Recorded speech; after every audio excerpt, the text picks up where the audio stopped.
Now get ready for the time of your lives, because you are now watching GAHCast.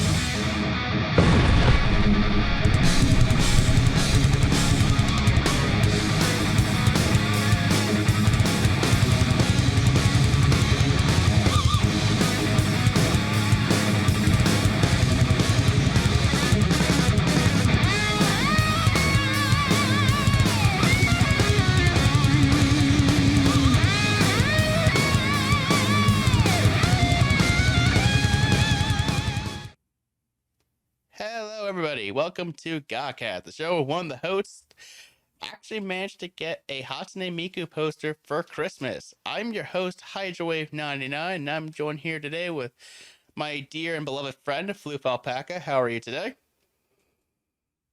I'm not the one with the Miku poster.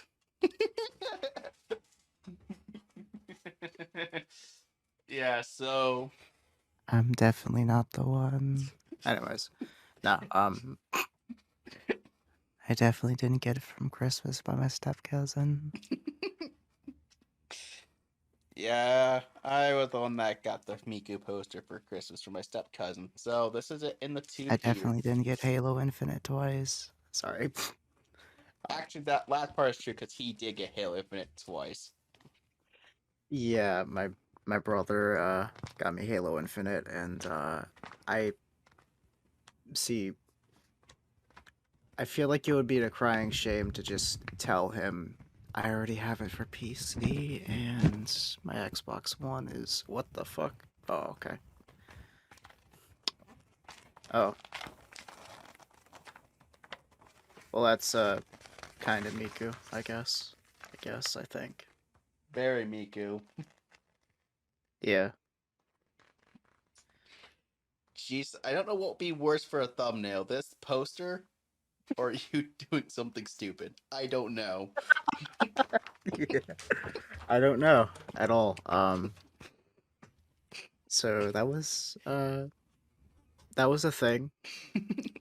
Um, I guess you got a Vocaloid for Christmas.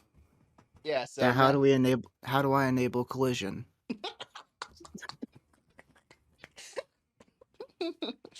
That Miku poster is gonna be going on next to the other one on the. Oh, Oh, jeez, yeah. Uh, that collision joke basically. This son of a bitch said that So in one of the thumbnails, I was basically supposed to be Master Chief, and I had basically another Cortana assistant, Cortana, but it was Miku. And this son of a bitch said, "How's it coming along with Miku?" And I was like, "What?" Yeah, you're a personal assistant. And I was like, "Oh, for fuck's sake!" And then I realized, "Oh shit, that's what that was in the thumbnail." And then guess what? Um, I only had one question for him. How do I enable collision? Sorry. Um. Anyways. Wait. What was that? What I actually said? Maybe 1 second. Yeah, it was an AI companion. Oh, and the other question was, is it anatomically correct? And basically, yeah. this is the same person who fell for my bait for listening to Bay Metal on No, the I Discord. didn't. No, I didn't. Another thing. I I I I caught him. I caught him. Listening to Baby Metal in the general voice chat with B6 playing it, and I screenshotted it. I'm gonna sell it as an NFT later. Um, so yeah, Yeah, I would say too that just if you want to see supreme madness of that scale, Discord is in our link tree in the description. Go check it out. It'll help us out a lot. oh yeah, certainly. It definitely make the place less lonely. I feel honestly. Mm. I mean, you know. um, but Yeah. Anyways, Yeah. So, what's been new with you for the last, few weeks? I know we all enjoyed our lovely holiday. I Oh, didn't. I fell into a deep depression. Sorry. um, but no. No. So I spent. Oh shit! My fucking model flew off. Uh, sorry. Um. So basically, I spent most of Christmas like, I guess, kind of like, you know, sad. I guess I don't know. It was weird. I was just really depressed and like I don't know exactly why, but whatever. I guess I'm done and over with it.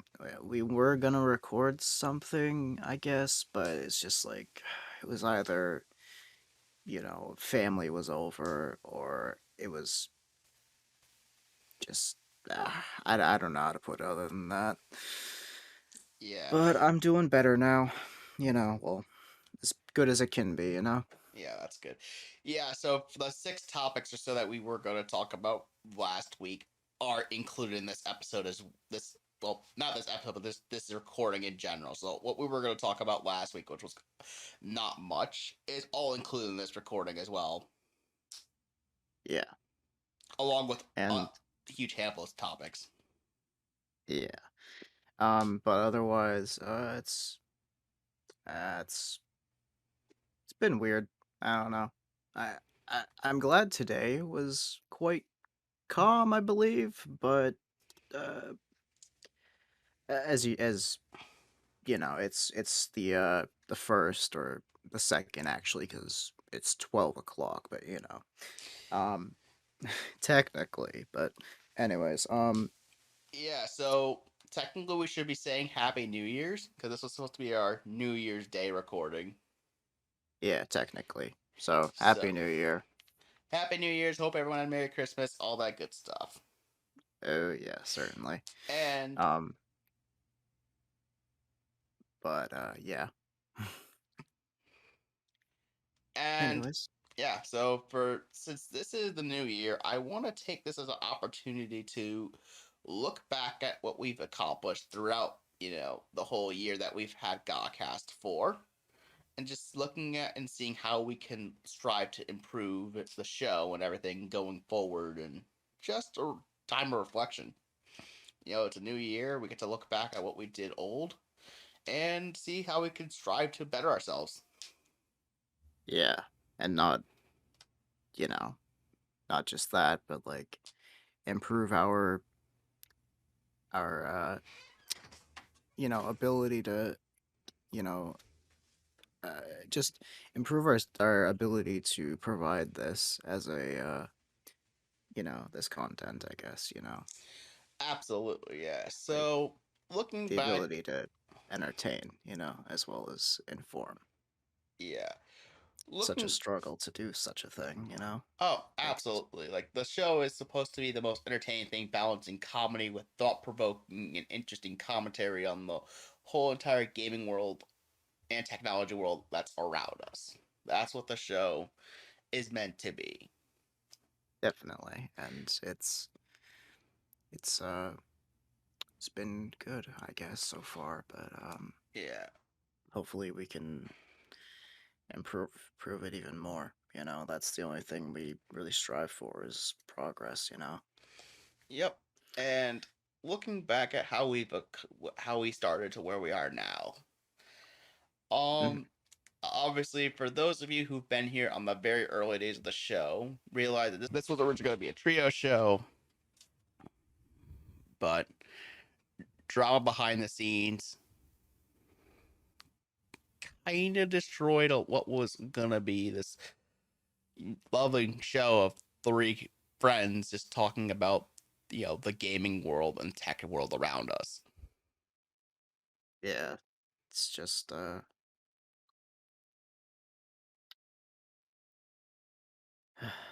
some people don't, I don't know. Yeah, I Some think things don't work out. Absolutely. And while, I try to apologize and try to make up, some mistakes that I made and he made and all this other stuff, it is unfortunate we can't get the full band back together. And now we've kind of been in this, you know, now we get to continue the show practically for how it has been for most of its existence. Yeah, it's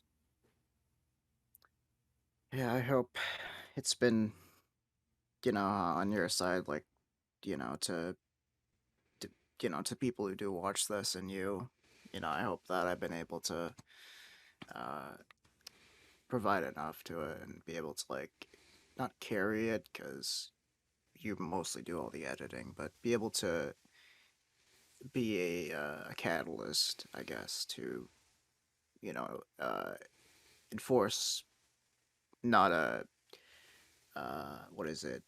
Not enforce you have to do this, but to enforce that you're just because things happen doesn't mean you have to give up on it because there's I mean of course when when you think of bands too, when one of the members quits, eventually you kind of see how it almost disbands in a way, you know, but Yeah. or the quality of the band is quite different.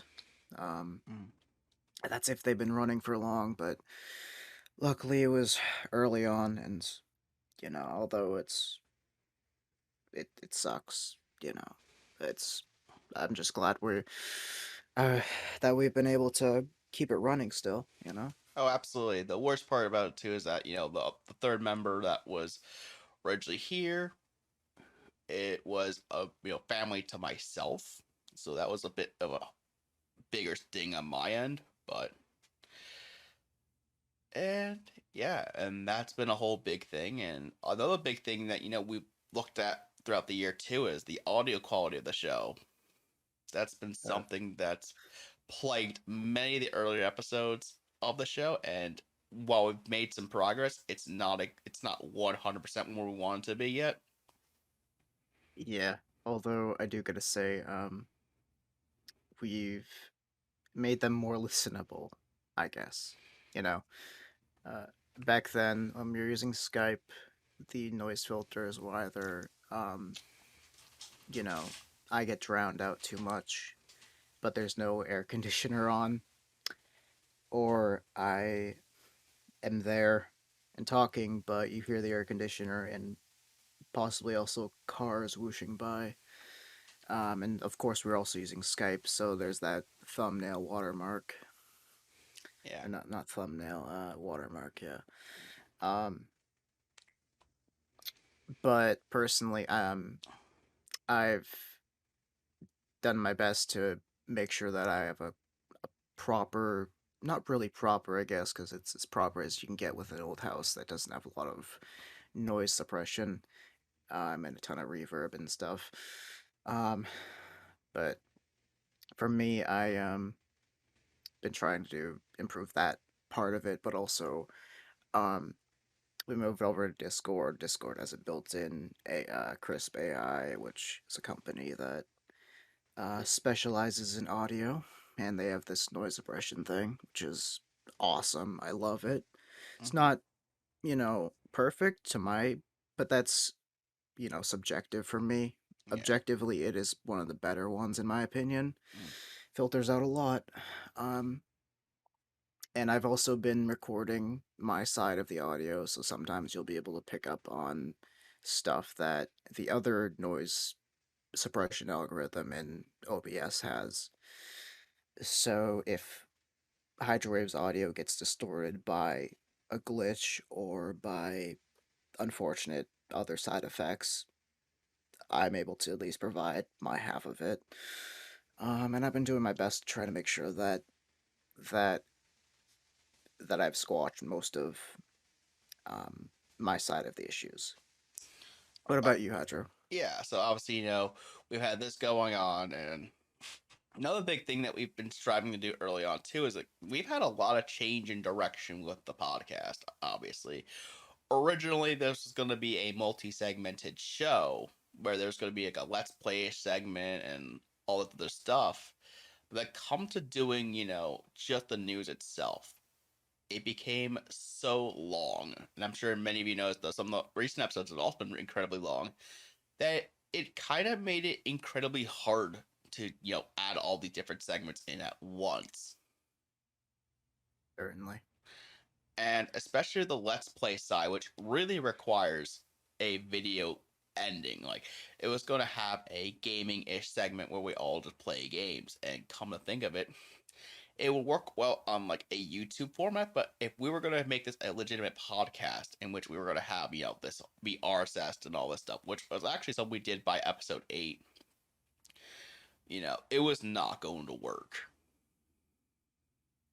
More than likely, yeah, because it being a podcast, you can also have an audio version of it, and a lot of that doesn't transfer over, of course, to audio. You can't just have a audio visual sort of podcast that, I mean, you can have the sounds and stuff, and a lot of people do listen to commentators in the background with gameplay, but there's a bit of a difference when, when we're not really we don't really have many inputs as to like the visuals, so it's like if something explodes, obviously you'll hear it, but we won't describe what exploded sometimes because we'll be in such awe. I know some people have accommodated to that sort of stuff. I know some people point out things that just happened on screen usually, but to throw that in mid game, sometimes we miss out on it, so it obviously wouldn't transfer over well to just an audio. But yeah, I do know that some of the stuff we have been doing, for those of you who have been listening on like Spotify or any Audible and Amazon and Apple Podcasts and all this other stuff, some of the stuff we have been doing on the show does not obviously 100% translate over to pure audio. Like, we're gonna have a segment pretty soon that really shows like a video focused segment, and while we do have this as a video thing, I would hope that possibly one day, one of my eventual goals would be to get this at RSS, the video version, so that way everybody is mostly on equal footing. Yeah. Eventually. I mean, right now the audio just works fine, and honestly, as long as we have the video version, I feel like it's perfectly fine. Because at least there's a version out there that's permanent, that's, hey, if you want to see the video version, just come over to the Hydrowave99 YouTube channel, and it's available for all to watch on the channel. Certainly. I also noticed, yeah, in the last episode, there's a lot of me dressing up as an anime waifu in a maid outfit through like using the bows and stuff on this on VTube Studios app. You'll see me on the video as this like avatar, this like picture, I guess, this like drawing. And I only use that to visualize my mouth moving and having a visual element, but of course that's only for the YouTube side. I noticed in the last video also is like whenever I ran away from the screen, which is what happened when Hydro started laughing randomly, was I would say bye and then hop off the screen with my have my avatar hop off the screen. So for those of you who don't know what we're talking about, oh god, he has a certain J-pop idol. He's holding up. I don't know who that is, but I feel my sins crawling down my spine.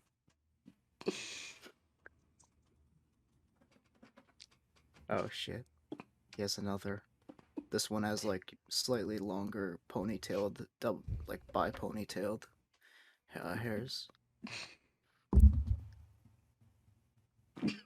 Oh fuck. I don't know who that other one is. It looks like the first one, but also the second one, and I can't tell the difference because they all have black soulless eyes. Because they stare at you. Holy shit.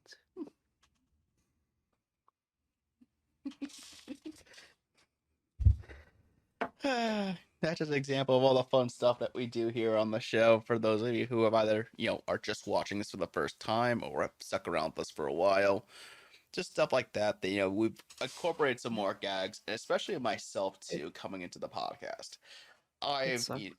yeah, obviously, I've It started to hurts. kind of, I've originally in like episode 1, for instance, was a more serious person in the show who really wanted things to coordinate and make sure things would flow.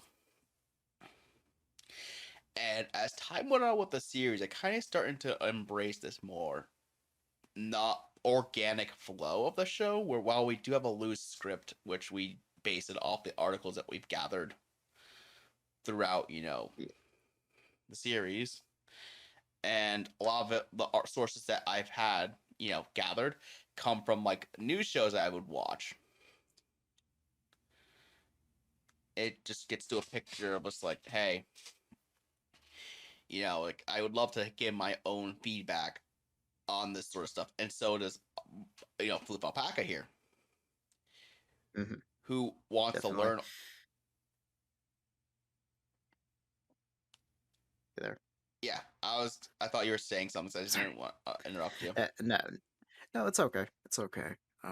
Go ahead. Go Yeah. ahead. I was just saying yes. Mm-hmm.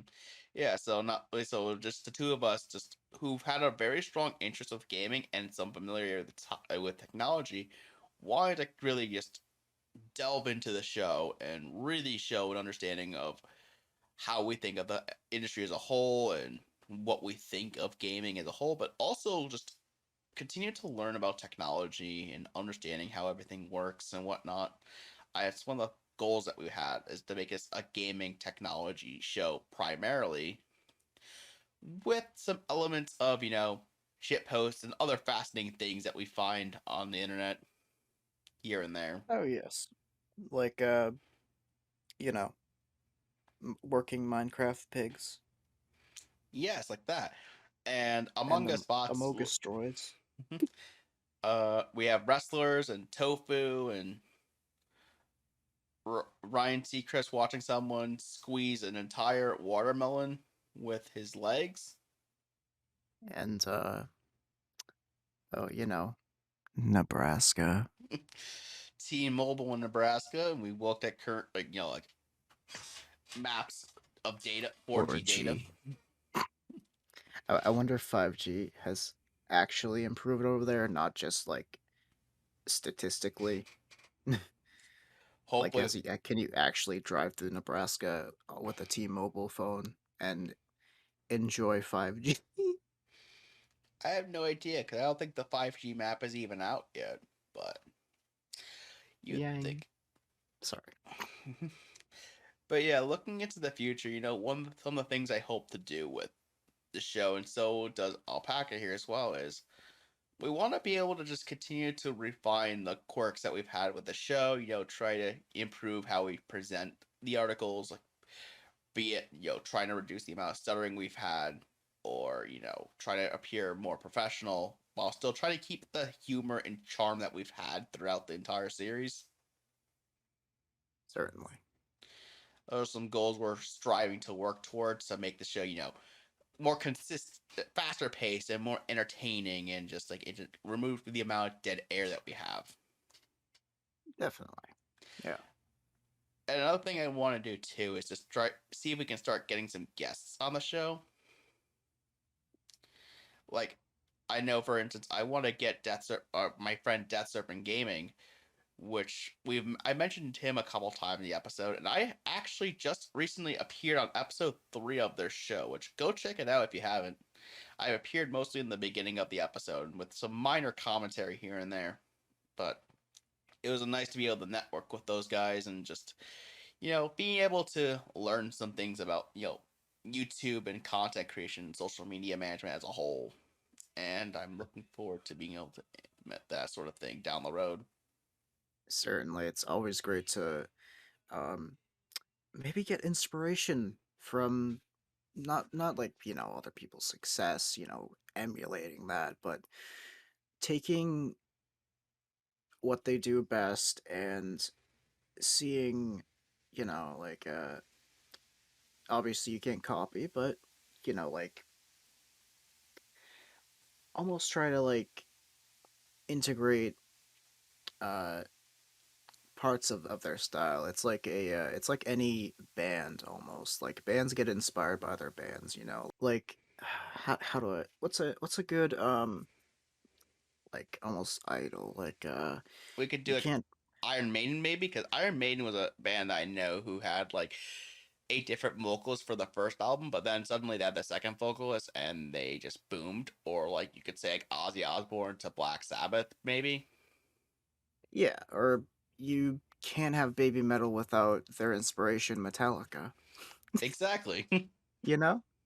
Yeah. Or Metallica-san, you know? Exactly. Yeah. That's Anyways, yeah. That's all the thing. Like yeah. So one of the things I'm hoping to do is that during the year we'll start getting the show out there to more people and hopefully being able to expand the show in scope. I know, we've had most of our viewers, at least on the audio side, come from like, the eastern portion of the United States, and I thank all of our German viewers. On, the audio side, we have like at least four people who have been gathering, on the Germany for down the podcast, and we're excited. We're thankful for that, and we have an Irish viewer and a viewer from London. We thank all of you guys too, and we even have a Bulgarian viewer and a Brazilian viewer as well on the audio side, and I thank them all very much for watching our show and keeping in touch with us. Well, I mean, they have messaged us, but they've at least, been watching the show at least. oh yeah. Yeah, definitely. And and it's without you guys coming in and watching the show, we wouldn't really be here right now. And while we're still very small and just a very niche, you know, group of creators here, the duo, we do appreciate everybody here for watching us and checking us out at least. And hope you all can just give us a chance and subscribe to us and see where this whole adventure goes. Definitely. You know? Yeah. And another thing we want to do to commemorate this lovely new year. Last episode, we actually went out of our way and started preparing up the rough concept of a GAHCast Battle Royale. Oh yeah. And now I have the wheel popped up on my screen. Okay. Let me get to that. Bup. Alright. And So just move my avatar. yeah. So we have 60 different references to all these different things from throughout the entire series that we've encountered throughout the last year or so.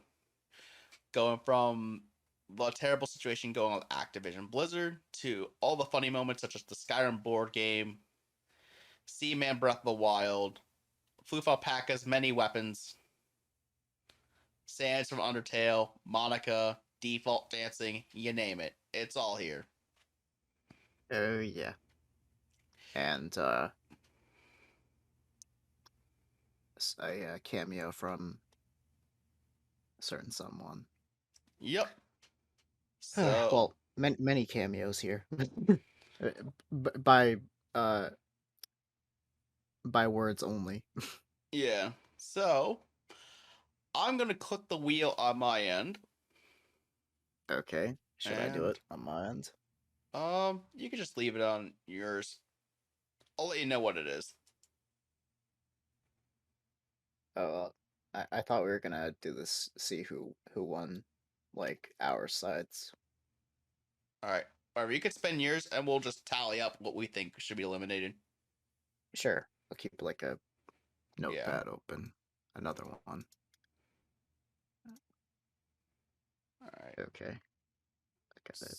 So yeah, just leave it off with another monitor or something like that, and then we'll have it going. So, All right, let's do this. yep. So I got Cyberpunk 2077. Is this who loses? Yeah, so loser gets eliminated.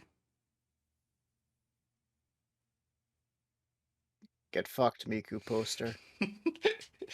So, all right. So between Cyberpunk 2077 and Hatsune Miku,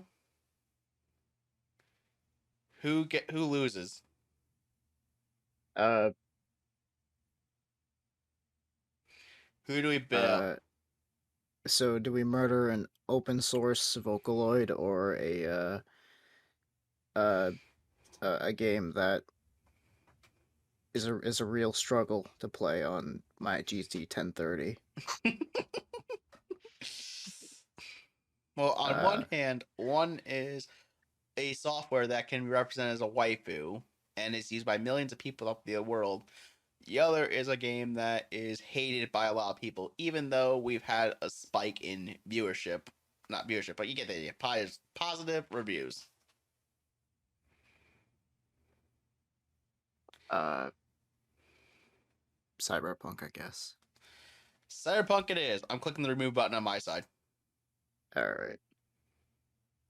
All right. Next up. So, keep it tallied. All right. Next one. I got Xbox. All right. And I got Atari.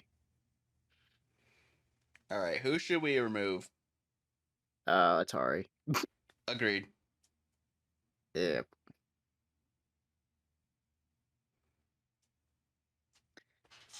Because there's nothing more for it to be. I swear. I hear you. All right, next one. Mm-hmm.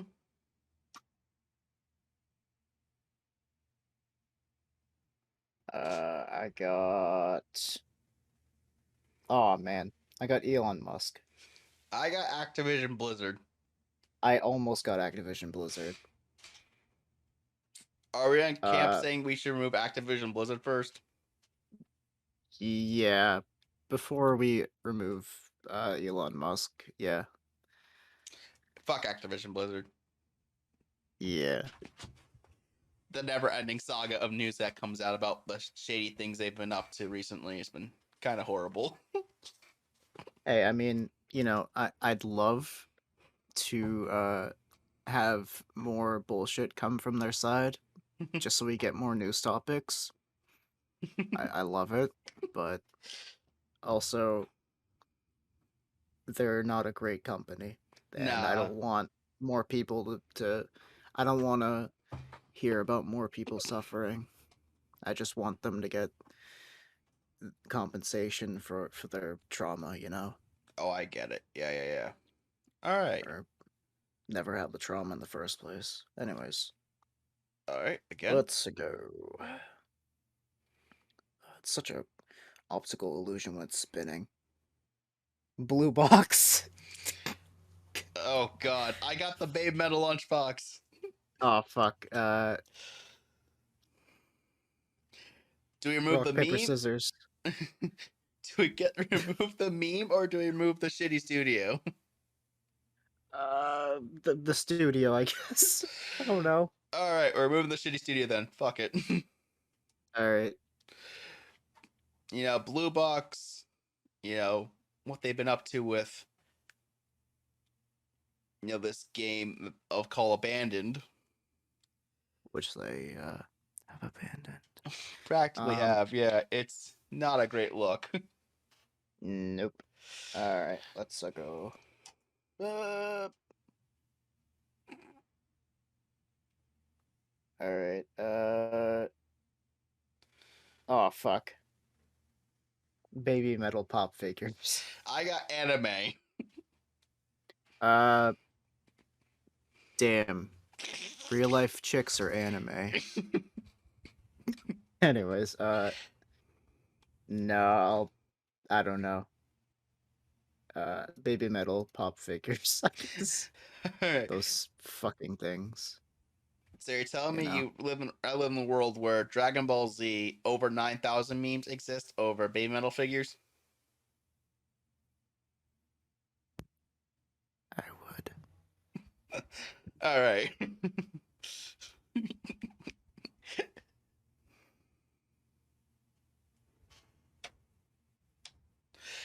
All right. Next one up.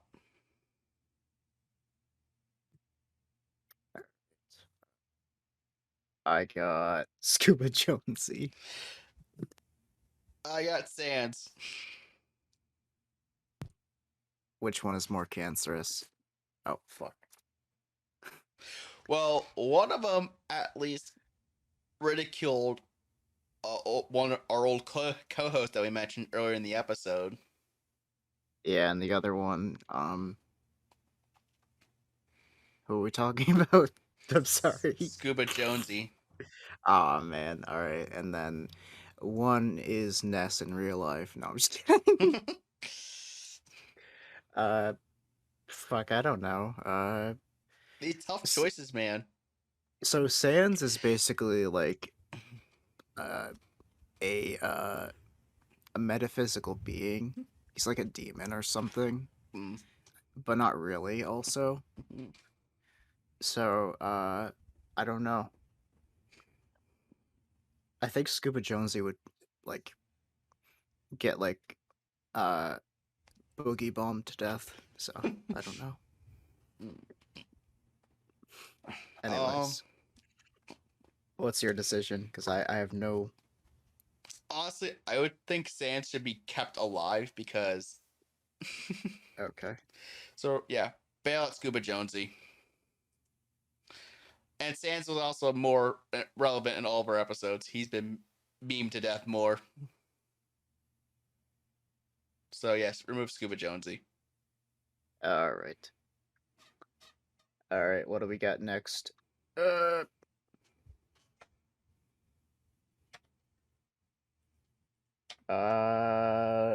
Baby.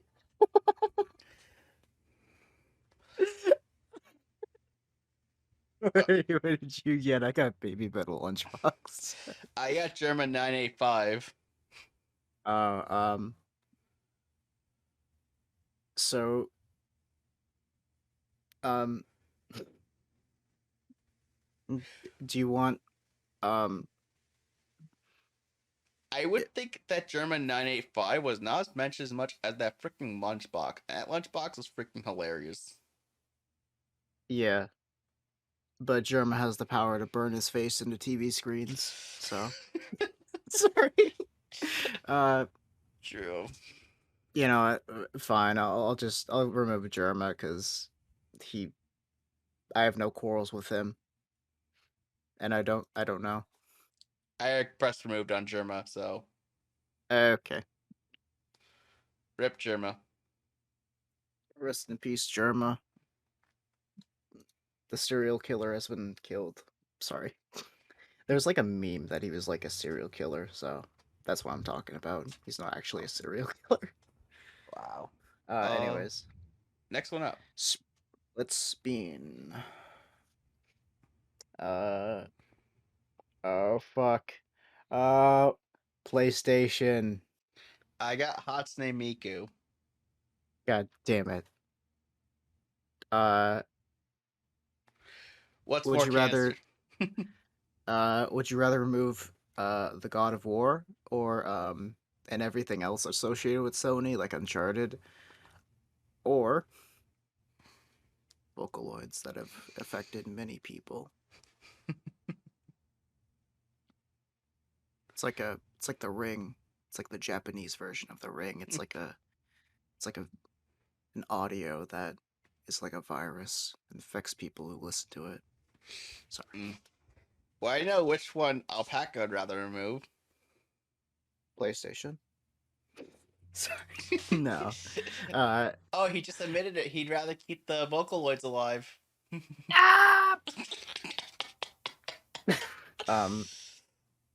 You know,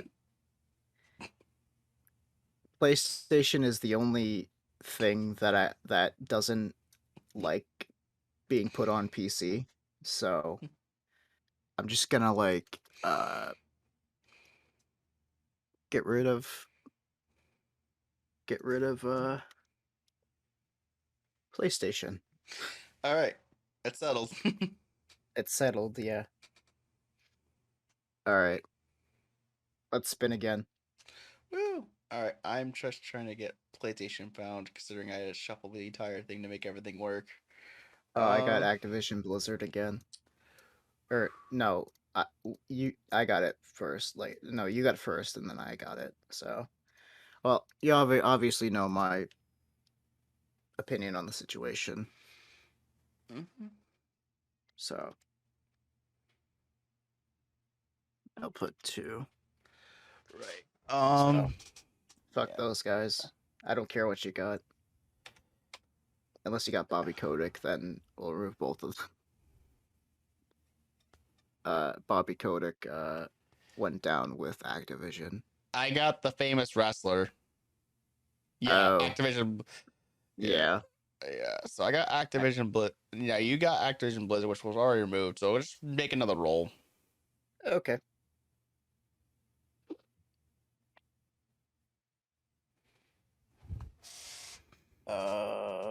You got Soldier Boy. You. Sorry. Yeah, Soldier Boy has to go. I'm Yeah. sorry. You just come off as a dumbass. Did you hear about the story about how he tried to use the race card to justify his defense on why he shouldn't have been banned on Twitch? Oh yeah, yeah. He said that the Twitch was being racist or something, or Yeah. that some entity was. That's Yeah. it only makes race situations worse. It does, yeah. Bringing it up as it's an actual problem when it's not. All right, let's do another spin. Yes. Oof, I got an Xbox. Fuck. I got Nintendo. Oof. We're in a difficult situation. Xbox has Halo, and someone here really likes Halo. Shit. I accidentally. No, it's fine. Yeah. The next one will be AMD, but yeah. Anyways, leave Nintendo. It on there. Yes. Nintendo has a shitty online service, but makes excellent games like Super Smash Bros. And Mario Kart. Xbox brings Halo, and they do Game Pass, which is freaking amazing. Yeah, but Xbox has a great online service, but they make shitty games like Halo Infinite. No, I'm just kidding. To be fair, though, Xbox has really strengthened themselves up since they acquired Bethesda, who also owns Skyrim and certainly. And no disagreement on that. And our glorious saber Todd Howard. I used to be a part of the chess club. He's laughing now. Sorry. Fuck. That's a hard decision, but just because we're playing around, I guess Nintendo. Alright. I mean, they copy strike everyone who uses their fucking video games, so. That is true, yeah. They kind of do that. Okay, fine, Nintendo. Shame you had to be dropped off our little tier list. Yeah, it's a shame you don't care about viewers and content creators. Anyways. Oh fuck! I got Fortnite default dance. Fortnite default dance or that sweet Ryzen processor. Oof. So cancer or advanced micro devices.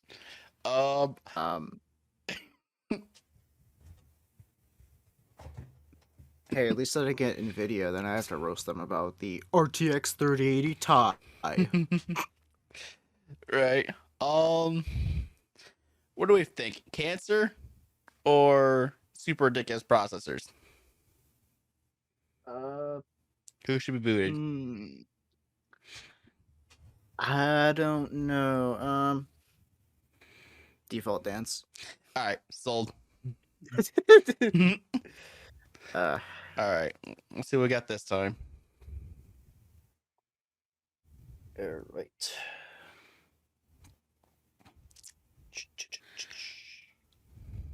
All right.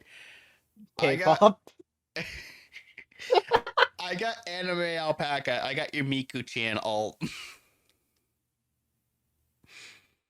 Oh, give me 1 second. I got this. I fucking got this.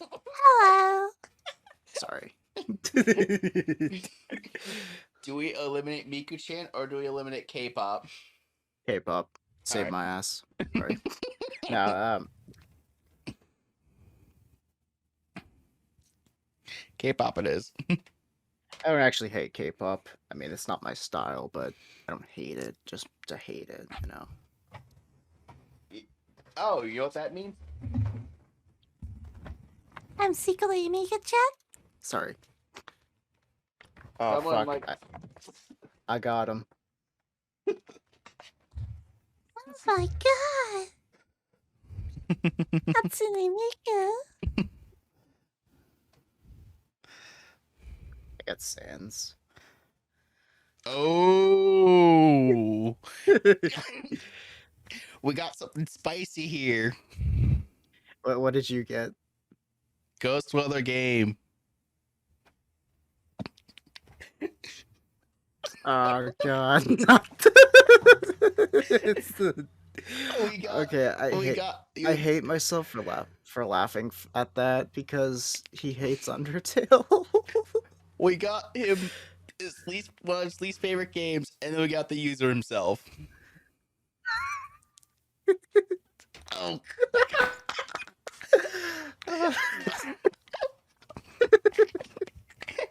We used to poke fun at him a lot, especially at the earlier episodes. It was great.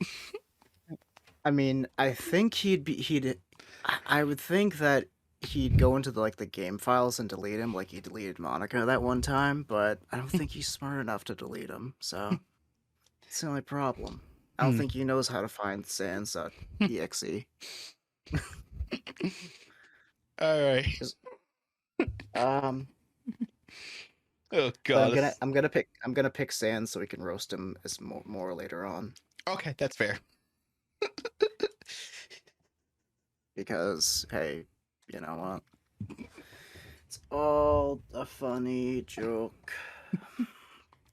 It's all a funny joke. Alright, let's do it again. Let's go. All right.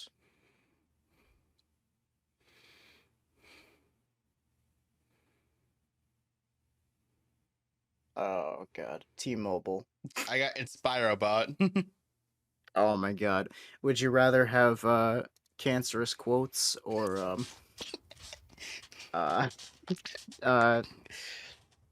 you know, coverage across America? The nation's largest network. Except for Nebraska. Fuck you, Nebraska.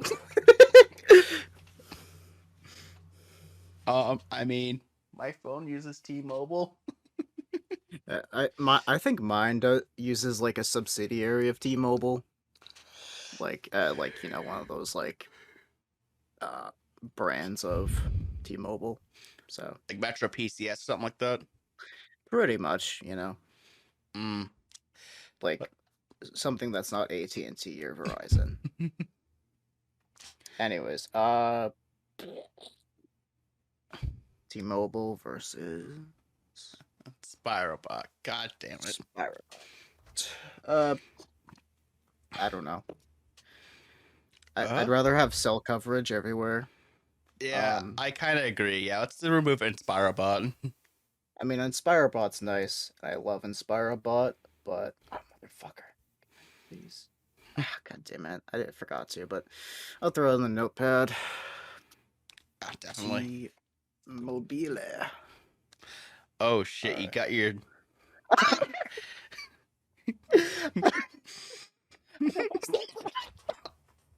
Should I pull it out? Alright, go for it. All right, so we have to decide: do we remove Natsuki or do we remove FluufAlpaca sniper rifle?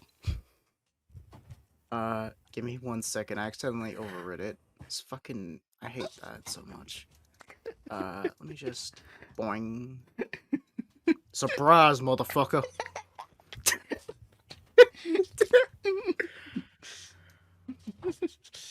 All right.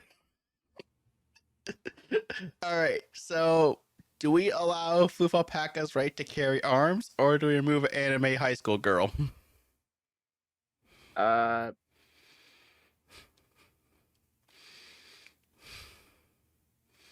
I mean, I don't know.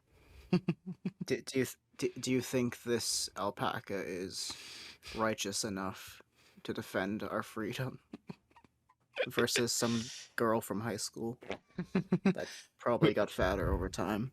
Sorry. Who somehow happened to get manipulated by another character in the same game she came from? You bring up a valid point. Natsuki has to go. Yeah. Your right to bear arms is preserved. Awesome. Also, I despise her because of her insecurities. Actually, no, that's actually mean because I think in like one of the side stories she's a tough girl because like domestic abuse, so that's kind of mean. Right. All right. Shall we do it again? Yes. All right.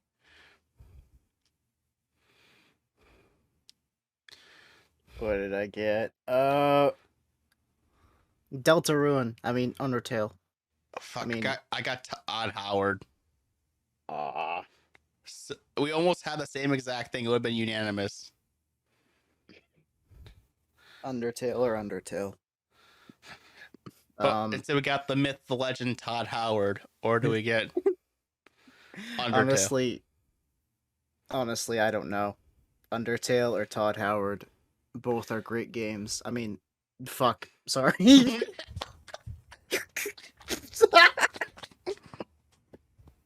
uh, Well, one of these entries is actually a game that someone we just mentioned earlier hates, and the other one is a legendary game designer. yeah. Who?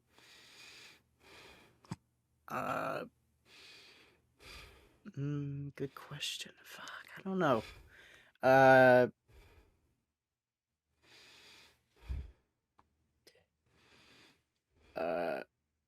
So, I mean, who's laughing now? Who's laughing now, Undertale? Who's laughing now, Toby Fox? Sorry. Are Anyways, thinking remove Undertale? or what are you thinking? Oof, this is still a tough choice. I used to be a part of the chess club. Sorry. Honestly, I think we've mentioned Undertale a lot more throughout the series than Todd Howard, and we still get a kick out of every single time we have to make fun of Undertale. Don't I have like a transparent PNG of his face that I can stick on my face? I swear I do. Or maybe it's like an emote, I forgot. Anyways, yeah, Todd Howard. Alright. I guess because he might be a god, but Alright. Alright. Continue onwards. alright. Make sure you move Todd Howard. Just kidding. That's right, I'll give you the ability to edit that, so it's going to constantly be spinning. Yeah. I got Frantic Fanfic, and you got Among Us. The droid with the knife. I would rather have the night terrors of people's terrible writing decisions than be stalked by an Amazon Astro with a knife. So remove the. Yeah. I'd rather not be stalked by a droid with a knife. Thank you. That randomly stabs the air and falls over sometimes. All right. So, Let's do this yeah. again. Let's go. Guess. All right. I got Oh my AM. god. I got anime. You got anime. I got AMD. I don't know. I mean, well, unlike myself, you have like 3 freaking lives. oh really? You have Hillbilly Alpaca, then yourself. I'd rather get rid of Hillbilly first than anime alpaca, but I don't know. Uh, damn it, I don't know. Uh, Do we have Ryzen processors, or do we have Anime Alpaca still continue to exist? I'll just get rid of anime alpaca because I know you have anime alpaca still. So basically, I have 6 lives. Get wrecked. We got Anime Alpaca, or Miku-chan. Goodbye. For now, this is only a fictional setting. You know who else I got? Hatsune Miku.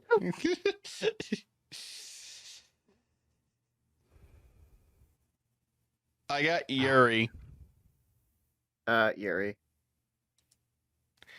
Fucking creep with like a grape hair. And a knife, and kills herself. Yeah. Manipulated by another character from the same game. Yeah. So. All right. Another spin we go. Yep. I'm just taking time to write down the names and stuff, but yeah. What we got now? I got Nebraska. I got fucking Windows 11. No, I got Halo Infinite. Just kidding. Oh, Windows 11. Remove Windows 11? Okay. Yeah, no. Fuck Windows 11. It's great and all, but not really. I do like that it's a slight leap forward, though, at least. Yeah. But I don't really like Windows 11 right now. Right. It seems like a UI update from Windows 10 and doesn't change anything. All right, or break something. I got T-Mobile, and you got Mudahar. Hello, guys and gals. Me, Mudahar here. T-Mobile, I guess. I can't live without my ordinary gamer. All right. Settled. That wasn't hard. Except I can't watch him now because my mobile data has ran out thanks to T-Mobile. So I just fucked myself. All right. Anyways. Oh shit! I copied Mudahar. Damn it. Ooh, I got Frantic Fanfic, and you got Spawn Wave. Wait. What do you have? I have Spawn Wave. I got Frantic Fanfic, so you got Spawn Wave. Do you watch a very important, do we watch one important gaming news channel? That's where I get a majority of my information from, or do we go and really Frantic Fanfic?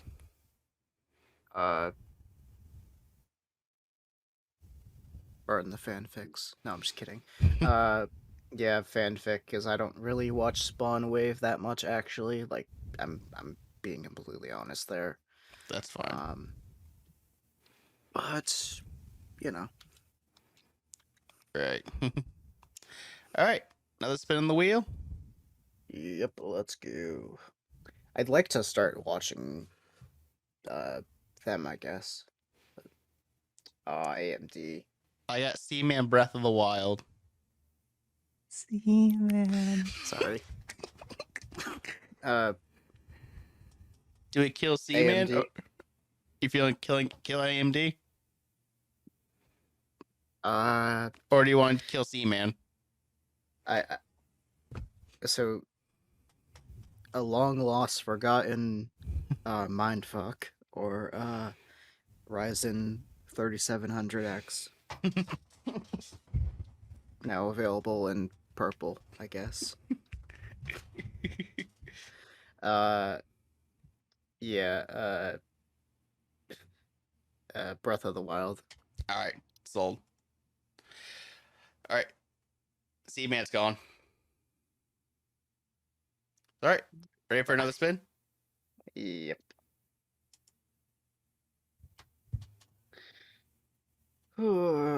What we got? Dun dun dun dun dun. Oh, I got the Skyrim board game. Uh, what's more entertaining, this song or a board game? Honestly, the song. Okay. It's more meme worthy. All right Then then. again, we did create a short off of this one board game segment. As I thought we did. All right then. I put Skyrim board game down. For removal? Yeah. Cool. All right. What else? Motherfucker! It did a full 360. Are you Megalovania again. What did you get? Photograph by Nickelback. What is the better song? Oh god. I don't know. Let's see. Look at this photograph. Yeah. Or ba-da-da. I mean, the thing is that people hate Nickelback a lot because a lot of their songs are very simple, I think, as far as I remember. Mm. But Megalovania is like, it's like this highly orchestrated piece. Mm. But one's rock, and one is like kind of almost metalish, I guess, but not Yeah. really. One is made by one person. The other one's made by a band. And that one person made a great song, and that one band made like a few singles, like Rockstar, like If that. Rockstar. Photograph. Yes, And, Rockstar. Photograph. You remind me, I think. I was trying to fucking find out the name of that song. Nickelback. Remember that song? Okay, cool. Megalovania lives another day.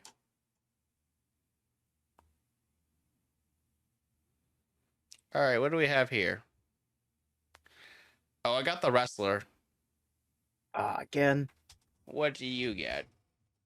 What did I get? Oh shit. All right. Cyberpunk. So do we remove Cyberpunk or do we remove that wrestler that we love to roast on?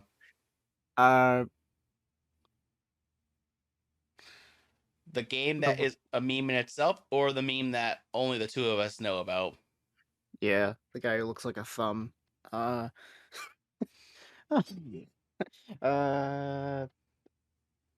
guess wrestler, because at least like Cyberpunk 2077 is relevant, but Yeah, I don't know. Yeah, we'll keep that Cyber. Oh yeah, we'll remove the wrestler. All right, wrestler JPEG. Cool. All right, so you can press close on that, and we'll go again. Yeah. Let's do it.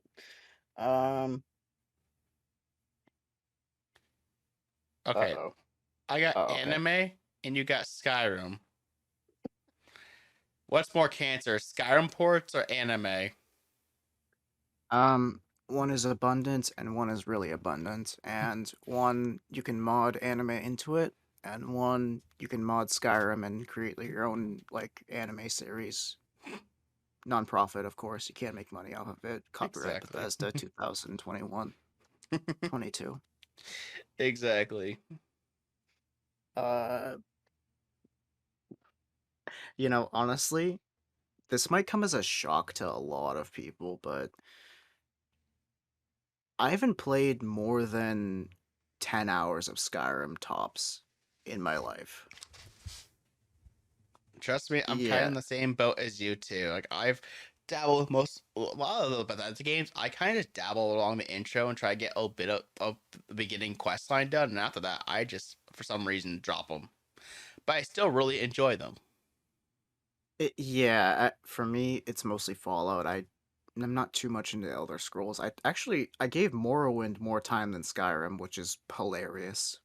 Mm. Even though Morrowind has like a really strange Dungeons and Dragons RNG sort of combat. Yeah.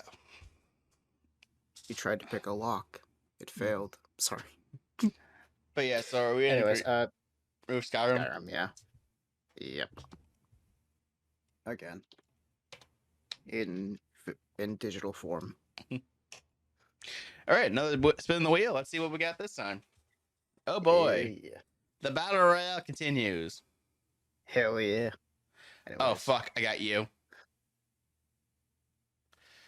So we either boot FluufAlpaca or we remove Xbox. You don't want to do this, pal. You don't want to do this, pal. Sorry. I don't know. Man, I don't know. What's your decision? Because obviously I'm gonna vote for myself. Right. One gives entertainment to this entire show. The other one gives entertainment to everybody else in the world. Don't ratio me.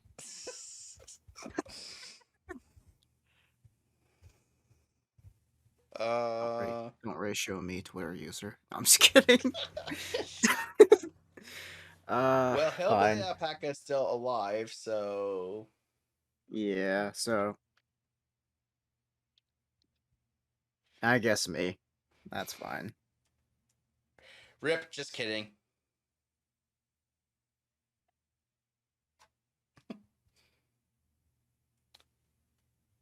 Rip. Not Alright, kidding. All right, we have to actually revive you for the rest of the battle royale because you're still the host, Beep, beep, anyways. beep, beep, beep.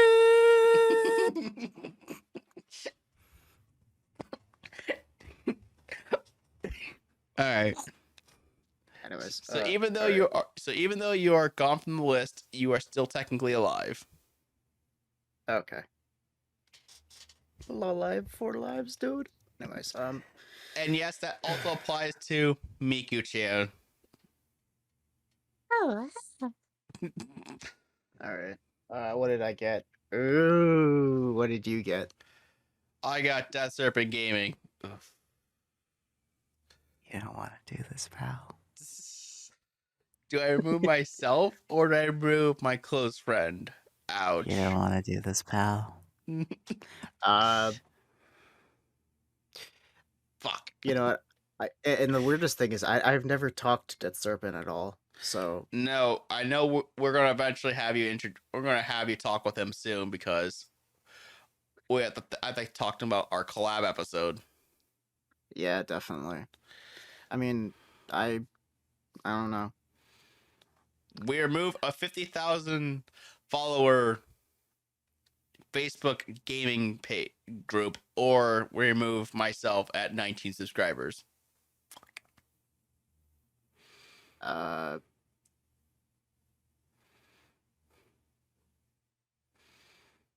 Well, I mean, both of you only have 2 lives, so. Actually, technically, I only have 1 life in this whole thing. Oh yeah, because didn't you get removed? No, you didn't get. You didn't get removed, did you? Nope. I don't know. I don't care. I hope if he does see this episode, he doesn't take offense if either of us decide him. I'm not gonna decide because like I don't know. I'll let you decide. Sorry, friend. Wow. All right, sure. Death Serpent. Mm-hmm. All right. Death Serpent, we hope you still collab with us. We're not officially killing you off the group. Yeah, definitely not. We just like We're are just doing make like we're just making me we're just poking fun at memes and seeing what the wheel thinks. yeah. All right. Oh wow, we're like halfway through this list already. All right, so I think Guess who I got? I think we know who the answer is. Yep. And as you said in every single recent episode of the series, Fuck Bobby Kotick. Let's say it together. fuck Bobby Three. Kotick. 3, 2, 1. Fuck Bobby Bobby Kotick. Kotick. All right. Yeah. What did All you right. get? Just for the record. I believe I got Hatsune Miku. I forgot what it was. Shit. Oh well. Satan or Vocaloid. Uh, Fuck that guy. Hmm. Anyways, I know my answer was definitely not as good. yeah, I guess not. Oh shit. Uh-oh. Hillbilly Alpaca or Mudahar?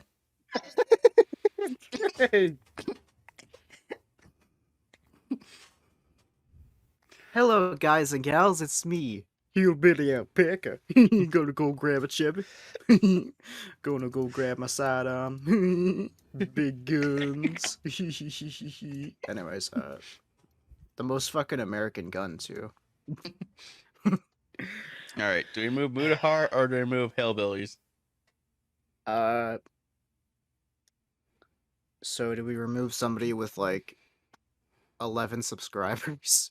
Or, some dude with, like, over 1.5 million, I guess, as far as I remember.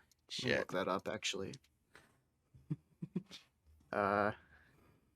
Yeah, he has, why is he not popping? Oh, thank God, he's not. Oh, shut my mouth, he has, like, 3 million subscribers, never mind. Still a God lot. damn it. Yeah, Mudahar, no, I'm just kidding. FluufAlpaca. Hillbilly? Okay. Myself. The Hillbilly's gone. For now. But he'll be back. Except, not really, because, you know, the only thing that dies is my soul. It's not having ice cold beer of my women inside my Chevy trucks. Anyway, oh shit, Undertale again. Versus what? J-pop.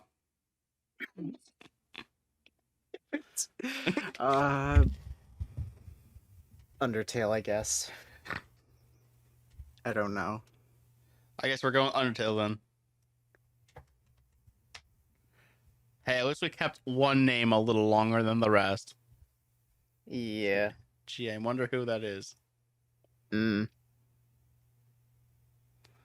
Alright, so we have Facebook versus Sayori. Well,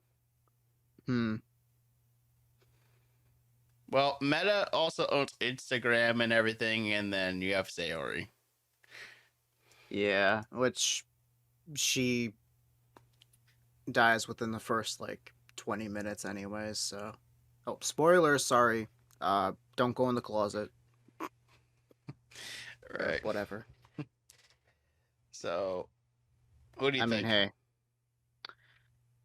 hey. At least if you're a normal person. Sayori, I guess. Alright, yeah. Sayori it is. Alright, back to the hunt. Right.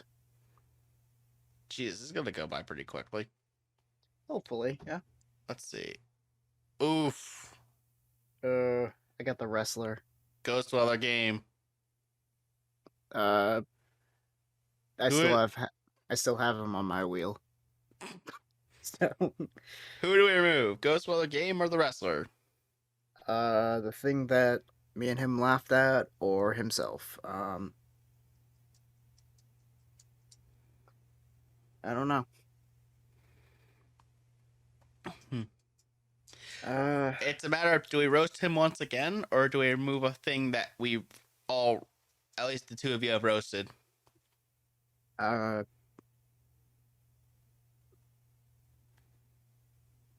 know what? Let's just get rid of Ghost for now. Rip, you've already been removed from the show once, and Yep. now you're officially removed from the Battle Royale. Hey, and this time you didn't even choose to. Exactly, we forced them to get wrecked, get default dance on, bro. I don't care if it's removed. Oh man, we should have the Monica gif out for that one. Oh shit, you want me to? If you want to. 1 second. Who did I got Rich from Review Tech USA. I got Baby Metal. Oh. So what's more Give me important? 1 second.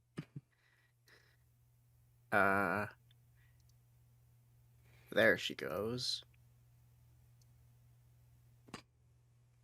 We don't care if it's chroma keyed. It's there. There we go. Yeah. Get default dance on Ghost Weather game. Yep.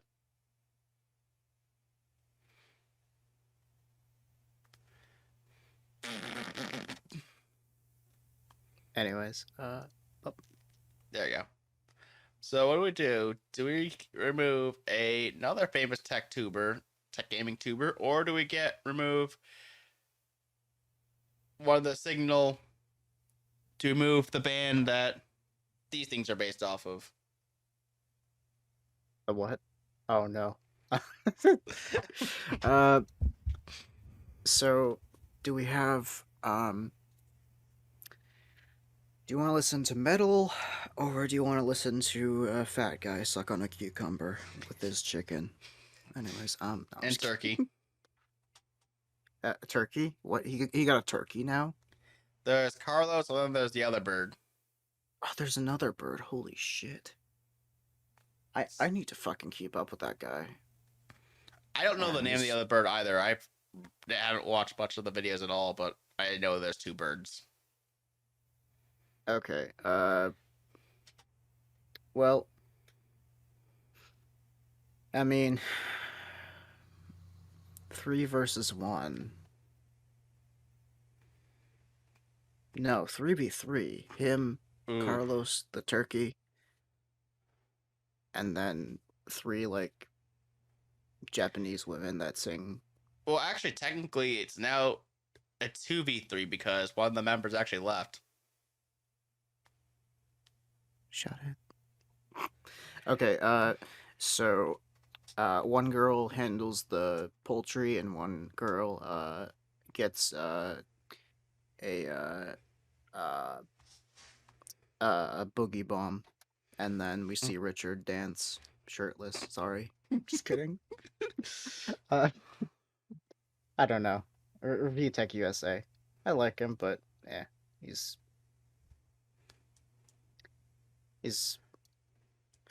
got a bit of things to go I hear you. with, I guess. There's a few things that are. We're I at don't 25 entries to go. Oh, we are. Oh my god.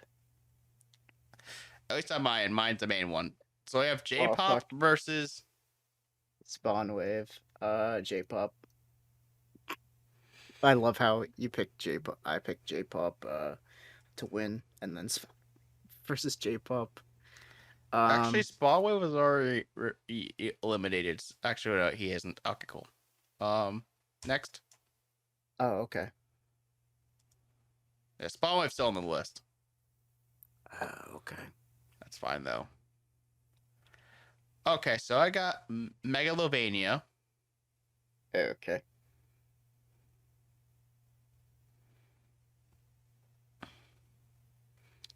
Oh, fuck. Versus the game it's in. I love when shit happens like that.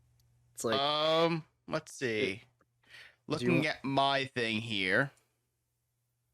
Undertale was already booted. Oh, okay. Alright, then I'll move it. Alright, well, we'll spin again.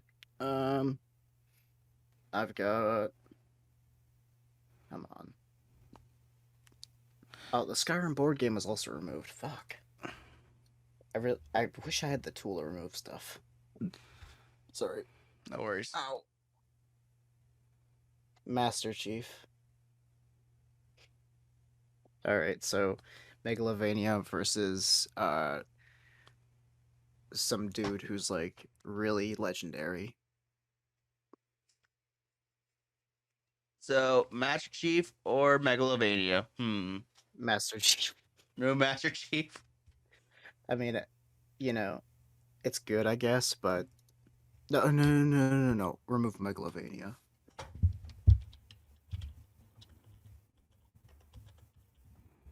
All right, I hear you. Well, the memes of the song are have already come to an end anyways, so it's like whatever. Yeah. All right.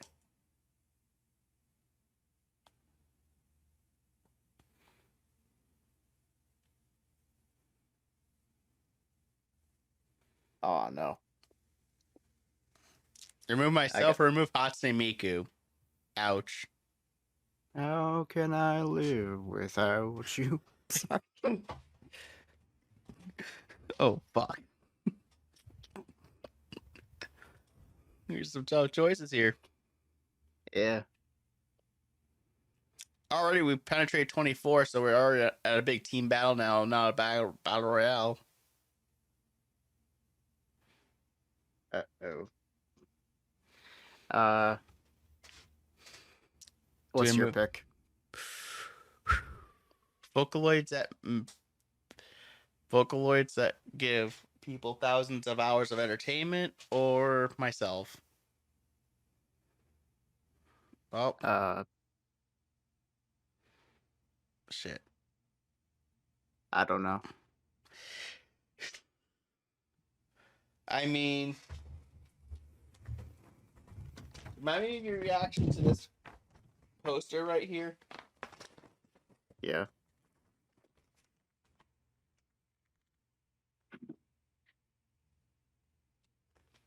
What's your rating on this poster?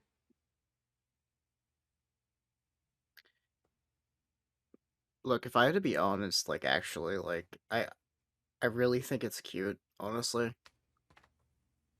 So I guess I'd make a better girl than a guy. Just kidding. Yeah, oh, you're for rude. fuck's sake.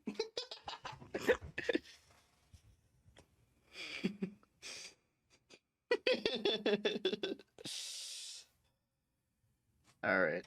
Okay. Bye-bye. Anyways, Alright, just kidding. The wheel was always gonna hate me anyways. Just kidding. yeah. Abandoned. Well, that one's easy. I got abandoned too. Wait, you did? Oh, okay. Well, abandoned fell from high place. Woo. Good boy. Good boy. All right. What do we got? Hatsune Miku and Mudahar.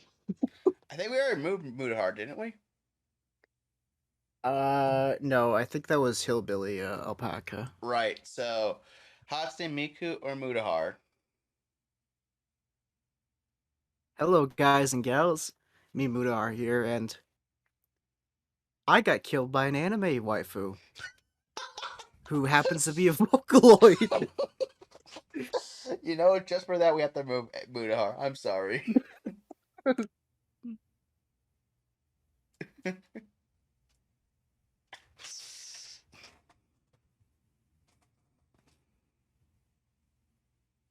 Oh shit! Here we are, the final 20, the final third. I guess it'll be very boring for a lot of people. The episode, but I don't care. Oh shit. Do I really have to trade in my gun and my badge? Yes, I got the pistol too. You did what?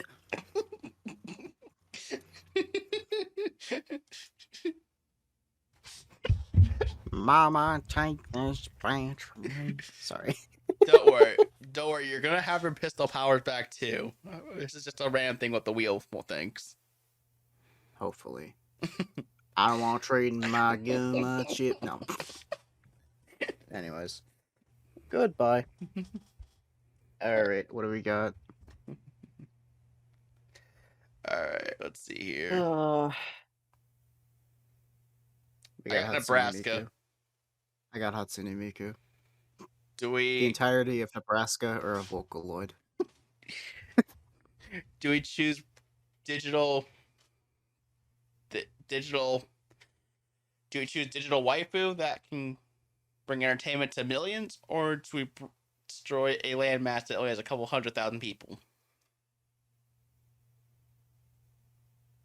Welcome to T-Mobile, the world's largest nationwide coverage, Except except Nebraska. for Nebraska. Get default danced on by Sunimiku. Alright. I don't think know. just for that, I think we have to remove Nebraska. No, wait. Yeah, I guess. Goodbye, Nebraska. Or not really. This isn't a serious game, so No. whatever. All right, let's go. I got Halo Infinite and Megalovania, but we already removed that, so I'm just gonna spin again.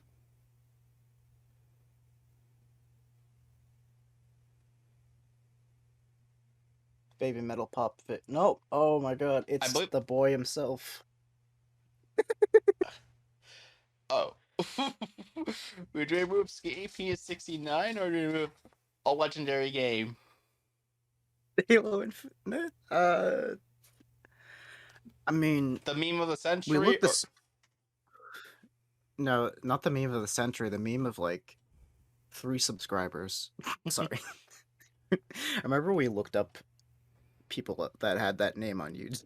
Oh my god, I think we got some weird territory. I guess we have to remove... Yeah. Yeah, remove them. But will the mystery be solved one day? That's what the main question is. Who is the mad lad? Oh. Who is really going to create Skinny P69? Yeah. All right, I got your sniper rifle. God damn it. Inspire Bot was already removed. Yeah, I'll get rid of these ones. Sorry. Does clicking speed it up? Not really. Oh, you got it's angry gonna video. Take you back to the past. All right, so it's a matter of do you want your gun or do you want angry video game nerd? This redneck piece of shit chose a sniper rifle over me. What was he thinking?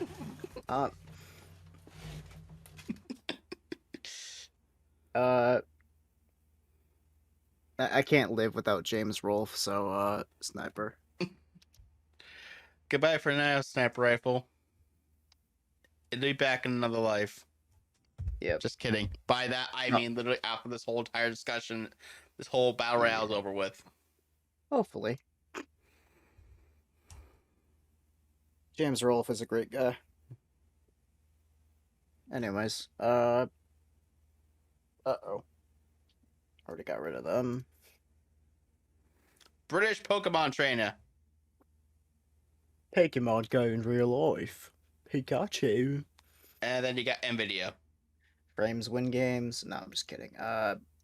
So we got these guys who released a driver that changed the hash rate of their low hash rate graphics cards and literally defeated the purpose of. Or who'd you get again? British Pokemon trainer. British Pokemon trainer.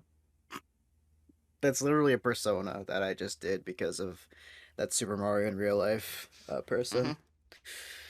Mm-hmm. Let's just go with Nvidia, I guess. I don't know. Alright. Should we get rid of Nvidia or the British Pokemon trainer? We already declared Nvidia, so... Alright then. Remove. What do we got now?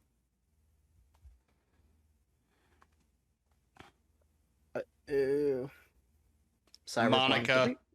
Did we already get rid of Cyberpunk? We did. Alright then. Spin. Alright, let's spin it.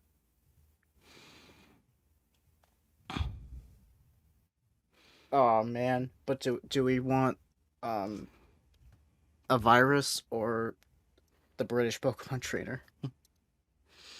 That British Pokemon trainer does sound a lot more jolly. Yeah. Who do you think? Monica's just a waifu. We have waifu, or we got Jolly Lads. I don't know. Tough choices, man. British Pokemon trainer, I guess. All right. It's literally just some impression that I did. All right. All right, let's go.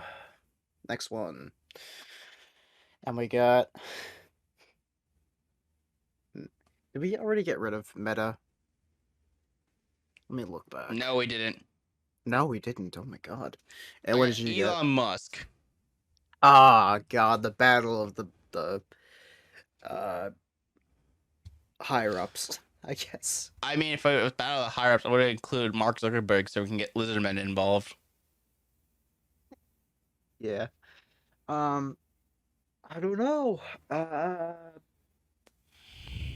Jeez.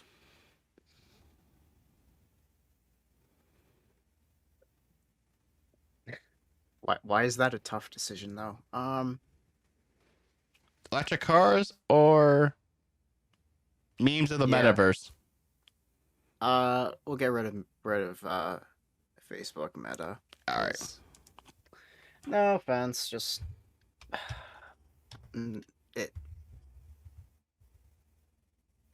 I think everyone knows my hot take from before. Didn't we remove Spawn Wave earlier?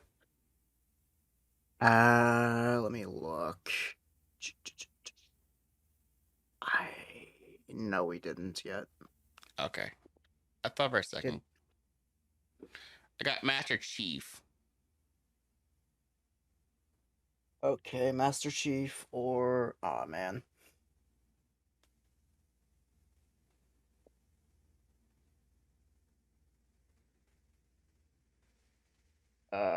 Oh shit. I think we got rid of Xbox before. No, we didn't get rid of Xbox. Master Chief versus the people who own him.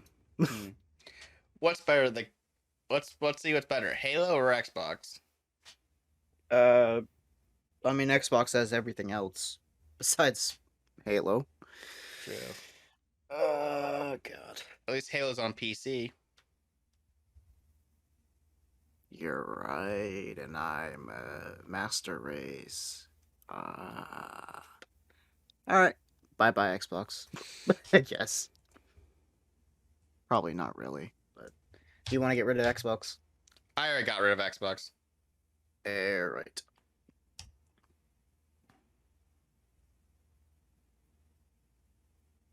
Did we get rid of no, we still have Monica. I got Monica Okay. myself. Oh shit. Is that She who you can't got? have any. Yeah.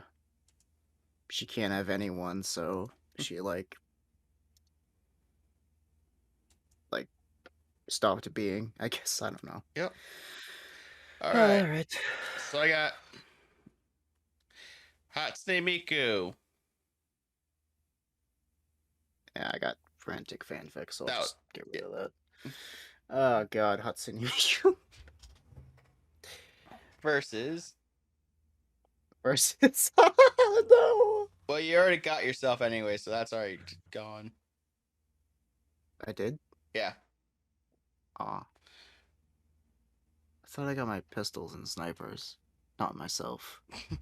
No, I did. God damn it. Oh fuck. Alright.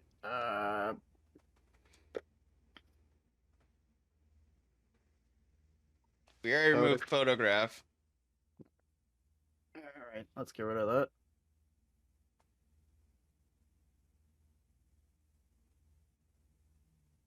Uh-oh.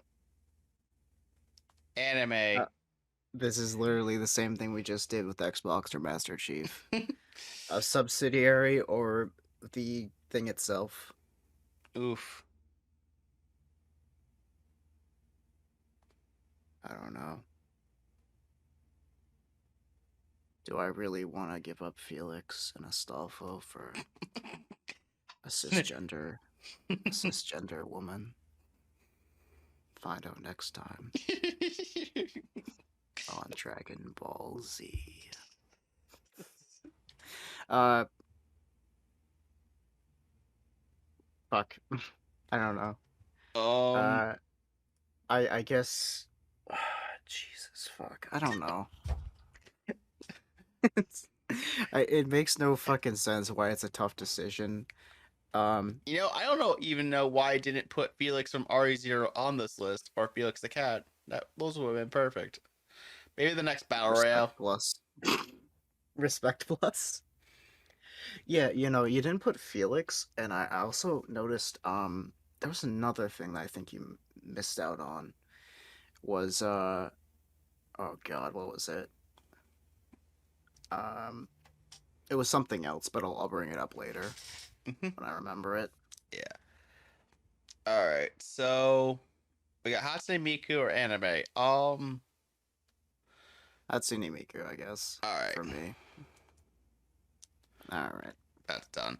So, yep. So that is taken care of. So we are on the final 10.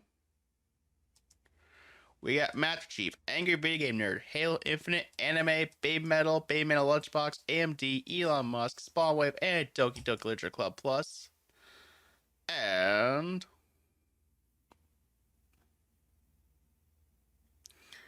Doki Doki Literature Club Plus. We eliminated the girls, but we haven't. Halo Infinite's already gone. Oh, wait, no. Ooh. Well, Halo Infinite or Doki Doki Literature Club Plus. Who should have been eliminated? well, I guess it's already been chosen, Halo Infinite. Rip. Even though I like it a bit better, but hey, would you rather have Far Cry in Halo? Right. Or I just put Halo Ignite. What the fuck is wrong with me? Yeah. We managed to get Doki Doki Literature Club Plus to live another day. Yeah. All right, next one up on the Battle Royale. We got the Baby Metal Lunchbox. Did we already get rid of the wrestler? Yep. Alright, well, I'm gonna get rid of that, and then, my stomach is fucking, ugh. Todd Howard, oh man. Already gone. What a legend.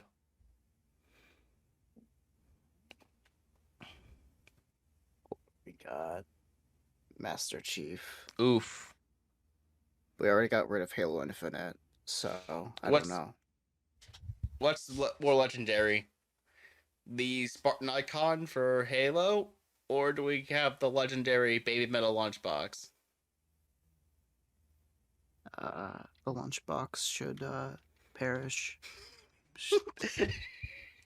Unfortunately, I may have to agree with you on that one. The lunchbox has to go. You win this time. Master Chief would literally create a black hole by collapsing it.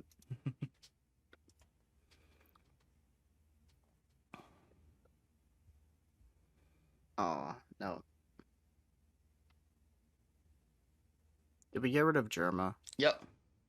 Alright. I got Elon Musk. Oh, no. Elon Musk or who? Who we got? Uh-oh. Doki Doki Literature Club Plus. Uh-oh. A small indie studio or, Tesla. Oof. Uh-oh. What is the biggest value in society? Seriously. Fine, we're gonna have to get rid of Literature Club. This is so sad. Alexa played Despacito. This is a sad day for visual novels. Yeah. Alright, what do we got now? The worst part is I almost got Elon Musk and I would have been like, yeah. What did you get? Anime. I got Master Chief. Oh god, don't tell me Spawnway is gonna be the grand finale. For fuck's sake. Master Chief versus anime. Oh man. The battle of the centuries, Western soldiers versus anime. Oh my god. Oh Jesus.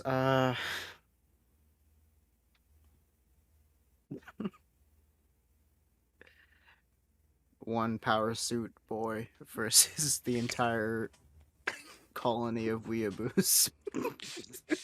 Sorry.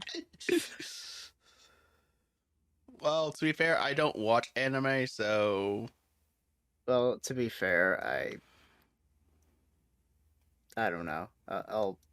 Yeah, anime. I'm sorry. You can't have God and anime on your side. You can only have anime or God. as seen on Bread Boys. Yeah. All right, we're on the All last right. 6. What do we got here?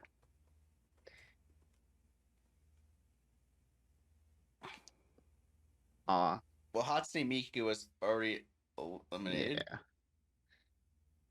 All right, what do we got? Did we get the default dance? We did. Aw.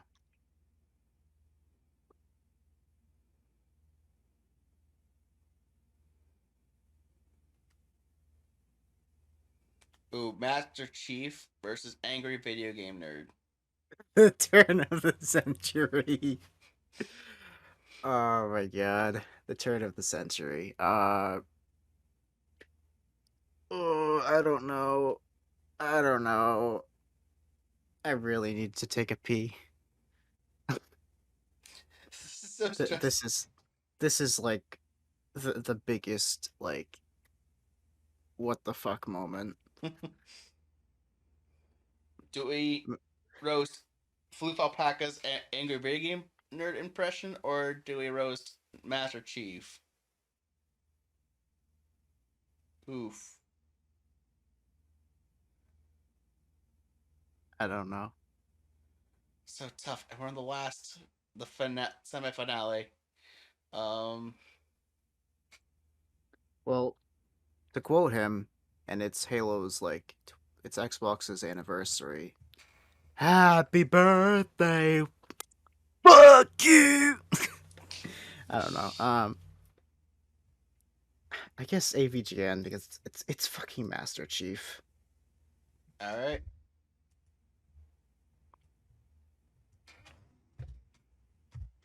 All right. We're on the final 5. Master Chief, Baby Metal, AMD, Elon Musk, and Spawnwave. Oh god. Oh, already fucking. Series gone.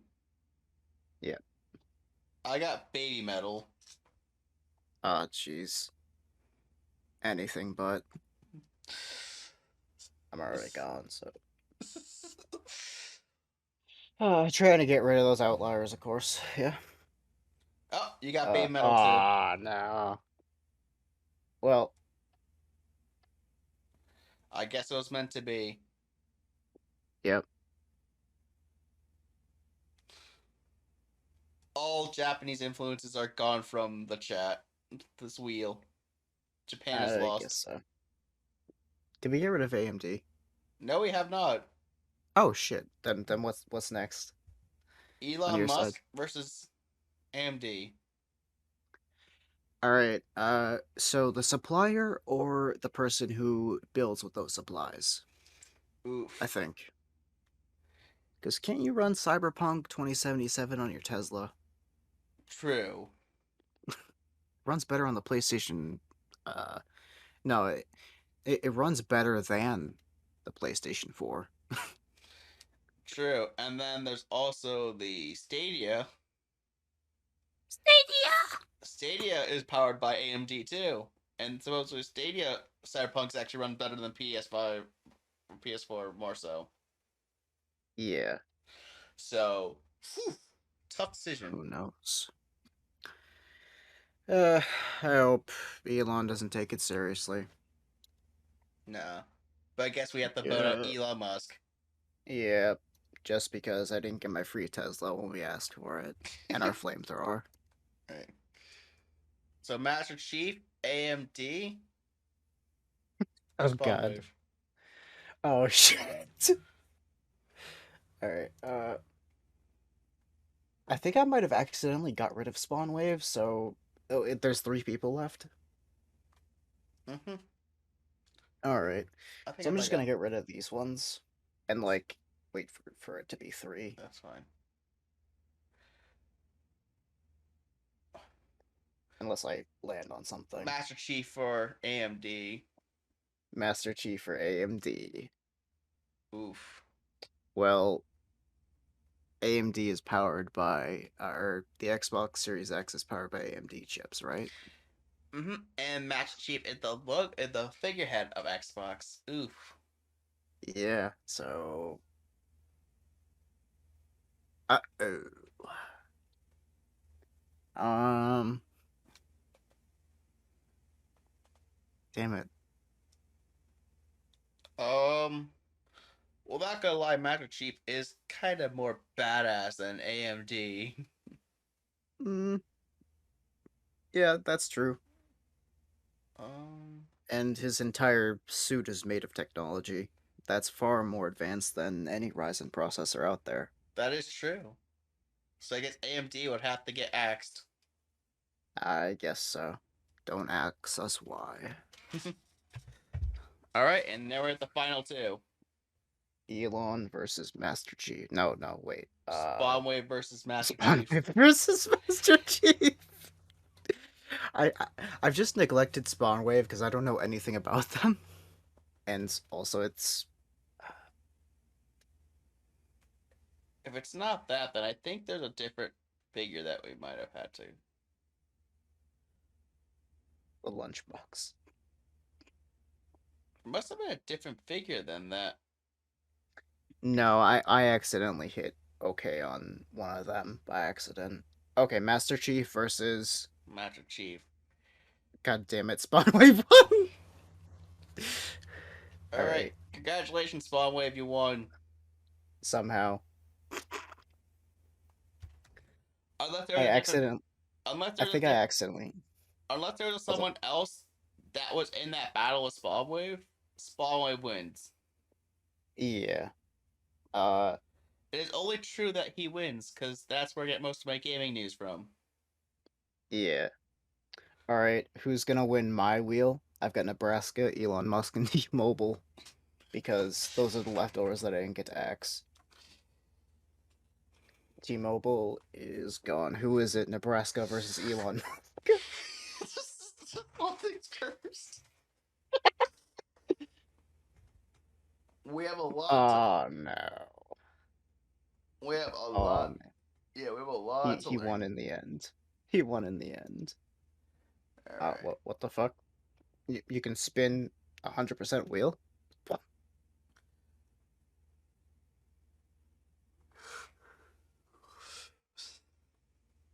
Woo!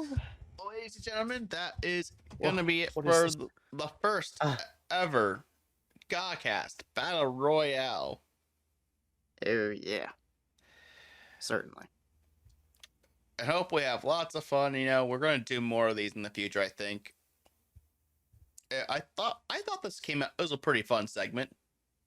Oh yeah. Definitely. Something a little bit different. Mm-hmm. For sure. And after about a month in the future, which it was caused by a time paradox due to FluufAlpaca fucking Felix from RE0, we are back. And quite a number of changes have happened, you know. I mean, I now have shorter hair. Scary thoughts. I got that Miku poster hung up. And yeah, now I'm starting another college semester. Fun times. Yay. Thanks, college. Thank you. Anyway. And I'm me. I'm not depressed again. And yeah. And I have many more guns. And I think the boss killed a child again. Anyways, I don't know. Right. But yeah, we've been gone for quite a long time, and we have so much news to talk about. I mean, we missed out on major acquisitions and CES and a whole bunch of crap. Oh, yeah. So much stuff for us to catch up, and of course, the obligatory Activision Blizzard drama. Because what else is new in GAHCast these days? I know. Yeah. Oh my God, Activision is it's just a gift that keeps on giving. With how, but it's not a good gift. It's like Christmas stockings, With but Cole, with coal. I mean, at least you get something to put in your fireplace this winter. exactly. Uh, or it's like a clothes you get for Christmas that aren't fitting. So even the disappointment of getting clothes is not bad enough. Now they don't even fit you. Well, speaking of it being cold, at least you can, you know, we had just snowed up in northeastern United States where the two of us live, so Oh yes. Oh my God. This is such a terrible blizzard out there. Um, I mean, I'd rather have this than Activision Blizzard, but that's goes to say, you know. Uh, anyways, yeah, but now every once in a while I just see a plow coming by that like kicks all the snow to the side, and yeah, I have to shovel that up again. woo! Anyways, woo. All right, shall Back we get with started? yeah, certainly, All right, so certainly. let's get started with our first subject, and that's regarding acquisitions. So, Oh yes. before we get to the major acquisition that happened, we have to get to two smaller ones, I would say, in comparison to it. And let's start with the first of the bunch, and that is Embracer Group. Now, for those who don't know who in the world Embracer Group is, they were formerly known as THQ Nordic, and they've been on a buying spree for quite a number of years now. I mean, they bought Gearbox, they have THQ Nordic, of course, and they have, you know, Volition and all the friends at Deep Silver, Koch Media. They have a whole bunch of crap. Oh, and they own Goat Simulator, so that's fun. Oh nice. Where's my tongue extensions? Good question. I have no idea. I forgot to put them on this episode. Even though I'm more of an alpaca, but whatever. That's fine. So we see here there's a couple of companies that were acquired. So let's start off with the first one. That's Dark Horse Entertainment. Now, this company here is mostly known for its IP in terms of like comics and TV and film, and some video games too. But if we take a look at this press release from THQ, not ETQ, Embracer Group, we can see that they own IP such as The Mask, Time Cop, Father's Day, Ghost, and they've worked on Star Wars, Avatar, Stranger Things, and Witcher. But they mostly are known for like movies like The Mask, Hellboy, Time Cop, Umbrella Academy, Resident Alien, and all this other stuff. So this acquisition I think is probably the most significant of the bunch. At least one of the more significant ones. Yeah. I mean, I don't know any of these movies because I'm not a movie guy. But just knowing that Embracer Group is largely a investment video game company, kind of like similar-ish in vein to what Tencent is, but not focused on investing, but more like buying up a bunch of things. Mm-hmm. So it's kind of crazy in that department. But the fact they've had such a pedigree. Oh, and apparently they also make digital, like not digital, but like art books and stuff. Like you can see here, like the Legend of Zelda Hyrule Historia. Oh, they did. They were the ones that made that game art book. Wow. So they own a way to get into the the collectible art books and stuff like that. So that actually is pretty interesting too. I mean, Certainly. especially because this is gonna what they so the way Embracer Group is structured is that each company. So Embracer Group, you have the Embracer Group itself, and then you have each individual company inside of Embracer Group. That's why I mentioned THQ Nordic, Koch Media, etc. Is because they're all companies under the Embracer Group umbrella. Embracer Group kind of functions more as a financial role rather than like the overall leader of the group. Oh yeah, and Gearbox too. Yeah. Which is funny that Embracer Group technically is working with 2K because of Borderlands. Yeah. But speaking of Borderlands, and 2K, Gearbox inside, who a company that is inside of Embracer Group, did acquire Perfect World Entertainment. And this company here is largely responsible for like MMO games, from what I understand. And they also include things like Perfect World Entertainment Publishing and developer Cryptic Studios. And again, that update adds up more staff. And on top of it too, give me 1 second here. If we take a look at the press release here, you could see they own things like, again, mostly MMOs. Mostly with Perfect World Online. They also made Neverwinter and Star Trek Online. They did Torchlight, Remnant from the Ashes. It's a lot of stuff they've done. But it's mostly the MMOs that kept them on track. So Gearbox technically having more access to MMOs that usually generate a decent amount of money is not a bad idea.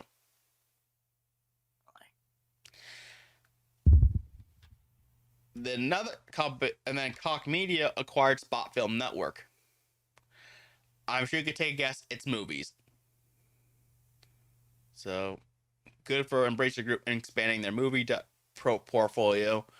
I mean, this is a tech and gaming show, so we're not going to focus as much on the movie acquisitions as much. Besides the ones that actually stand out to us.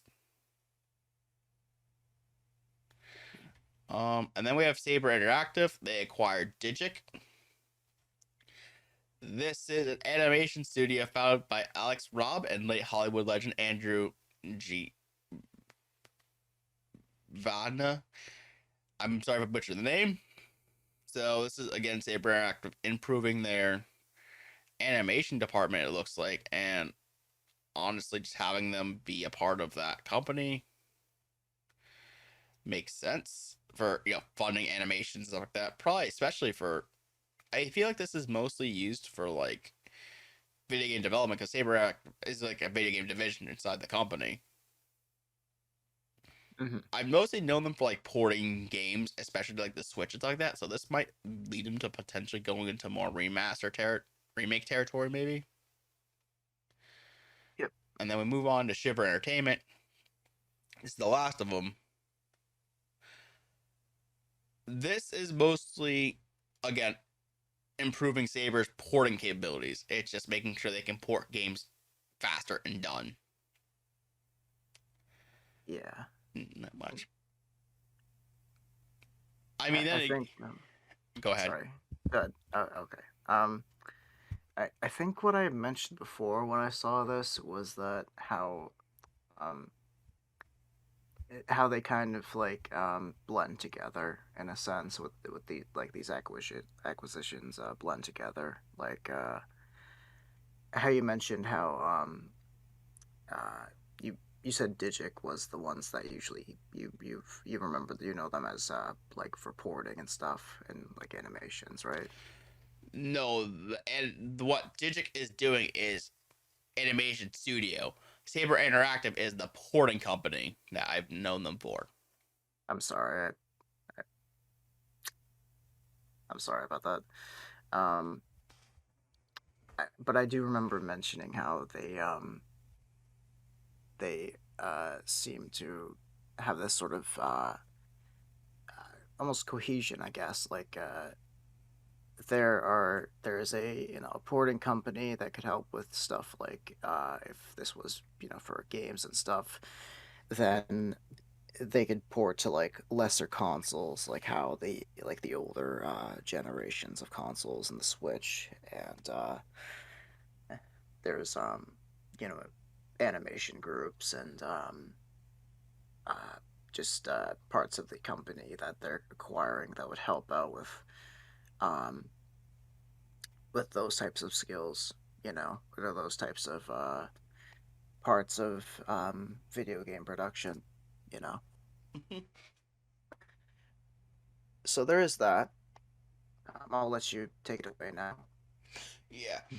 So from what I can tell here, this is all, this is just helping efficiency mostly within the Embracer Group company, but some of the companies, like for instance, Dark Horse is going to operate as another branch of Embracer Group as a whole. So like I mentioned before, Gearbox is already its own branch.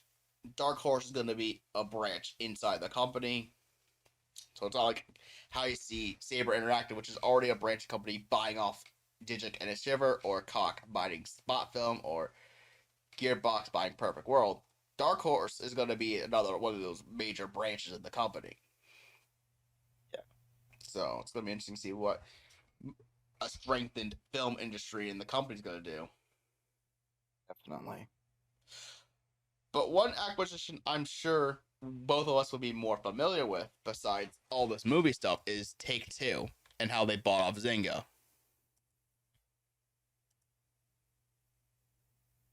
Yes, this. What? Why is Zynga looks like a pit bull? Or I have no idea. Pit bull mix. Zynga the dog. Anyway, Take-Two. Let's just hope that this has nothing to do with Take-Two kind of like I don't know, abusing their power, kind of like with that whole Rockstar thing, because I know Take-Two has a lot of influence on their games, so they don't really have a lot of they don't really give too much with freedom, so Right. just open. So here it is. This is the press release right here. So we got right to the press release. And as you can see in the first page, it says Take-Two to acquire all outstanding shares of Zynga for a total value of $9.6 per share, $3.5 in cash, and 6.36 in shares of Take-Two common stock. I mean, ignore that. I'm sure there's like an asterisk saying this is supposed to be a metric in like millions or something like that. So, but still, that's quite a lot. And it says here, transaction represents a 64% premium to Zynga's closing share price on January 7, 2022. So would Take-Two as one of the largest publishers of mobile games, the fastest growing segment in the interactive entertainment industry, unifies highly complementary businesses, including Take-Two's best-in-class portfolio of console and PC games and Zynga's industry-leading mobile franchises, creates one of the largest publicly traded interactive entertainment companies in the world, with $6.1 billion in trailing 12-month pro forma net bookings for the period ending in September 30, 2021. Transaction expected to deliver approximately $100 million of annual cost synergies within the first 2 years after closing, and more than $500 million of annual net booking opportunities over time. Ignore the conference call part. We don't care about that. But yeah. Take-Two trying to buy off Zynga. I see the because they're a mobile game company, I see how they publish a lot of mobile games at least. Wait, no. Give me 1 second. I might be wrong on that, but I know that Take-Two with Red Dead Redemption 2 and Grand Theft Auto 5, they've been very entrenched in trying to. It's pretty much a cash cow, in a sense. I know that they've tried to pretty much squeeze what they can out before they release any other Grand Theft Auto Online for 6 or um I mean I know the trilogy they released, but that's there's not really an online thing. I know there was like a parody article that scared me once. I thought they had like a bunch of microtransactions in the trilogy, but it was a joke article. Um but give me 1 second. So if I'm to be corrected, they are expertise in mobile and next gen platforms. Okay, so Takes Two might take a stab at the mobile game market, and a lot of mobile games are free to play, with freemium like things. So I see how this is. They're probably doing this out of a mobile game sort of aspect, as it Right. seems anyway. Because finally, we got all the dream that Alpaca wanted: Grand Theft Auto X Farmville. What did you just say? It'd make more sense. What? John Marston, the sheep farmer. Red Dead 1.5. Now that you mention that, actually, I would not be surprised if they pulled a Konami and made like spin-offs, like what they did with the Konami franchises. There's a lot of Konami gambling games. Mm-hmm. I wouldn't be surprised. Right. And all of a sudden, Arthur Morgan and John Marston are living happily um, at Beecher's Hope, farming sheep or something, even though Arthur kind of, isn't Right. really with John. Right. Because you can see here, one of the IPs they named that actually has been dormant for a little while now is Midnight Club. Oh, So, yes, Midnight Club. so if you look over here, you can see, like, why would you name drop Midnight Club if you haven't made a game for it in a really long time? And I wonder That, if. yeah, that makes it a bit more questionable. Why would you name drop something like a franchise? Actually, they also mentioned BioShock. BioShock hasn't been experimented with at all. Um, Yeah. since 2013 with Infinite. Um, Right. and I know that there was like BioShock remaster for like that Nvidia leak back in July, but Mm. Midnight Club I don't think was ever on that leak. No. At least And, not if I remember correctly. and it's due to this that some people actually have thought that Take Two might get a new game, but using the mobile assets that you get from Zynga, they probably would get, because Midnight Club, as the second article I linked to mentions, Midnight Club hasn't gotten released since 2008. Yeah, and Mafia as well. It's another thing, Mafia. Yeah, so it's funny to think that some people are thinking that it's possible that Midnight Club might get a mobile version. I see. Which could make sense because I know there's some mobile car racing game, but I wonder if there's a way they can make a premium game too. Because it'd be nice if they had a studio that would actually be willing to make it possible.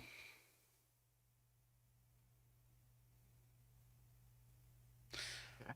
Like, it's a shame that EA scooped up Codemasters instead of Take Two in some ways, because I feel like Take Two would be the one that would most heavily benefit from a racing studio rather than EA, who already has one. Mm-hmm. Because EA already has Criterion, which has been known for the Burnout series, and have been handling the Need for Speed series for quite some time now, before they handed off to another studio, and then they're back to doing that again. Yeah. So, But I wonder if with Zynga in the picture, could they use them for, maybe a mobile version of Midnight Club? Probably piss off some fans, but I have a feeling that they're mostly looking at some of the mobile games like, okay, what are the most popular types of mobile games? Cars are somewhere in there. Oh yeah, we have Midnight Club. Let's reintroduce it as a mobile game. Mm-hmm. And so this is mostly an automobile sort of racing game in a sense, right? Yeah, kind of a Need for Speed in many ways.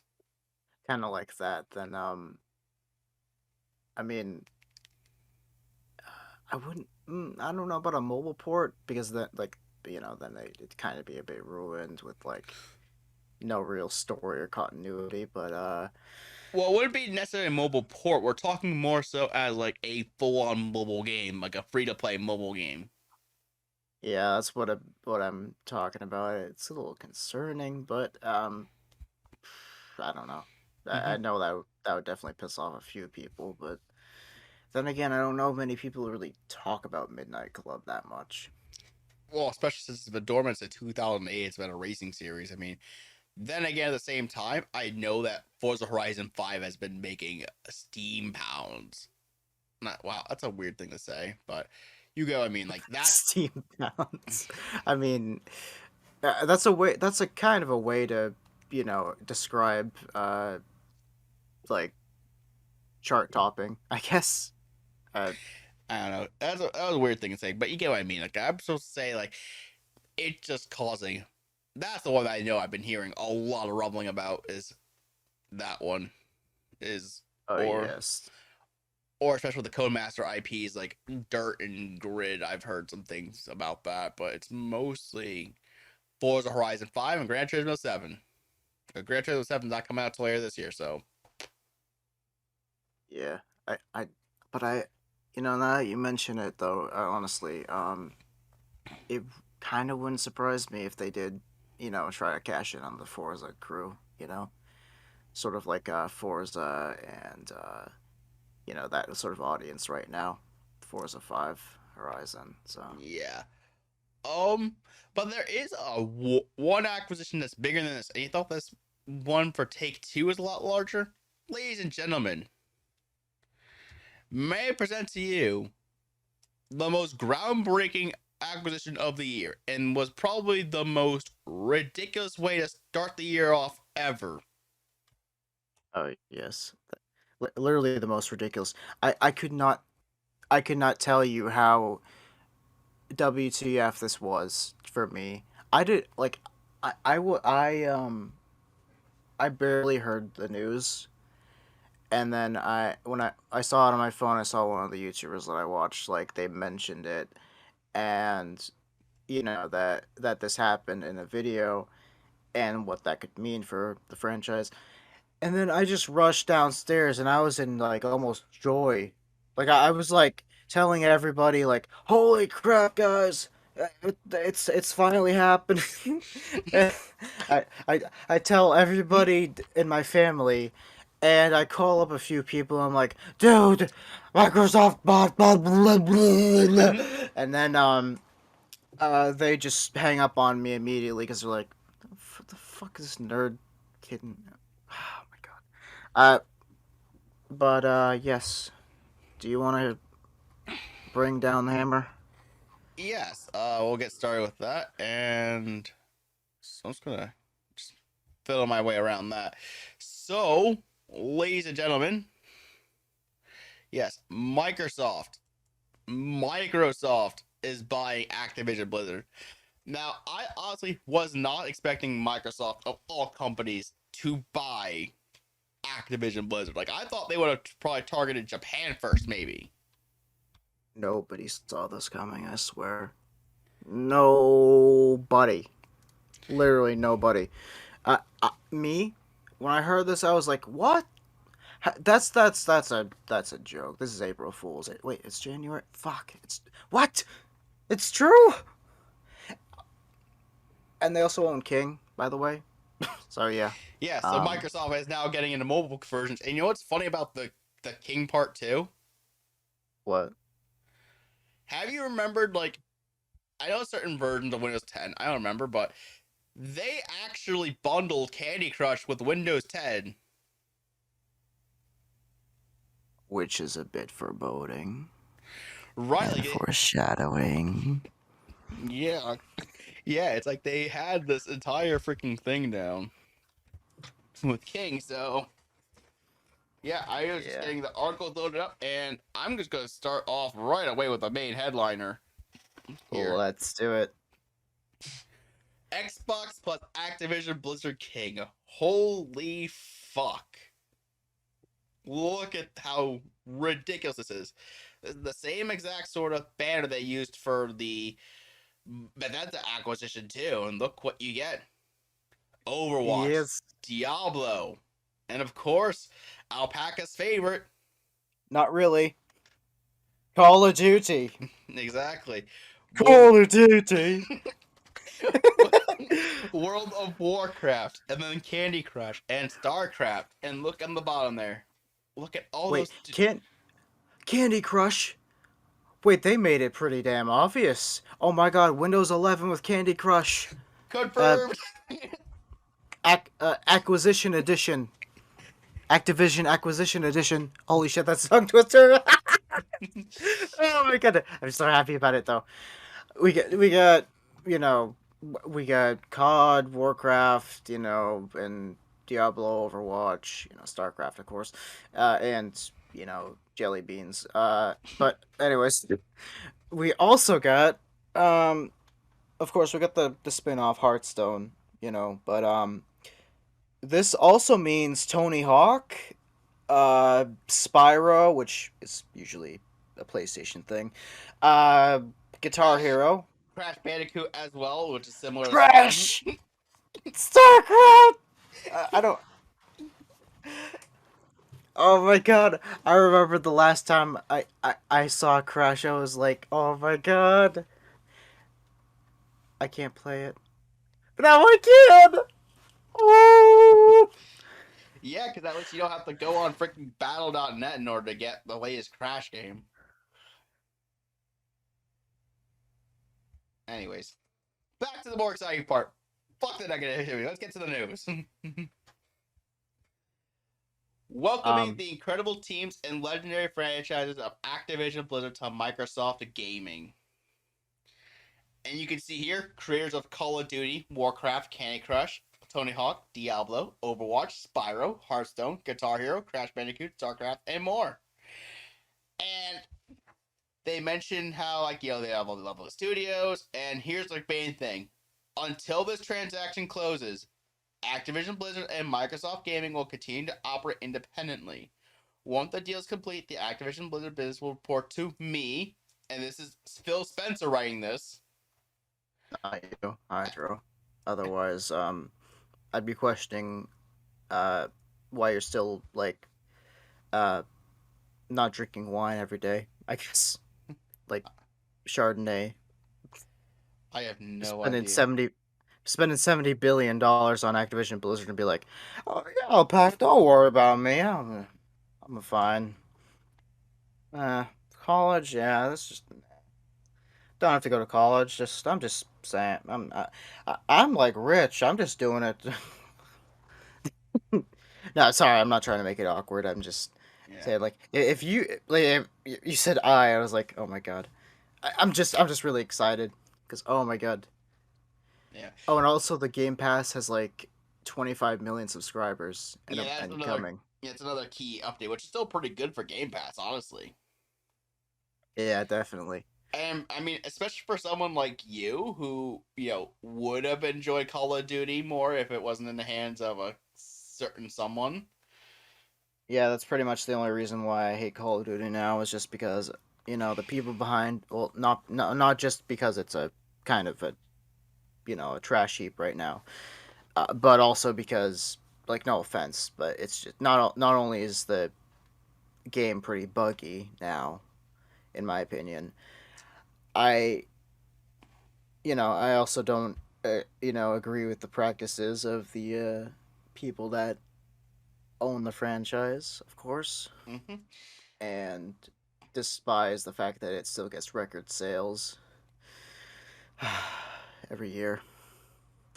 Yep. Not out of jealousy, but out of morality, I guess. Hmm. But separate the art from the artist, I know, but yeah. And the artist can't put out a good piece of work, why should you? Right. But the thing is that so that key thing, like I mentioned, was they're gonna remain separate until roughly around June of 2023. It could be sooner for all I freaking know, but they're expecting the latest to be around that time. Yep. So, I mean, personally, we hope it's sooner, so that way we can get that certain Kotick guy out of there. Oh, yeah, certainly. And yeah. And they mentioned, and another key thing they mentioned too is this part around here. Look at this. As a company, Microsoft's committed to our journey for inclusion in every aspect of gaming along both employees and players. Notice this line. Oh, yes, this is a fucking, kick in the ass. This is a big, middle finger, I think. Yep. And we keep I know Phil Spencer was... Sorry, I know Phil Spencer was... Was he the first one to speak out about it, and then Sony and Nintendo? Or was it Nintendo? It was Either way. I think it was Mike. Actually, I believe it was Sony first and then Microsoft. But I remember specifically that. Remember back in November when Microsoft was thinking, "Oh, we're going to reevaluate our relationship with them," and they were the most vocal about it. Yep. Is this what you mean by reevaluating their relationship with them? Is just scoop them up for no apparent reason? Yeah, and that's kind of a funny way of putting it. You think back, they did say that. They definitely were kind of vocal about, we're reevaluating our relationship, and now by this they mean they're buying them out and they're now under our orders starting, quarter 2 or 3 of 2023, it's kind of a funny way of for foreshadowing as well. We're reevaluating our relationship, and now we're gonna be their boss. Fuck you. Exactly. And the thing is that because they would be owned by, Microsoft Gaming, actually notice how they rephrased it, like the core of the team from Xbox to Microsoft Gaming. Notice that. Yeah. Like, notice how it's just like, oh, we're not overly Xbox. It's like, okay, the game branch being Xbox, our gaming branch is known as Microsoft Gaming. I actually didn't notice that. Where was that again? So, notice how throughout the entire article it mentions Microsoft Gaming. Oh my god.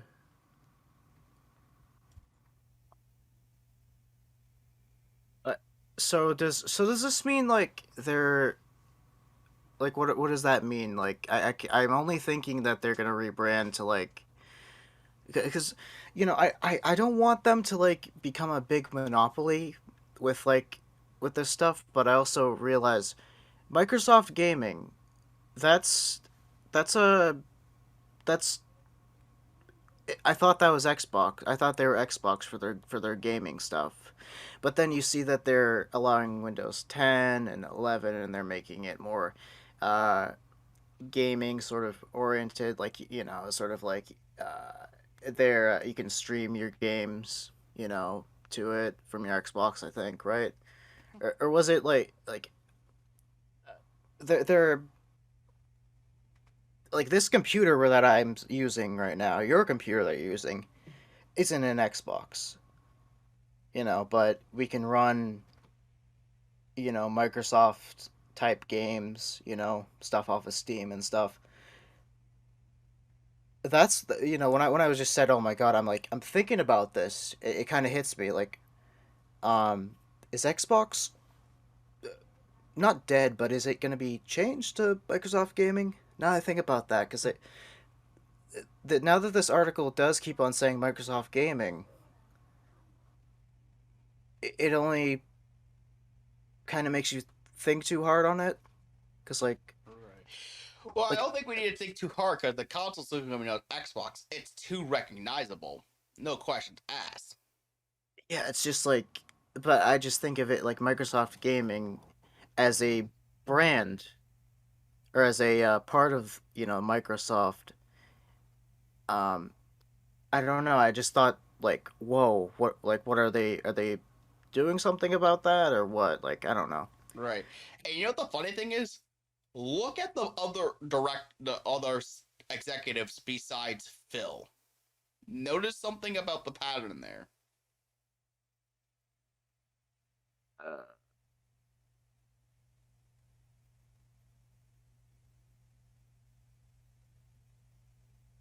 Matt Booty. Sorry. You notice anything about a specific gender split? Oh yes, I know that. I noticed that too. Like there are give me 1 second. 1, 2, 3, 4, 5. 1, 2, 3, 4, 5, 6. Wait, did I skip somebody? 1 second. Actually, it is 7. Yeah, it is 7. Wait, no. Wait, 1, 2, 3, 4, 5, 6. Because it feels Spencer. Okay. Because there's 4 on the bottom line and there's 3 on the middle line. Yeah. I know.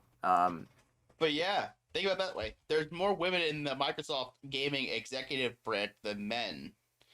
Now, that may Yeah. seem like a very minute detail, but it seems like it shows a more inclusive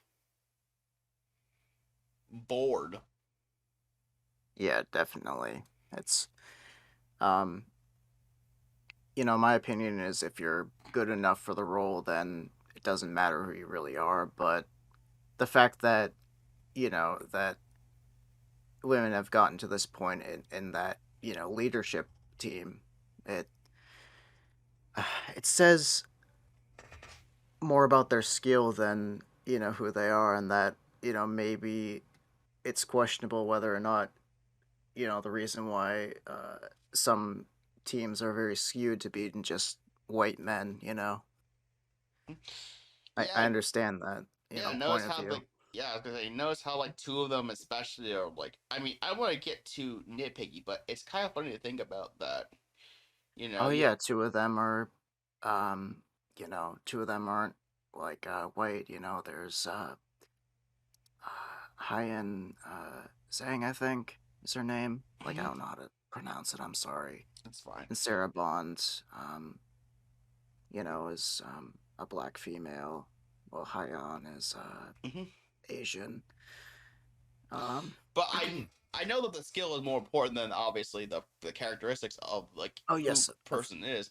But the point I want to bring is I feel like they highlighted this specifically. yeah, I do get that point as well. They kind of highlight the fact that you know if you look at Activision Blizzard's team um, versus this leadership team. Let me look that up actually. Uh, Let me see that. 29 of which are in a leadership position. Let's see that. Give me 1 second. So that is, of course, there's that scumbag over there. Looks like The one who one, the two, one who want to drop a three. tactical nuke on. No, I mean in Modern Warfare 2, yeah, not in real life. That's illegal. Mm-hmm. Anyways, there's 1, 2, 3, and these other people don't really have like, I mean, they don't really have like a profile picture, but you can, you can kind of see that there are a lot more men over here, and not many like women or anybody that seems to be, of I mean, of like a different race or something. And it I'm not saying that that like it's skewed or something, or that that it's I don't know. It's just quite funny that you look at that, um, you look at you compare them, and you kind of realize that that was never what Activision Blizzard really had in mind when when they were doing that, when the people that were in power did that stuff, and now that they're caught, they kind of scramble together to try to subdue the or suppress the idea of it. You know, Right, of course. But I then you don't look. I don't personally mean as an attack or anything. It's quite interesting, And you look at this article, and um, it's almost like a it's almost like a I don't know, like I feel like this image, the fact that they show off who is in the higher positions shows that anybody who you know sorry, I'm running out of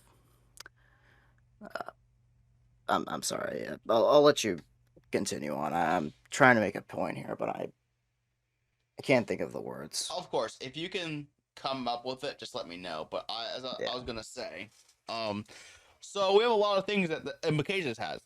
For instance, we can see here on this article here provide as like a thing from Bloomberg. Microsoft deal supposedly wiped $20 billion off of Sony's market value in a single day because of this whole thing. And as you can see in the article here, it says that Sony Corp shares fell 13% in Tokyo, which actually was their biggest drop since October of 2008.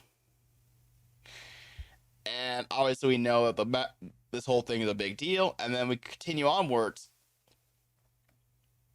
Because before this whole thing, there was a whole fear that like Sony was going to be like, you better keep your commitments to us, like in terms of the contracts that actors have with Sony. You better keep those contracts. And so, even Phil Spencer mentioned, had a good call this week with leaders at Sony. I confirm our intent to honor all existing agreements upon acquisition of Activision Blizzard and our desire to keep Call of Duty on PlayStation. Sony is an important part of our industry, and we value our relationship.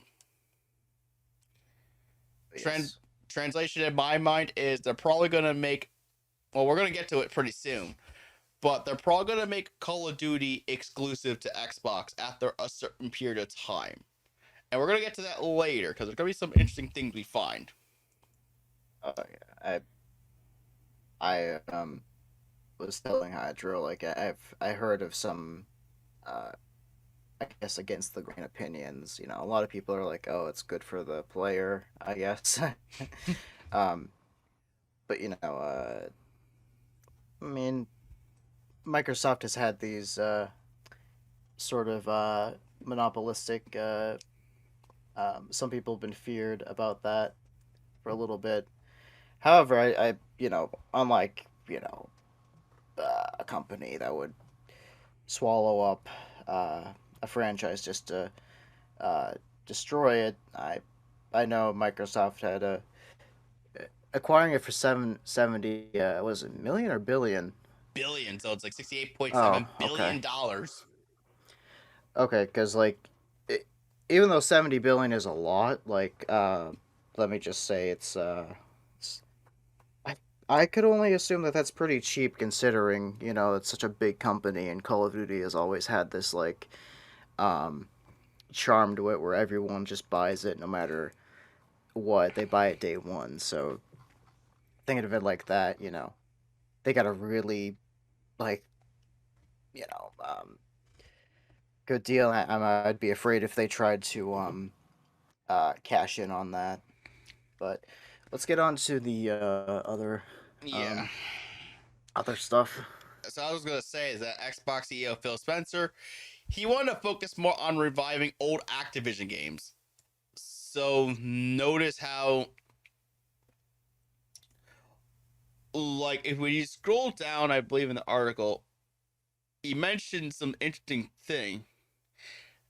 And that is, and look at this. In discussing some of the intellectual properties owned by Activision Blizzard, Spencer's excitement may have mirrored the enthusiasm of a StarCraft player, noticing the long dormant franchise's logo and Microsoft acquisition announcement.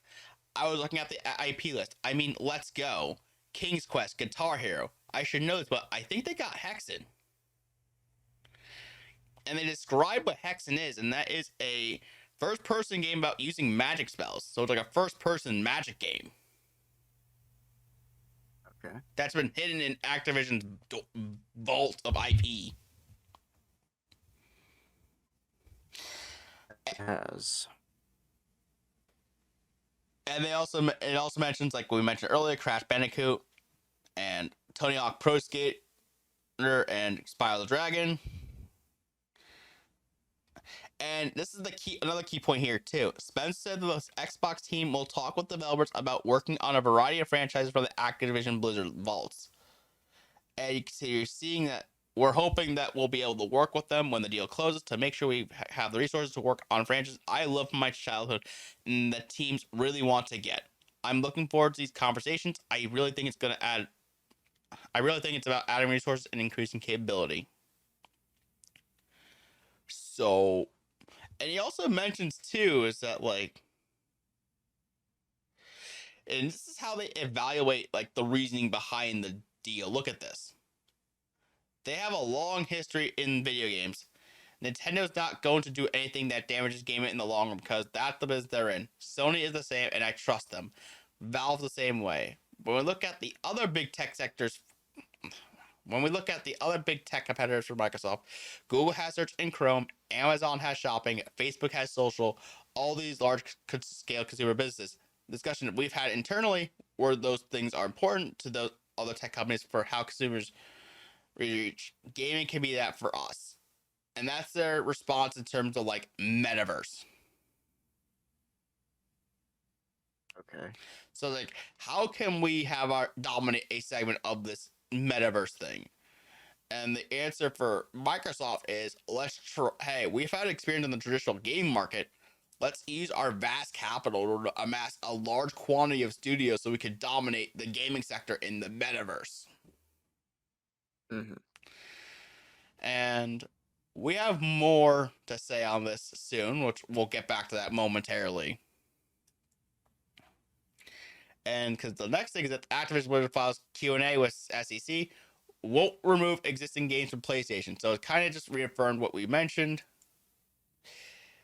Is that they did mention that Bobby Kotick will remain as CEO of Activision Blizzard during the whole thing. But I have a feeling that what's going to happen is that, while I may be the CEO of Activision Blizzard, he's probably only, if he does stay, it won't be for very long. And I feel the reason for that would be, is that he just wants to make sure the transition period is, done. Yeah. That he makes sure that the studios that are in the Activision Blizzard thing will get used to the Microsoft culture, and then afterwards, Microsoft will give him the boot. And there's a whole Q&A in this article I've listed too. And again, like I said, it's mostly all the things you would come to expect. Like, you get to see here, again, a lot of this. Oh, here's another interesting question that might be wondering too. Will there be any layoffs as a result of this transaction? Because with all these mergers, a lot of times there's like layoffs and stuff like that. Yep. And this may be good for the employees too. So look at this. Microsoft has made clear they want to preserve and grow the value that Activision Blizzard brings, and that includes the talented team at Activision Blizzard. We anticipate Microsoft's diversified operation will create meaningful opportunities for Activision Blizzard employees and provide Activision Blizzard with access to additional world-class developer talent who will collaborate with our existing incredible talent. Yep.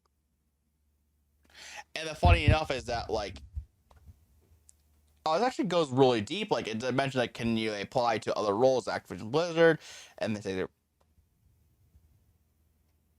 this gets a lot of HR questions too. But what's more important for me, honestly, is the fact that they're not going to lay anyone off. Like, if any, not many. Yeah. And that seems like a good thing to make sure that the employees are still there. But then we get to the final article that I have here on the topic, and this is the thing. This is what we were getting about earlier about the Call of Duty thing. Look at this. Activision is committed to releasing at least the next 3 Call of Duty games on PlayStation, even after the acquisition.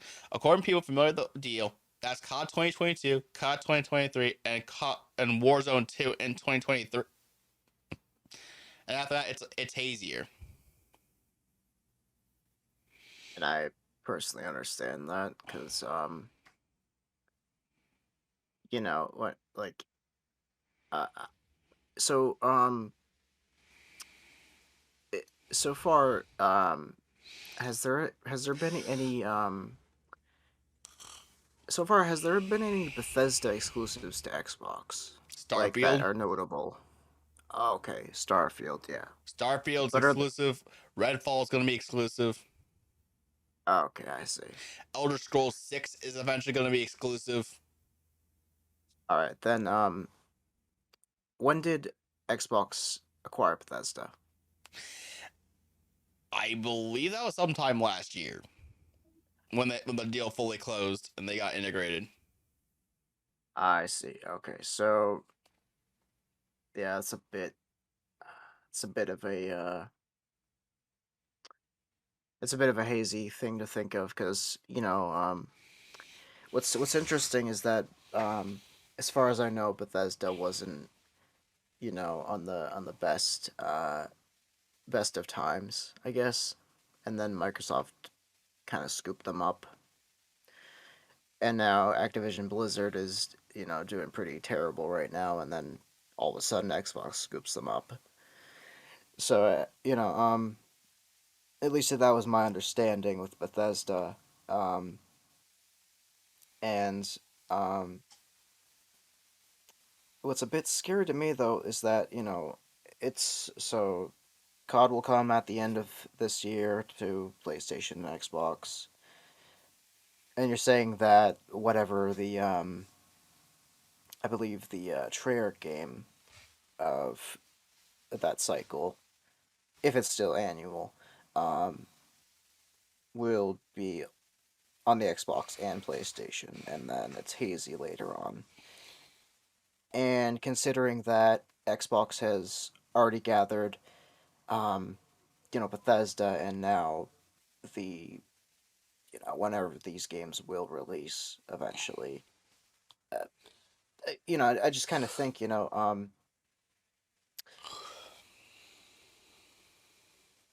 don't know if it's thin veiled, is all I'm saying, because of how, these Bethesda exclusives are, Bethesda exclusives to Xbox now, It just feels like a ill promise, Yeah.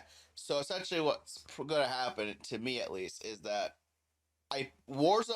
all the Warzone games are easily going to be multi-platform. Like if you look at Elder Scrolls Online and that sort of thing, it's going to still continue that trajectory. But it's like once you get past like the main series game, like Elder Scrolls 6, new Fallout, that would eventually come out, etc. Oh wait, Todd, we need 5. Sorry. I heard you say that. I was just like, the Fallout fanboy inside Alpaca really wants that Fallout game. By the way, we need Elder Scrolls 7. Anyways, sorry. But like, what sort of time paradox are you creating now? Because now you want Elder Scrolls 7 when 6 isn't even out yet? wasn't that special edition? Sorry. No, anniversary edition. Sorry. Oh, God. You consider the anniversary edition for this lovely game here. Yes. No, Skyrim and Grand Theft Auto 5, now that we're talking about, Bethesda, and we were originally talking about Take-Two, kind of funny. PlayStation 3, 4, and I think it's playable on 5, Mm-hmm. backwards compatibility, like GTA 5, 3, 4, 5, 360, 1, Series X, something with the definitive release or whatever. Mm-hmm. Anyways,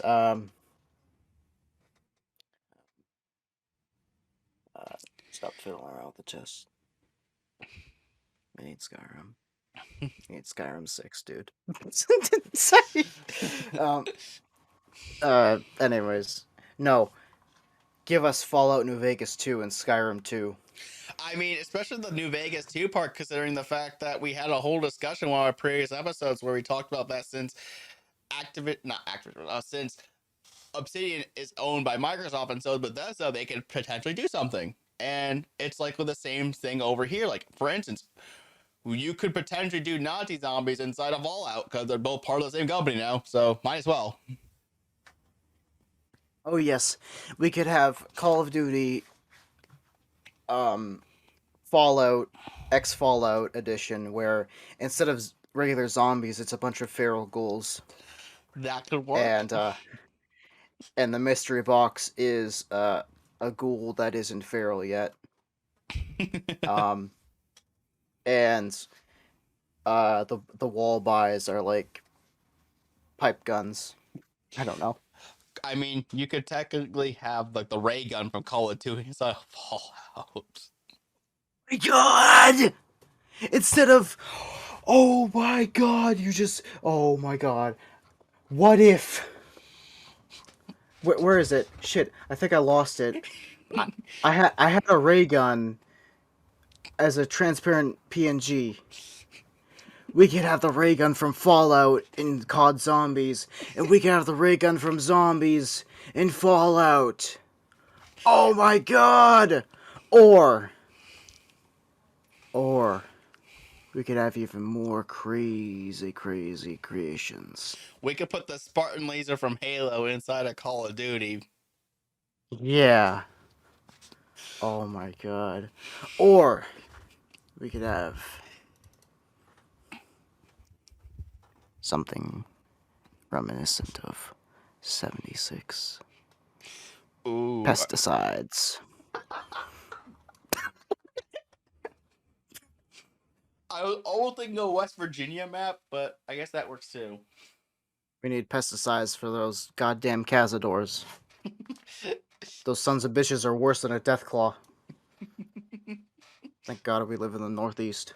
Don't want to fucking deal with the Mojave and his bullshit flying bugs. Rather stomp a few rad roaches. Clearly, this acquisition is purely targeted for you because they want you to sign up for Game Pass so you can just play Call of Duties with a management that's not Bobby Kotick. Yeah, no, that and oh my God, I can't wait for it. I'm sorry to everyone who's viewing this and they're like thinking like I'm a weirdo. I can't think, but I only think when I'm excited. I'm sorry about it. I don't take. I don't know. Anyways, Yeah, that'll get you to sign up for Game Pass. It's Call of Duty and Fallout in one subscription service, and you know that you'll get it every single. As long as you pay the subscription service $15 a month, you get access to the games. oh yeah, and now exclusive. Pre-order Call of Duty and get the new Fallout 4, 1911. Dude, like imagine how much crossover some of the IPs can have. Like imagine, oh my god, like I'm always thinking like Elder Scrolls cross World of Warcraft crossovers, considering the fact that they're both owned by Microsoft. Yeah, certainly. So those two could make sense. Like imagine having a fucking like I don't know, a high elf from like World of Warcraft inside of Elder Scrolls Online or something. I don't know. But there's a lot of interesting things you could do with like I don't get like this is a purchase that's good for Game Pass users. If you're a Game Pass Ultimate subscriber, this purchase is perfect for you. Like I know for a fact that if World of Warcraft came to Xbox Game Pass Ultimate, I'd probably hop on World of Warcraft again, honestly. Oh yeah, certainly. Because I wouldn't have to worry about another subscription fee. It's like, oh, I'm already paying for Game Pass. I'll just hop on. Mhm. and we'll be able to finally enjoy Halo, Call of Duty, Fallout, Elder Scrolls, all the FPSs Actually, I guess in one go. that really is a good point. Is that it's funny to think about with the acquisition of Activision Blizzard. This would pose Microsoft as the dominant Western RPG/shooter company because they would You have know, you're right, actually. I think that's why people are so afraid of, like, antitrust stuff. Now I think about it, because they really do own a lot of FPSs now. One was, you know, Bungie, now 343.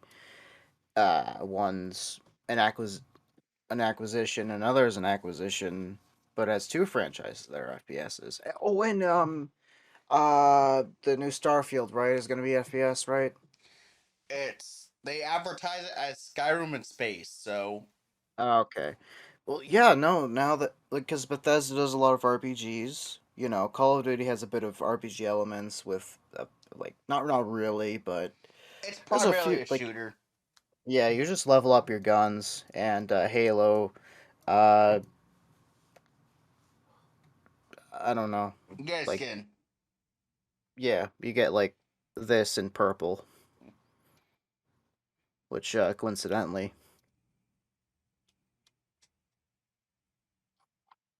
I'll put this as a sticker from the old world to the new.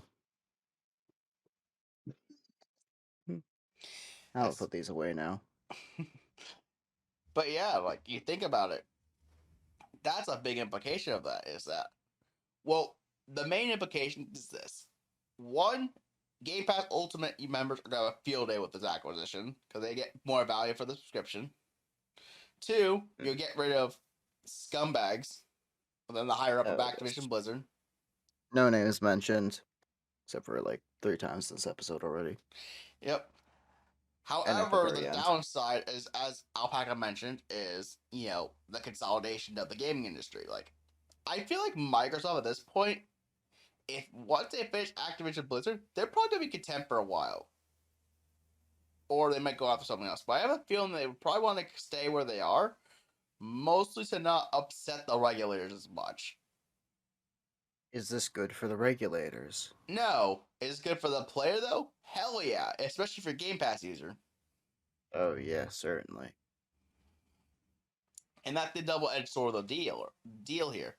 It may not be as good for the regulator because they have the deal of, okay, this is a really massive acquisition here of Activision Blizzard, and you just bought freaking Bethesda. Yeah, not to mention that was last year, like you said, so they're doing it pretty rapidly in a sense.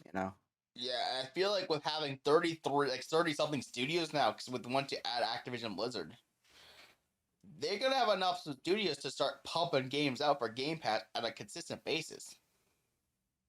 Yeah. Especially if they can get some of those studios off the COD machine. What if they purchased EA fall in the fall or something? You know what's Just be like, get me the fuck out of here. well, the Yeah. funny thing with EA is the fact that if you are a Game Pass Ultimate subscriber, you just get EA's thing for free. So you have access to all the EA games anyways. Oh yeah, that's hilarious. Oh my god.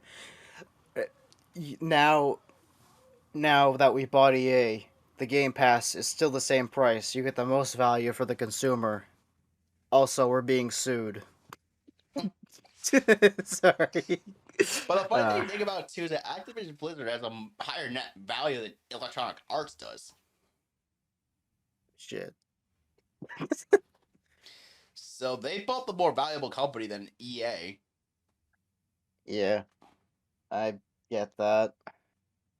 And it's mostly Though, and that's the problem. I think that's the problem with the Call of Duty annual release cycle too, is the fact that we've seen signs of the annual cycle just breaking down.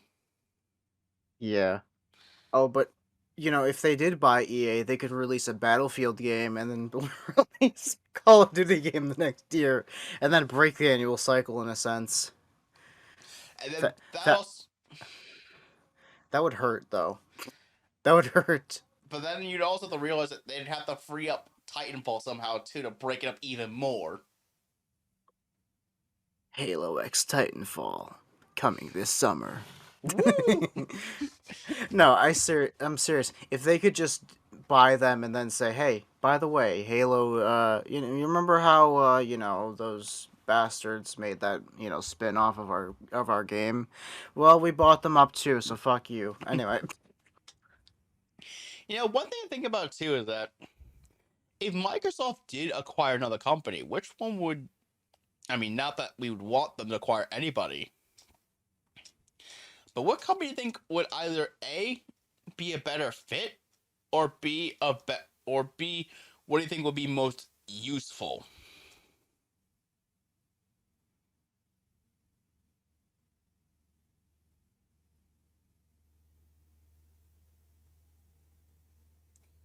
man, sorry. Sega, I guess. I don't know. 100% agree with that, especially considering the fact that Xbox was originally supposed to have backward compatibility with the Dreamcast. It actually would make sense for Sega to be a part of Microsoft's gaming empire. And they were doing that mega game or something that they were talking about with Microsoft. So I don't know. I'm not gonna be a crystal ball gypsy or something, but my God, if they buy EA in the fall and then Sega decides to, Sega X Microsoft or something, oh my God, I would just I don't know, I I I would be excited, but I would be like, this is not the world that I thought I would be in, and somehow I'm happier. I think it's the weirdest thing to think about. It's like, with how Phil Spencer has been as a very charismatic pro gamer person, Yeah. it makes these acquisitions from Microsoft not as threatening. It's an odd feeling.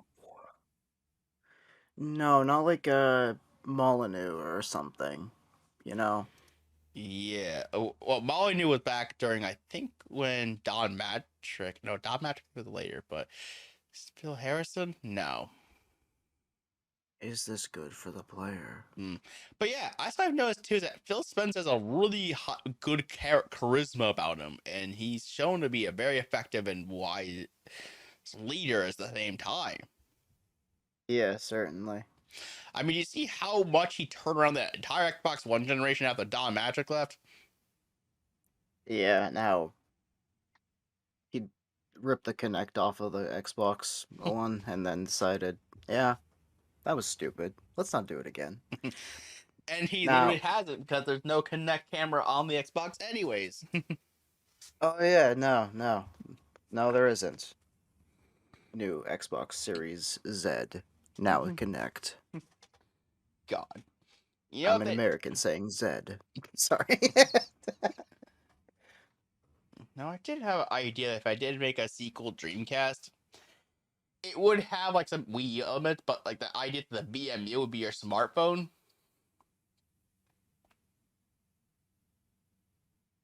And the idea is that you use the controller in the same way that you use the Wii U gamepad. I see. Or like the Switch in a sense, though, but not Yeah. detachable. Kinda. But the idea is that like you have the VMU, quote unquote, because again you can use a smartphone to do the same thing. And the idea is that you have like the mini games like you would on the Dreamcast controller. Mm-hmm. So believe it or not, the memory cards for the Dreamcast actually had buttons on them, and you can actually play mini games on them, kind of like Tamagotchis. What? Yeah. Oh my God! Like the Pokemeter from Heart Gold and Soul Silver. Yeah. In fact, I'll be right back. I'm gonna get one for you. Just wait right there. Wait. Yeah. Wait. Nope. Bye bye. Oh shit. Go away. Bye bye. Oh fuck. Bye bye. Trying to scoot. I'll just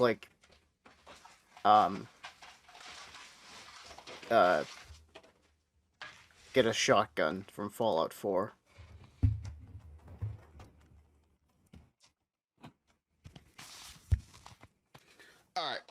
See this little control right here?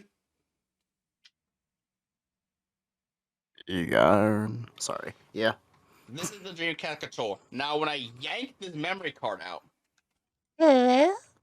notice Sorry. how there's a little set of mini buttons on the memory card? Looks like a little mini Game Boy. Yeah. Oh shit. Yeah, you Yeah. actually use these to play little mini games on them.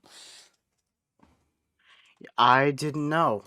Oh my god, that's insane. Actually, like were they like Tetris or like just kind of like meh, sort of like eh? They actually relate with whatever game that is on the memory card. For instance, like if you had like Sonic Adventure, Oh my god, that's fucking cool. you get like a mini like chow interaction sort of thing on the That's so VMU. fucking cool. Oh my god. So they didn't tell a lot of space, but you could actually have like little mini games on them, and that was kind of a mini secondary display. So like you actually get a little screen right at the controller here. So sometimes certain acts will happen in the game, and like mini things will happen. Nothing crazy, but like minor things. Oh yeah, no, but that is cool to me, honestly. Oh my god. Why don't consoles do that anymore? Why can't we have companion apps for our companion apps? But from the Xbox, why can't the Xbox have like a little screen that just like goes and then it just shows like a I don't know a rad roach being killed. I was gonna say an You're image playing of Felix. 76. Hello? And it would just like oh my god, yeah, no, no. What if you got a headshot in COD and it would just pop up and be like headshots rock or something like that? Right. Hard to really say, but yeah, it would be interesting to think about here. But Yeah. overall, just looking at the Microsoft acquisition in general, I feel in general this is I mean, with Phil Spencer at the head of Xbox and seeing the changes that he's implemented for autonomous teams and everything like that, I feel like this is going to be a good thing. Definitely. Now, if it was as he mentioned that Facebook bought it or whatever, it would be more of a shame. If fucking Facebook bought Activision Blizzard, oh my god, I would just like I don't know what. Why would they need to? What are they gonna make like Escape from Tarkov clones? Or Pavlov, I mean, not Escape from Tarkov. Sorry. But and then if Google bought them, well, they'd force them on the Stadia. That would be terrible for an FPS. Yeah. I just need to ask you one thing. So we're gonna move on to JM or the controversy. Right. So while all the cool stuff, with the acquisition of SICE, there's still a rotting corpse within. Oh yes. There is still, there are silver-tongued, silver-forked, snakes still scattered around the grass, and like, uh, there's a lot of poison ivy. So you're either getting venom poisoning or itchy for the rest of the day. Yeah, something crazy like that is gonna happen. And you won't be able to build anything, I guess, like those anytime soon. Mm-hmm. Right. So currently opening up all these articles here because we have another story to tell. And Yes, and it's less pleasant. once I get all these articles in place, then I'll sum everything up Okay. and we'll give our thoughts on everything as a logical whole. So we start our tale of the Activision Blizzard saga of this session. Yes. With the Lego Overwatch 2 set. And what's happening here is that due to Activision Blizzard's conduct, they're actually delaying the set till a future date. And the reason, is that, as Lego says, we are currently reviewing our partnership with Activision Blizzard, given concern about the progress being made to address continuing allegations regarding workplace culture, especially the treatment of female colleagues, and creating a diverse, inclusive environment. And then you can see the set down here, which I also think this is a pretty decent looking set for what it looks like. Naturally, Box art, even, yeah, for a something Lego like set, that.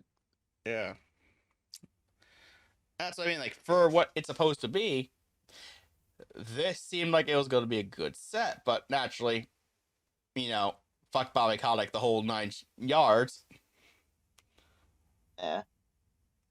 Wanted to shove him in a 9-inch pole, and then afterwards, we find out that not only that, we find out that Bobby Kotick at one point thought he wanted to buy gaming sites like Kotaku and PC Gamer.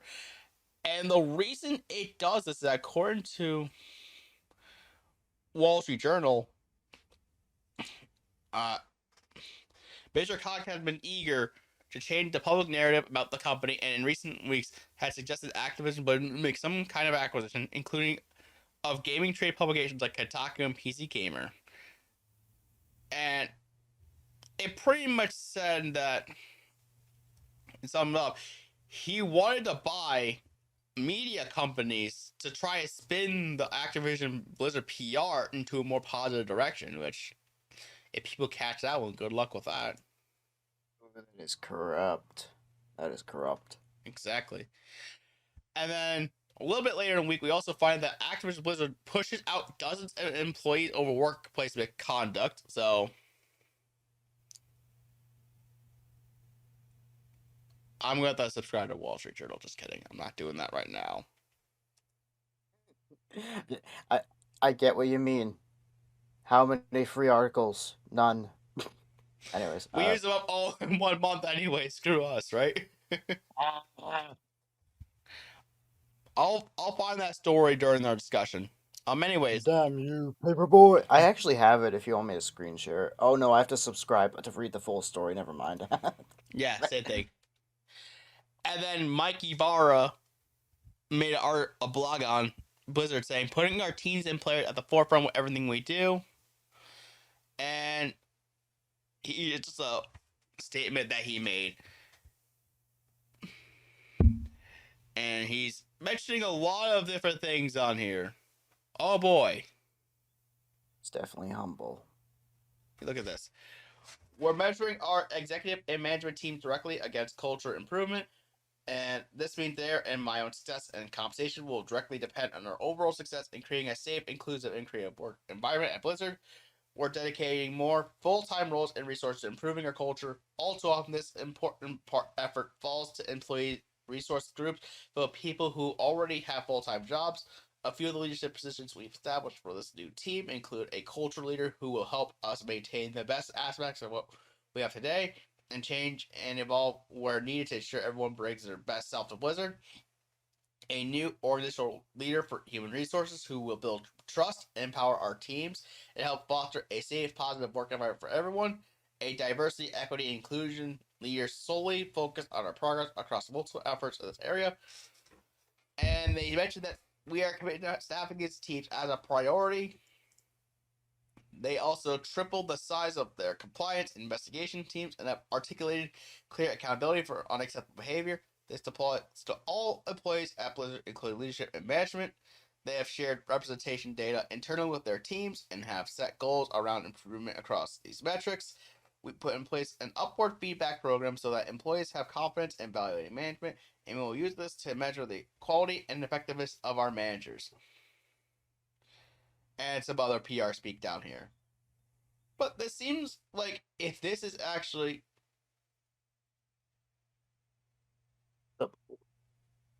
if this is actually true, then yeah, it seems definitely some effort. Like he specifically mentions, oh, we tripled the size of their accountability team. Oh yeah. I mean, it's really difficult to cleanse the well that's been poisoned, but I mean, hey, I hope that they're I just hope that this shines new light on it.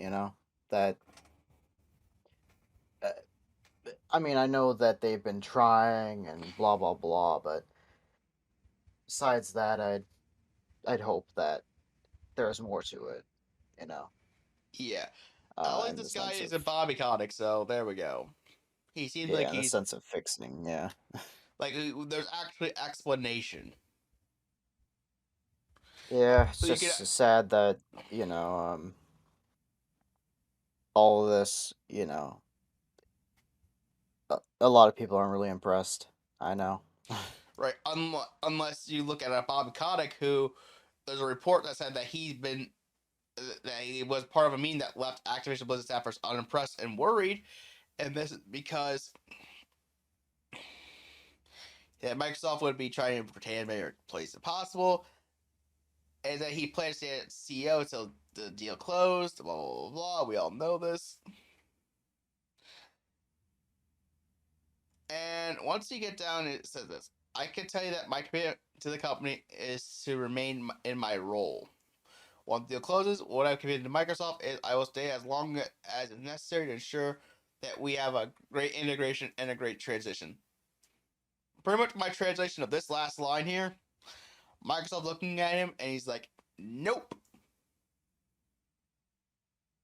He doesn't even have this apologetic, or at least it doesn't even seem uh with any sort of heart to it.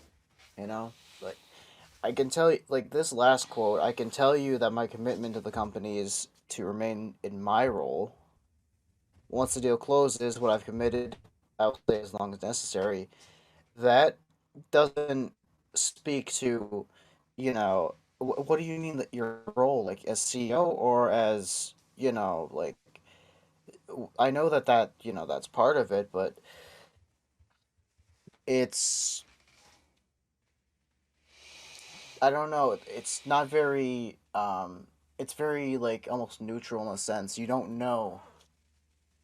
Yeah, you don't really know what that really means. Like, remain in my role. He doesn't confirm or deny whether that means he would take a different moral stance or whatever. I mean, I know he's got enough money to, not even care about it, but Yeah, and you scroll down the article here and you can see that the Washington Post source was similarly pessimistic about Kotick's willingness to fix the issues of the company. This is what it said. He likened Activision to be as important as his children, and I feel like he will not let go of it. With no mention of the strike, the lawsuit, or any of the continuing issues, there may as well have not been a Q&A at all. We could have read a press release and slept an extra 15 minutes. isn't that true? Like, this doesn't, like, from what I. Oh, sorry, some article just unmuted itself, or some advertisement unmuted itself. Uh, like, from what it seems, it's literally as the Washington Post like put it, a fireside chat. It has no relevancy or meaning to it. It seems, you know. Yeah, and if you look down that last paragraph there, Kotick was late for the session. And it was only 16 minutes long. Yeah. So literally, not only did he say something that didn't seem to put much empathy, it honestly was late. He was late and tardy and had no care or respect for any of the employees. Just like, I just want to remain a CEO. That's it. Bye. Mm-hmm. But Uh. the whole saga contains a little bit more, and Activision Blizzard has employees at Raven Software who've been going on strike. Mm-hmm. I think I discussed this a while ago too, but you can see here that it's gonna likely be a union that's gonna form up from this, and yeah, that could be a huge implication in its own right. Yeah. I mean, honestly, he's waiting for, honestly, I think with with Activision, and I know that Kotick is just waiting for his train ticket out of there when you know when everything settles, and like he really just doesn't uh he doesn't really need to care about all this change coming to the company because he's gotten away with this for so long, I guess. Yeah, the studios will all be integrated into a Microsoft Studios core, and then all the studios can actually make games they want to make and not be shelved into a con machine. It, it's just it's akin to leaving a burning ship and having the rats, drift wood out of there, I guess.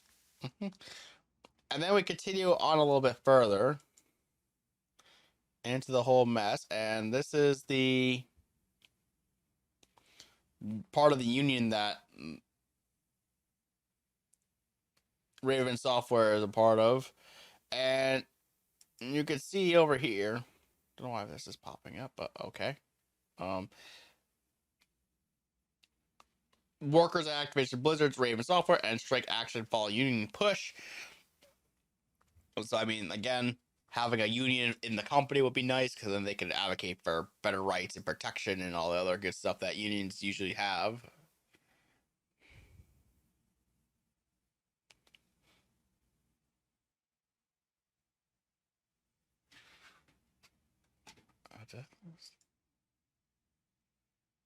Everything all right? Yeah. All right. I always thought I didn't hear you for a second, but anyways. No, I'm sorry. Sometimes I touch my face by accident, and it makes the it makes the software believe I am opening my mouth. It's fine. Anyways, so you hear that again, the union. That's gonna be nice to know that they're gonna have their rights protected and all that other good stuff. But one of the more interesting things that happened, it's kind of a little outside of the realm of this, but I've heard from other articles that mention this new survival game, and that from what I heard, employees were actually really excited about this game. Oh yeah, I saw that on the one of the websites. Let me try to find that again. Yeah, there was that this one. Yes, create a new universe with us. Yeah, I know about that. So is that what you're talking about? I won. Yeah. So there's another article. I don't have it on hand, but I'm sure if you guys are curious about it, you could find it. But it details this whole survival game that they're gonna make, and this is gonna be an entirely different universe outside of Warcraft, Overwatch, Starcraft, Diablo. It's another main IP. And looking at it, it's just, yeah. I mean, this seems like if you scroll up the artwork, you can definitely see it has a bit of a modern flair on the top, but like a fantastical world down underneath. So it looks like there's going to be a mix of fantasy and modern elements to this survival game.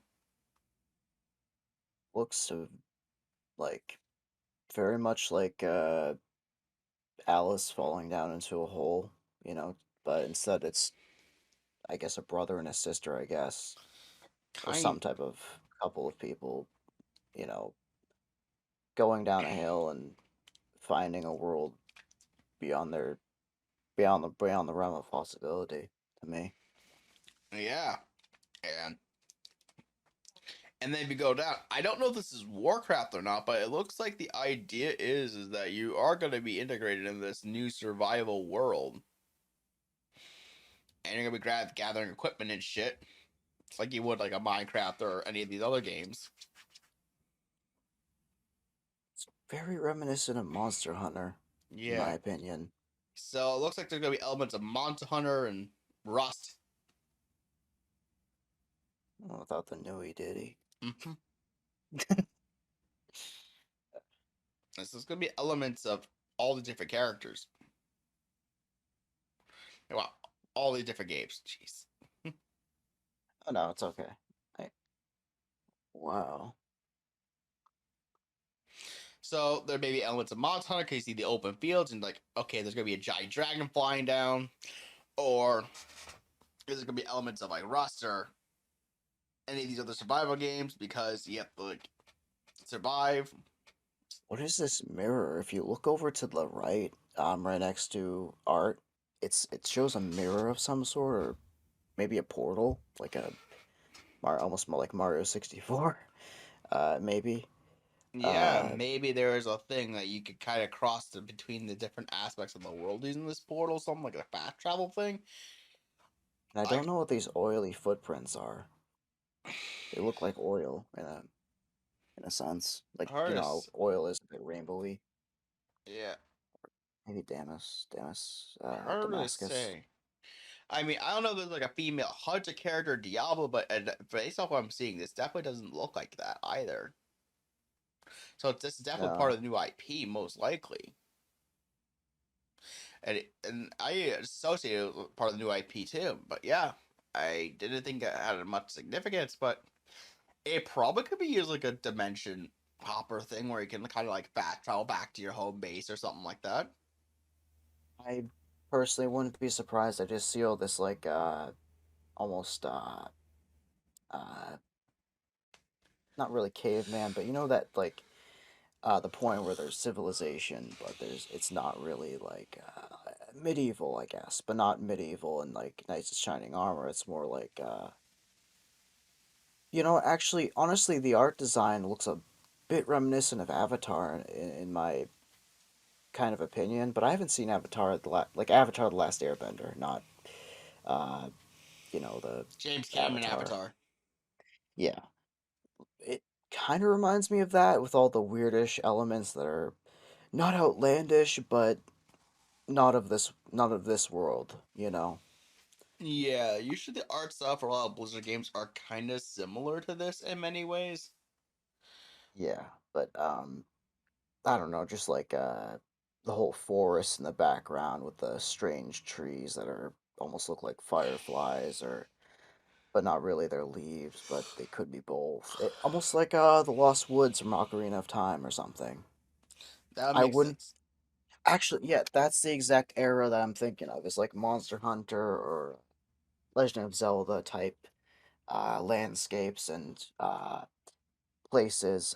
I wouldn't be surprised if that's kind of the area. Matter of fact, this person has a tunic on almost. Like, I Yeah. wouldn't be surprised. Yeah, especially this survival game. Wouldn't be surprised if something you either killed like some bandage or something for, or like crafted it or something like that. Blizzard Breath of the Wild. Woo! Blizzard Breath of the Wild. Anyway, something like that. I don't Blizzard know. Breath of the Wild featuring Seaman. Featuring uh the pre-works of humans, which are humanoid fish, but in facial feature. Does They it don't also walk. feature Knuckles? You know, anything is possible at this time. I wouldn't be surprised if I got attacked by like a giant red cicada or something, or whatever the fuck Knuckles is. He is Uh, isn't he like an empanada or something? an echidna. Yeah. An empanada is a deep fried taco or something. I'm sorry, I don't know what I'm saying. I just realized it's not. Jeez, you definitely got thought of that. You gotten referenced by all the memes more so. I don't know what the Knuckles. fuck is wrong with me. I You probably thought you got Knuckles was legit Knuckles the entire time. don't know if Knuckles is a hedgehog or like I don't know. Well, Knuckles is a echidna. Oh, okay. That's why I'm having like brain farts calling him an empanada. He's an echidna. I don't know what those are though. Ah, don't worry, we'll have time to look up that soon. Oh my god, it's like a uh it's like a hedgehog that bred with a peacock and a platypus. What the fuck? Anyways. Right. But you can see it. But going back to the Activision Blizzard part itself, like you can see all the Oh, yeah, different sorry. roles. No, it's okay. You can see all the different roles they have here. You have environmental artists and senior character artists and all this other stuff. See, Naturally, I don't think. If I had to take a guess with how the PR is, if any of the people know of Activision Blizzard right now, they're probably not going to lean towards Activision Blizzard right now. They're probably going to wait more so to like 2023. but then freedom is at the mercy of Mr. Spencer. Right. At least Not really. At least Mr. He's a nice Spencer. person. Yeah. Kinda. I mean, at least Mr. Spencer seemed like he'd be better than Mr. Cottage. Are you sure about that? Yeah, definitely. Yeah. I mean, then again, if you're going to treat all your studios autonomously, let's let them do their own thing. Are you sure? Somebody has to be the kidney. And somebody has to be the heart. Somebody has to be the brain. This is Anatomy 101, Mr. Hydro. I feel like if this was a movie, my character would start glitching out and turning to like a Doki Doki Literature Club character. Just like glitching out and then buzzing around the screen like a maniac. Like just oh, well, 1 second. Like I just and then all of a sudden he's right behind you, looking at you through that window. Your character will probably just morph into Demonica anyways because of how glitchy your character would be. Yeah, especially when I'm like not looking at the camera. My eyes go like sideways and then my mouth is just completely wide open. And I become 10 times bigger or smaller depending on the situation. And then when your characters listen to music, the characters transform into Hatsune Miku. Sorry. The amount of heresy. Some reason I have this like stupid thing in my head where Hatsune Miku is singing "Video Killed the Radio Star." Hi. God left the server. Anyway. Welcome to Yeah. Welcome to GAHCast, the show where heresy just runs amok. I love how, looking at it from a distance, I have like fangs, but it's really just my like top lips on the character. Anyways. Anyways, do you have anything else to say about Activision Blizzard or? No. Alright, then after that we can move on to the next topic. And our next article for today is the fact that we have the passing of John Madden. Now, before we get started with this article, I just want to disclose that both myself and FluufAlpaca are not that big of sports game fans. No, not by much. But you can go ahead. I'm sorry. Yeah, it's okay. But we do know that his impact, not only to, sports, but also video games, is very significant. So, I'm just going to read this out to you, this announcement from the NFL themselves. Earlier today, we received the sad news that the great John Madden died unexpectedly this morning. He was 85. On behalf of the entire NFL community, we extend our condolences to Virginia, Mike, Joe, and their families. We all know him as the Hall of Fame coach of the Oakland Raiders and a broadcaster who worked for every major network. More than anything, he was a devoted husband, father, and grandfather. Nobody loved the football more than the coach. He was football. He was an incredible sounding board to me and so many others. There will never be another John Madden, and we will forever be indebted to him and for all he did to make football and the NFL what it is today. So this was back during December 28th of last year, which, as many of you know, well, we were just doing holiday stuff. So, Obviously. And few other things, I guess. Exactly. And then, this news broke out.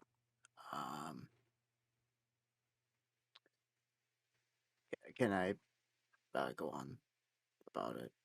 Yeah. Yes.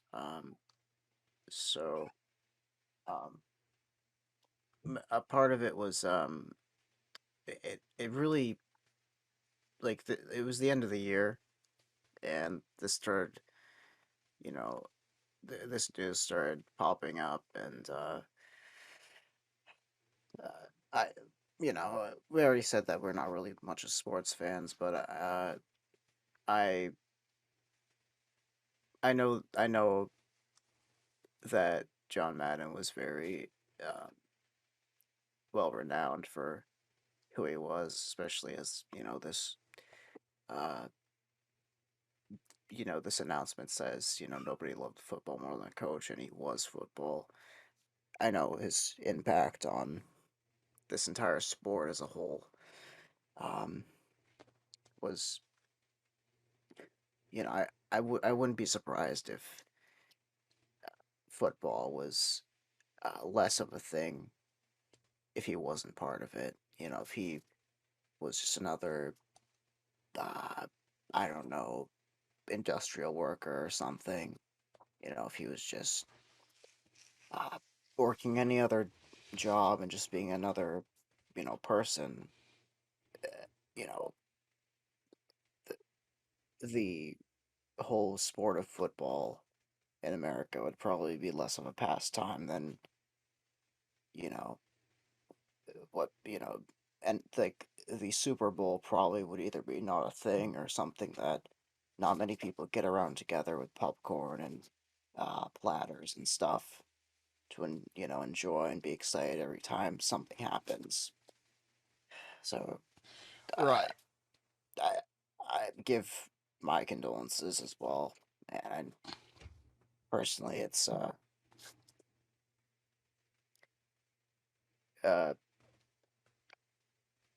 I give my heart to people who were close, either in actual closeness or as in great fans of the coach.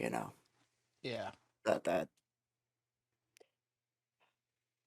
even though uh, even though you know the coach is past, he's the spirit of football, and as long as football is alive, he most certainly should. Uh, his spirit will live on. Right. As I was gonna say is that yeah, football would always been popular. It's been a mainstay probably for the last like 50 something years at this point, and it would still been popular. But I'm sure that the main thing that we knew him for, especially, was for the Madden games. And in fact, from what I've heard, he actually had some input in the development of the early Madden games. Like he suggested, like the player counts for like the players and everything for like the early Madden games. So he had a huge impact on that.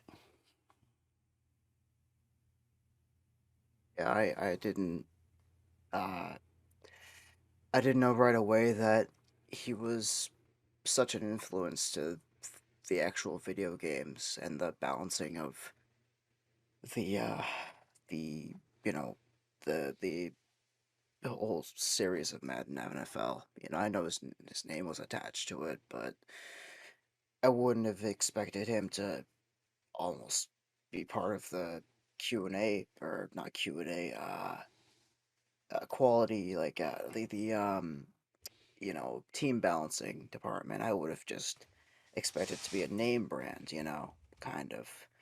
But the idea of somebody who's that passionate that even the idea of a virtual version of, football,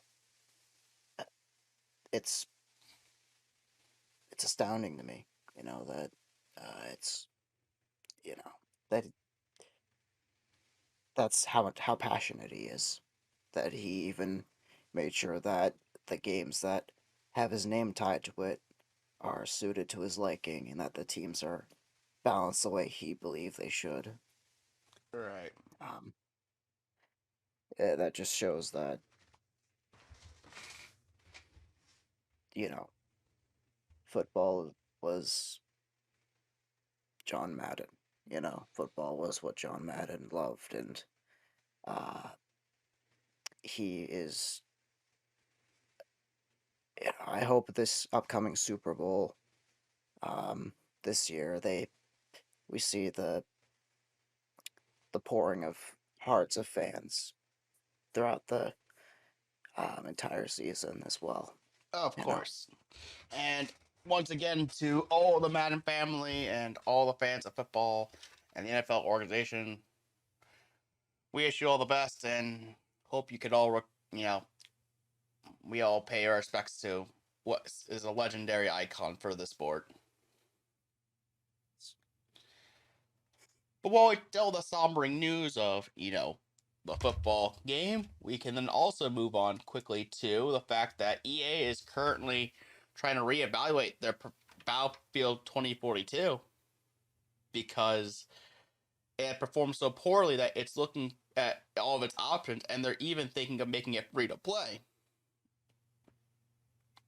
Which, yeah, this is according to Tom Henderson, who is a well-known leaker in the video game community, usually around stuff like. Wait, hold on. Is this the right person? This Tom Henderson is the leaker. Is the leaker, right?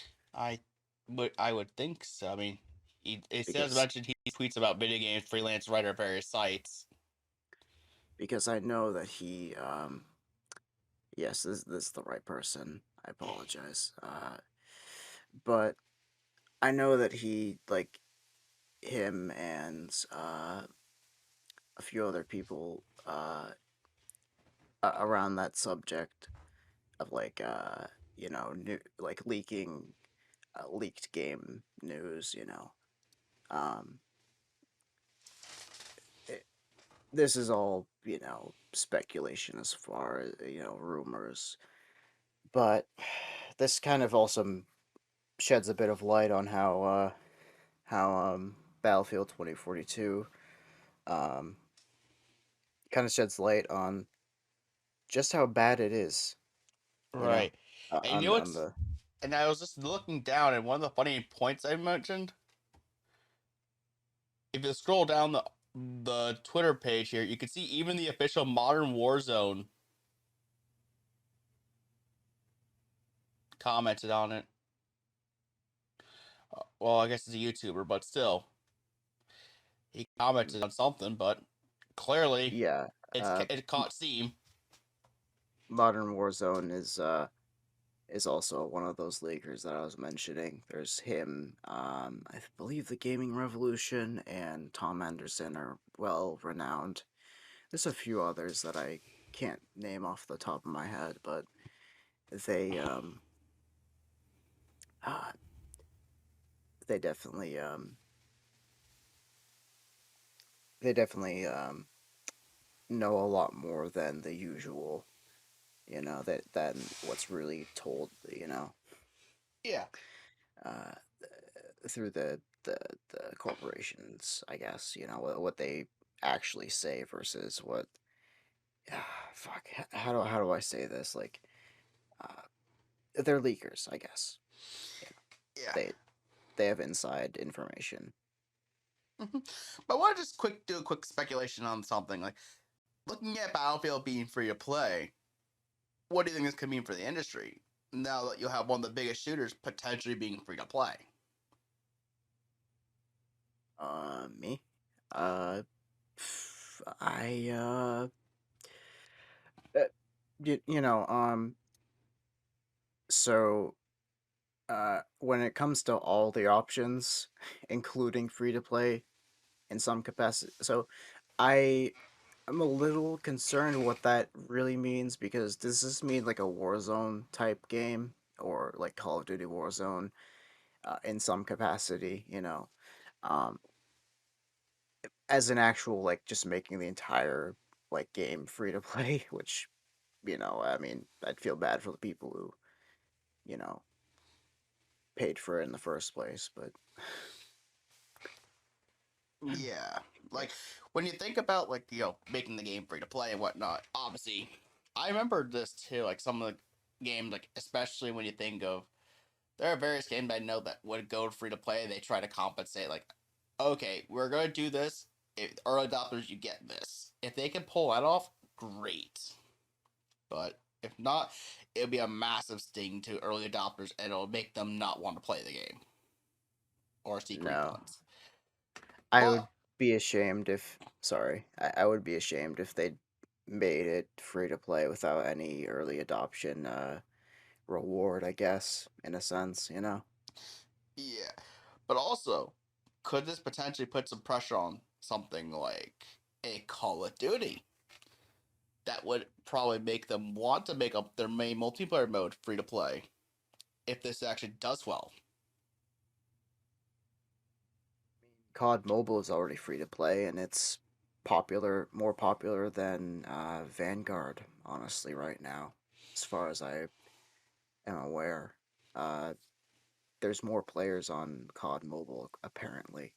I mean, I know because it's free to play. Of course, there's going to be more traffic, more accessibility, but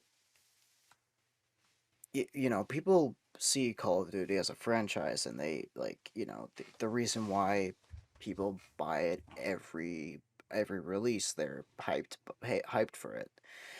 Um, personally, I like Call of Duty as a franchise. I know has been, um, it hasn't been well received, and a lot of people have been like people that are COD YouTubers.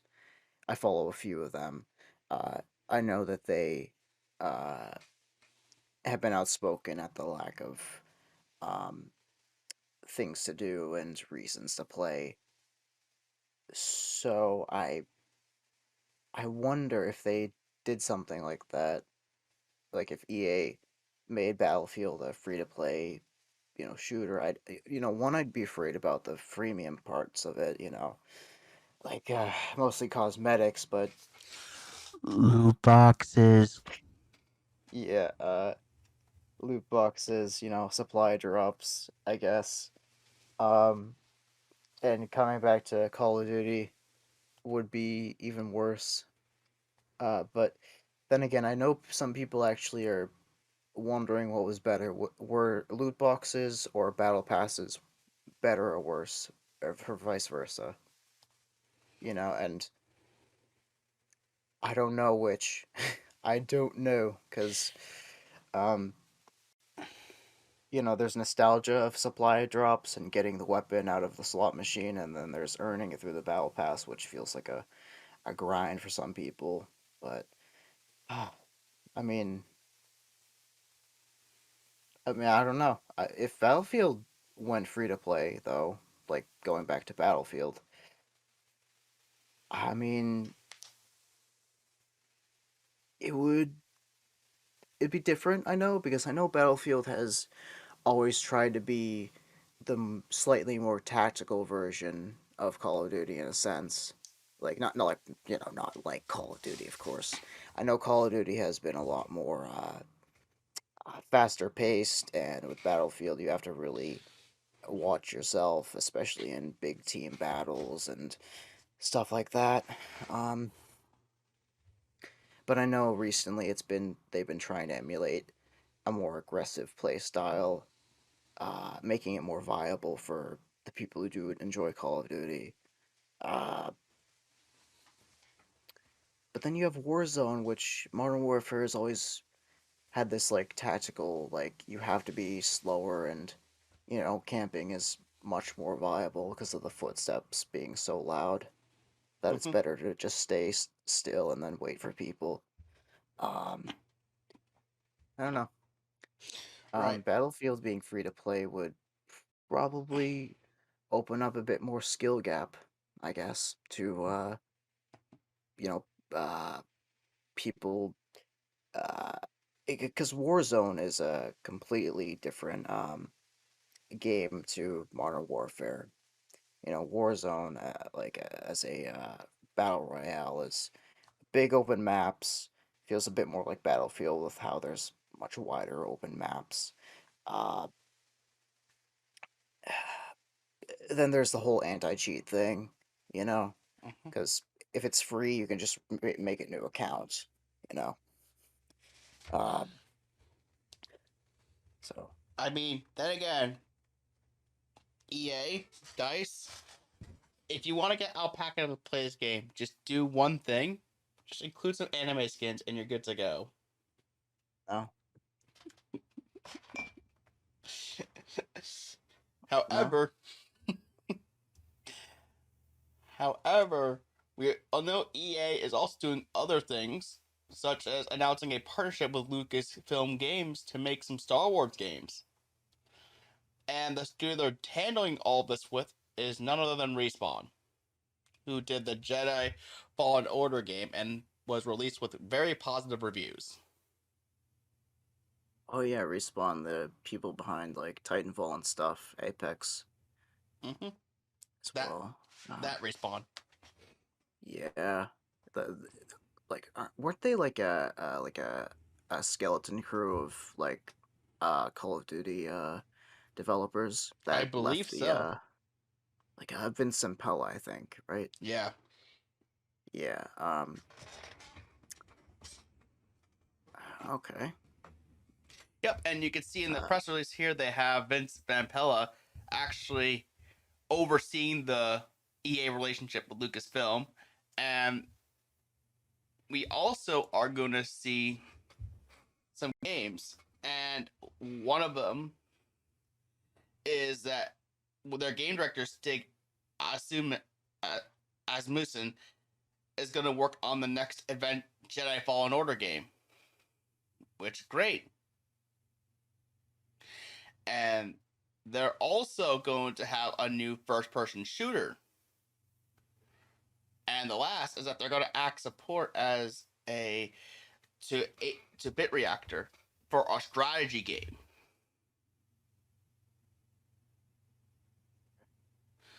So let's just let's do a quick look at each of these games. So let's start with the sequel to the Jedi Fallen Order. certainly. Like for someone like you who's more into the single player sort of games. Yeah. So unfortunately, I haven't been too much exposed to Fallen Order. Is it very story-esque? Um, It is a is it very more story. story-driven? It is, yeah. It is a more story driven game, and it has like Metroidvania elements to it. Oh, I see. All right then. Okay, so like a bit more of a puzzly version of for the Force Unleashed, right? Kinda, yeah. And a little bit more focus on how to get there than instead of when to find the next group of baddies to slaughter. I believe so, yeah. All right then. So like I said, I haven't been introduced to Fallen Order, but um, It's funny too with me at least. I was actually gifted Star Wars Fallen Order on Steam, and then I also have it through Game Pass. okay. But at the possible inclusion of a spoiler warning, do you think they could build off of it as either a prequel or a sequel? Because if I, they're making a sequel to it, you know. I haven't played the game myself, even though I have the game, so I have no idea how they would take it. But Okay then. but seeing that this game, actually did well for EA is one a good thing because it shows that EA is not gonna just complete double down service based games and they can actually take time with single player games. Space Crates Battlefront 2 EA. Sorry. Yeah, that's Now with supposed new to. NFT skins. Sorry. And two, the funny thing with this game, they never added loot boxes this game at all. They just left it alone. Okay, I see. So, But and then greed changes all. Sorry. let's just go. All right. Let's just move on to the next part, the first person shooter. Yes. Now, they did say in this article that this is not a Battlefront game. Okay. It's going to be its own thing. Now, All some right. people may think this could be a possibility of a Republic Commando game possibly coming through, but I have no idea what this could potentially be. I would lean more towards this potentially being a new IP. Let me look up Republic Commando. Let's take an idea of that. Um,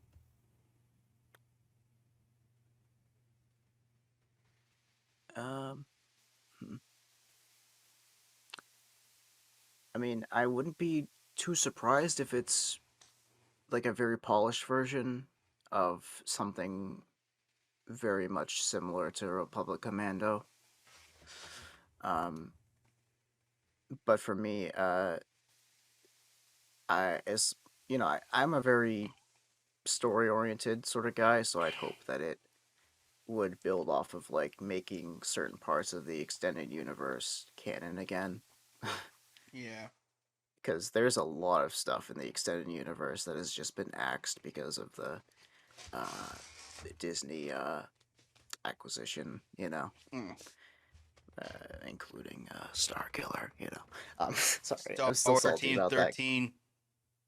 Yep, I am still salty about all that shit because that was part of why I was so intrigued in Star Wars, is because although George Lucas, most of the names were very spin-offs of like kind of like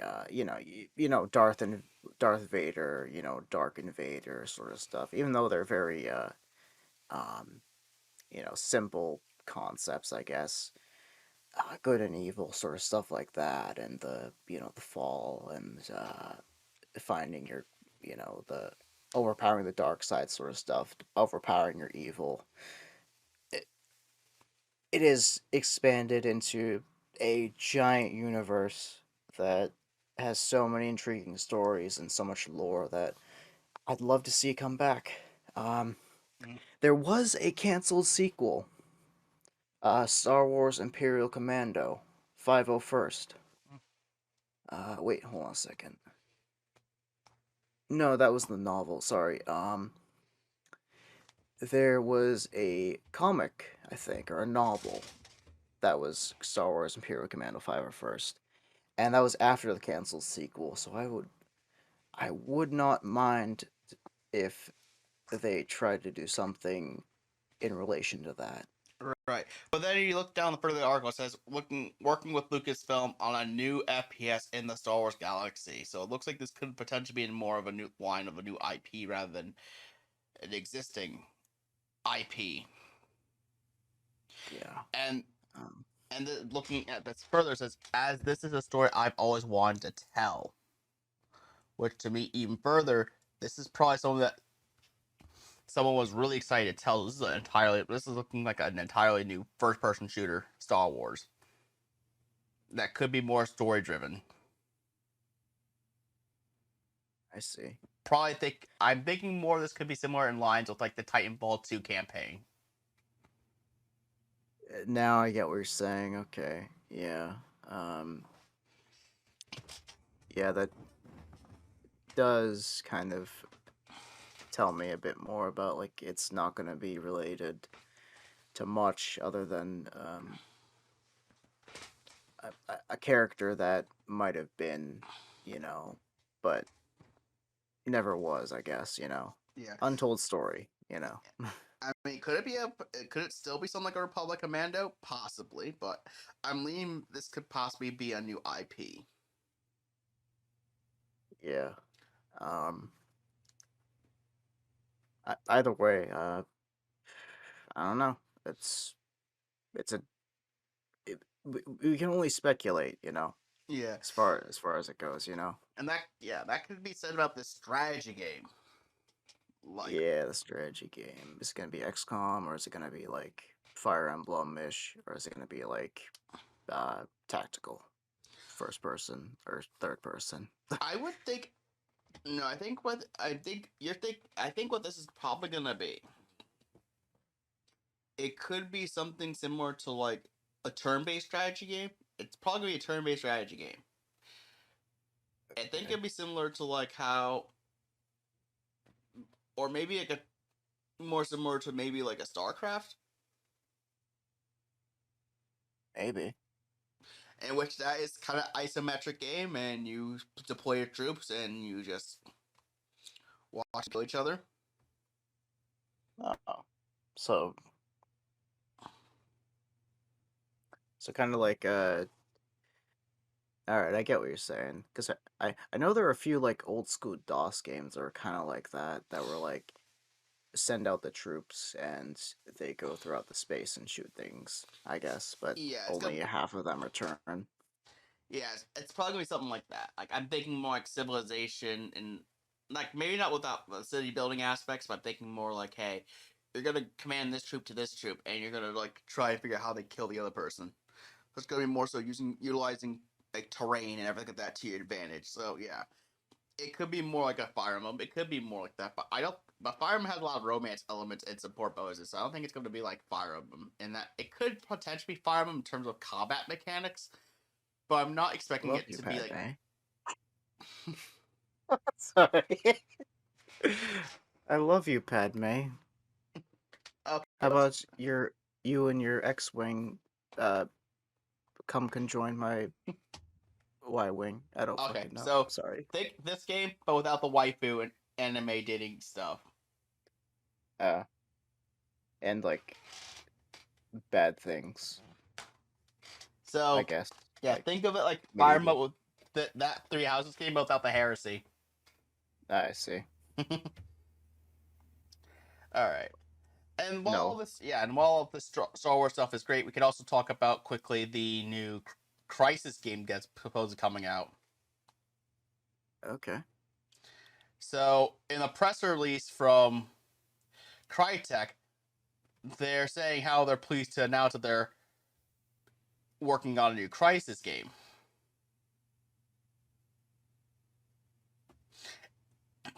And they're just basically just announcing it, and there's a trailer down here. But a fourth installment of the Crysis series will be interesting to see, especially because if we can get this to, work, as what it was originally, which was practically a PC gaming benchmark. Yeah. to think it went from melt to now with RTX updates with the remastered edition. Yeah. But honestly, seeing a new Crysis game could be pretty cool. Like, I haven't played. I mean, I'm gonna come out a lot of time. I'm gonna seem like I'm not a gamer, but that's probably because a lot of these shooting games I actually haven't played. I most have been more geared toward like RPGs and stuff like that. Well, you're not a shooter genre sort of like player, That's fine. Some people actually only enjoy platformers and more old schooler type of genres, It's fine by me. Oh, and and Mario Odyssey, of course. It's like comparing two apples. It's like pick which game is the better game.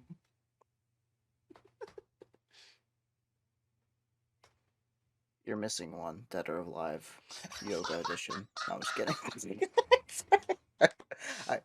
I meant to say, fuck, what's that beach game with like the ball? I forgot what it was called. I forgot. It was a beat. I know it's a Dead or Alive game, but yeah, maybe I should gift you the latest Dead or Alive game. I'm blocking you on Steam.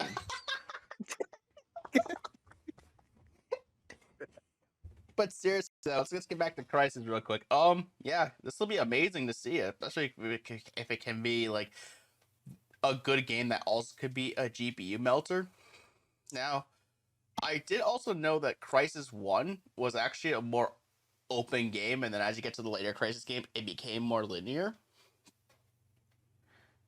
So the question is, do you think this Crysis game should be more of an open game or more of a linear game? I mean, it really depends because it is a working title, and they don't really show much other than seems like I don't know much about Crysis, but like there's a melting tunnel. What am I saying? Planet, and then there is some sort of like it looks like cities. that are or pillars that are rising and then explodes like some sort of ray beam. I mean, oh, and then there's these weird like geomagnetic crystals that form into something like a chain link. Uh, It doesn't really tell you much, but whatever it is set to be, I mean, I wouldn't mind a return to formula with a more open world sort of um, open-ended sort of crisis, because I only truly really know the very beginning on that like sort of like tropical part with like the huts and that place with the turtles and the like it's very much like Far Cry 3-ish sort of terrain. Um it's more of an island-esque. Mm. Um so I mean, I wouldn't mind to see something that's like choose your kind of way around this objective instead of uh, one linear way of doing the matter of fact, having a little bit of choices, or not even different endings, but like have slight changes that make the story kind of yours in a sense. Like um it you know in the very end of the game, it doesn't matter if you help somebody or not, but that was your story, and they're alive in the end to be at your funeral, sort of thing. If your character dies in the end. Right, I hear you. Or maybe just do like a more Halo Infinite approach, or like a Far Cry approach, where it's like, hey, just take different ways to accomplish the same task.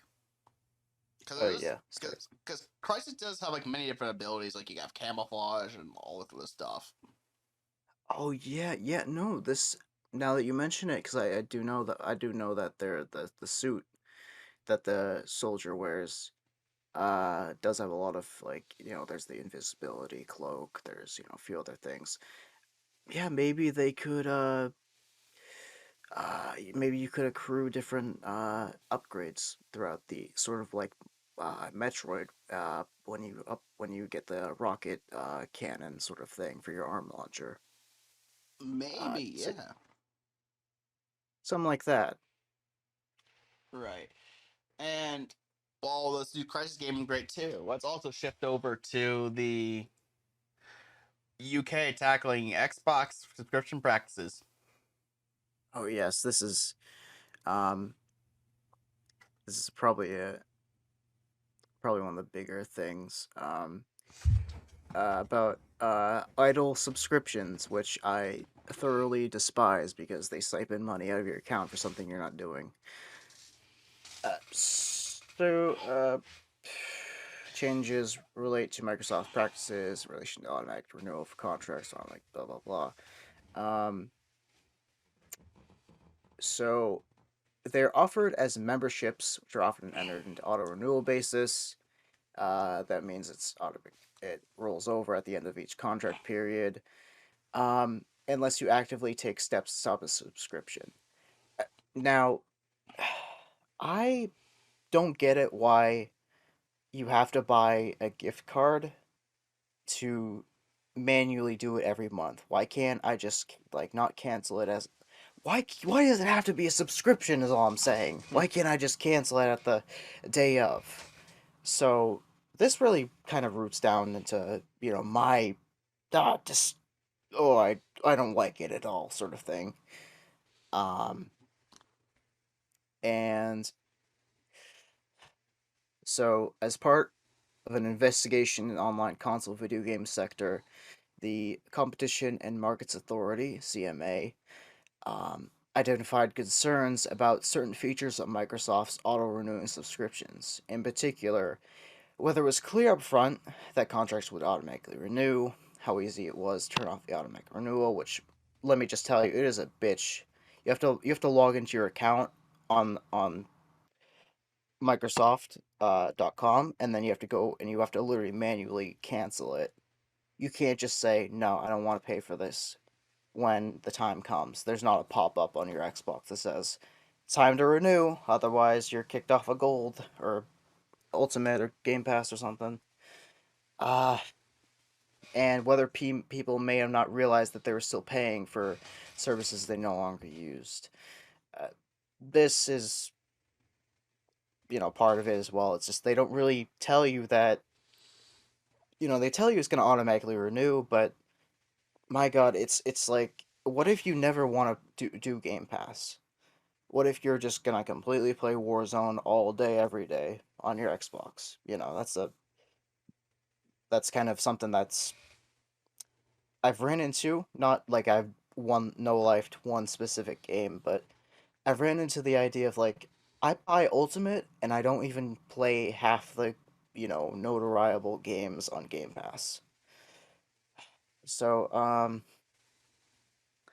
the CMA has secured undertakings with Microsoft, which are designed to address these concerns. The improvements include better upfront information. They'll be more transparent. Make it clear that it'll auto renew unless you turn it off.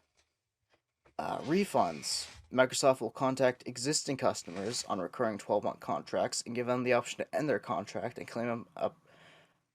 What is this? A pro rata refund. Ooh, I've never heard that word before. Oh my God. Brand new word that I'm gonna see every day for the next few weeks. Anyways, inactive memberships. Microsoft will also contact existing customers who haven't used their memberships for a long time but are still paying. This is all I'm saying, is that there just should be a pop-up or an email or something that would notify you that, hey, this is still active. I mean, I know this is for, the UK government, but I wonder if it will transfer over to the US and stuff. Because, like, no offense, this is such a, and also overarching Europe, Canada, and everywhere else Xbox is, available. Practically every country in the world. Yeah, pretty much. But I'd love to see this be implemented pretty quick, because this has happened to me with other subscriptions. There have been times where I don't use Amazon Prime and I lose $13, and I just realized, great, I could have spent that on like a cheeseburger. Or you could have used it on. Did I kick you from the call again?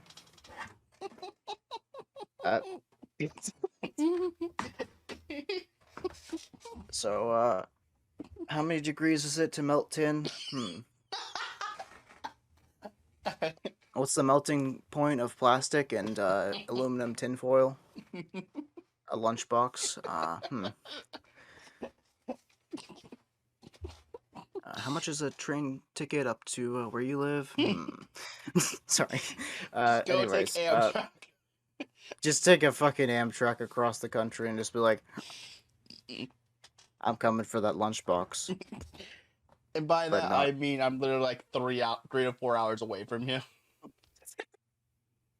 Just wake up at like 4 a.m. hearing rustling, and it's just like a bunch of tinging from a metal lunchbox, and like a bunch of plastic figurines rattling around in it. Next thing you know, you see a hole in your yard, and that hammer right next to it, alongside a shovel and a cross. Rest in peace, baby metal. What were they thinking? Anyways. But yeah, this would be huge though. Like as you were mentioning, like Xbox like having to be forced to remind people, hey, you're not using your subscription. Please cancel. Or we'll have to be forced to cancel because because hey, we can't pay for these servers anymore. Right. Yes. Or Halo 3. Yes. And now we can move on to all the Halo news.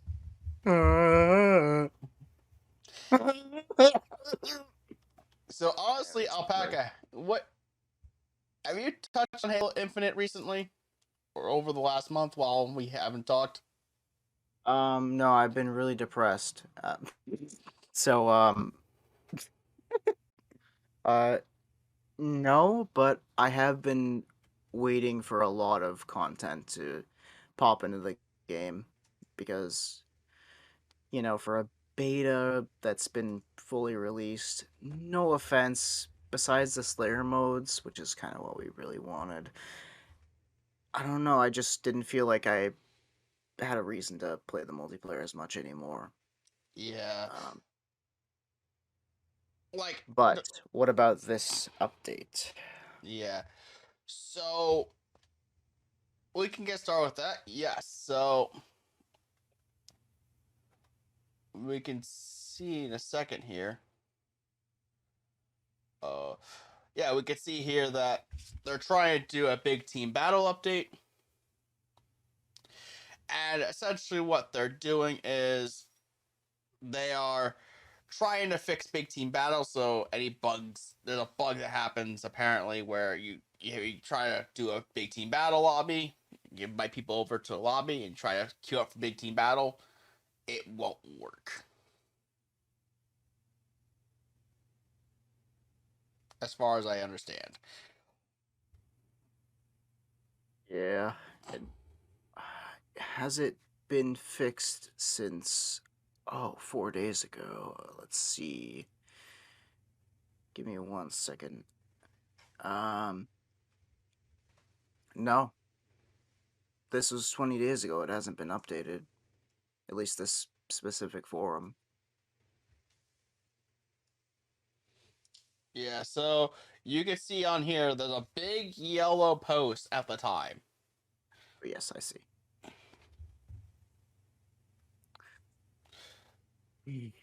So if we just go towards the bottom of this yellow box here, Mm-hmm. we could see this. Hello everyone, Happy New Year. Yes, we also say Happy New Year to you too because we haven't been here for a while.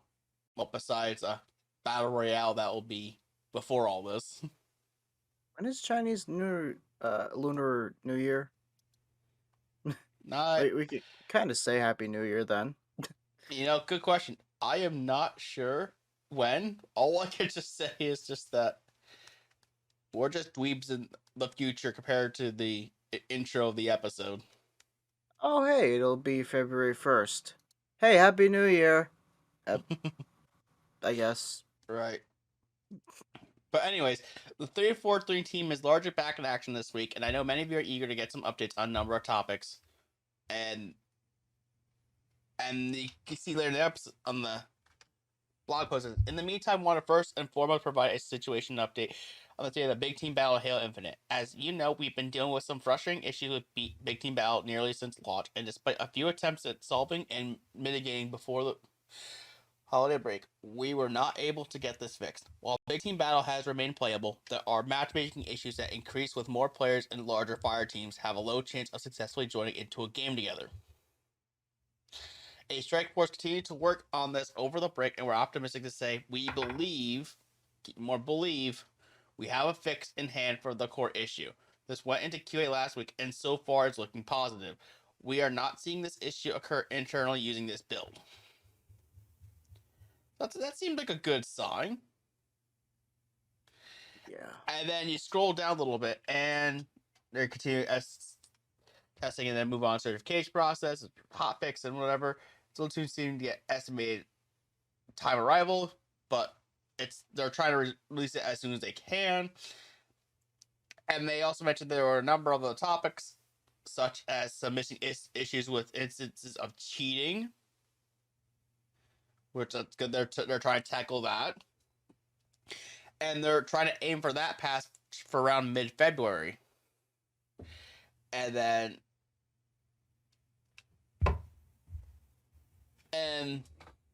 they wanted to focus more on the big team battle first, which makes sense. Certainly. And then they go up to the over here. It says February 14th. As promised, back with a quick update in the status big team battle. Yesterday, that test pass was completed and the hotfix is fixed now. The process is going through Xbox certification. As long as no issues arise, we're targeting releasing this hotfix in the middle of the week.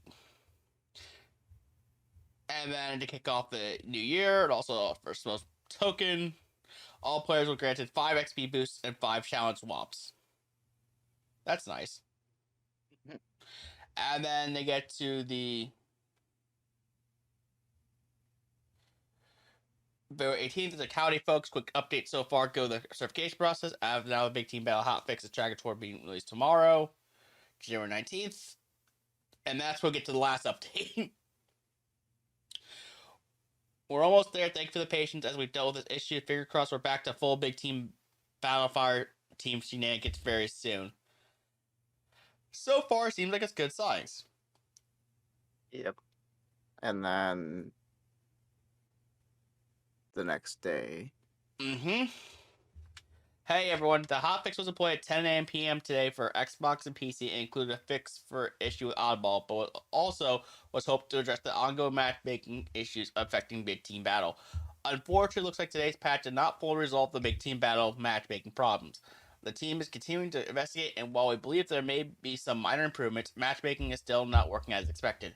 Many people worked hard to get this fix out the door, and it's naturally very disappointing we're not seeing the desired and expected results.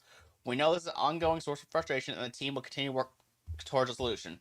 We will continue to provide updates as we have them. In the meantime, we greatly appreciate your patience and understanding as we navigate the issue. The aforementioned 5 XP boots and chalice swaps also went live at that time. However, we can still claim them. If we log in, if we get on before February 16th, we'll get them. Alright. So Awesome. maybe we'll have to make some time soon to snag them. Yeah, I'll launch it again and I'll see how the game is doing. See if it latches onto me again, I guess, Yeah. Like I don't mean to make it seem like I, am bored of it, but it's I'll try the new Slayer modes. I just was I was just I love how you it's that hammer. You're just like clap, clap, clap. You better play that Halo. Master, this hammer is the hammer of Milnor and Cortana, I guess. Right. Or the weapon, I guess. I don't know. Yeah, honestly, I do feel like if Halo actually kept introducing maps at a faster rate, that would at least get me to go hop back on. Because while having all the stuff for Halo is great, like, don't be wrong, the core modes and the gameplay is fantastic. Yes. It just needs different scenery. Yes, let me tell you, when I played the campaign, the very beginning when you're hopping from the exploded spaceships, not spoiling anything, but I would love to see a platformish type of Halo-ish sort of map because you can sort of moon jump a bit, so it'd be easier to get from point A to B, like unlike something like COD, I guess, which is normal gravity. Having something like an exploded spaceship out in space, but like not really out in space, but parts of it are hazardous. You could be sucked out from space and die. A few more hazards, something that's very scenic, kind of like that, or like a skyscraper that's constantly exploding, and as you use the M41 Spanker, you can destroy the map a little bit more, kind of like destructible environments in a sense. Yeah. That would add a lot of variety, in my opinion. I feel like maps are more important than modes, because now we got the Slayer modes, which is great. We just need the maps to back them up. Yeah, personally, because you can add as many modes as you want, but if we're like, I mean, it's kind of like as a kid always playing in the same backyard, but using different types of like toys and different types of game modes. Imagine if we could go out to like the park, and do this sort of thing, something like that. Mm-hmm. Oh, I would also love Maybe. Ooh, God, I just had it in my head. A change of scenery. Uh, Maybe some. maybe. Yeah. What's up? I say maybe some. If you can't get any new maps, why not try and see if you can import some maps from older Halo games?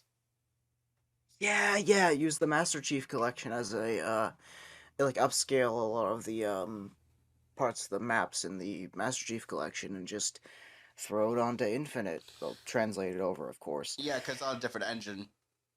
You know how in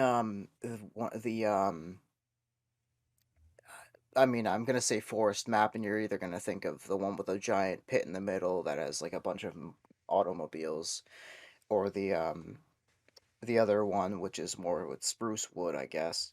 But the one with spruce wood, you know the door you can hack? I would love to see more alternate routes that you can take to kind of confuse the enemy. Because Halo is a lot about outsmarting people, and if you can outsmart people um by doing stuff like that, like creating alternate paths, I think that would add a bit more intrigue to the actual overall experience because you'll have choices. You'll be able to flank people that aren't just like middle, left, and right, kind of like, a 3-lane map. Instead, you get a tunnel that is discrete, but not like unavoidable, or it's not like it's a safety net. It just means that you have a flank route. And if you get discovered, that's your fault. But in the meantime, you're hidden in a sense. Right. I do feel like once Forge and Co-op Campaign and all these other modes get added, that's going to breathe a lot more life to the game and actually will make it feel even more complete. Definitely. Or big team battle without vehicles or something. Right. I don't know. I feel like a lot of the story modes have to be translated to Big Team Battle because, well, it's great that, Big Team Battle don't think. I feel, what I noticed, it seemed like all these modes just went towards a regular matchmaking and not towards Big Team Battle. Yeah. So Big Team Battle needs these modes. Cause I feel like, imagine having Fiesta on like on that one map, that forest map and like the Big Team Battle that they have in Halo Infinite. Oh my god, that'd be mayhem. Certainly. And now, for more depressing news and something that I know Alpaca hates, the Halo 3 servers for the Xbox 360 has all come to an end. My first experience to Halo. Goodbye. But you can still play Master Chief Collection, so not all hope is lost. It just sucks that, this has to, be a thing. I just, uh, I mean, you can still do, like, LAN parties, right? Yeah, that is possible, yeah. Because you can see on here, like, they check mark, like, okay, which things can you not do anymore? I see. Yeah. Yeah, matchmaking, file share, and, extras for ODST, what? um, I mean, that's not a super giant loss because I mean, besides file share, I assume, because does that mean you can't like share Forge creations, right? I would believe so. Damn, that is a big loss, but I mean, at least you'll be able to do custom games and LAN parties and split screen, and Forge is apparently still available. So, um, you know, um, this is the same as watching any other multiplayer game have to be shut down or unplayable due to hackers or something. So I Right. am used to this, but it's not like they're taking Halo 3 off the market No. or something like that. Yeah, because especially since like 90% of the capability for Halo 3 is still available on the Xbox 360 if you still have it. Plus, the Master Chief Collection is still available. The only thing that stinks is that there are some achievements that you will not be able to get if you're an achievement hunter, probably because they're tied to online. Yeah, but same as losing it to any other game, you know, through their online being shut down. I would, however, if Microsoft could make those achievements achievable in like LAN parties or something, maybe. Maybe, but I don't know if they feel like going back to Xbox 360 right now. The Xbox One and the Series X are their priorities. Oh yeah, I know. I'm just saying a solution to a problem, you know. Or maybe somehow if you earn achievement through a Master Chief Collection, it also translate over to the achievement for the Xbox 360 side. Oh yes, that would be quite I mean, that'd be pretty cool. Yeah. I wouldn't mind that. Yeah. And then while we have that, and then we have another Halo thing. The last thing, and that's from a Halo status update. And that's the fact that Halo Infinite managed to get 20 million players as of January 25th. I believe this is combining Xbox and PC, but I feel like more people have been playing it on Xbox than on Steam. Ah, I see. I'm not too surprised because it's free to play. Mm-hmm. But that is a lot of people. You know, Halo, you know, as an Xbox exclusive, you know, even though it's now on PC and stuff, I I know it's not everybody's cup of tea, but it's also it's more skillful because of higher time to kill. So, huh. I mean, that's good. Yeah. What's your opinion on it? Like, it's good to see that Halo is practically back in the limelight, especially considering a lot of people have found that 5 was lackluster, and Infinite actually being good.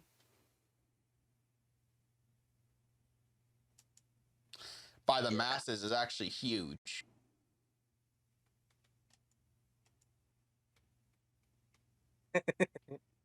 I'm scrolling down the Twitter feed and I'm just looking at these like awesome images. There's one guy that said dead multiplier though, and it's just Loki, I think. This guy. And it's like I don't know, one of the NPCs looking high. I would not be surprised that people do that. I think and it's Master Chief sitting in the chair. I think we're just getting started. Awesome. And they have the PlayStation fanboys always complaining like, yo, this game sucks. Yo, wow, 20 million players? You know how much God of War got? Game of Year, bro. No, I'm just kidding. I'm sorry.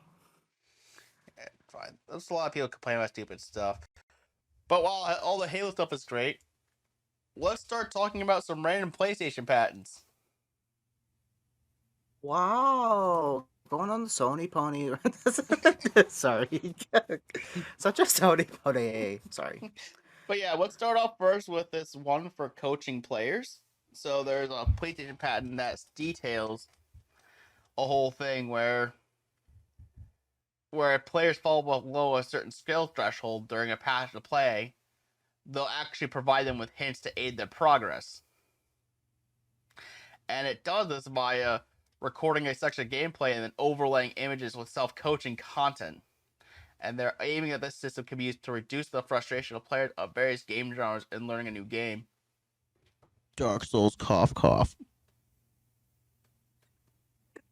You know, how you just went so close to the microphone, I thought you were the AI that I'm just imagining playing in my head. Like, you know how the patent shows like it says AI voice assistant. Oh my god, I think that would scare me. Honestly, I'm already terrified of random narrators by accidentally hitting a hotkey and just be like, narrator on, and then I'm just like, what the fuck, you know? Oh, that scared me when I was playing Halo Infinite for the first time. The narrator was on, and I just like shit bricks. Um, uh, imagine, imagine it tells you to jump shot, right? And you're about to jump shot, and then and and like, and then wait, who the fuck is this guy? He's jumping in real life. What is this PSVR? No, I don't. Anyways, I have a perfect figurine to display that.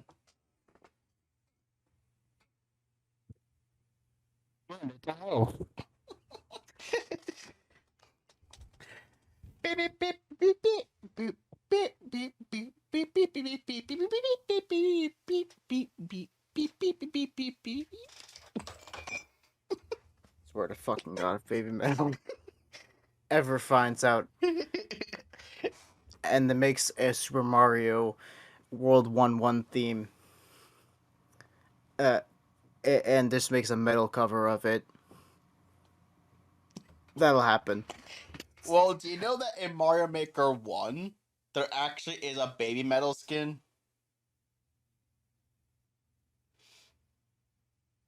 Did you know that in hell there's a special place for you? Well, unfortunately, you can't get it anymore, but yeah, they're actually a thing where you have to connect. If you go on the Mario Maker 1 and the Wii U and play the amiibo, like they have these special challenges. And if you play, there's one that's specifically for baby metal. You know, I'm having super flashbacks of this, like nostalgic flashbacks of this, of being like, wow, I remember that challenge. You know, was it the orange mushroom with the yellow spots? Is it that one? I don't remember, but I do know that there's like these amiibo challenges in Mario Maker 1, which means all the amiibo costumes from Mario 1 for Mario Maker only work with the Mario 1 skin. Okay, so I'm gonna be honest with yes, I that is exactly what I'm talking about, but I did not know who Baby Metal was, and then I was like, oh, this mission, no, not mission. What the fuck am I saying? Huh, this challenge to unlock a new skin. Oh, it's like some like uh girl, I guess. And then I played it, and I was like, wow, this mission's kind of easy. Wow, it's a music block mission. It's a no block mission. And I went through it, and I'm just like, oh, that was pretty easy. And I unlocked it, and I was like, huh. And now that you're telling me this, and I realized just just what I I just realized now on my Wii U, if I ever go back to it, I'm just gonna look back and I'm gonna be like, that son of a bitch.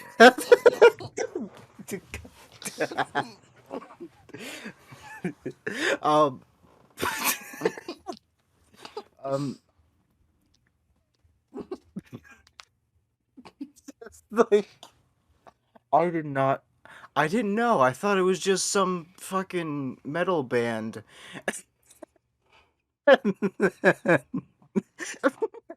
Fast forward to today, I'd be talking about it. Oh my god! Fast forward to today. Yes. Oh, hey Alpaca. Did you know there was a baby metal costume for Mario Maker 1?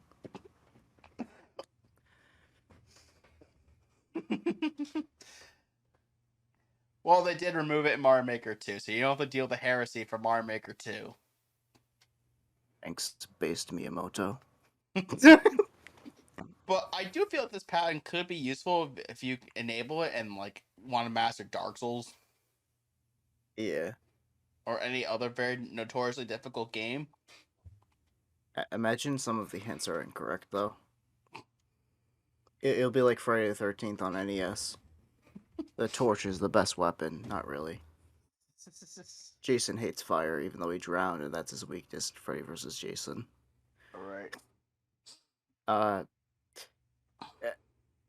hey, I need to use the bathroom. Okay. Can we pause for a second? Mm-hmm. Yeah. And we're back again, and yeah. So Alpaca, what do you think of? I mean, do you have any other thoughts about this patent here? So I took a bathroom break, and while I was peeing, I was thinking of the conversation we were just having, and it just hit me. Baby maker. Super baby maker. Sorry. I'm sorry. Finally, the game where you can make your own baby metal songs. Super baby metal maker. Oh my god. But this patent, I,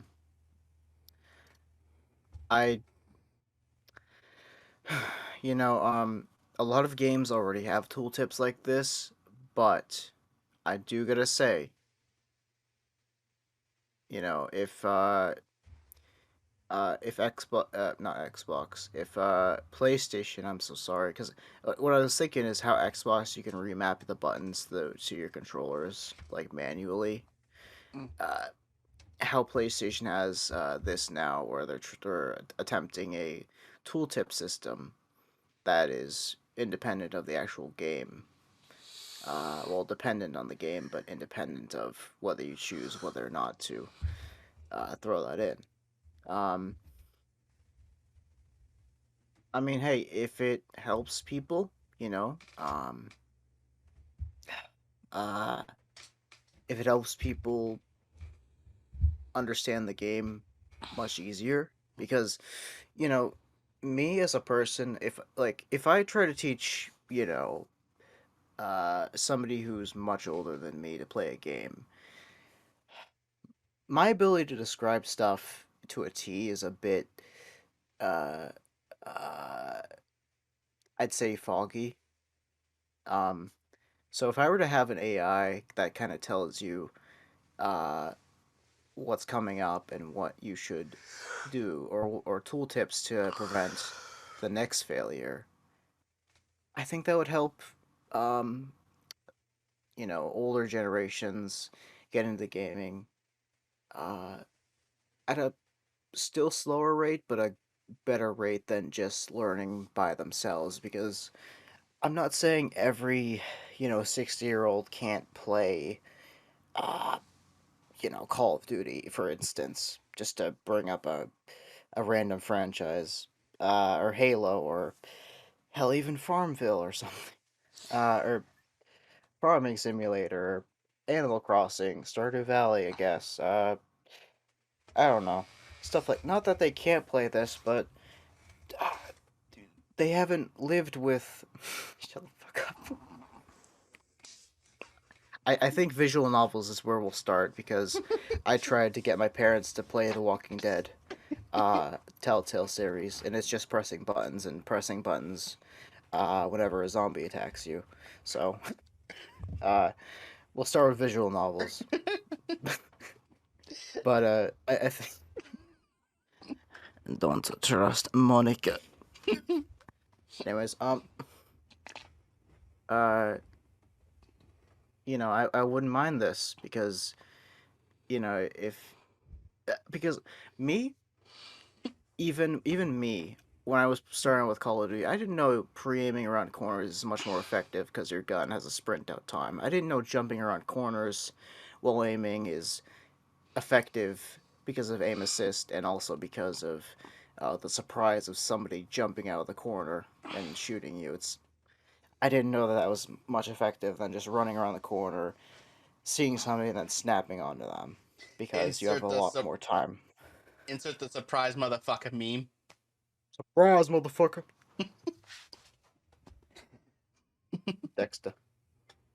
Yeah. Anyway, So I wouldn't be too opposed to this. It helps people, Not nobody was born with a manual, and video games, while they've improved on how to do stuff and to kind of hold their hand, some games that don't hold your hand are, uh, they don't like to be blatant, and you got to kind of learn your own path. But having a guiding hand is much better, in my opinion. Of course, yeah.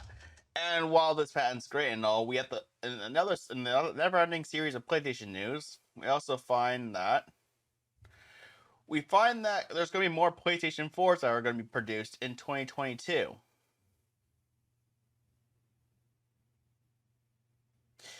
And you may think, what's the big deal? Well, what console is still being hard to find?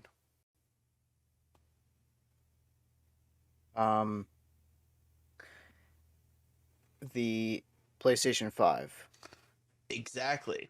So they're hoping that by continuing to maintain some production of PlayStation 4s, it'll still help get some people in the PlayStation ecosystem.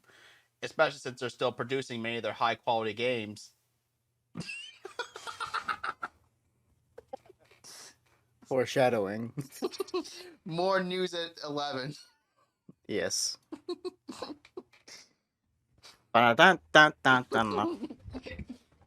Get that guitar out. I'm just kidding.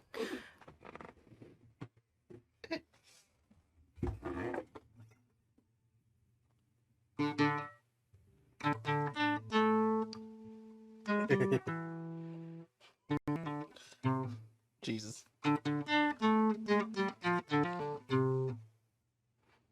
There we go. Thank you. Anyways, but anyways, hey, PlayStation 4 is still online. It's still a thing. Hey, it's a low-cost option, and not everybody's out to just get a PlayStation 5 already. And Unless you're like my dweeby ass over here, because he has the Switch, I almost said 360. What the fuck is wrong with me? Series X, and 5. Mm-hmm. And he's one of the lucky assholes who bought All Stars 3D. You said it yourself, so I did say it myself, yeah. Anyways, let's not advertise, PlayStation with Nintendo, Oh, another More news foreshadowing. after 12. Sorry. But yeah, this is gonna be great for that, and I do feel that this would help PlayStation in the long run because, like I said before, a lot of Sony's games are coming to PlayStation 4, like for Horizon Forbidden West and the new God of War that's gonna come out, and numerous other games. Yeah, and thankfully they're backwards compatible or have I guess downgrade in a sense edition. So you don't have to hold your breath for the next, PlayStation 5. You can still get a PlayStation 4,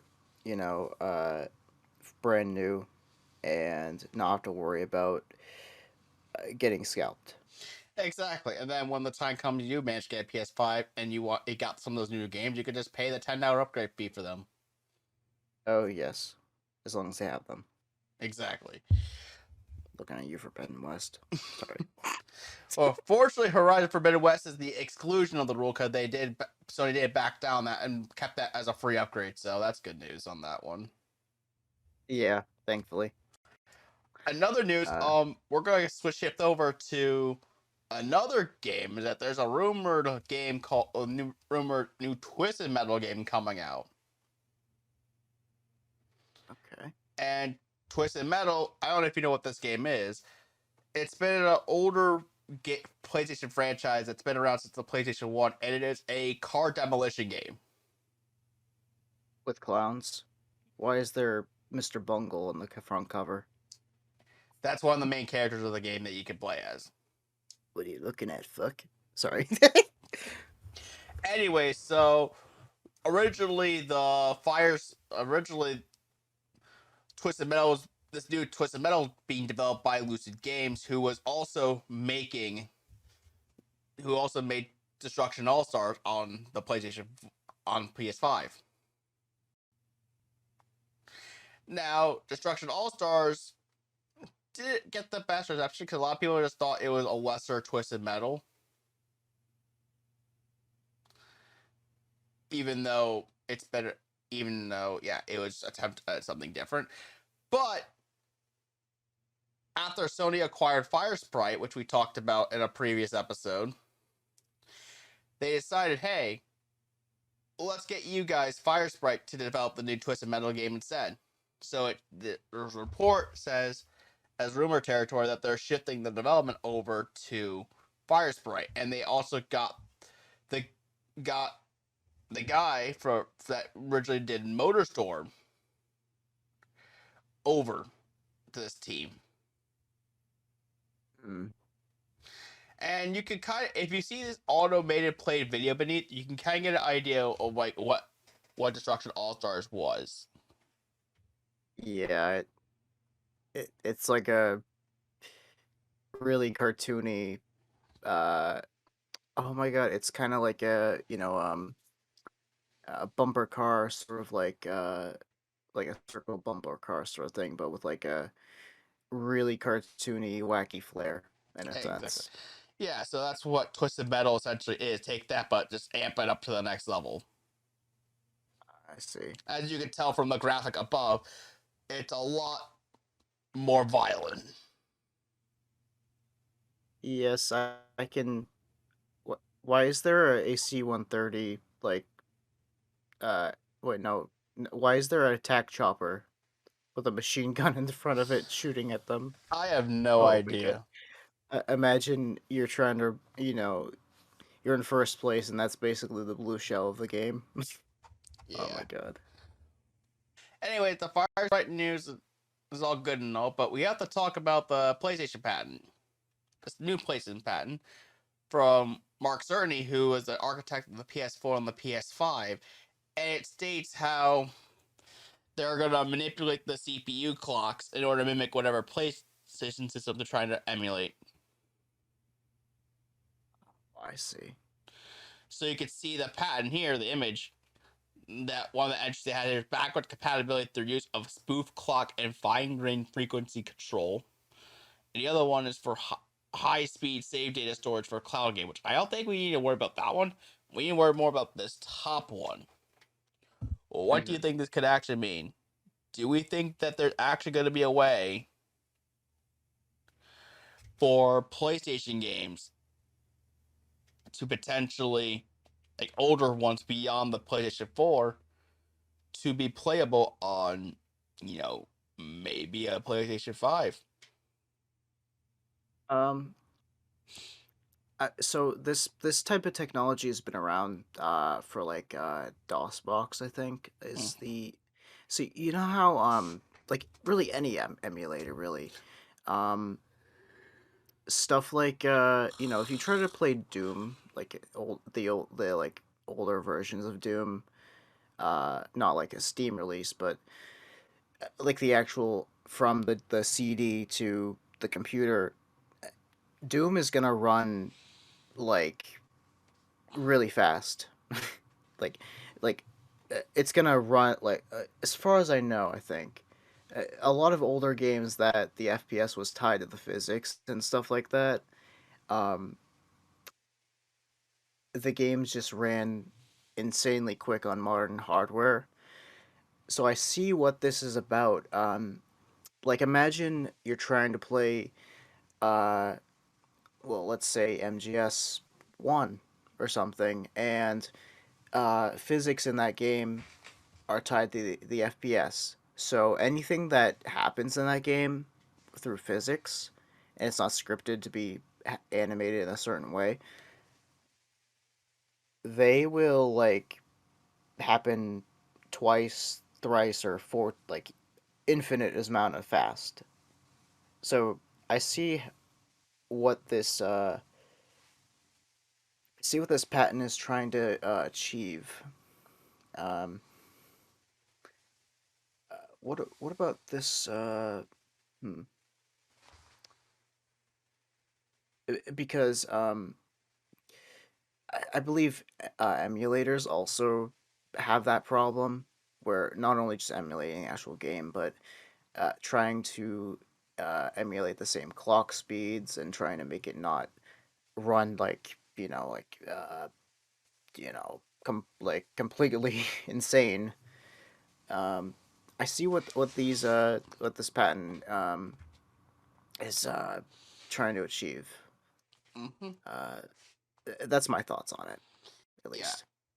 I agree with you. Yeah, it could be a hint of that, but I know that a lot of Sony's recent like efforts in back and retro gaming and preservation, especially a certain Jim Ryan. Uh, yeah. I mean, I have a feeling this patent may not be fully utilized like we think it could be, but if it does hint at something, it could be a good sign that they're trying to figure something out. Yeah. And speaking of other patents, we also have to talk about this one, the collapsible control stick.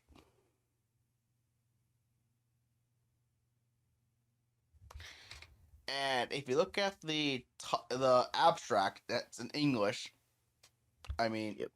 I wish I could speak French, but I could also use my Google Pixel 6 Pro to use its camera and translate automatically, but I'm not going to do that right now. So, I'm just gonna highlight and translate to English. if you feel like it, but they have an English excerpt right at the top, and this is what it says: a controller, thumbstick, or system comprising a thumbstick body, a thumbstick shaft coupled to the thumbstick body, wherein the thumbstick shaft is configured to retract into the thumbstick body, and wherein the thumbstick's body and the thumbstick shaft is freely rotatable together around a pivot center within the controller body. Okay. So I have a feeling what they mean by that is that there's got to be a way that the analog stick part, like the stick part, not like the grip, like that Mm-hmm. middle stick part, can actually like collapse. Because you can see in the image over here the different movable parts it has. There's got to be like a mini locking mechanism or something, and then when you don't need it, you can just push it in. Maybe like a spring load or something like that, and that will keep it locked in. You press it in again, and it like springs back up. It does seem like that. I'm trying to look through with all the squigglies in the way, but yeah, it like they're. I mean, I think those like little that might be a spring, yeah, like you're mentioning, but I don't know how it would like kind of like just stick if it's spring loaded. Like how would it stick downwards? Right. But um, I do feel like there's not much use for it in terms of like a gameplay perspective. I mean, maybe if you wanted to make something a shorter stick or a higher stick, like the Elite controller, maybe that's possible. But the main thing I'm mostly thinking this could be used for is like transportation of the controller.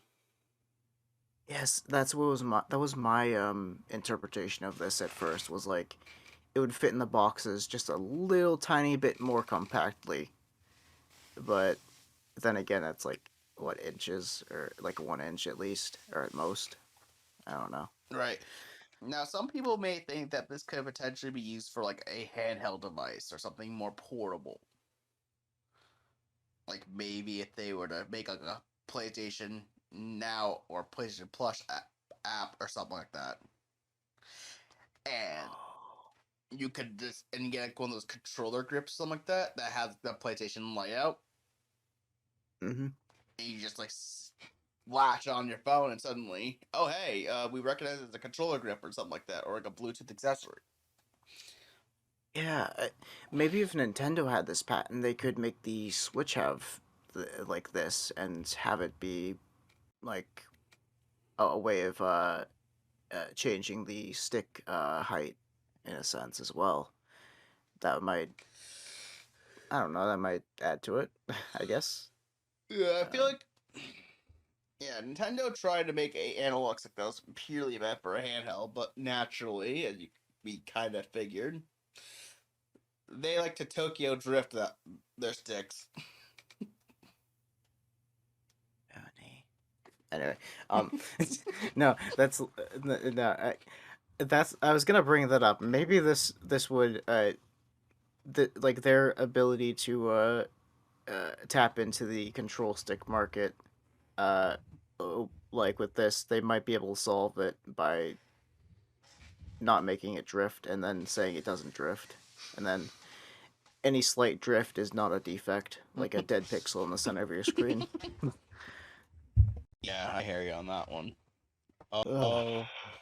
But But there is one segment of all the PlayStation news that I think is going to be the most interesting thing about all this. We kind of have to talk about Sparticus, or what many people claim to be Sony's answer to Game Pass.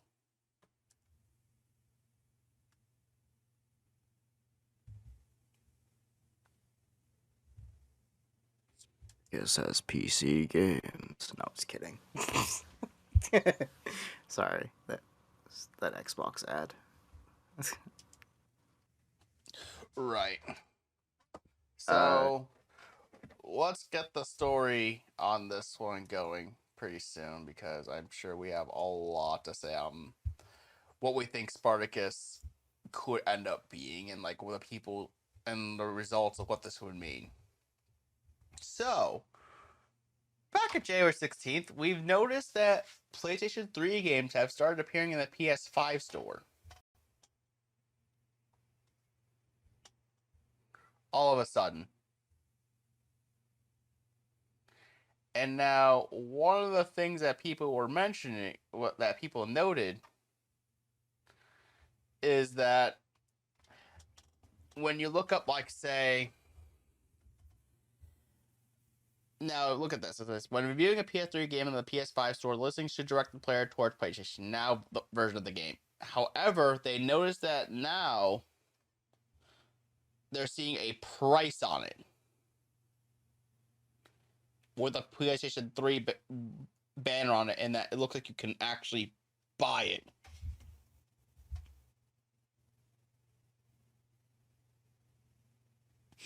Now, it seems like when you view it, it'll probably still tell you go on PlayStation Now, but why would they have it if they're not hinting toward a service that they may be,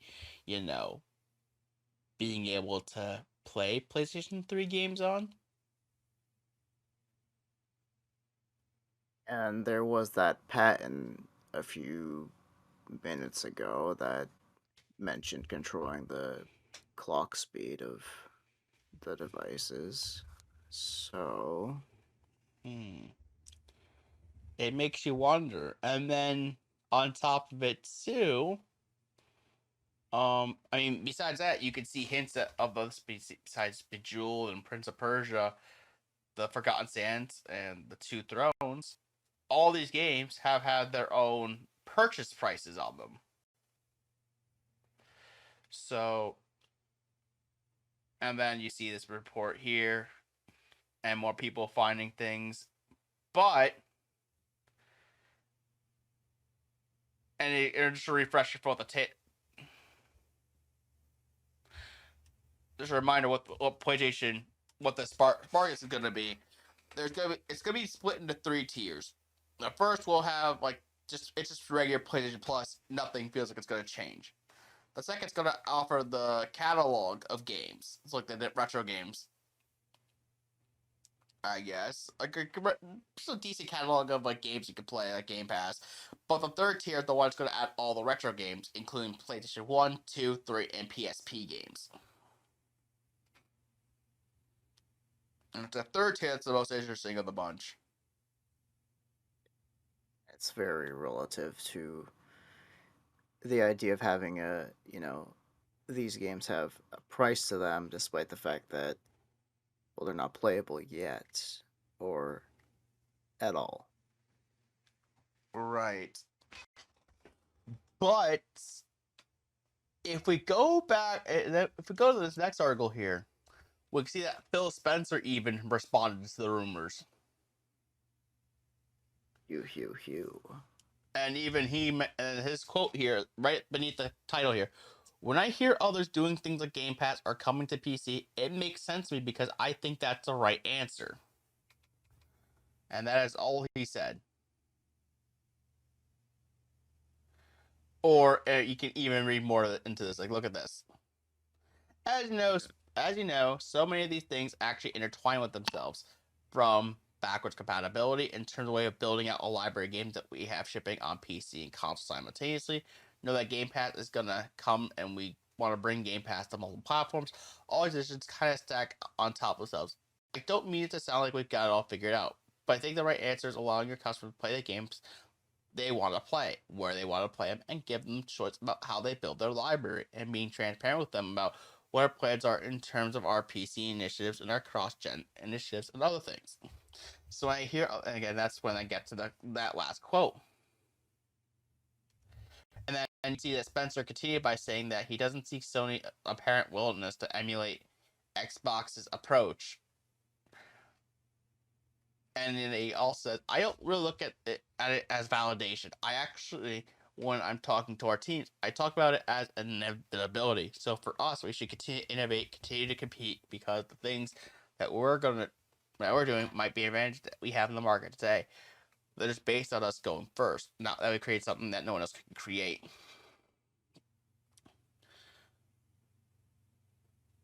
To me, at least, all of this is, good signs that, hey, this may, I wonder why Xbox would respond to this. Yeah. In my opinion, I feel like it's their way of taking note of what could be, happening. Like maybe, a rumor of this.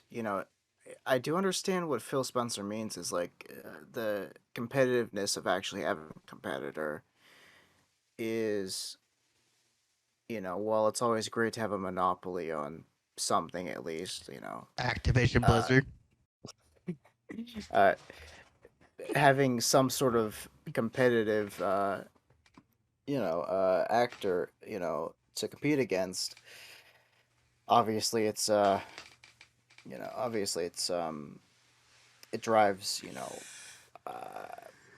more, trying to put more research into, making the prices competitive, making the what you get competitive. Like, I like to think of it like today's current GPU market. Nvidia versus AMD right now.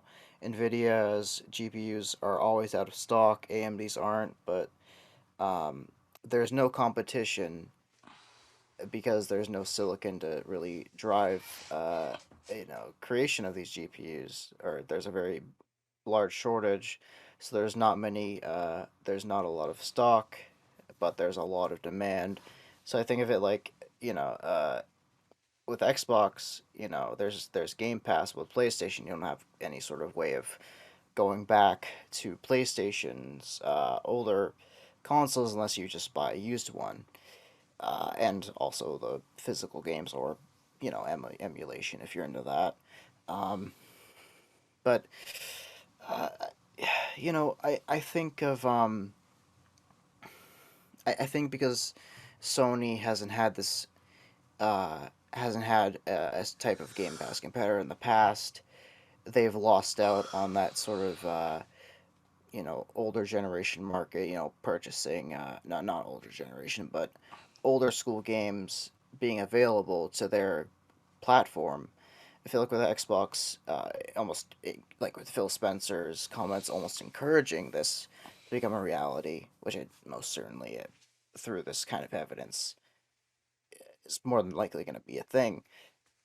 Um, Having Microsoft tap into the market of being able to repurchase or replay through a subscription older games from their catalog, uh, that's a market that some people want to tap into, but can only do it on an Xbox or emulation on a PC. So, and with emulation, of course, they don't get money. Microsoft gets a lot of money. PlayStation having these uh, titles backwards compatible means that they can get money from what others would just emulate. Right. Yeah, I do feel like, as the article mentioned, Microsoft has had a start on this because, well, they were the ones that kind of initiated the idea. Let's just make a subscription service for all our games, and it's been working out very well. And I think the main thing that Sony is not doing with this, that Microsoft has been, I mean, this is granted if Sony will be doing it, but it's likely, is that Sony's still not going to put their first party games into Game Pass, and well, not Game Pass, but their version of it, kind of like how Microsoft is. So it's less of a drive for people to want to subscribe to it. See. But another thing I want to note too about this, and I want to see if you agree with this. They do mention how because they have this high, they got into it first, and they're doing a lot more things right. It seems like. Let me just go back down here a little bit.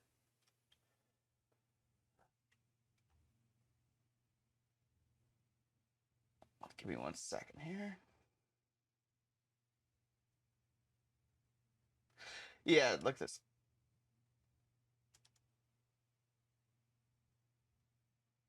They feel like, but they're just based on us going first, not that we create something that no one else can create.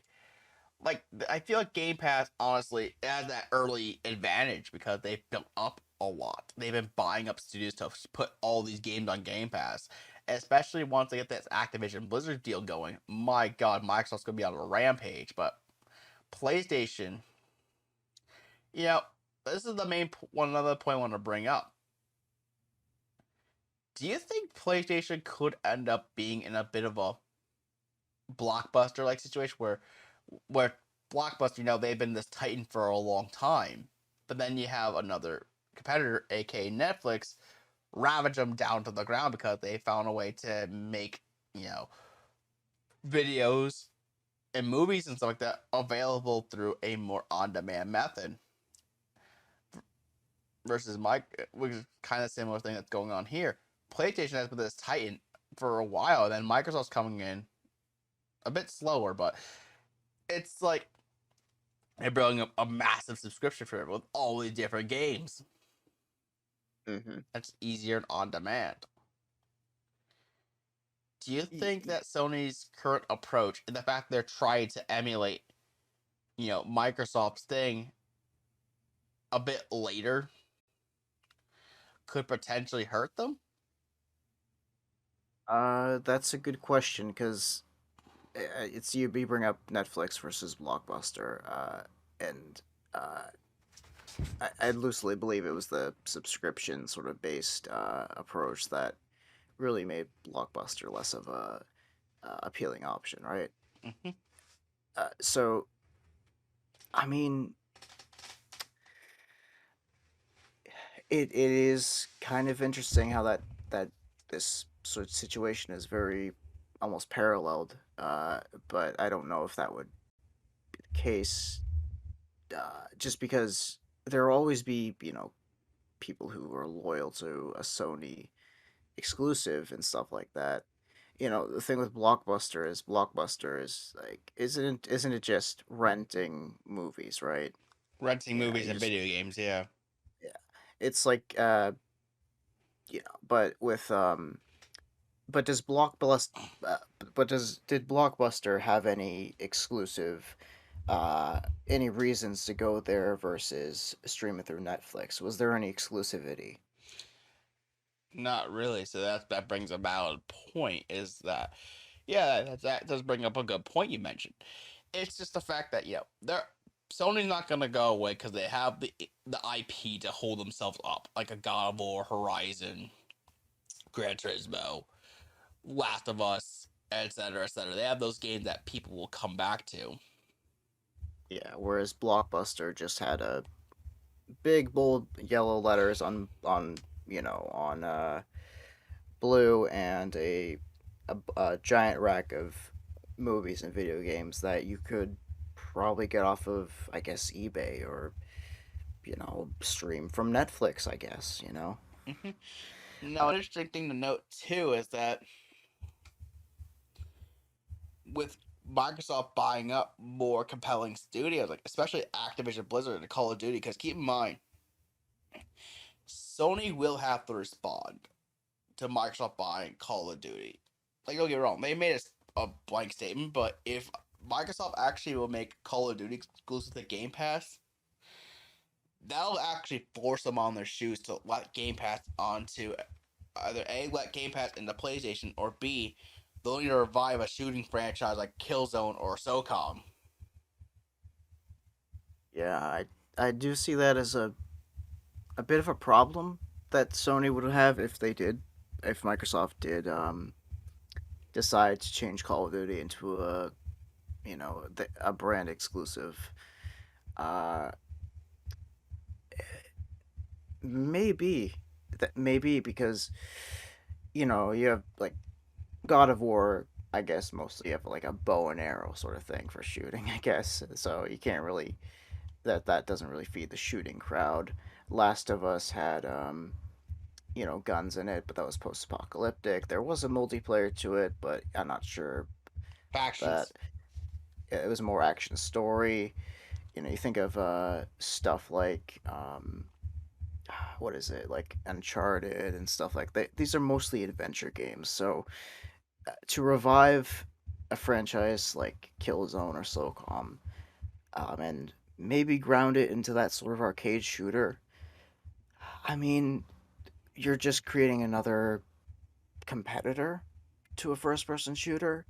It, Call of Duty is a very massive, uh, you know, franchise, and the idea of it becoming exclusive to one console would be a bit agitating, and but I mean, I guess I don't know how they would be able to handle that because they um they wouldn't have they wouldn't own this franchise that's owned by their competitor, and that competitor at any time could just rip it from underneath the rug. Um, to revive an older title and revitalize it for the Call of Duty crowd that is starved of uh, the Call of Duty experience. I mean, I wouldn't say that it would be successful as much as they'd want it to be, just because COD is such a big franchise, like I said, Mm-hmm. you know. But another thing is people who are loyal to Sony products. I mean, you know, it, it's it's kind of hard to talk about because you know, Maybe we should rate it back to the subscription service as a whole. yeah, But um, yeah, like this whole thing could be huge. Like if Microsoft sees it as a threat, as a potential threat or a competitor, that's a good sign that hey, you know, that's a thing. But to lean credence into the whole fact that this subscription service could be a thing, we also have to talk about how PS4 trophies were briefly wiped and labeled as PS3.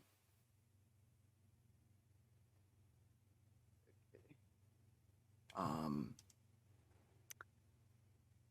yeah, um, and it was only showing PlayStation 5 titles properly. Well, the older consoles were, the PlayStation 4 was a PS3 logo, and more foreshadowing about this subscription, or more accidental foreshadowing, I guess. Uh, Yeah, like this is a minor, like a minor mishap, but this does seem to lean into Sparticus being a thing. Now, I do find that, okay, The second tier is going to be more like Game Pass. It's fine. Once you add the third tier, suddenly this becomes more like, imagine if Game Pass and Nintendo Switch Online had like a freaking baby. Mm. And that's a tier I feel is going to be the most valuable. Yeah, more than likely, because like I mentioned before, like the market of older PlayStation titles is you can't really tap into it because of Sony's like lack of backwards compatibility beyond the last generation, but and the new generation. Um, it like I think tapping into that part of their market, revisiting, Metal Gear, Metal Gear Solid, and instead of having to, either revisit your old PlayStation 2, I think the convenience of that, as well as the some people like me who are concerned about emulation and the legality of it. Some people just want to be able to just buy it and set it up. They don't have to worry about tweaking an emulator as well, because not everybody's into a computer. Computers take a bit to set up. Right, I hear you on that one. I really do. And then we're going to repeat a question that we once used asked frequently on some of these episodes. Will this Is it- PlayStation... Damn. Actually, you say it, because you make it funnier. No, you go. Now you say it. Is it good for the player one? Is this good for the player? Not for one of our older hosts, but that's neither here nor there. But yes, it is. I hear you. Having a subscription service that not only will give you an access of a lot of cool games that you could play, but also a ton of retro games, I'm down. I'm down for it too. I wouldn't mind revisit. Going from God of War on the PS5 to the first God of War on the PlayStation 2. Um, I think that would be kind of like a seeing how the franchise went from this to that sort of thing. You know, same with other other franchises. Looking back on how we got here. You only have your history to back you up. You know. Right. And with that being said, let's just quickly go through some of these other topics before we get to the next major topic we want to bring up for the last month. Yes. So, we're going to start off this whole spree by talking about one of our old hosts' favorite games. Oh yes, Monster Hunter, uh, Dragonborn, Axolotl Edition Exactly. with So, guns. exactly. So they're doing a new battle royale update. It is, and they actually are not only bringing these new monsters, but you also got Tilted Towers coming back. Oh yes. So what are these Columbus things? They eat berries, you fool. They eat mushrooms. They don't eat babies. They're peaceful creatures. They've lived in the world for thousands of years. Anyways, so they're giant, like axolotl dragon-looking things. Hmm. Passive, peaceful until you shoot them, I guess, which is kind of, you know, they, uh, if you crawl up their tails, they have this like whale sort of hole in their head, and it will send you up in the air. Um, and if you do feed them the berries, they're called clomberries. They like they fart out like items. I don't know how it got up there, but let's not talk about it. It probably will jam after the first shot, but anyways, Like, imagine if these things fart out.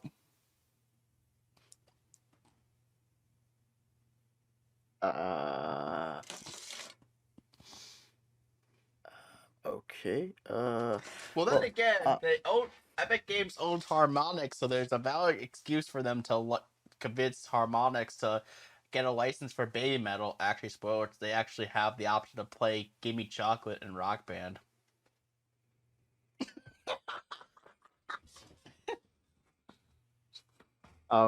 Also, if you eat the berries, they're kind of like like eating a fish, but they give you I think a bit more health.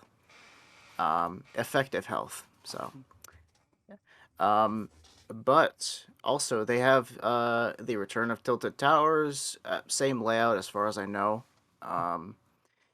It's a bit more snowy and icy, but it's the OG. Who knew it was waiting for us underneath the island that we were on after it flooded? Yeah.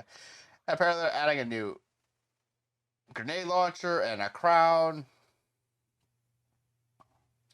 And some balance changes, which we're not going to go over, but yeah, this seems like a pretty interesting update overall. Oh yes, certainly. Even though it's certainly minor, at least it's something pretty unique. Oh yeah, certainly. Few little major bug fixes, tweaks for certain weapons. Nothing, super huge with the weapon tweaks, but it, the auto shotgun has like more reload and a few other stuff. But these giant axolotl things are probably the highlight besides Tilted. Of course. Coming back. I feel like for me, honestly, knowing that I played Fortnite back around like close around like chapter 1, Yeah. seeing, seeing Tilted Towers come back will bring me some joy. I may have to check this game out again to see what has changed, but They have a few, of course, movie tie-ins. There's like a Matrix way too bundle, many stuff. There's way too many movie tie-ins now. It's ridiculous. I swear to Yeah. God, they're trying to create their own freaking metaverse. No. One day, Fortnite's gonna start offering NFTs, and then the two of us here are gonna be like, nope. One of these days, they're gonna have to shut down the servers and then Exactly. reopen them Yep. because the NFT craze will produce a bunch of traffic. Mm-hmm. And I then guess. another brilliant news: you can now buy Final Fantasy 14 again. Woo! So new players can actually come on back. Yep, and this spins off of an unfortunate registration restriction. If you already owned it and you signed up for it and all that, you could still play it, but there was a Roughly server a capacity month. issue. Yeah, that was like last month or so, and I mean, I guess people have stopped playing it as much, or they fixed their capacity issues. Always good stuff. Of course. Any other Not much. things? Not much to say about that other than hallelujah. Yep. And now we can move on to E3. Oh. Oh yes, E3. So back earlier in January, it actually was confirmed that that the Electronic Software Association is shifting E3 to an online only event out of concerns around the pandemic. And the statement specifically says here, due to the ongoing health risks surrounding COVID-19 and its potential impact on the safety of exhibitors and attendees, E3 will not be held in person in 2022.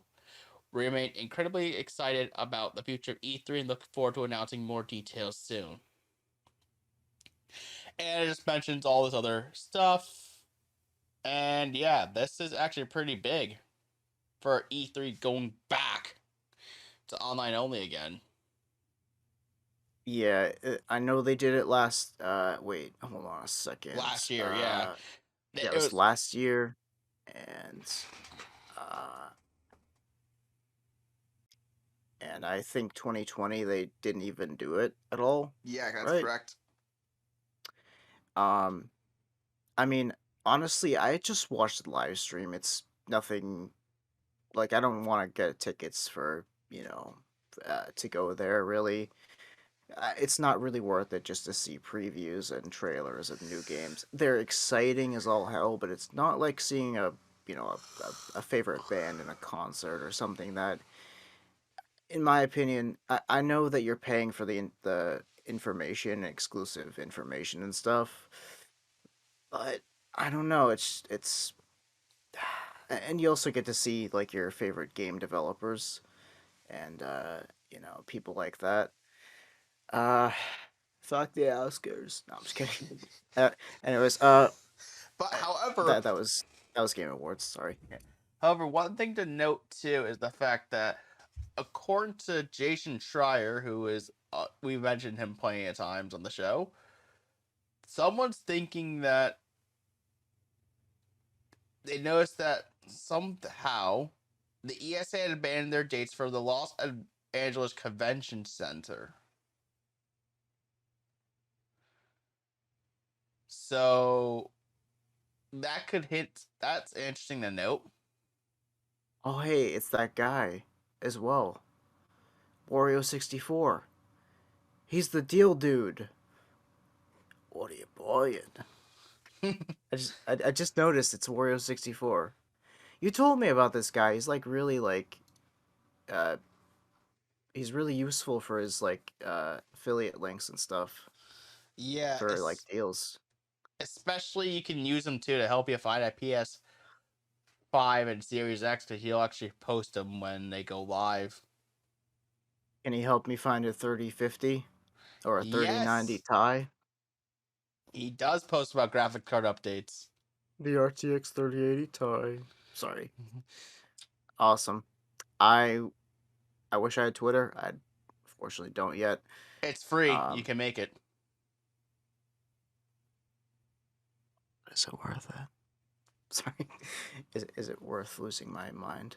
Well, Sorry, as long as you avoid the toxic people, yes. Okay, I'll do that. But anyways, yeah. So with the LA Convention Center obviously not being reserved, in my opinion, like that's a big deal because one of the main reasons why people like going to E3 is at least the business side, they use E3 as a networking opportunity for like developers to meet up and like collaborate and stuff like that.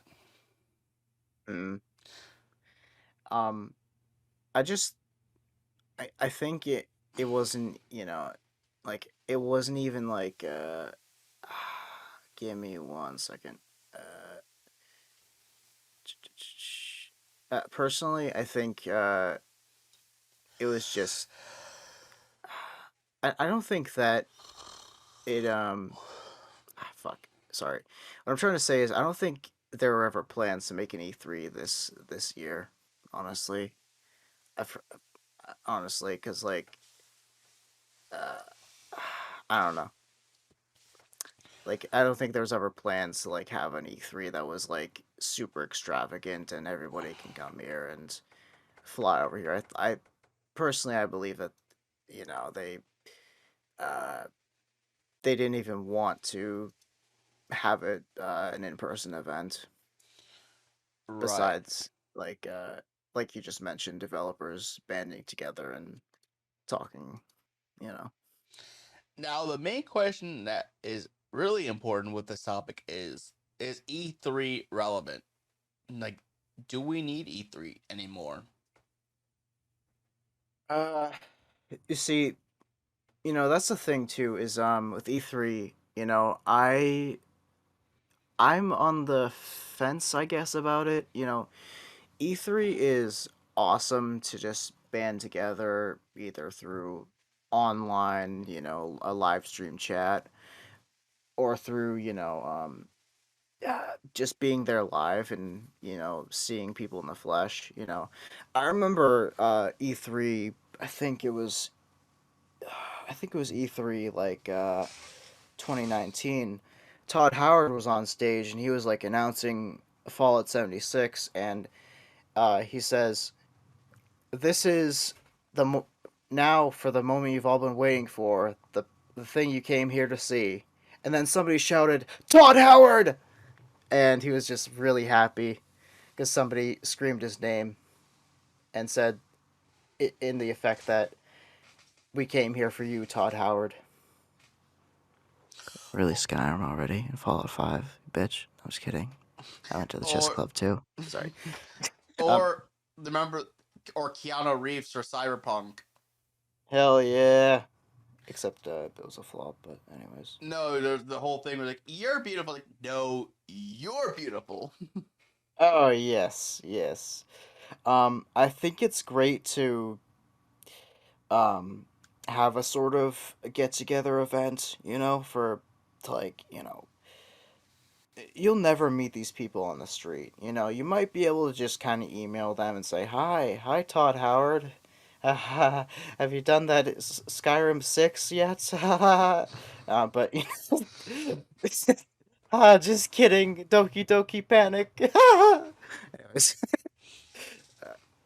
but yes. Um,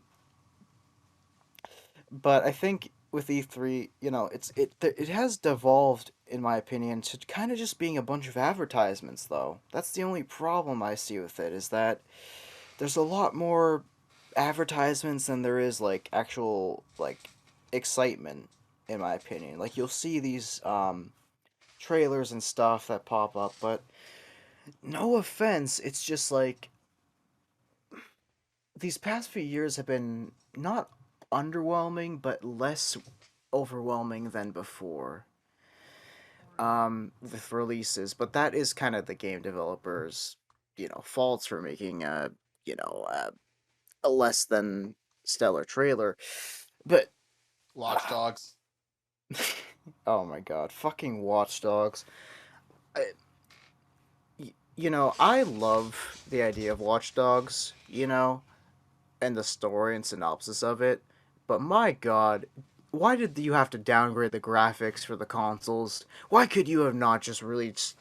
I know RTX wasn't really around back then, but oh my god. Why did it lead to this? How did it lead to Pig Mask?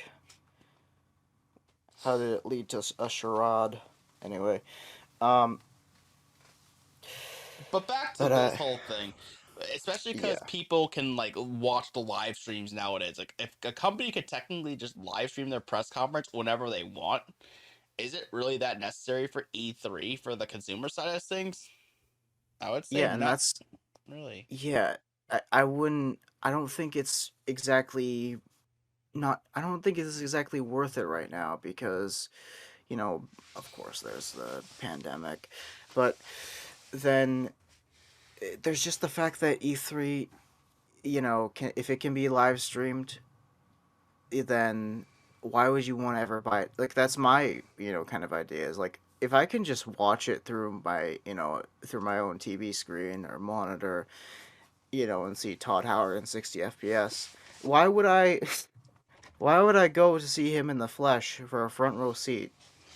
You know, I could just send him an email saying, "I love you, Todd Howard." Anyway, uh, so, uh, but you know, um, no, and also the advertisements have been really almost aggressive, in my opinion. I would say How more many? so with Game Awards actually, but I could see E3 being the same thing. Well, how many anti-vape ads have you seen? How many like winners don't do drugs sort of PSAs, and like how many like gamer fuel sort of products have you seen? Like, no offense, it almost feels a bit cringy, I guess. Mm. like not in a bad way. Like I don't really like vaping too much. It's I don't know. I don't know the logistics behind it and stuff. I don't, support it as a thing. But if you do it, that's fine. Uh, but it's like eh, I'm not a. I don't do these things. I don't snort G Fuel and drink vape juice. Well, That's the opposite of what I should be doing. the vape juice, we know someone else for that, but that's besides the point. Sorry. It's um, but while E3 stuff is, up there, we do know a demise of something else. Yes. So, have you ever thought of Ubisoft trying to do a battle royale? Because of course they would. They've been. It feels like Ubisoft in general has been too desperate nowadays for anything. Yeah, unfortunately, some are less than stellar. I mean, NFTs. No, I'm just kidding. FluufAlpaca's love affair with Far Cry has definitely been falling off the rails. I don't know about Far Cry anymore. I haven't purchased the sixth one. I do like that the DLCs continue the older game stories. Um, but I'm not buying Far Cry 6 until I hear word back from uh, stuff surrounding uh, that whole Ubisoft thing. The reason why I haven't purchased a brand new game from them. Right, because I remember ever since the Activision Blizzard saga, I did bring up, oh yeah, Ubisoft also has their own little issue going on, and it's more sexual harassment and misconduct and stuff like that, which Ubisoft is also trying to resolve that too. But Yeah, but I just feel like it's sorry. I just feel like it's not as blatant because Actiblizz had to get all the press about it, while Ubisoft's tried their best to you know minimize it as much as possible, news wise, I guess, yeah, because they don't want to be in the spotlight with that type of thing. but it seems like Ubisoft at least has been cleaning up nowadays. But Yeah, I just I can't I can't see how you could talk shit when you're hypocritical about it. yeah, I can see that too. But also mostly the fact that a lot of Ubisoft stuff is either A, way too formulaic, or B, way too samey. And it's almost, to me, at least in my opinion, similar to Sony's problem. But Ubisoft is, unlike Sony, which does all their games excellent, Ubisoft is all mediocre. Yeah, you've kind of also opened my eyes to that. Is like how I've noticed that Far Cry has although personally I do like the Far Cry franchise. I've noticed that they I've noticed a formula with them, and I can only think back to how very similar um one second, like Rainbow Six, it's all just that online, sort of tactical shooter stuff, but it used to be a single player game, you know Hmm. uh, Yeah, and like especially Assassin's Creed. Like, look at what happened to Assassin's Creed. and Assassin's Creed. Oh my god, I was thinking of another franchise for them. Oh my god, yes. Assassin's Creed original was a very linear series, and they've actually released them very frequently, almost Call of Duty style, which was kind of impressive. They got like these mini single player linear games out very, very fast. And then all of a sudden, after Syndicate came out, then you got, Origins came out. Origins, Valhalla, you lose track of them, I swear. Nowadays. Yeah, because it happens that ever since Origins, Odyssey, and Valhalla, they all went open world games, and their identity, and even then, you don't know if the assassin's outfit anymore. Even it definitely lost that identity of being Assassin's Creed. Like, why is this guy an assassin? He looks like a freaking Spartan. Oh yeah, no, I get that. It's kind of like how Call of Duty lost its original no, I just said meme. Why did I say meme? Name. Call of Duty is the call to battle. A call to serve your nation, and now it's robots, futuristic, Black Ops, and uh, stuff that doesn't really relate. It's just military dark operations. Yeah, and don't get me wrong, I feel like out of all the series so far, I feel like it's mostly been like the Sledgehammer recently with World War II and Vanguard. Honestly, the closest to getting back to that original meaning again. Yeah, but still overall, they're Michael Bay movies with how bombastic sometimes they can be. Like, uh, World War II had like this train that collided into some sort of like rail station, and it was just like so bombastic. Modern Warfare 2 is when it started to really become more cinematic, shooty sort of stuff, rather than the call to serve your nation sort of thing.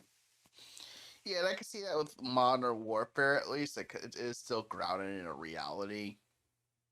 Yeah. I you know, hmm, But kind besides of, that, yeah. it's like all the other Call of Duties, like it lost its meaning. It's now emulating Modern Warfare rather than, hey, this is Modern Warfare, like a spin-off Yeah.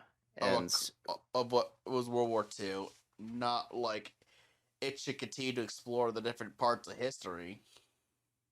yeah, and same with Assassin's Creed. It's like it's exploring history with the same formula that the original games had, but uh you're no longer someone, that uh, like you're no longer really uh no longer really part of a legacy that you can care about too much, Hmm. you know. Exactly. But back to Hyperscape here. Oh yes. Back to what the fuck is this? Why does he look like he has an alien head? I have no idea what this world even is. But the unfortunate thing is that they're gonna shut down the game on April 28th. What? What? And they were trying to create a vertical, close quarters, fast paced shooter experience. And yeah, apparently it was like, nope, we're done. And What? They're what? They were trying to make Tilted Towers 24/7? Sorry. I feel like now that Fortnite released Tilted Towers, they kind of just like default dance on Hyperscape's grave. No offense. yeah, Sorry, I'm such a dick. no, it's fine, but it's valid though. Like, I feel like Ubisoft, like it just shows like Ubisoft state of desperation, like because they made all their core franchises so similar to each other nowadays, and especially because we talked about the Far Cry director leaving, and now that's gonna become even more of a service game. Yeah. I don't know how to feel about that. To milk older franchises into something that's not. Yeah, What happened to DLC? What happened to getting another part of the story? yeah. Now my story is I wear red shoes instead of black shoes now. And I still remember hearing about the Splinter Cell announcement that they were trying to remake Splinter Cell 1. Interesting. Interesting. And at least that had like people that were passionate about it, and it seemed like they were going to do a decent job at it. But besides that, probably coming up, and if they can get Beyond Good and Evil 2 out, like a lot of Ubisoft stuff has practically been the same. Yeah. It's And sad though. There was a cutscene with Sam Fisher in it. I remember. It was talking about how Sam's kind of the only spy left. There's a Pliskin looking guy, and it kind of reminisced how Konami kind of fucked up the Metal Gear franchise. yeah, it's like But now Ubisoft is kind of fucking up their own franchises too. yeah, if Yeah, and especially because they rushed off the NFTs now, which is called a backlash, and they're still stubborn about that. You see, like, and compared to Konami, like you mentioned, Konami, you know, once Hideo Kojima had that fit with them and left, they practically just abandoned video game company making and all. Like, I feel like Sony could, if Sony acquired like Square Enix and Konami, like they'd have a capable enough of a first party lineup to really practically be really powerful. But we don't want to get talking about acquisitions. It's just looking at the Battle Royale thing. Yeah. It is a shame that not many people knew about this. Like, I feel like Ubisoft could have done a better job advertising this to have a proper service-based game they could hold up. Yeah. Let's talk about acquiring something physical, honestly. Oh, yeah, You know? like the Steam Deck? Oh, yeah. So, for the 2,000 people that wanted to race out, actually, I'm lying. The 2 million people that will probably be racing out trying to get a Steam Deck and got their pre-orders in, congratulations. That $5 you put in is actually going to be able to be of use soon. Woo! Because It better have gotten up with inflation. Right. Because on February 25th, they're going to be sending out the first batch of order emails to reservation holders. And that customers have 3 days from receipt of their order email to make their purchase before the reservation is released to the next person in the queue. So, in other words, what's going to happen is that if you don't click on that reservation email you got in your inbox, You're fucked. So it's a robotic on my end. It was like, gotta flat out.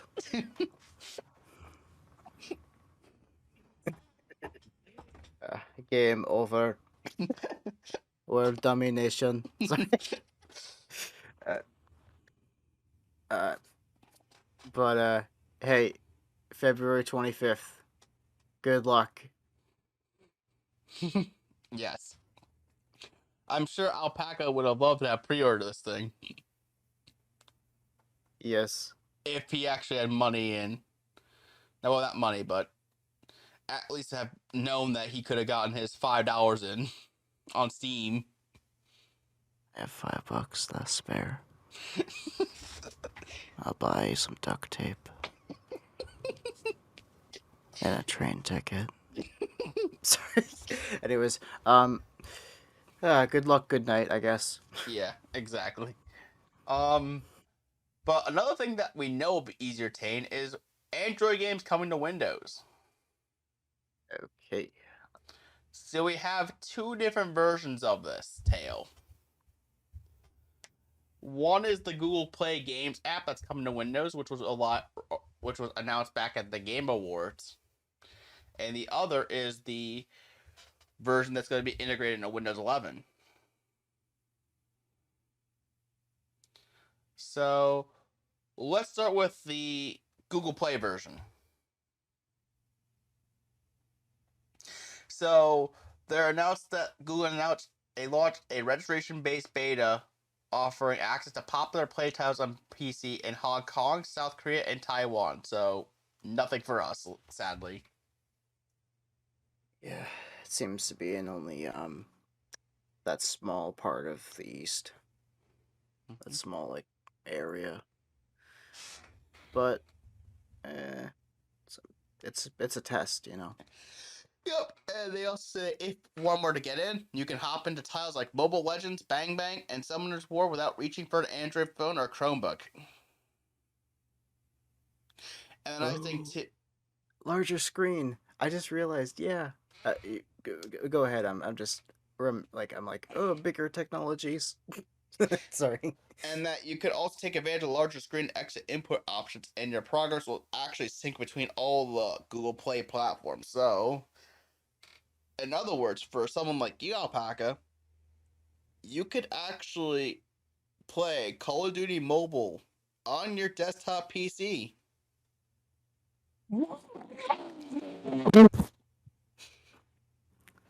I just ate my microphone. Yay. Cause you know, I've always wanted some sort of technology to be able to use my phone on a bigger screen without like going through all the crap about it. I could get a Bluetooth screen, but you know what I mean.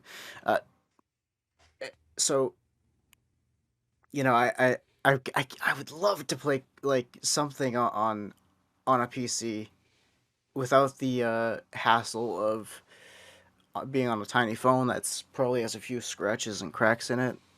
Because $30 phone. Uh, but this is a pretty big milestone in my opinion, and you know this the thing is though I do want to mention there is like a Linux like to Windows sort of emulator for games, and I wonder if they're doing like a variation of I think it's called like Wine or something. Uh and I wonder if this has any relation to, you know, using like, the Android Linux or Chrome OS or something like that. I wonder if it has any relation to Wine. Because I've been interested in the Linux to Windows or Windows to Linux sort of thing for a little while now, because if you don't have to use Windows to play your games on Steam that are Windows exclusives, I'm all for it, honestly, Yeah. because you don't have to pay $100 for the new OS for your brand new gaming PC.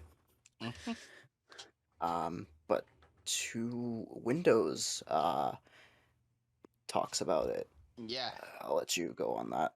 So for Windows 11, what they're doing is that for their app, so if you go on the Windows 11 App Store, the way they're doing it is that they're partnering with Amazon to get their app. So in other words, if Call of Duty Mobile appears on the Amazon's version of Android apps, you could play Call of Duty Mobile that way.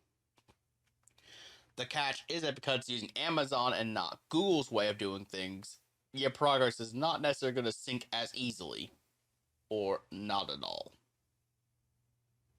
I see. So in your case, you probably want to use the Google Play method, and at least you don't have to worry about upgrading to Windows 11, which even though it's free.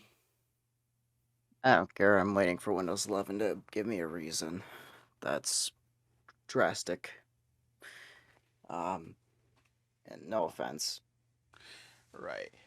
But anyways, as they're gonna say here, so if you go all the way down to the last part, which is building for what's next, you'll see that next month we're bringing new experiences to Windows that include a public preview of how you can use Android apps on Windows 11 through the Microsoft Store, and our partnerships with Amazon, Intel, taskbar improvements with call and unmute, easier window sharing, and bringing weather to the taskbar, plus the introduction of two new redesigned apps, Notepad and Media Player.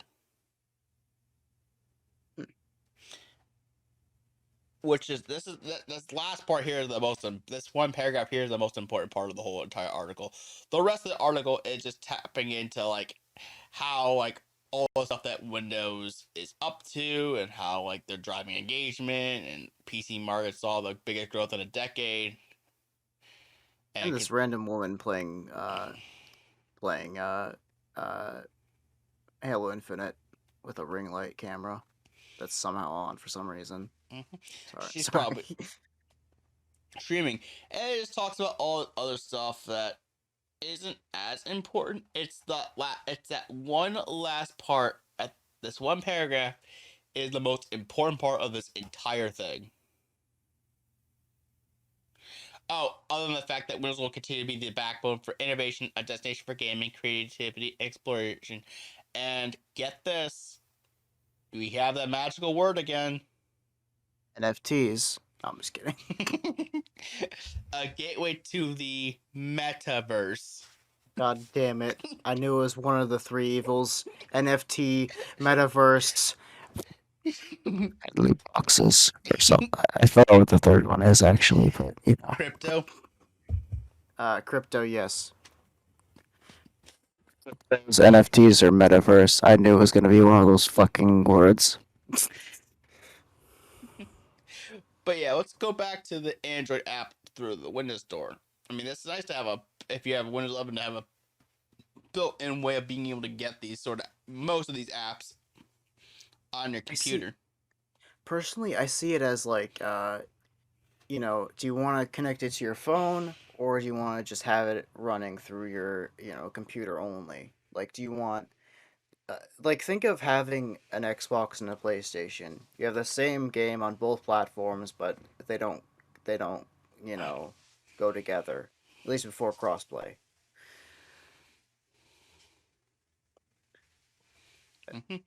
Yeah. Something like that.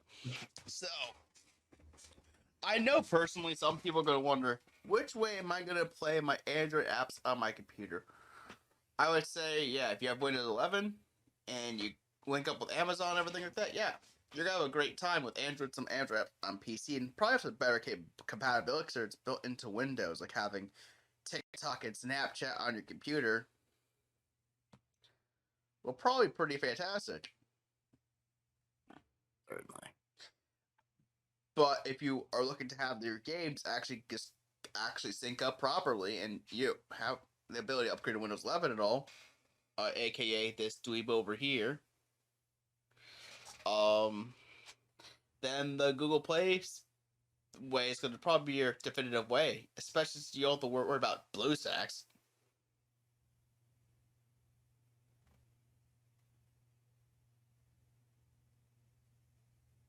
Now featuring Elder Lake. Sorry. I hear you. But yeah, I mean, this is going to be good news for more app compatibility and being able to get FluufAlpaca to play Call of Duty Mobile. Once the deal's gone through, I'm not giving a single cent to Activision Blizzard pre-acquisition. I hear it. I wouldn't do the same thing either, even if it's a free-to-play game. I know they're using the body of Captain Price to sell me microtransactions. Right. But besides that point, yeah, I do think that overall, as I mentioned numerous times in this discussion already, this is going to be great for everything regarding app compatibility on Windows. Yes, certainly. Who knew that 72 years later, this baby would turn into a 72-year-old mother who would finally know how to use Instacart. And her grandson would become proficient in Teams at 8 years old and Skype chat his friends across the street. Finally, the ability to play Farmville on PC. On PC without having to go through Facebook. Finally, I'm able to enjoy COD Mobile on my Android watch. Woo! I'm trying to look through VTube Studio now to find a watch, and I'm really just gonna make it a collar. So pretty much, I know this is a bandage, but this like little aerate thing is like the screen. Now she gets. Oh my god, I'm playing Call of Duty. Oh my god. Holy shit, that's big. Oh my god, it's coming out of the screen. Demons! Holy balls!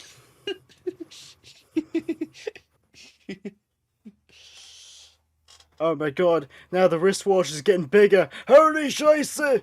Ah! Ah! Pew pew pew, kill the zombies! Ah! I'm gonna just now stop that. Yeah. And return to our regularly scheduled programs. Of course. Do you have anything else? Wrong button. Do we have anything else to say about this before we move on to the next really big topic of the day? Ooh, it is gonna be something. So I'm just gonna leave this off with I hope that the translations through the codes and the Chromecasting and all that stuff. I hope it goes well smooth, and I hope people get to enjoy this as if it was a seamless experience. Of course. Thank you, God bless you, and God bless the United States of America. And hillbillies. Anyways, on to our next topic. Hillbillies. Yeah, hillbillies, dude. I would get my unicorn gun. Anyways, just Yeah, put that away now. of course. Anyways, on to our next topic. And our next topic for today is actually our next major topic. Okay, we're going to tackle everything from crypto, NFTs, and the metaverse. And yes, Alpaca is waving a new product that he would like to introduce. Yay.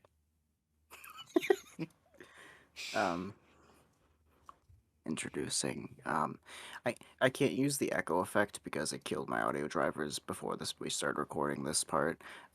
So instead you're gonna have to listen to me and then hey Hydra, I'd like an echo effect in the in post. I guess I don't know. Yes.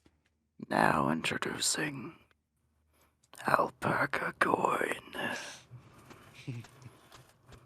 A brand new cryptocurrency.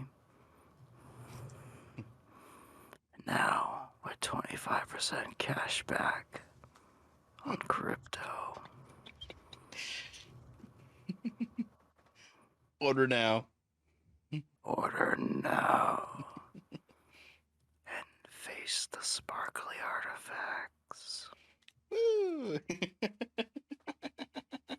Anyways, something like that. Right. Uh, Yep. But yeah, so Anyways, on to as actual NFTs yeah, or crypto or something. yeah. So what are our thoughts about the whole blockchain technology that's been powering like NFTs and crypto and all of the stuff? Like just everything cryptocurrency, NFT, and metaverse related. Okay, so uh, truthfully, I don't hate NFTs or crypto or the metaverse, I guess, but I just feel like cryptocurrency. So for cryptocurrency, at least, I mean that's a hard thing because I mean it's just another currency, But the ability to create it or earn it through like proof of work, aka mining with an ASIC or a GPU, um, very wasteful, very uh, not efficient. I mean ASICs are a lot better, but uh, just everyone can afford a GPU, but ASICs are. I think we looked at an earlier episode where it was like uh 13,000 for a premium one. So that's like a premium gaming PC plus all the bells and whistles. So, you know, on that front, really all of this is just like it's not implemented well or it doesn't have this appealing feel to it. So with crypto, there's that. But as a decentralized currency, as an idea is fine by me. It's just I feel like the environmental impact of this new trend is uh, like a lot of people would think, would call it is just very inefficient and terrible with how it's implemented right now. NFTs are see NFTs for me are I'm gonna be making jokes about them because they're kind of a really low hanging fruit, and I'll make some sort of joke that's a bit. You might think I'm being harsh or anything, but it's just a joke. Right now, I'm telling you my true opinion of them. NFTs also, right now, as they're implemented, are quite. I wouldn't say crude, but I feel like they could be used for so much more. You know how like silver bars and gold bars and certain metals, when they're melted, they're stamped with a serial. I believe that's how NFTs are.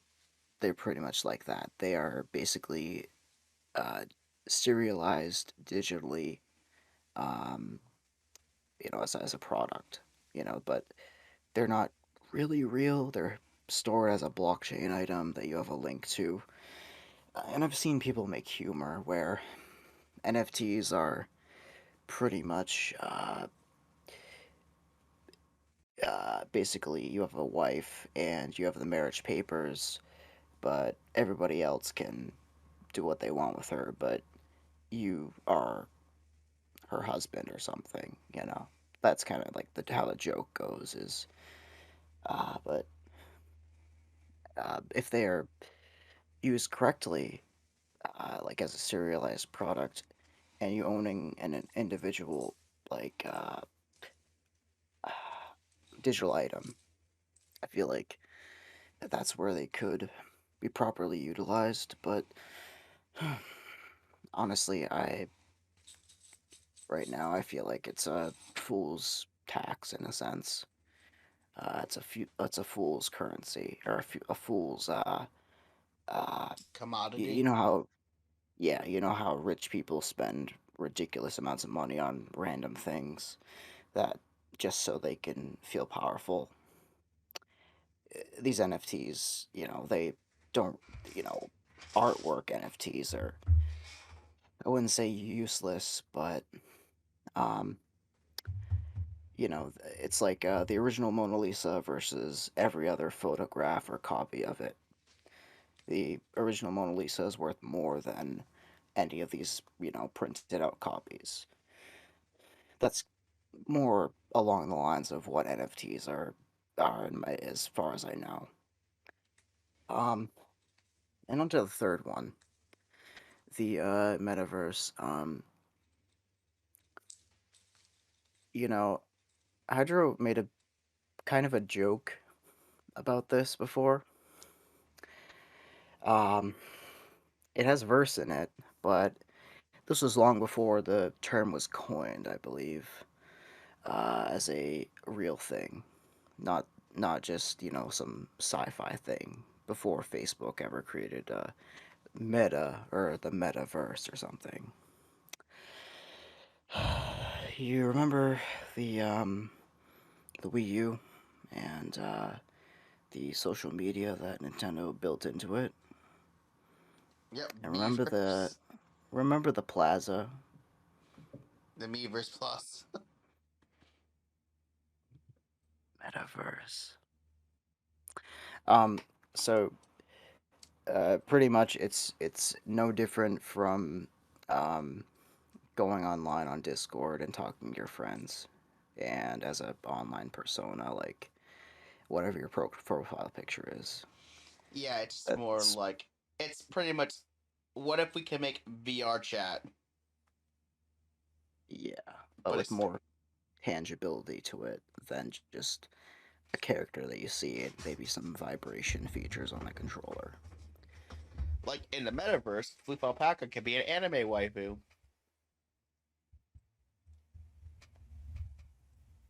Uh, Actually, anyone no. can be anime waifus in the metaverse.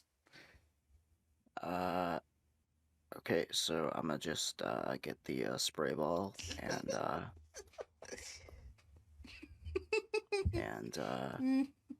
this dude over here, I think, or maybe he's over here. I don't know.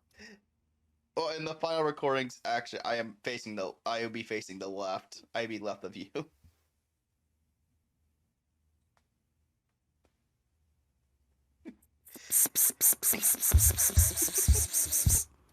And just in case you're wrong,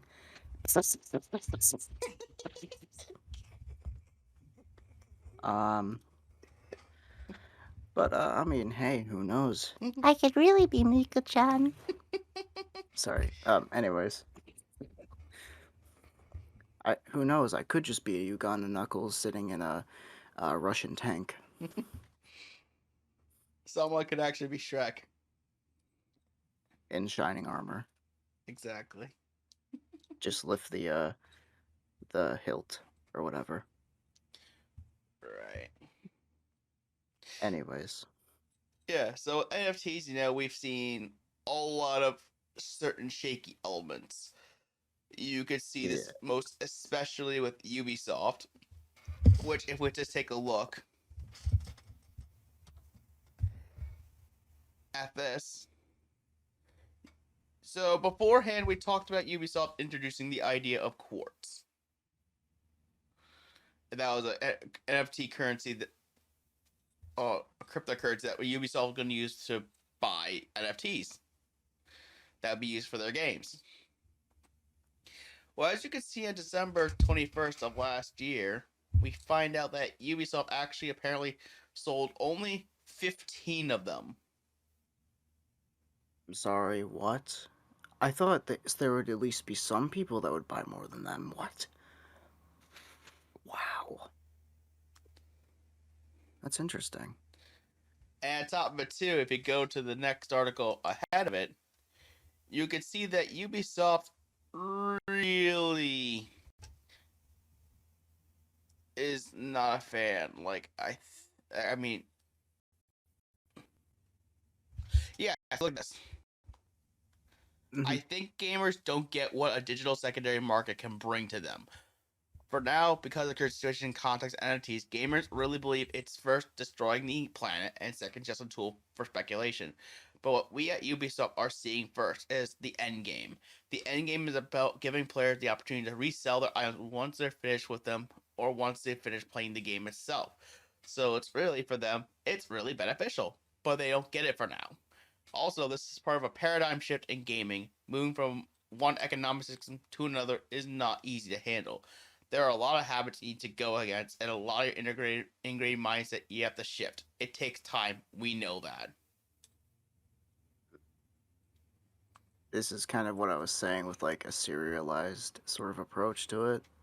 Having an item in the game that you can sell, like an item that you'd get in an RPG game, and just selling it to another player for in-game currency. Not too different, except this one has like an actual serial attached to it, and it could come from you to some guy in like, Bulgaria or something. You know, it could travel pretty far, and it would have the same serial. Think of like Pokemon; they have a Pokemon trainer ID attached to them. Pokemon, the original NFT before NFTs actually existed. I'm getting the spray bottle. But really, there's a reason why I just thought of that, and it kind of makes sense, is that Pokemon are all randomly generated, and they usually have the trainer's name ingrained into them. And they didn't have to use blockchain technology for that. It's all in-game systems. And then especially if you get to like later generations, you could just trade them online anyways for different Pokemon. Yeah. But yeah, it shows that people really do not like, Ubisoft's approach to this. But on the other hand, too, you see Konami actually doing a 35th anniversary NFT thing, and you could get an idea of what they actually sold. If you scroll all the way down on the webpage, you could actually see what some of the things they sold are, and they're likely just like little gifts and stuff. And this was all to celebrate an anniversary of Castlevania. But this auction was just to raise money, right? For them themselves. Pretty much. Oh, I see. And I then, mean, yeah, that's a little greedy, I guess. and Nobody then really wants and you go to the next article I have here. This is the actual NFT page on OpenSea, which is an NFT crypto market. One of the largest, actually. And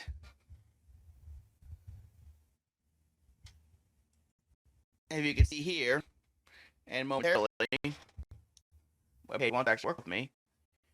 We see different items, and they actually are pretty high. I remember hearing at one point that this actually made all these NFTs combined made up to like $160,000.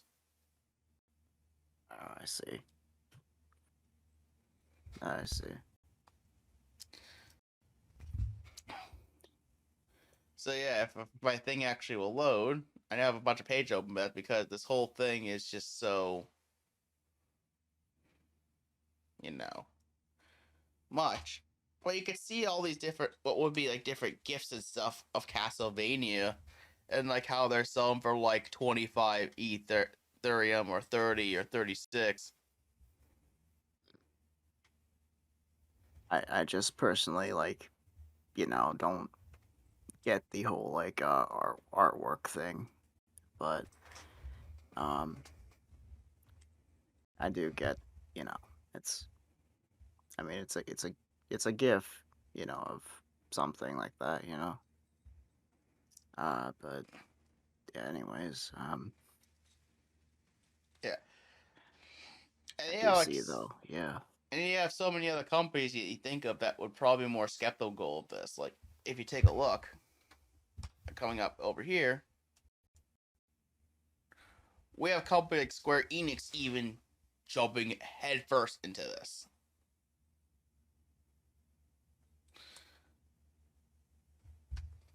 And now it's like all this stuff. And one of the things I remember hearing is they explain like if we take a look here,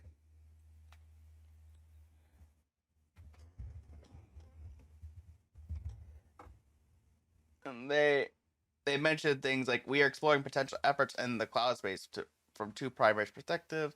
First being leveraging cloud technology with content, and the second being developing content that offers customers new exciting enabled by cloud attributes. That makes sense. They're trying to do more cloud-based stuff, but they're also looking into blockchain games.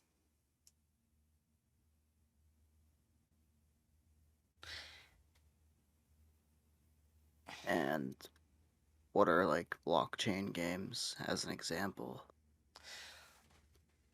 So kind of like games. I know that some games like that will essentially, from what I understand, they can be used to like mine cryptocurrency or be used for other aspects. Ah, I see. Yeah, Not necessarily mine yeah, cryptocurrency, but you get what I mean. Like they involve crypto. yeah, I get it. It's very much like DLC in games, like I mentioned before, but with serialized versions of every asset. And yeah, I do also see user generated content could probably be implemented as well if you want to like almost start a business over a game mode or something. Yeah, and you can see another thing too. Another term that gained quick currency in 2021, NFT or non-fungible token.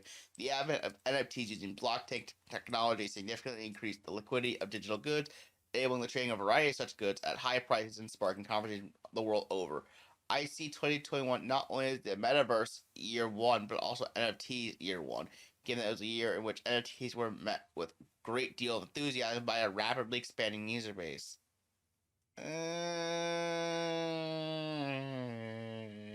I mean, it certainly hasn't been a warm welcome, Especially in the gaming world, yeah. which I completely understand.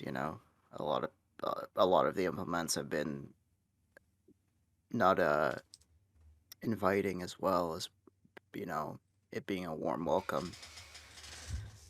So I Yeah, can see not that only there's a bit of misinformation when it comes to that statement, or misinformed statement, I guess. Not being misinformed, not you know for misinforming.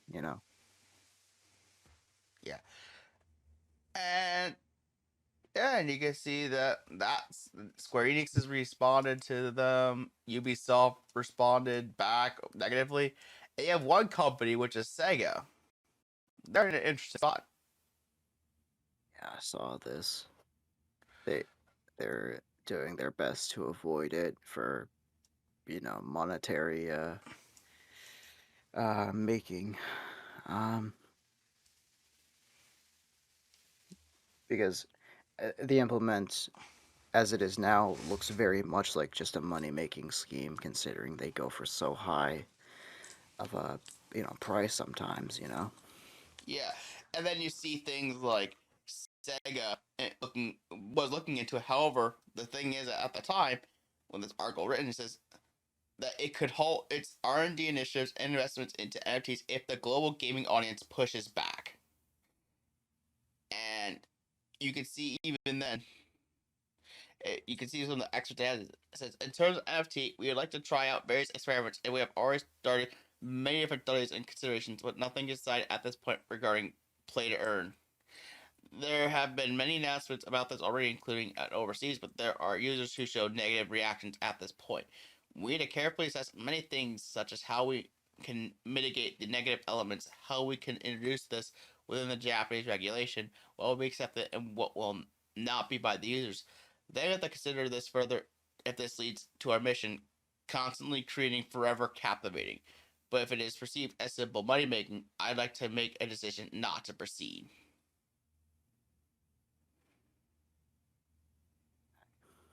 But what are these trademark watch things, though? So those are trademarks that Sega has filed for in case they do go into NFTs. I see. So you can see that the one on the left, I would assume this would be more for like classic games. Yeah. You can see the classics of it. So think like Rystar or K Chameleon or any of the other classic Sega games that have been around. Golden Axe, baby. Yeah. And then you get to, well, Sega NFT, and this seems to be a much more broad term. That could be anything from Sega. Yeah, I can tell that the first one on the left with Classics NFT collection, I could see that maybe work into another NFT use, like owning like digital versions of like Genesis and Dreamcast games, maybe. Who knows? And that's the thing, is that that's what it should be used for in terms of the gaming world, having proper ownership of these games that you could take back and forth with you. But Yeah. as we've noticed, they haven't done that. Hell, even Ubisoft, who was thinking of trying to be advocate about this sort of stuff, hasn't done this with an actual game as an NFT. Like the idea of, hey, you have this digital NFT good of a game, and this code can be used as many times as you want, or however they want to integrate it, and then you can sell what technically is a used digital game.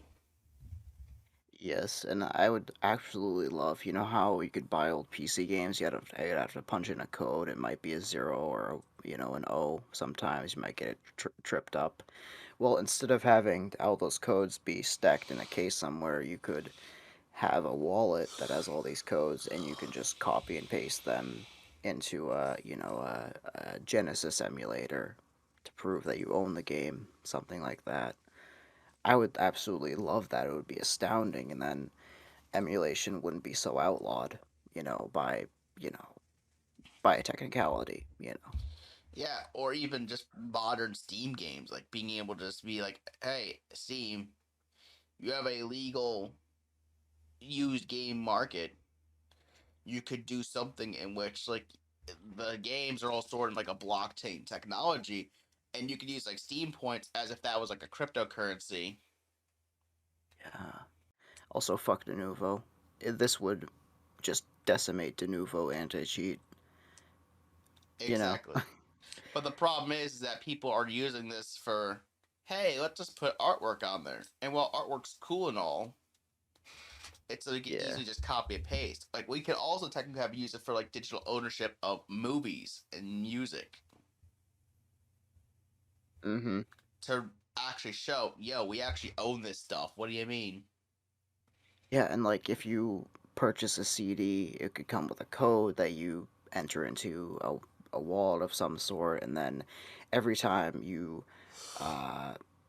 every time to prevent piracy, every time that you rip a CD, there will be like, micro data in it that says this is from serial, blah blah blah, and you'd be able to track it. So, I mean, that's a little bit too authoritarian in my opinion, but every time you burn a CD, it would have that serial burnt into it. So you could, prove ownership. Although, like I said, it's a bit authoritarian. Right. And yeah, you have all this stuff with NFTs that show that, this it could be a thing. Also, you have many other companies that's not just gaming experimenting with the idea of this. Actually, what's even worse is the idea of what Atari's thinking of doing with their NFTs. Take a look at this. How about integrating loot boxes into NFTs? Like, that sounds disastrous. I never want to get into that ever. Loot boxes for what? Yeah, like yeah. Now you mention it, like it just seems like these companies aren't getting what it feels like the old uh are you a gamer sort of like cringy sort of like really don't get it sort of things. We don't want loot boxes for NFTs. We want actual proper digital ownership of digital media that, isn't something you could just copy and paste so easily. Yeah, I don't want to get fucked over by an anti-cheat just because I'm running it off of Linux through a Windows VM. Like, if I could do something like that and just be able to play my game without, anti-cheat thinking that I'm pirating the software or something, that would be a wonder, you know. And there's a blockchain to verify it, you know. Exactly. So all this stuff would be really cool. And yeah, it would be very fascinating to see some of the things you can do with this NFT technology. But not only does this tie in with games, but many retailers and other companies are even exploring the possibility of the popularity of this sort of thing. So let's just take a look real quick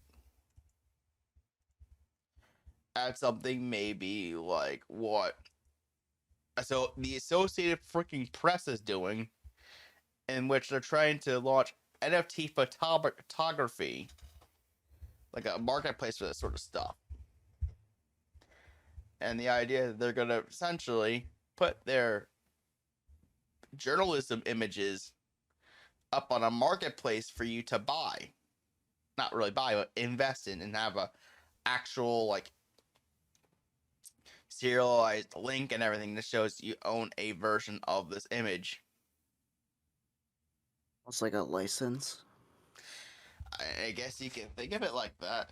Like, it's like you're investing in something like a stock. It's not really like you're buying something. It's like you're more so investing in it, a piece of item as if it's like a stock. Oh, I see. So like you think like, hey, blockchain, let's use it to actually make use digital media a thing. They could actually be like, hey, I want to give this to a friend or sell it to somebody without fear of having my money ripped away or anything like that, or just the convenience of just true ownership. But instead, it feels like a lot of people are just jumping on a bandwagon because they see all these images are making stupid amount of money just from investing in them, as if they were like stock. Or if you're thinking about museums, like original artwork. Yeah. Um. I mean, I'm still on the fence about you know, the idea of an image with no, you know, like it being separate from copyright, you know, the ownership of it through a blockchain versus the ownership of the copyright of it. Um, and let me tell you, copyright laws are really old and outdated, in my opinion. I'm Especially in still the on the fence US. about it. Yeah, I'm still on the fence about it, but the way I do see it is pretty much like that is that, it's another way to verify copyright ownership. However, it's not, as a law, it's not a thing yet, but because I can still screenshot or right click save as, you know, on any of these images that they're presenting. So, Right, and on top of it too, especially if you're a content creator, there needs to be a way that makes it so a simple mainstream consumer can easily add music to their freaking videos. yeah, certainly being able to just purchase a license and then use it as a video and have it's be verified through a blockchain so you can always submit it as proof to whatever the host like YouTube, something like that. Right, and there are many sites out there that actually do, want to buy a license, but it's not like, hey, you're buying a CD, and then it's like, okay, I have a proof of ownership. Let me use it in my videos. It's like you have to go through a back door just to be able to be like, yo, I want to go on Music Bytes or something like that, and actually be able to, use the song in my video. It's kind of lame, actually. Like, that needs to be streamlined. Certainly. You can't just buy a used CD and expect to be able to post it on YouTube. You're gonna get your channel or just the video taken down, or have it be siphoned from 100% like revenue to YouTube and the copyright owner. Or more so, the most important thing is that you shouldn't be able to, you shouldn't be able to post an entire album on YouTube, but you should be able to properly transform the work, like add video footage or something, so that way those who are not copyright, literate, can actually make content and not worry about their videos taking down. Yeah, I know the copyright laws are you cannot use any bits of copyright elements unless the owner approves of it and allows you to go through with it, by some sort of deal. Either, your friend does music, has an entire album and just allows you to have a, license to use it anytime on any of your videos versus, I don't know, an artist, Justin Timberlake using one of his, songs or a portion of it. You can't do that. You don't know him personally. He's not a friend. He wouldn't even allow it. You know. So it's, for example. Right. And on top of it, too, you have many other, besides Associated Press, you have many other companies that are looking into the idea of NFTs.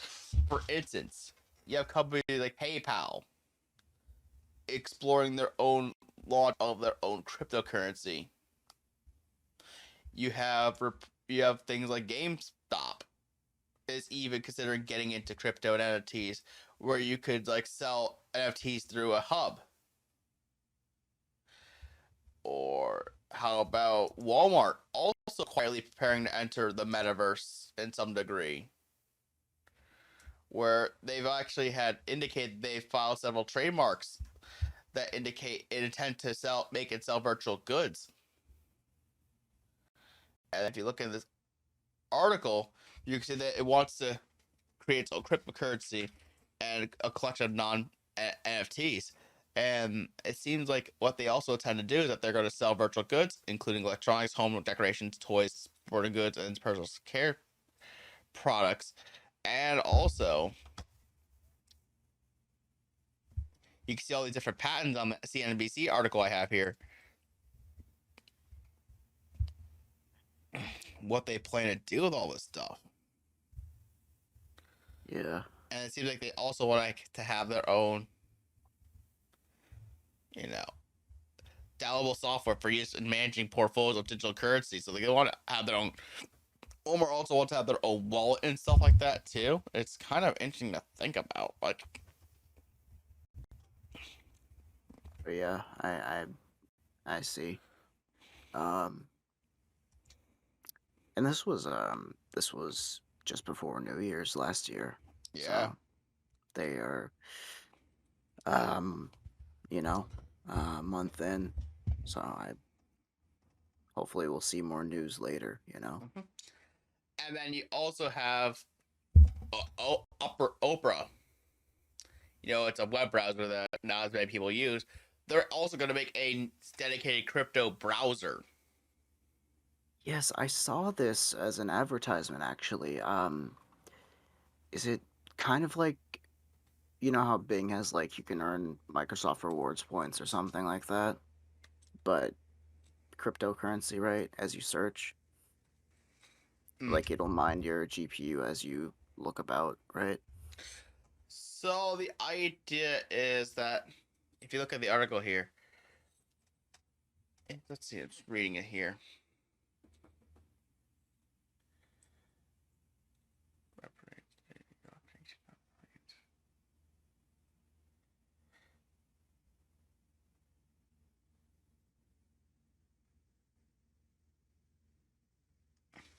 Yeah, you can see this whole thing, and like they have features like native non-custodial crypto wallet and secure clipboard. They have bringing the Web3 experience to a new level. And you can see like they're journeying into Web3 and being able to take advantage of everything. Mm. And like having a dedicated wallet and ecosystem partnerships and all this other stuff just to try to make it more integrated with cryptocurrencies. And it's just showing that the tools for being able to view NFTs, they're trying to make it easier to understand. But right now we're at a point in time where no one really understands the proper implications of if NFTs were done right, this is what this would mean, rather than just having images of apes with different decorations.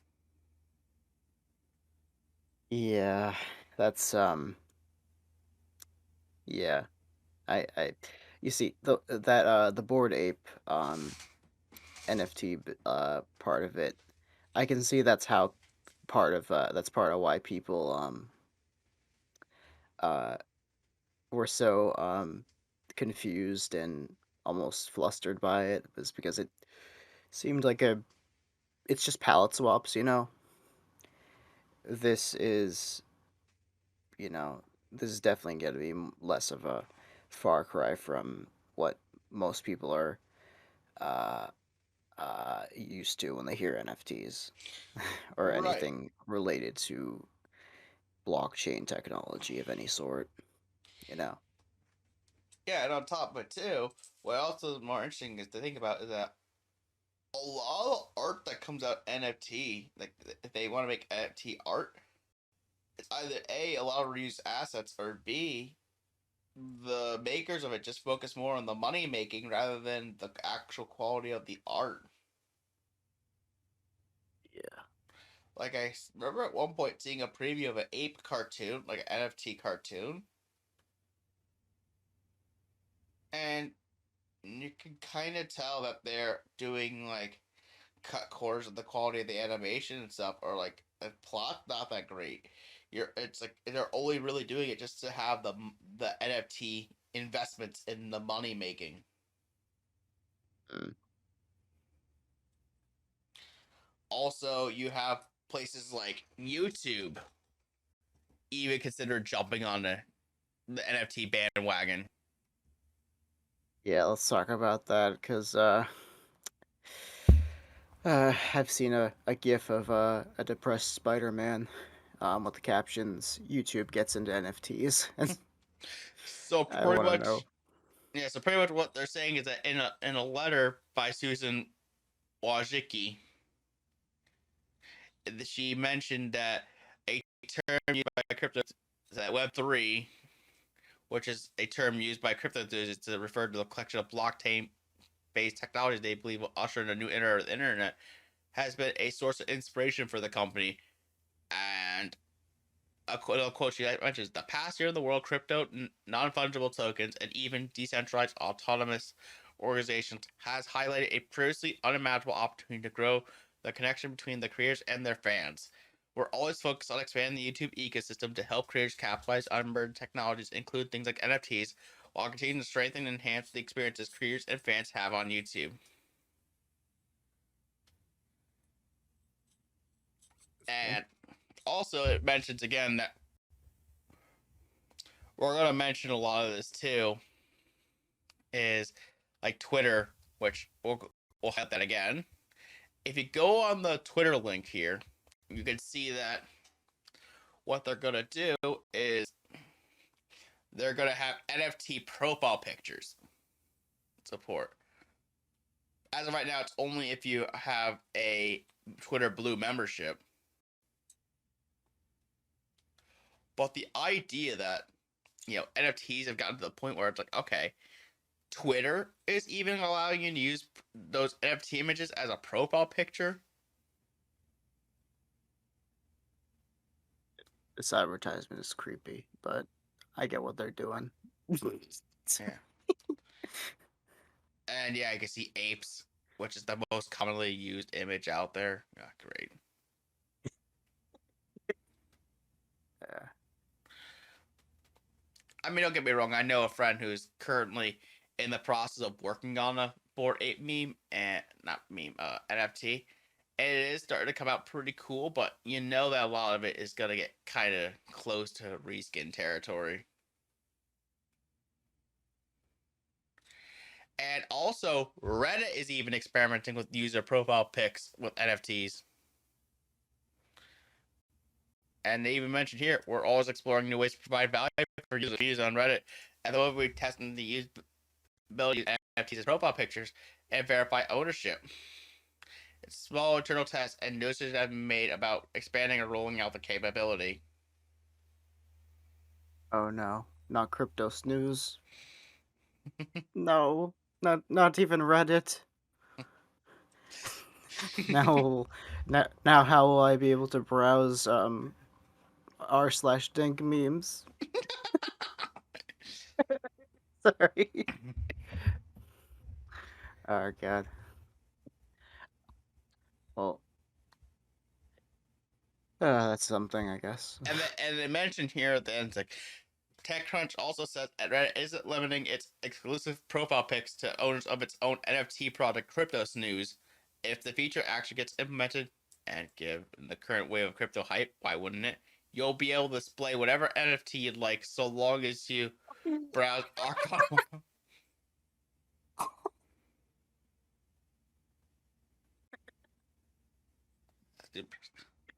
Oh my god. You know what that Reddit is? That Reddit board is, right? What is That's archive? so it's it's the big hub word. So that's what it is.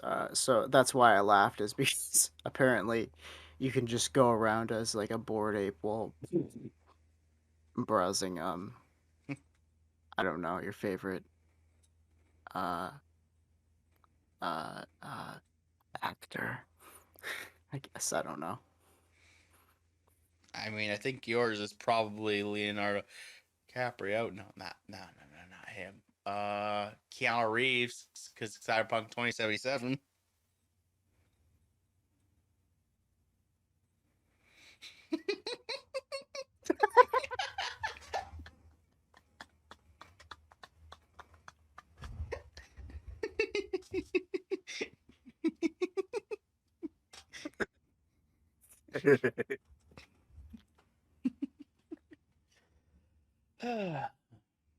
Slowly raises unicorn sparkles at him.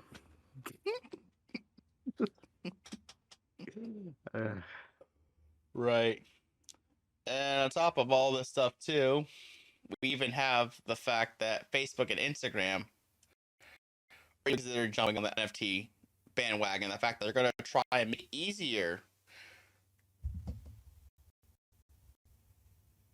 to make, showcase, and sell NFTs on their platform because they're all owned by Meta. Fuck. So pretty much what they're saying is that social media conglomerate Meta is exploring plans to let users create, showcase, and sell NFTs on Facebook and Instagram. If the company launches such tools, it'll be the biggest show of mainstream support for NFTs to date and help solidify the controversial assets placed in the digital world. And they're saying that at that time, the plans were at an early stage and could change.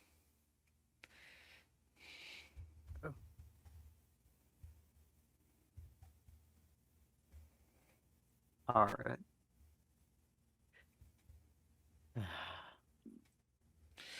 So yeah, we may be living in a world which you have to hop on Instagram and then you're gonna see everyone being a Bored Ape avatar because they're gonna have tools that make it easier to sell NFTs on Facebook. Like, imagine a world which literally every single freaking like. This is the terrifying part of NFTs based off what I can understand and seen of all this. Imagine a world where instead of being able to go on Google Images and just copy paste or save an image, you literally have to. Google Images is just a freaking NFT site, and you literally have to buy every single image you want to use. It's not the world I want to live in. I just want to sit here and enjoy my NFT as Toby Fox. Actually, Toby Fox the dog. Exactly. Like, you want to be Toby Fox the dog. I mean, technically, your avatar could be an NFT and you can make money off of it. Yeah, I truly could. But I really love Toby Fox. And the annoying dog. And I'm certainly not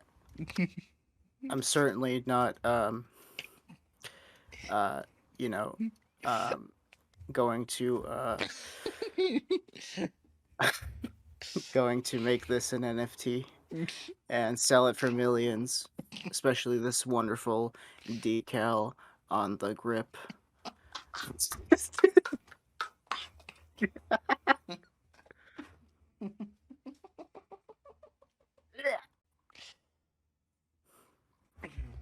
So while we have all this going on over here, we also have the fact that we have Warner Music Group also partnering with Samba to create a music-themed metaverse. So imagine going to a concert in VR. That's honestly a great description of this. It's literally having being a this is almost like the Xbox Museum from like before. Yeah, the anniversary thing. That's right. So the idea that's just pretty if you look through the article, is that you're gonna be. So pretty much what this is doing is that, like, imagine like artists like The Walking Dead, Snoop Dogg, Adidas, Deadmau5, Diva Akoi, Richie Houghton, the Smurfs, Care Bears. I don't know why someone would actually name themselves Atari, but we'll go with it. No, that's just Soldier Boy. He owns Atari, right? Just kidding. Don't sue me.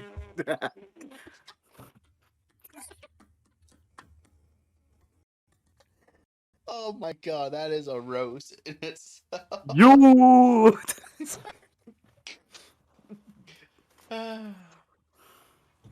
So someone thought that he traded Chuck E. Cheese cooked in order to get.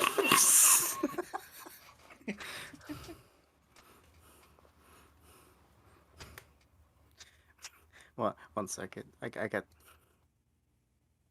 You. Sorry.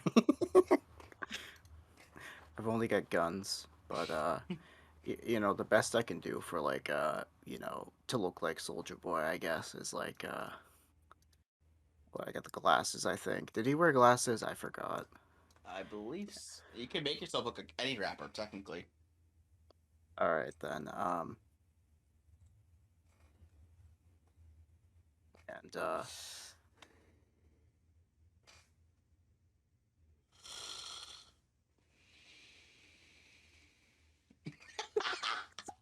this is gonna be fucking stupid, but okay. I'm wearing that drip. It's a tuxedo. This actually looks like a maid outfit, though. Fuck. Yo. Actually, if that hoodie was black, that actually would work. Yeah, maybe. But still, yeah. So imagine like having to pay tickets, right? And you just hop on your VR headset, and then you have like the live experience in VR.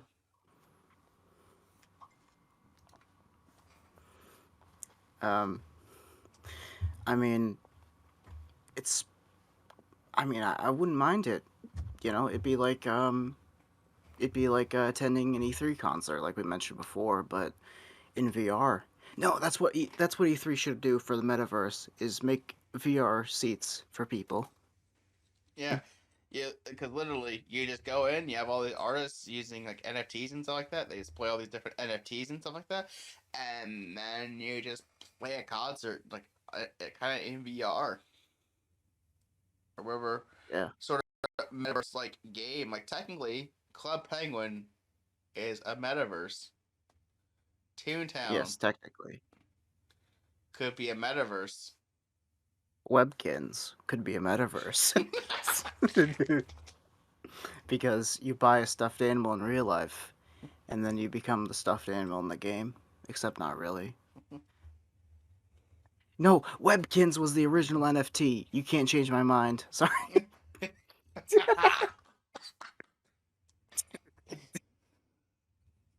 Finally, I could have a J-pop webcam. 1 second. Let me look up a Webkins cat. Cause holy shit, Webkins is still alive? What the fuck? Could I like jailbreak into my own account?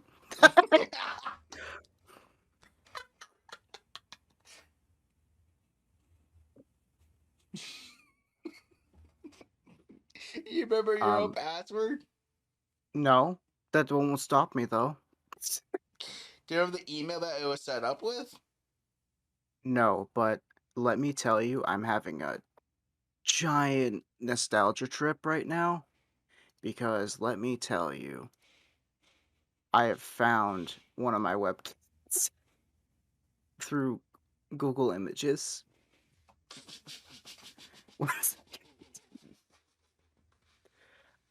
That is one of the webkins that I used to own.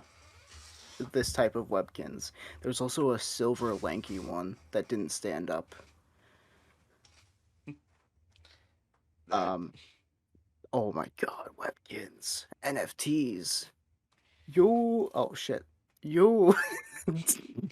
WebKids 2, Metaverse Boogaloo. Oh my god, that'd be so amazing. If I could just like break into my own account and like, I think I named that white cat like Princess or something. Anyways, sorry. What are we doing? Uh, Oh, we're talking about concerts. I mean, finally, if other music groups can get in on this, finally, FluufAlpaca will have his baby metal concert in VR.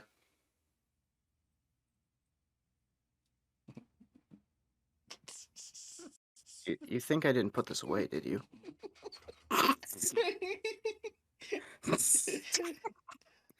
It'll have guests featuring Metallica, Megadeth, Slayer. Yes, it would. The actual like you know definitely the actual punk rockists, Megadeth, and Metallica. Well, the true metal deathcore baby metal, because you are just as alive as you are as an infant. So it is really death metal. I imagine all the other Japanese metal bands that could be part of it. Yes. And then we could actually. Wait, you said Japanese escape. What? Yeah, there are other Japanese metal bands besides Babe Metal, and they are more metal than Bob. Oh my god! For some reason, you just fucked with my head. I thought you like. Oh my god! I keep on thinking K-pop and J-pop are like. Oh god! What the fuck? I keep on thinking like. We keep thinking of the never-ending battle of J-pop versus K-pop, and which one's better. No, no. I keep on thinking that baby metal is K-pop for some reason, and I don't know why. It's just because like I never think of like Japan when I think of metal, except like when there are metal like. Oh god. My brain hurts. I need to take a lie down. Maybe I think you might have to listen to Maximilian the Hormone. I believe that's the name of the band. I forgot. That's like another Japanese metal band. Okay. Just look up Japanese metal bands after this episode's done. You'll be surprised. Yeah. I mean, honestly, I'd rather have like a Romanian metal band for the end of the episode, though. But I don't know. Or Russian metal band that drinks vodka. But I like Sorry.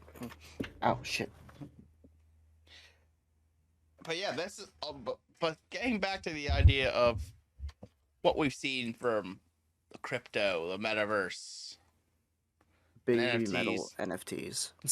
Yes, we just need an NFT from a digital NFT. Because remember the NFT thing with Funko Pop and Bob Ross? Remember that whole controversy? Oh yes, kind of. Kind of in a sense. Yeah, there was a whole controversy involving Bob Ross and Funko Pop making an NFT using him because he didn't want himself to be profited or something like that. Yeah, I see. But what if you made an NFT of Funko Pop approached Baby Metal and they made a little NFT of these girls? I'm taking multiple print screenshots of you like doing that. So how about 60-40? 40-60? All right, I'll give you like 80-20. Okay. Sorry. Yeah. Oh wow, these screenshots are really nice, actually. They're very pristine.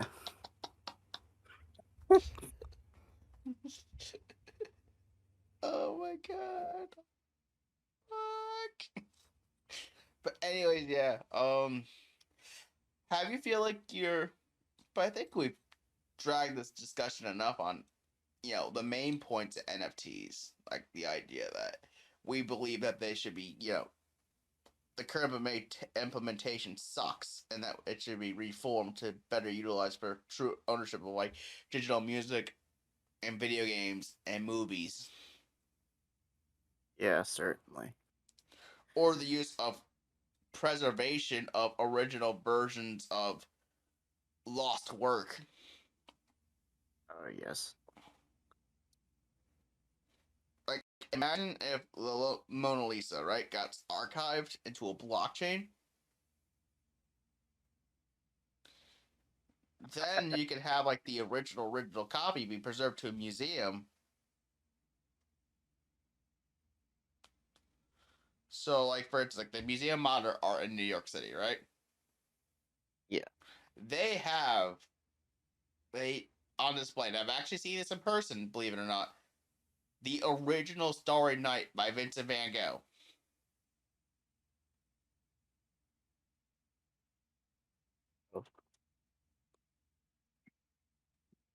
Like I said, I saw it in person. Yeah. Now, they could technically make a really elaborate screenshot or something, or find a way to scan it without damaging the ink or pastel or that he used for it, and then make that an NFT. And the idea would be that you could then use the cryptocurrency. The museum could gain a lot of money to better upgrade their facilities and then be able to preserve more artwork. Yeah. Or additionally, since you'll have a clear, proper ownership of an original version of that scan, that museum could then offer to sell, or have people invest into the original artwork and have its value increase to a point that it gets close to the original version. And also, you're preserving not just a copy of Vincent van Gogh Starry Night. You're actually preserving the original Starry Night. Mm-hmm. So I feel like you can use it to preserve crucial information. Yeah, it's just how do you like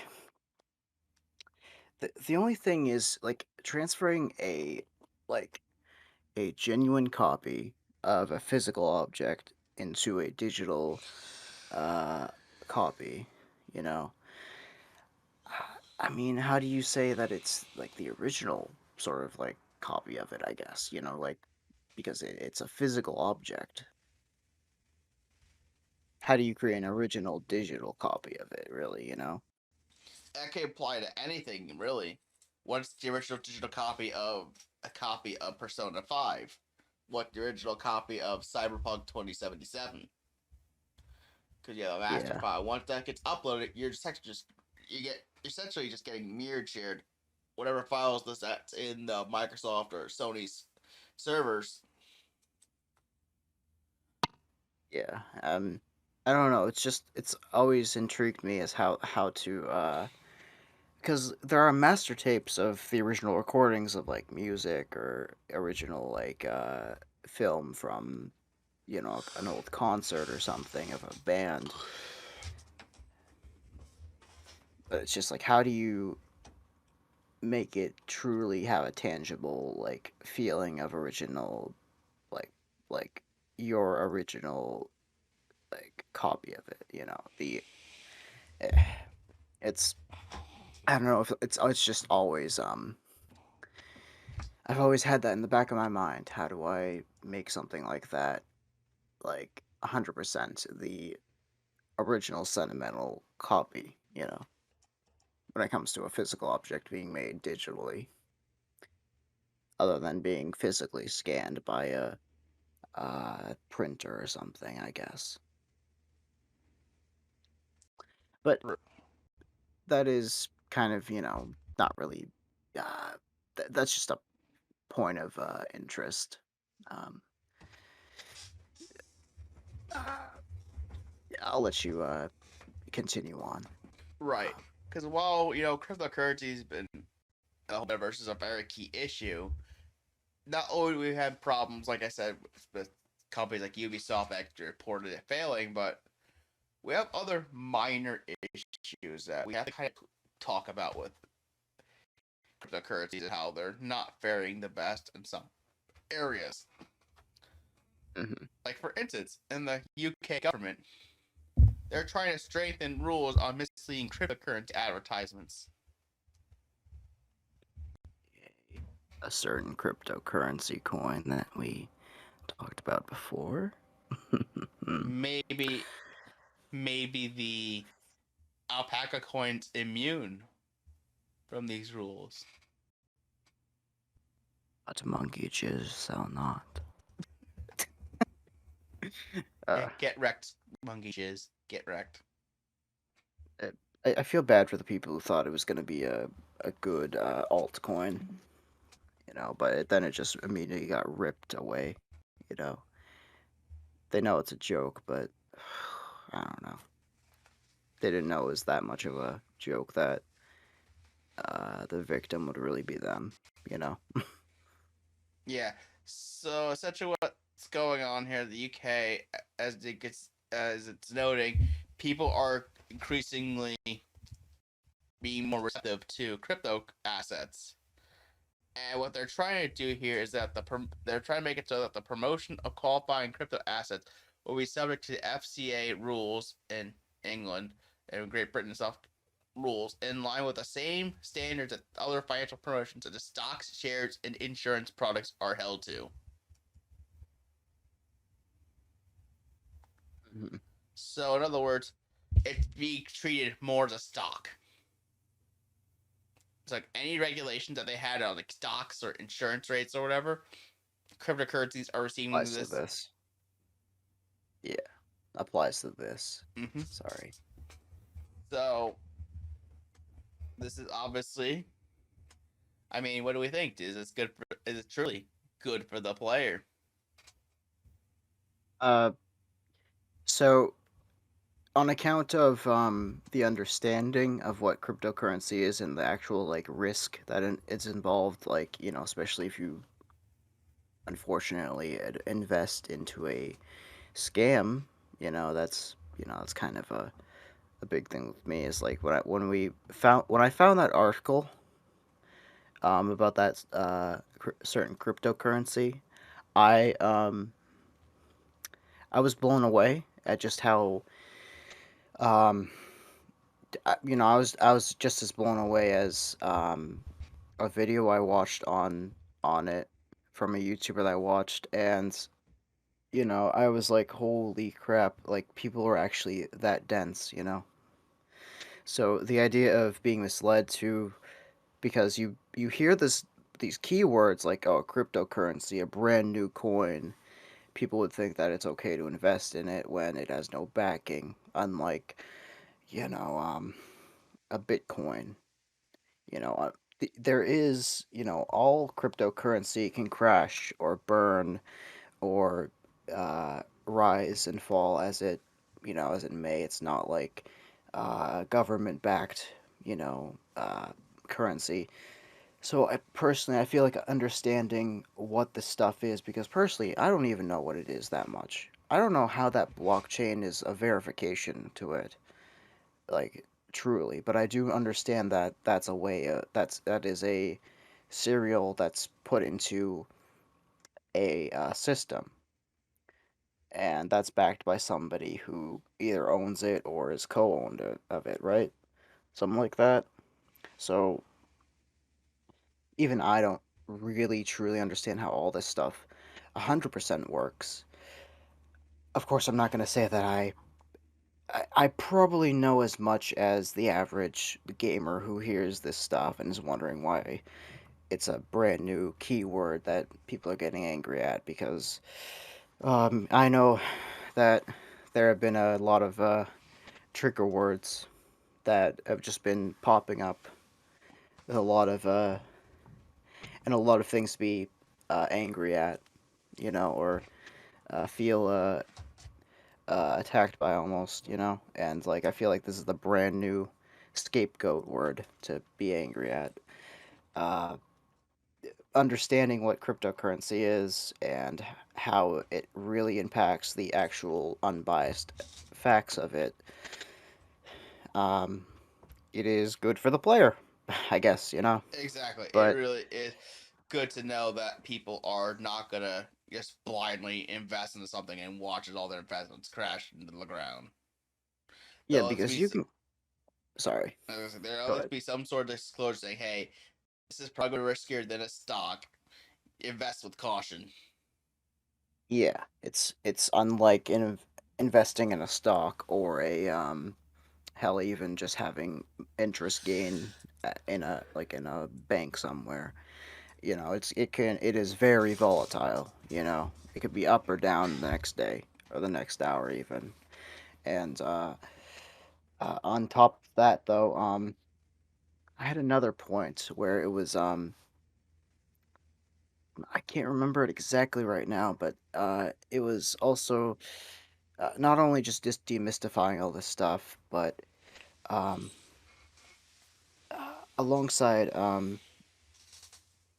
yeah, I guess understanding, because you could mine Bitcoin and Ethereum, and as the more people that do mine these types of coins, the harder the ability to profit off of them or gain the money the currency that's being mined because of the math calculations. They only get harder and harder as more people mine.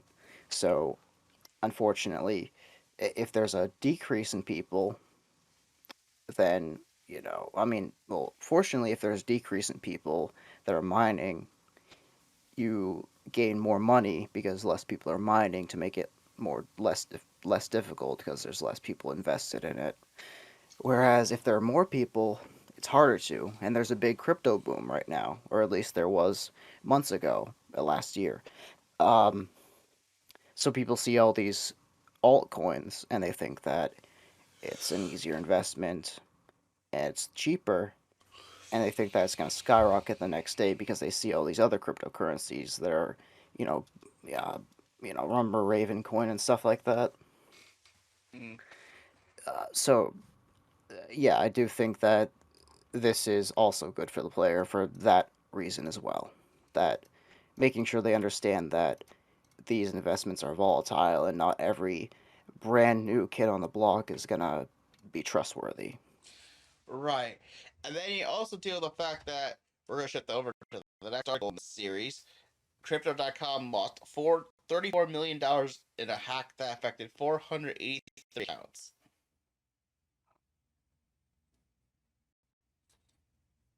And this is pretty much saying that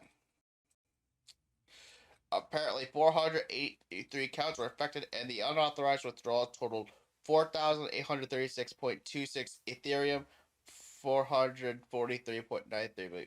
I believe that's supposed to be say Bitcoin, and approximately $66,200 in other currencies. And based off that exchange rate, that's $15.3 million worth of Ethereum and $18.7 million of Bitcoin for a total of $34 million in losses. Jeez, that is scary. And this is based off 400 people that got their accounts hacked. Wow, they were reeling in the ears at that point. My God, you know, something like this happens a lot. Like I remember Nice Hash got hacked like that. And by the time it got replaced, it was pretty much worthless, and the hackers got off with enough bank for it. This is part of the reason why uh, this decentralized currency is a bit of a scary, road to travel in, investments as well.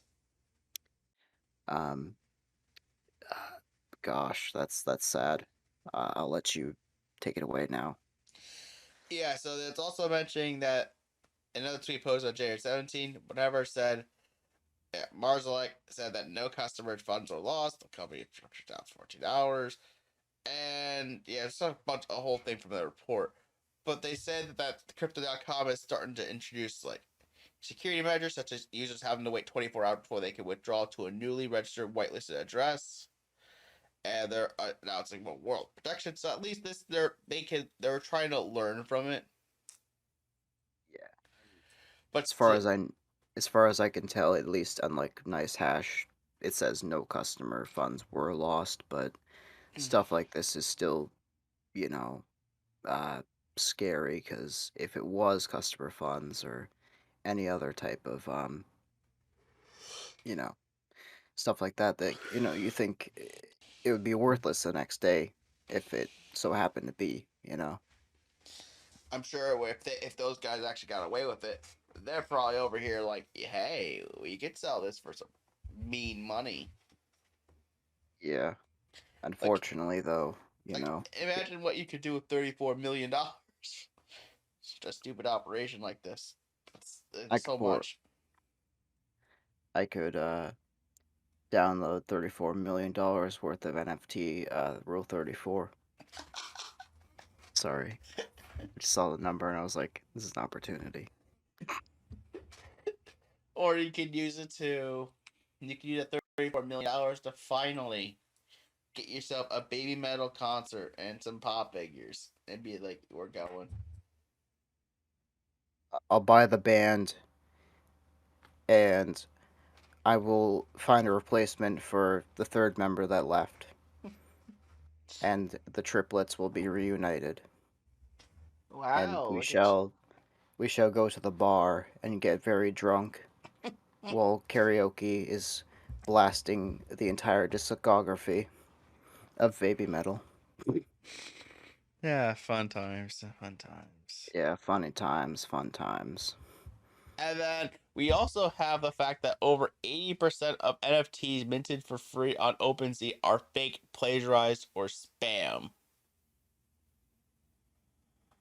And there's a whole thing, if you go on their Twitter, that explains it. So it's mentioning how mere months after one of its employees resigned for using insider information to profit on NFT drops, OpenSea caused a stir among its users this week, where it abruptly announced that it was putting a restriction on its free minting, and the feature allowed individuals to create and list an NFT without paying a gas price, the fee that crypto miners charge to write new data to a blockchain.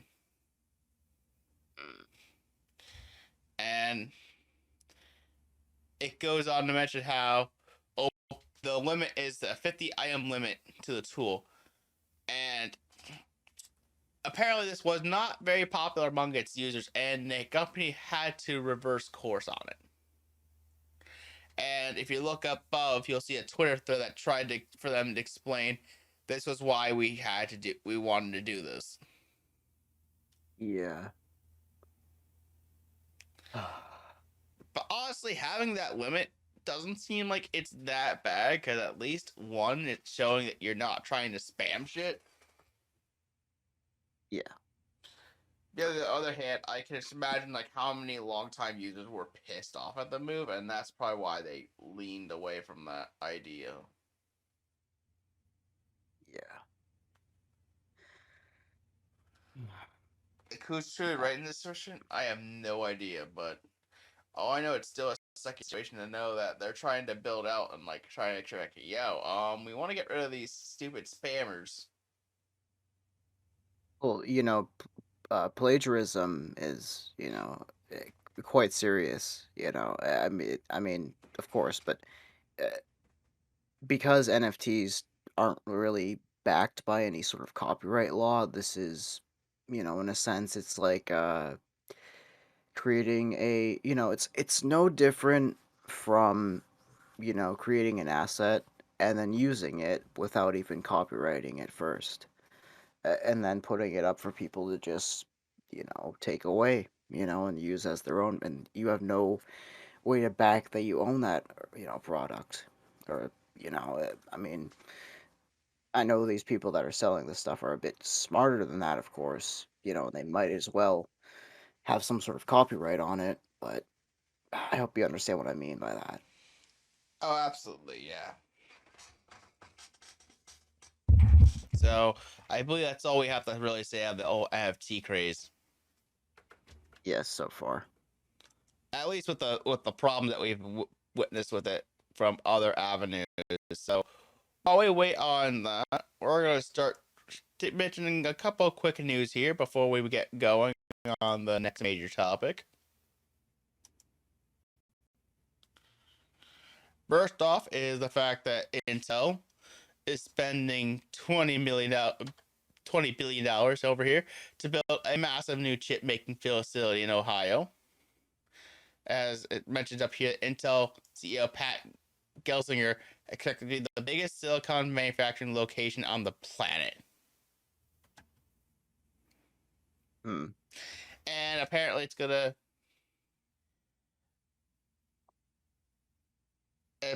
be built in a 1,000 acre land in New Albany, which is located in the outskirts of Columbus, Ohio. And it's gonna have two semiconductor fabrication plants on the property that would employ 3,000 people. And it's supposed to be operational by 2025. Hmm. And you can see it's a combination of, as it sees here, the White House strongly discouraging Intel from ramping up production in China, and the fact that the administration has been trying to push companies to manufacture chips in the U.S. to try and combat the global chip shortage, because since so many companies have turned to China for chip manufacturing, it made it so that when China shuts itself completely down, it's like, oh crap, we can't make chips. Yeah. And I see where that fear comes from, because, no competition is kind of bad. I mean, we kind of just, talked about that with that whole thing with the Game Pass stuff, with Microsoft and PlayStation, but um,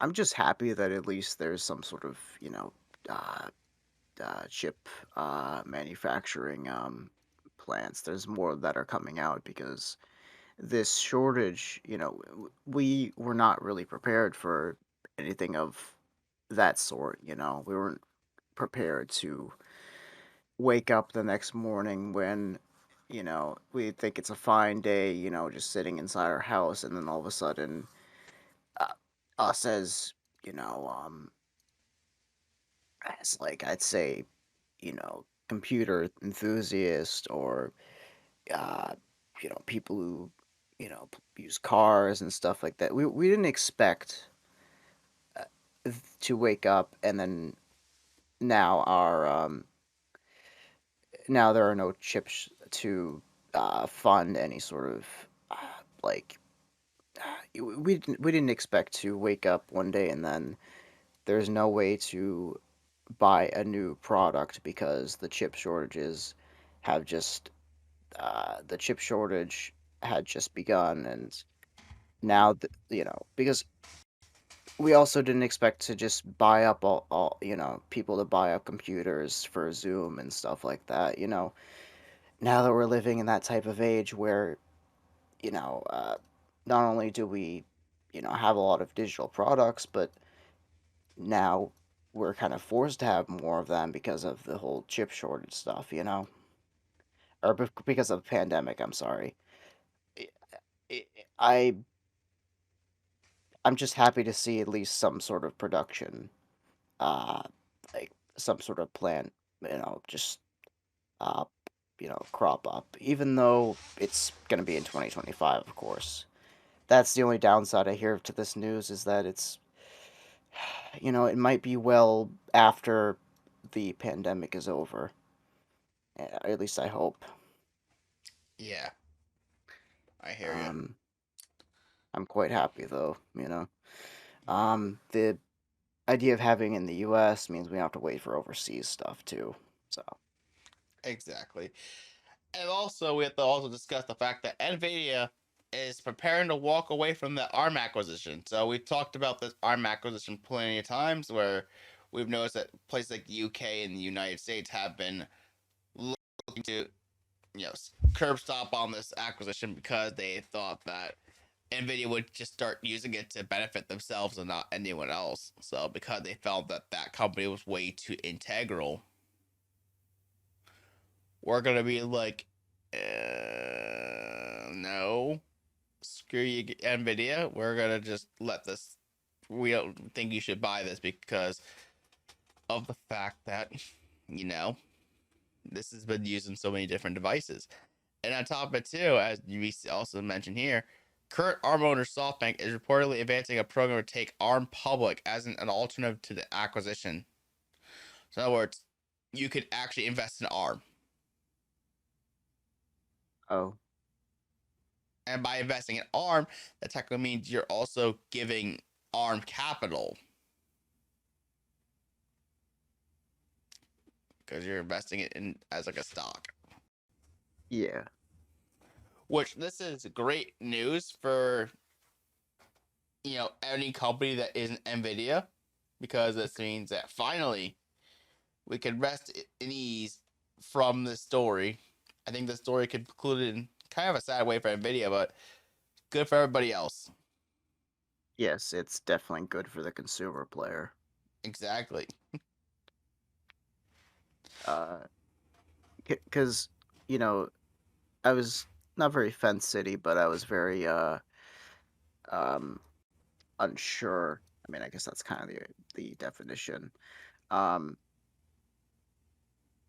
but I was very unsure because uh, it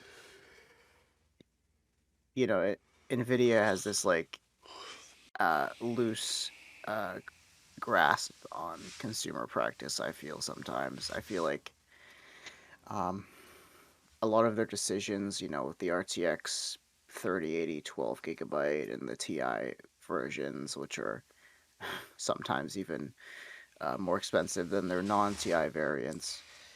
I feel like they are really doing their best to cash grab in a really unstable market, and I feel like there ever if there's ever a worse time to take control of a fabrication like ARM, uh, it would be now. And I think also, not even the chip shortage, but just in general, I feel like they wouldn't be very ethical about it in a sense. Um, those are just my opinions, though. I feel like because of all the, stuff that they haven't proven themselves to be responsible for an ARM acquisition. Right. And Again, money talks, of course. Exactly.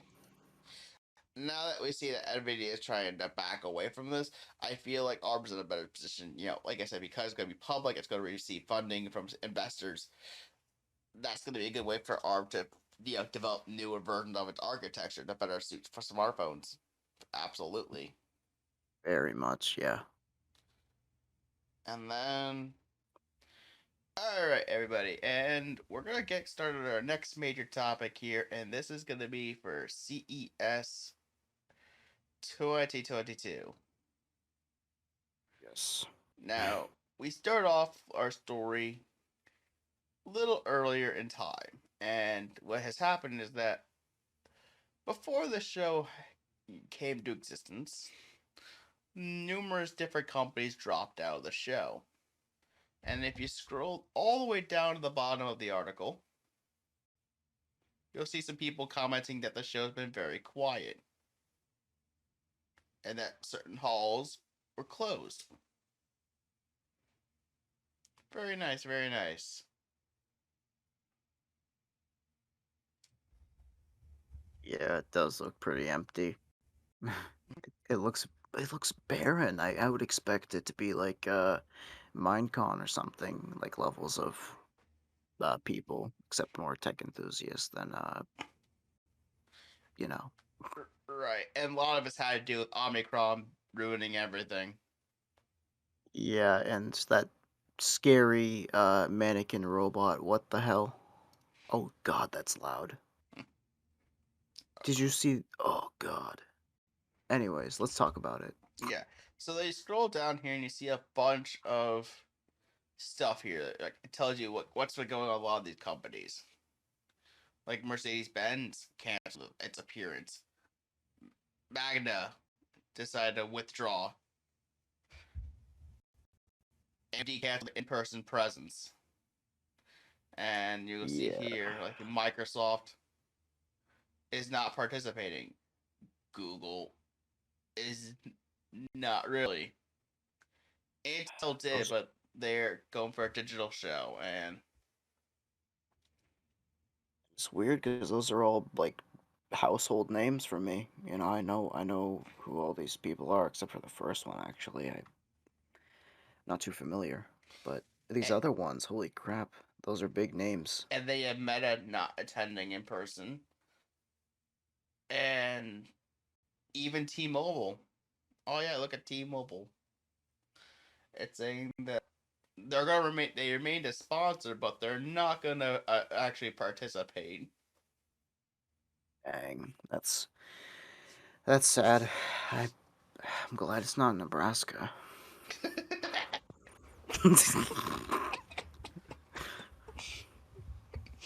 Of course, and look at even Amazon.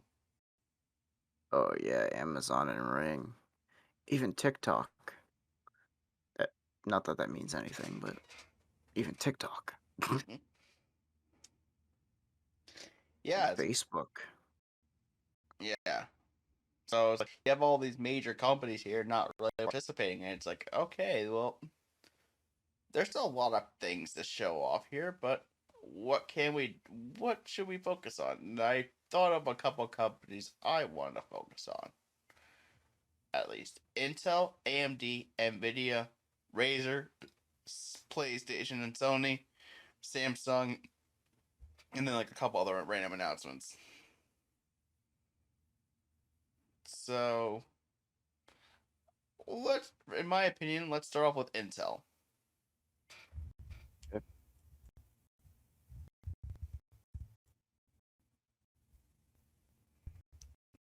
Now, if we scroll down over here, you eventually get to Intel technology at CES 2022. And then we're going to click on learn more on the mobile processors.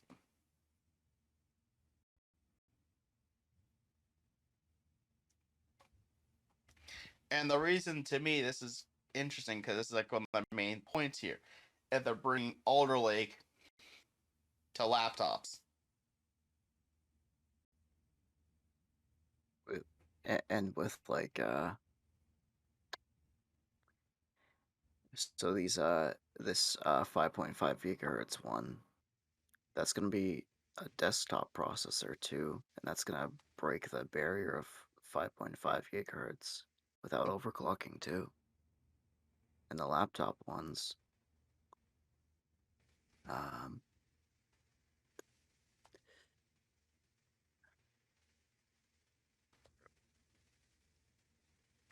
Yeah, so you can see here, like if we scroll down through the mobile section, like the 12th gen, if you look at where I'm at, the 12th gen Intel Core mobile processor SQ comparison H series,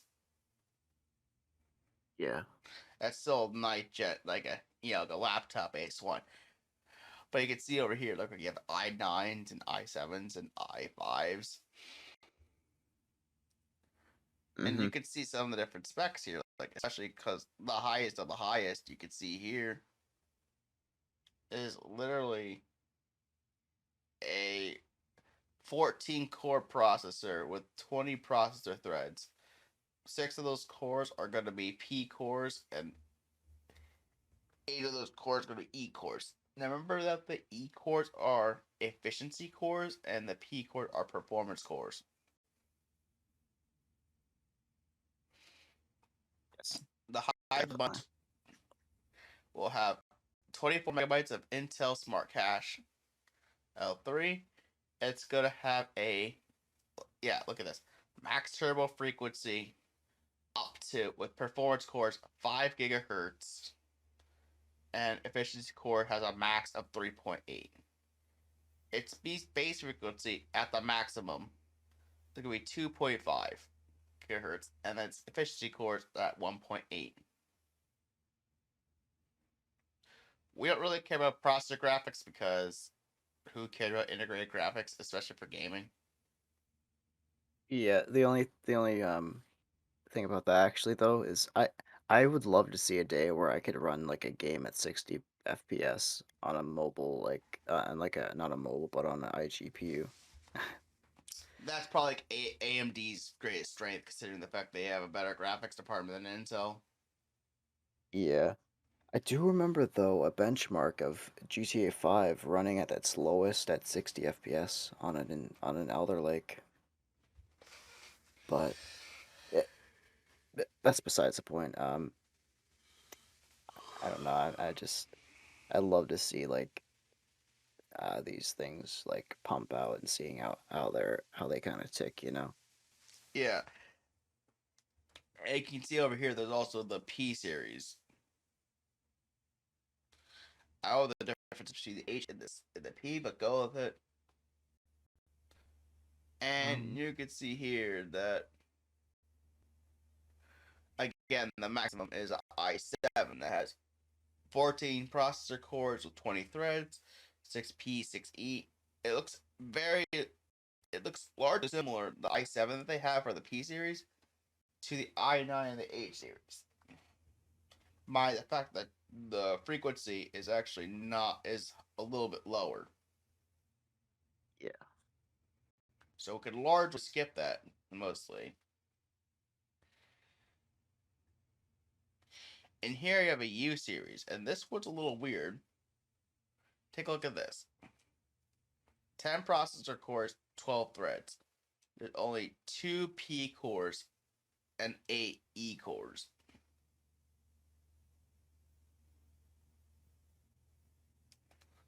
To me, just reacting to all this stuff, considering we're mostly just a bunch of scrubs, just react to tech news for no apparent reason. Um, you can see over here that it's kind of weird that the efficiency core, which is like the core that kind of help with background tests and stuff like that, Yeah. there's not as many of them. Like I feel like this is more meant for like servers, maybe, but I don't know. Why'd you have a mobile server? Like you can see, it also has Pentiums and Celerons, so it's likely like a lower end baseline, Hmm. like lower Um, end laptops, maybe. yeah. Um, See, the, the way I see this, like with the lower end spectrum, is mostly they're mostly for like I'd say, you know, really low end hardware, of course, but I don't um I understand that there wouldn't be many E-cores on the lower end, but if you do look at like the point and when there are um efficiency cores is around oh wait is around like the middle towards higher end, and I'd say that the server side of stuff, um, of course, is more relegated to the higher end, of course. But I like that the wattage of if you see the where is it, the Intel Core i9 12900 um processor base power. If you look at just the regular one, uh, is processor base power like the TDP? Which one are you looking at again? The Intel Uh, i9. If you Yeah, if you look at the bottom one on the i9 processors, is that the TDP, the processor base power? Oh, the 1290H, 900H. Yeah. No, the 12900. Oh, great. Am I on the wrong? Sorry, I'm on the wrong one.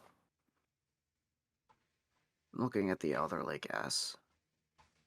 I think that might be the superior. I'm looking at the mobile ones. 12 chip Oh, core okay. mobile. All right. Here's what I'll do. I'll try to backtrack to the mobile part. That's what I'm looking at. I wasn't really looking at what you were looking at, so there might be a bit of a conflict, but that's fine. Yeah, I'm sorry. I'm sorry about that.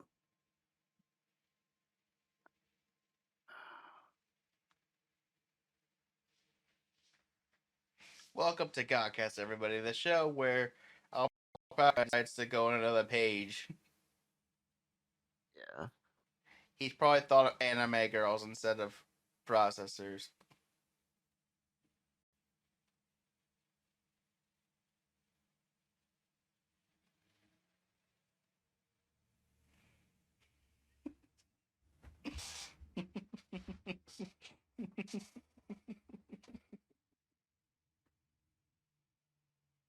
You're the all right. So yeah, I'm on the right page right now.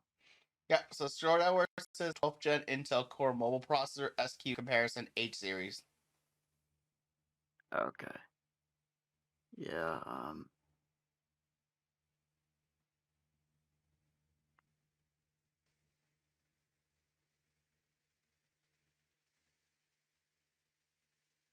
I believe I'm on the right page now. Yeah, you can see what the numbers I'm reading now, which is like 14 processor cores, processor threads 20, number of P cores, number of E cores, Intel Smart Cache. Yeah, I was on the desktop page. Hmm. Um.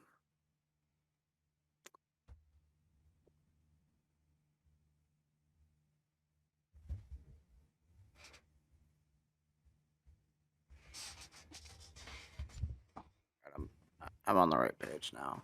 Sorry. That's okay. But yeah, now you can see what I'm looking at here. I,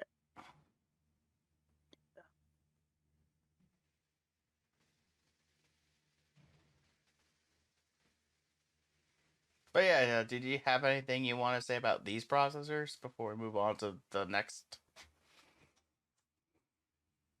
so if these are going in like mobile devices, uh, see for like a a the usual like desktop processor is like 65 watts, like for like a an i3 and i5 and some really lower end i7s. Um, the only issue I see with this is that 45 watts, 65 watts, that's only 25 watts less. This is going to be run really hot for a laptop anyway. Right, especially if you're going for the I i9s or the i7s. Yeah, certainly. Um, but for 15 watt, that's pretty basic. But the higher end is like that's like, I don't have as much experience in mobile versions of uh chip hardware, but my God, that's like I hope that they design around like I hope that they design it around like having a bit more airflow than usual because I know like laptops have this like reputation of like always being choked by either the chassis or the lack of any real ventilation. So Right, like it's just as bad as like not putting thermal paste on your CPU cooler at that point. Like stuff gets up to like 90 degrees. That's how bad it is. right.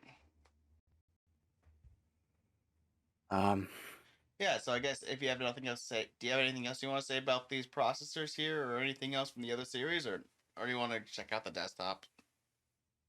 well, for the mobile ones, I know the I see that the efficiency cores are much higher in the sense like no, not much higher, sorry.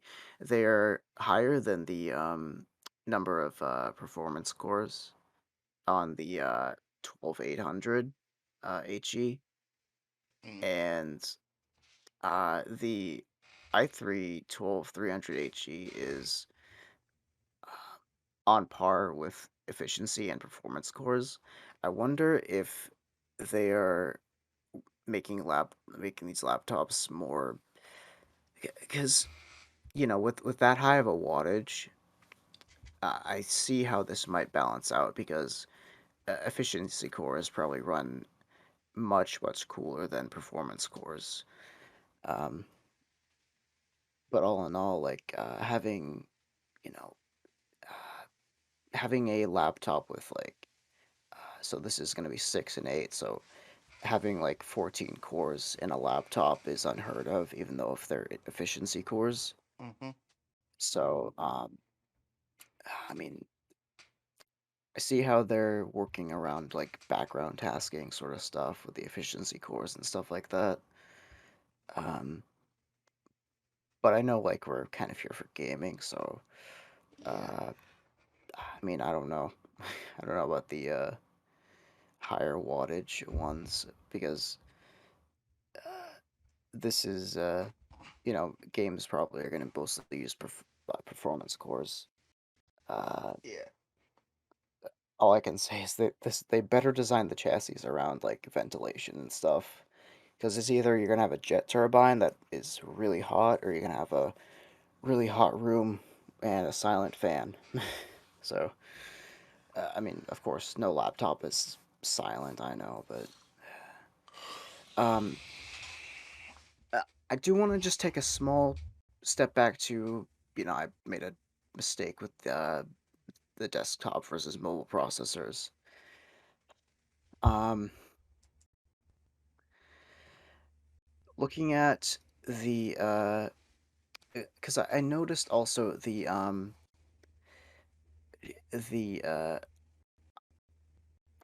what is it?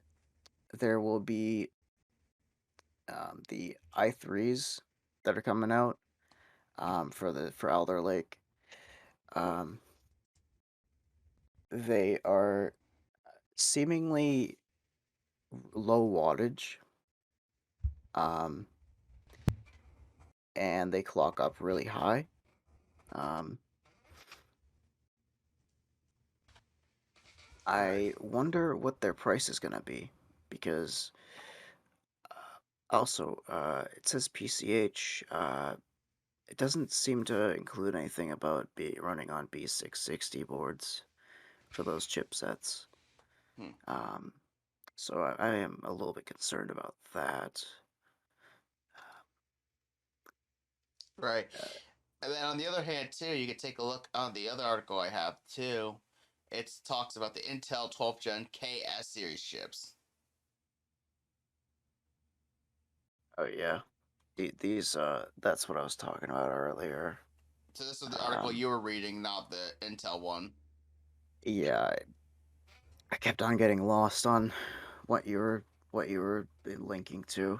Um, But this is what they were talking about here with the 5.5 gigahertz on a single core, which that's pretty impressive. yeah, certainly that's something you'd get on an overclock. Um, only a few years ago, like, and even then, that overclock would probably be a crash and burn sort of, liquid nitrogen uh, race, I guess, or uh, experiment more than an actual uh, processor that could do something like that. The silicon in these are like, if it's good silicon and it could reach that, because these have to be cherry picked, of course, Mm. and like to have a really high clocked turbo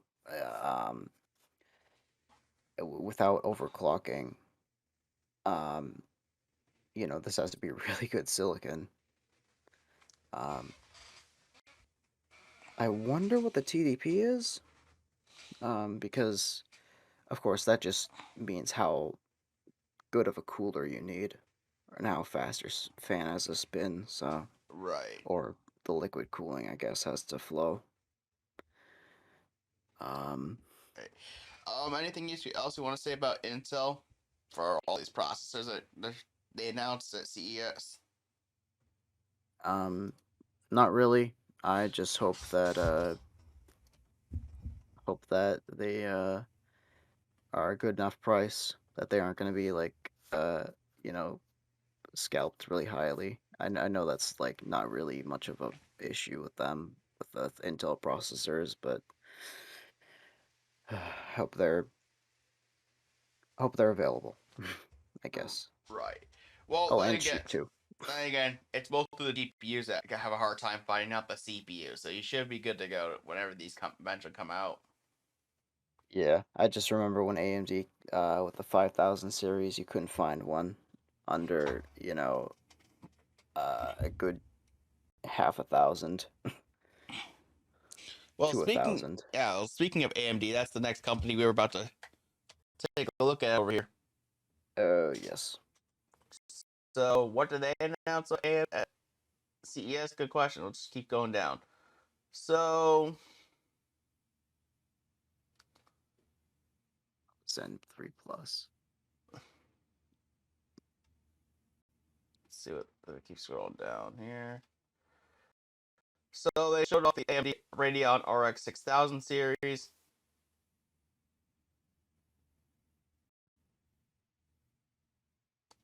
And also some AMD Ryzen 6000 series mobile processors that have pro technologies.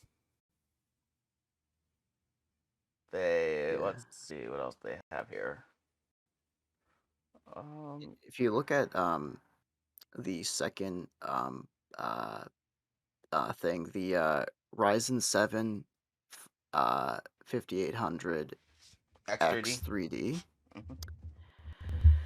So one thing that the Ryzen series, for the 5000 series at least, has like shown is that the caches that are built into the chips, them being bigger, really speeds up the performance in video games. And um, I I believe this.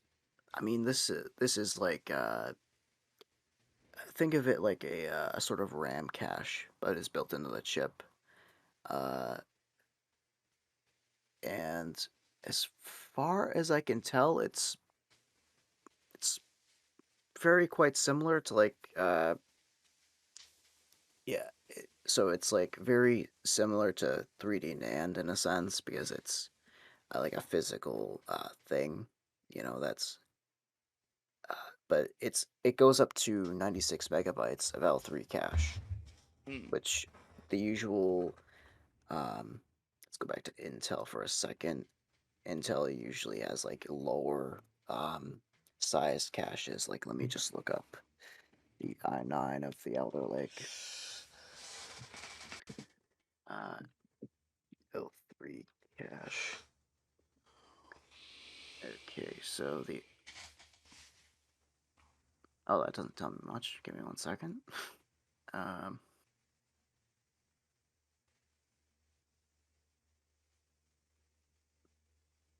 All right. So the Intel Core i9-12900K has only 30 megabytes of L3 cache, and that's older L3 caches, and 14 megabytes of L2 cache. The fact that this 3D cache technology has as big of a cache as 96 megabytes compared to only 30 for the L3 cache. That is more than 2 times the power. That's a little over more than 2 times the space. Yeah. And that's something that I think Intel really lacked, and that's why Ryzen was very much more for gaming, more gaming focused. That's why people praised it a lot more when it did come out. Oh, and there's also stacking it with like resizable bar and you know the oh gosh, where is it? Is there PCI 5? I know that PCI 5 is coming out, but anyways, I'll let you talk about the other stuff. Right, so they're showing off, like, they have AMD Ryzen 6000 series processors with Radeon 600 graphics, so it looks like they're going to have increased mobile capabilities, which is good to see. Obviously, they talked a lot about the Ryzen 5000 series. They had, is there anything else you want to mention about any of this stuff real quick before we move on to the next company we want to take a look at? Not really. Just yeah, not really. I mean, looking at the Ryzen the 5800 3D, it has a lower clock speed for a base clock speed and a lower boost clock. But I believe the increase of the cache size will certainly boost it past the 5800 non 3D for the 5800X. Right. I'd hope that it's, I hope that it would be a worthwhile investment. Right. Well, let's move on to the opposite side of AMD. That's Nvidia.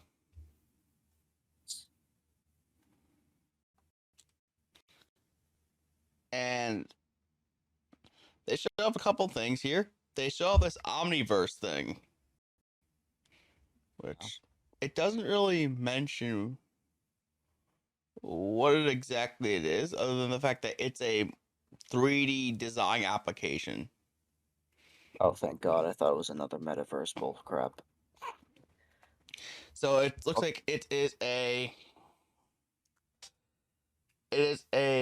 Look down the description here. Bolstered by new features and tools, NVIDIA's real-time design collaboration simulation platform empowered artists, designers, and creators to connect and collaborate in leading 3D design applications from the RTX-powered laptop, desktop, or workstation. So literally, you can use like 3D models like that. So finally, we can have a 3D alpaca. Oh. Sorry. Yeah, it looks like a way to it's almost competing with something along the lines of Blender, right? what it seems to be doing. Yeah, it looks so. Yeah, because Blender is also like a 3D modeling program. I see. I mean, I'd like to try it out. Hopefully, it's as good as. Or, I mean, I know isn't Blender is Blender subscription based, right? I'm not sure how it works, but Either way. yeah. They also showed off some new laptops with RTX 3080 Ti and RTX 3070 Ti GPUs, which that's good to see some more powerful mobile laptop process GPUs, especially for those who prefer to work on laptops. I'm just kidding. And then we can see Paint by AI with Nvidia Canvas, and it looks like the idea is that you could update, I guess, like an image editor or something like that. And so that's kind Oh of my neat. god. What? Oh my god, it's using like that stuff from Ganbreeder. Yeah, you could like just draw scribbles and it would like come up with a fake image of whatever that scribbles might be. Oh my god, that's awesome. I'm sure this is something you're definitely going to be checking out. Well, I've experienced Ganbreeder technology before. It's like it's a lot like Melobytes where it just generates content. Um, this is almost like it. I'll show you it later. All right, looking forward to it. And they also announced a new driver update, so that's not a big deal. And then the last part, Yeah. new desktop solutions coming soon. And they look at this. Finally, the GeForce RTX 3050 GPU brings even more choice to creators. Our new entry-level GPU provides the most successful way to getting RTX benefits, real-time ray tracing, AI, blah blah blah blah blah. That's going to supposedly be at $279. That released on January 27th, but we all know how GPUs are. I can't find one except for the Shuffle and Newegg. I really can't find any. So it's this GPU is probably like $550. Rip the dream. either that or it's non-existent. Like, my god, I cannot find it at all. And then here's the kicker. One more thing. Keep an eye out for more information on GeForce RTX 3090 Ti later that month. With 24 gigabytes of video memory, making it perfect for conquering any creative task. Whoa. Another... what? This is gonna be like... Oh my god, what? $4,000 by the time it hits the market? 5,000? In the world as a scalper market, probably. In the MSRP race, that's gonna be like $1,000 something dollars. And it's probably gonna be like fucking reaching terahash levels of GPU mining capability. It'll make an ASIC miner blush, I swear. Well, speaking of the 3090 Ti, let's go on to the next article that ties in with this. The RTX 3090 Ti. Exactly.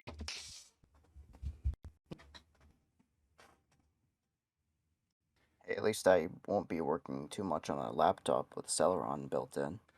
Woo! Woo! Finally, Baby Metal wouldn't have looked any better. Nope. Especially not blasting from a $200 one. Right.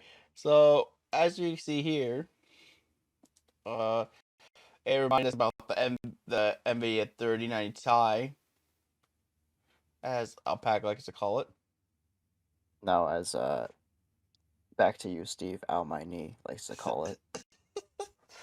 So it gives a couple more details over here. So with the 3090 Ti will have 24 gigabytes of GDR6X memory, except it'll be running at 21 gigabits per second as opposed to 19.5 gigabits a second on the 3090.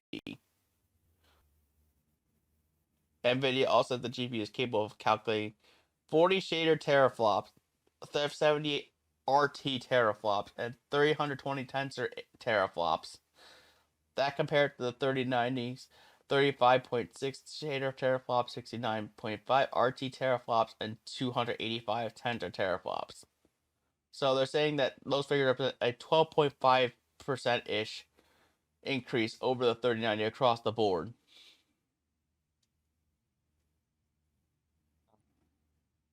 And it's all for the awesome steep price of An arm and a what's leg. the MSRP? Oh yes, an arm and a leg. And a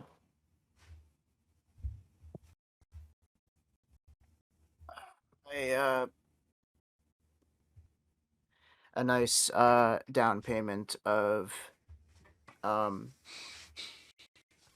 Long. Year long, and your house, and an NFT. Sorry. Nah, you need an NFT of.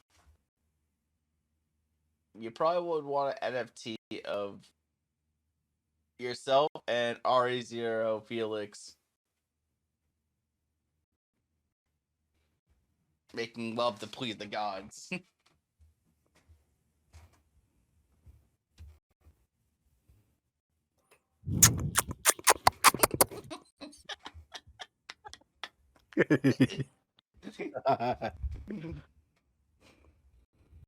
Anyways, But yeah, do you have any thoughts about this performance increase on the 3090 Ti compared to 3090?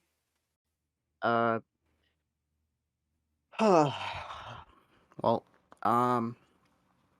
I'm so happy. I can't wait to get out, go to my nearest micro center, and purchase one, and then get shanked in an alleyway, and then to get it stolen.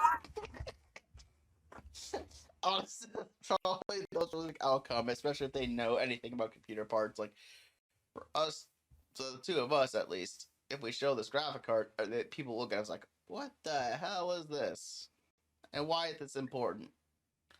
I've been terrified of somebody breaking into my house just to steal the GPU out of my fucking computer, and I don't know why it's so irrational. They'd probably steal the entire damn thing.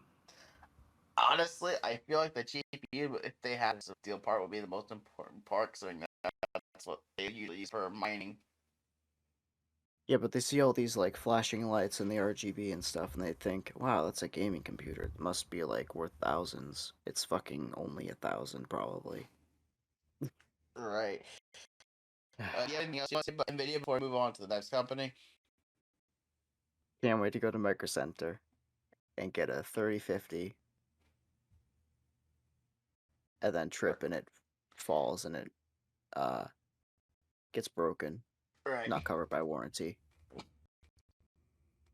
Yeah, who needs warranty when you buy a thing? Just be careful with it, man. That's all you have to do. I mean, who needs a warranty when you know you don't even own it, and it's on the way to some GPU miner.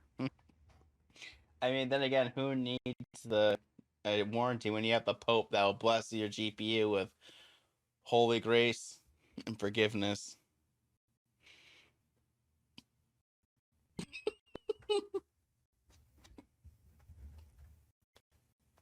Anyways, Right. So let's move on to the next company, and wrong image. Sorry. yeah, sure. Razer announced some new laptops that feature DDR5 RAM, which is always nice. And yes, the Razer Chroma RGB goes beyond PC and expanded to the smart home. So that's pretty cool. And Yay, yeah, Razer. Razer also started to make another mask that you can pay $150 for because as like it's a reasonable mask with filters and stuff. And it It's has not voice amplification. K95. Apparently. But you could actually add voice amplification, so it'd be like you could actually be like Darth Vader or Bane.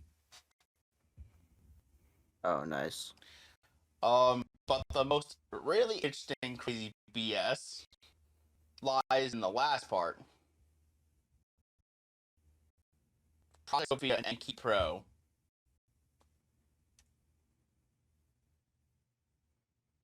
So, what is this whole thing? What is Project Sophia? Well, for those of you who don't know, especially with Razer always likes to show up with these wild, crazy concepts every single year at CES. Look at the Hong Kong stock code. It's elite. I just noticed that out of all the things. Wow. Give me 1 second over here. Because, yeah, Project Sophia is probably more interesting, considering this is what Razer likes to do every single time. And one of the main centerpieces is that Razer, this project, is that Project Sophia is going to be a highly customizable desk with different modules that you can swap out. You can add things like second screen, system monitoring tools, hotkey panels, pen tablets, audio mix units, external capture cards, etc. Oh, I see. Awesome. Hey, I could this could be a competitor to the Elgato Steam Deck or Stream Deck. I mean, Maybe you just get a good spot for a GPU, whatever, and you get your computer in the right spot. Maybe. oh my, what are you saying that you could make a computer out of the desk or something? Well, you still need your tower, obviously. Oh, okay, never mind then. I thought this was I saw the GPU in the middle and I was like, hold on a second. I mean, I guess you kind of could, but then again, it's not the important part. And then you scroll down a little bit more, and like I said, there's different modules and all this other stuff, tablets even too. And then you scroll down and they get to the Enki Pro Hypersense. Oh my god. This is a chair with haptic feedback in it. Oh my god. Finally, Alpaca can feel the pounding of Felix from RE0's genitalia, I guess. Finally. Finally. Oh, the vibration features.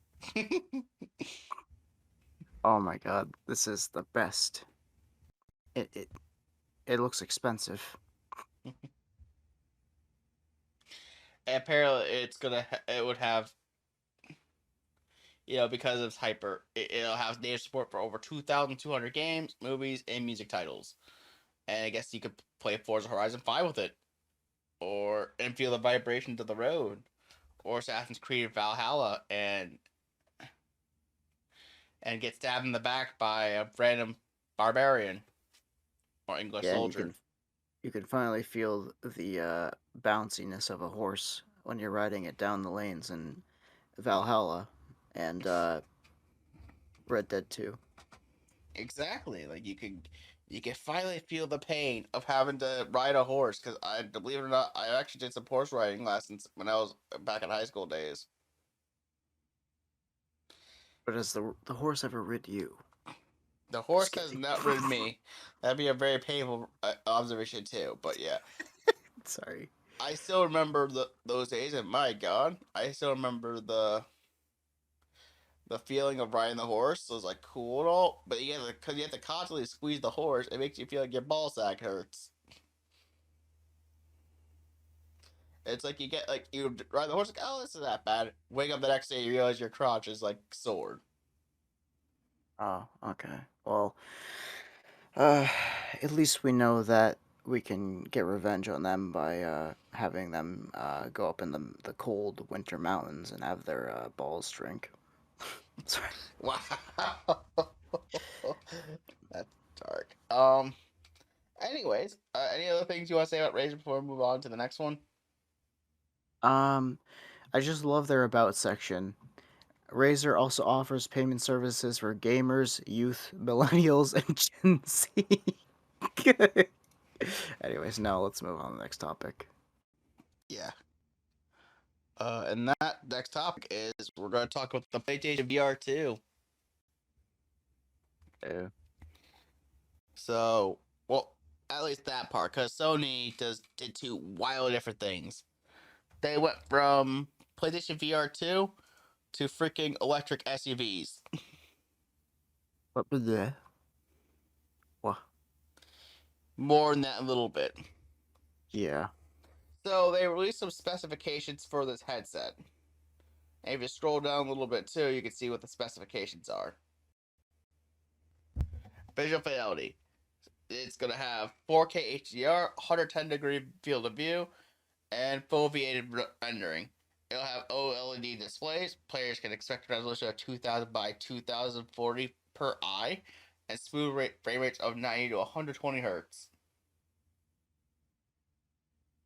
Now, keep in mind, refresh rate essentially is how often does the monitor refresh, and the higher this number is, that's when you get your frame rate. Because if you get like 150 frame per second game on a 120 hertz, display, it's not going to display the 150 hertz in the frame per second. It's going to display the 120 hertz. Yeah, that's. However, this is going to be a built-in display, so it'll always run at least 90 hertz. So that's good, or maybe 60 for some titles in the future. And then you get a headset-based controller tracking. And what they're saying is that these new controllers they're doing for the PSVR 2 will track you and your controller through integrated cameras embedded in the VR headset. Your movements in the direction you look at are reflected in game without the need for an external camera. So the idea, there are cameras that will be around the headset that will actually track your room. And be like, hey, make sure you don't hit this wall or this wall. I do like that. That's a lot more useful than, just having a wrist strap or something. Oh, absolutely. That's one thing I do. And just Every single time I use my Oculus Quest 1 is that it'll ask you to paint your room and set your boundaries, and then when you walk up to that wall or that corner or whatever, it'll tell you, hey, yo, don't go this way. Yeah.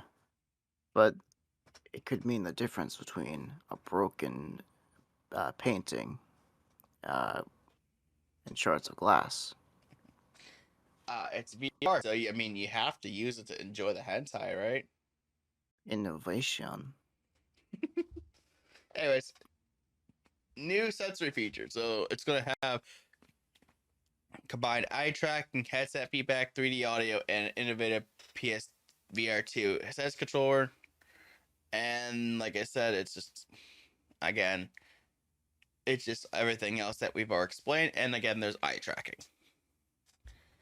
So, this headset definitely, it seems to be more advanced than the PSVR 1, which is what we would all expect it to be. And the fact that, it's being more on track with, like, say, the major headsets like the HTC Vive or Oculus Quest even nowadays, or the Steam Index. Certainly. And, VR isn't really a fad, I'd say. It's just a very, very early concept that,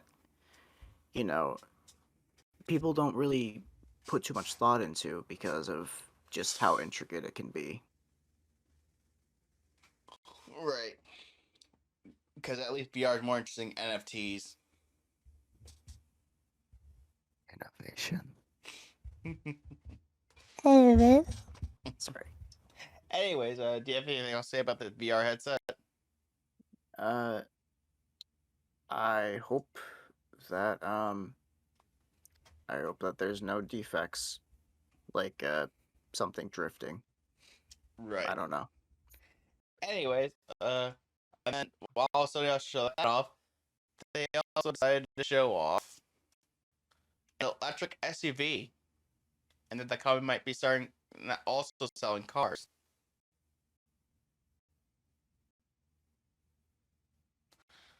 So, I recently discovered that Hyundai makes solid-state drives, so I'm not surprised at all. Oh my god! Wow. So this car being called the Vision S was designed to showcase technology from across the breadth of Sony, and what they did was they showed a fleet of them, including again footage of on-road testing in Austria. And you can see this, some of the pictures of it over here, like that they have of the car and the SUV. Seems like a pretty nice little car. Oh yeah, they're kind of generic. I mean, the SUV looks a bit more rounded, like almost like an arch, and the sedan is a bit more generic-ish. But I mean, the uh, the idea of Sony like getting into cars, I mean, it's not foreign because Sony is not just PlayStation. They make TVs, they make watches and stuff. I believe they make smart watches. I'm not sure. They make things that aren't just for gamers. And oh my god, look at that dashboard.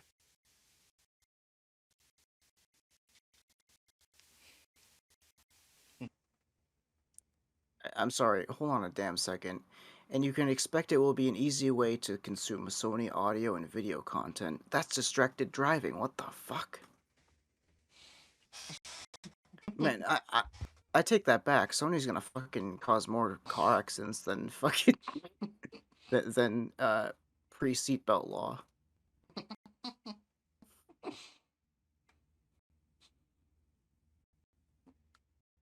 Right.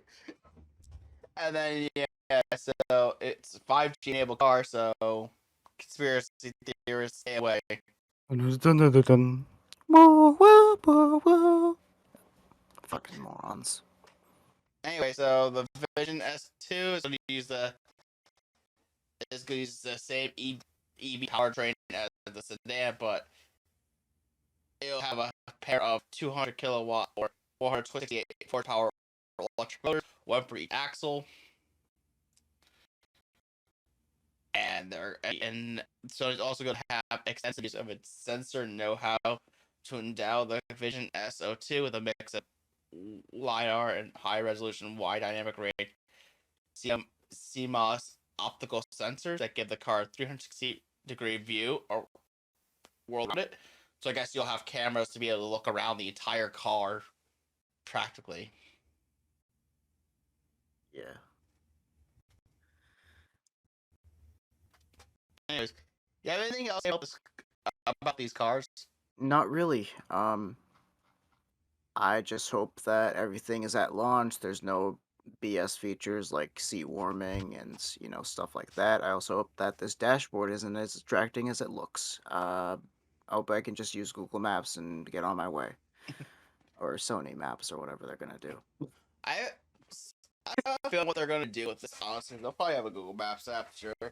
But I think they will have other ways of getting around that. Yeah. Hopefully we don't have to walk if they break down. I'm just kidding. There's some guy in the comments that mentioned that. I mean, hopefully you can just, have self-driving on this car and you can just get to point A to B pretty fast. Yeah, by the time you're done watching Beethoven, I guess. Really? I thought you would You're have at the gone with it. mall. Really? I thought you would have went with the live Metal Concert DVD. Yeah, man.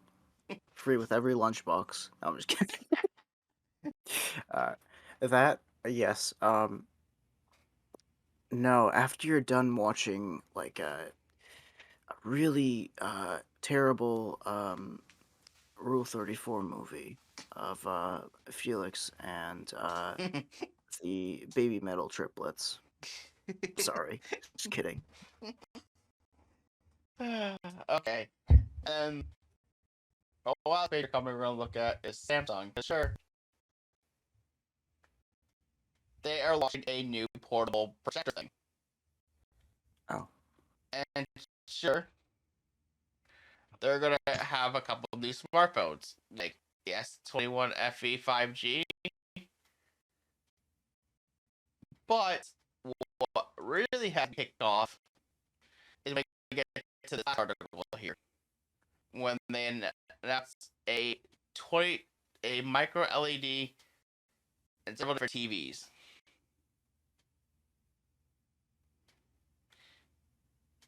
Now they say they've announced a new micro LED, Neo QLED, and lifestyle TV.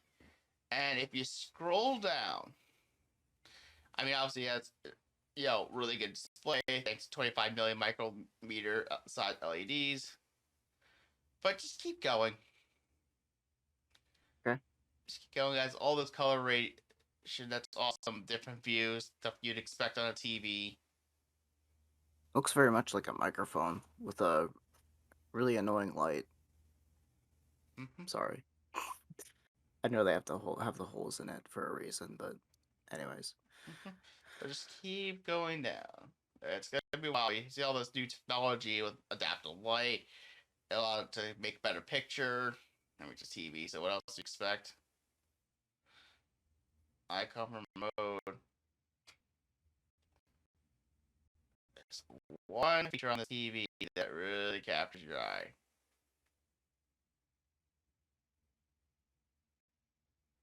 Okay. Let's see.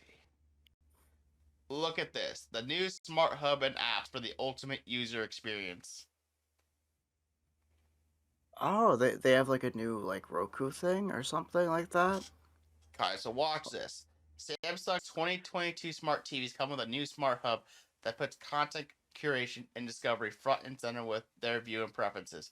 The new smart hub will guide users to their favorite content or help them discover something new, all while spending less time searching. It's going to have like gaming applications, media, and other things. But Oh yeah, yeah. It has like GeForce Now, Stadia, and stuff. so this means you can Video chat, and it has so yeah, it's video chat and gaming and smart calibration. Definitely nothing else. Um, uh, uh, it, NFT platform. The application features an integrated platform for discovering and purchasing digital artwork through micro LED, Neo QLED, and the frame. What is the frame? no, What the is the TV. frame?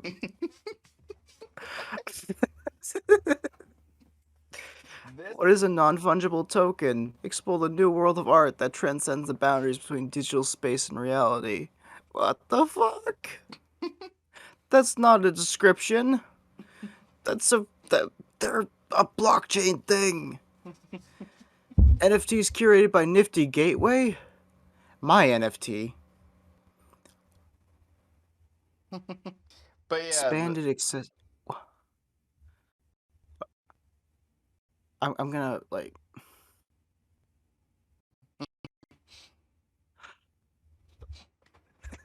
God damn it! this last section here is the main reason why this is newsworthy. Why the TV is more impressive than the phone. Because you could actually play Stadia without having to use a Chromecast. But the NFTs. A way to view NFTs on your TV. No, I was just gonna enjoy Stadia and like video chat my girlfriend. I didn't need to have NFTs. Wait, Alpaca has a girlfriend?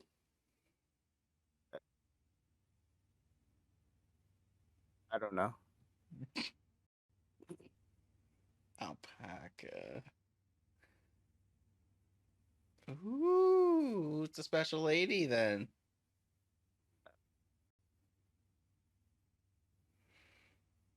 Felix Murray 0.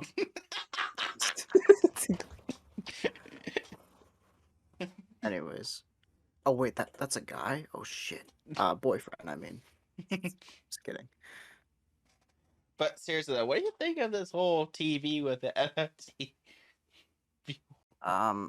I think it's a very great product, and it's definitely not making me go on a business trip. And definitely not making me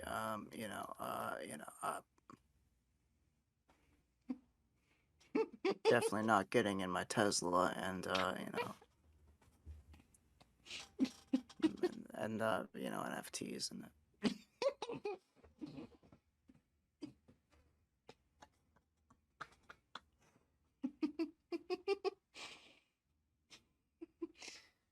Well, I think we can stop talking about NFTs now because we could talk about Qualcomm Microsoft partnering up.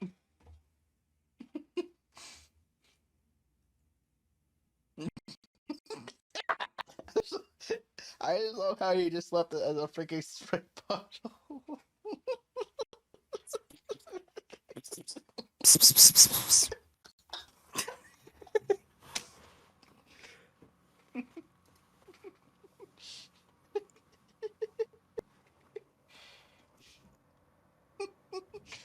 Oh, Alpaca, can we just talk about Qualcomm and Microsoft? That's not NFTs.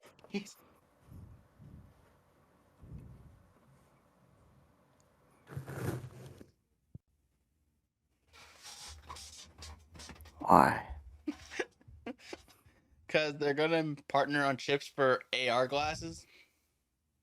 So just HoloLens 2.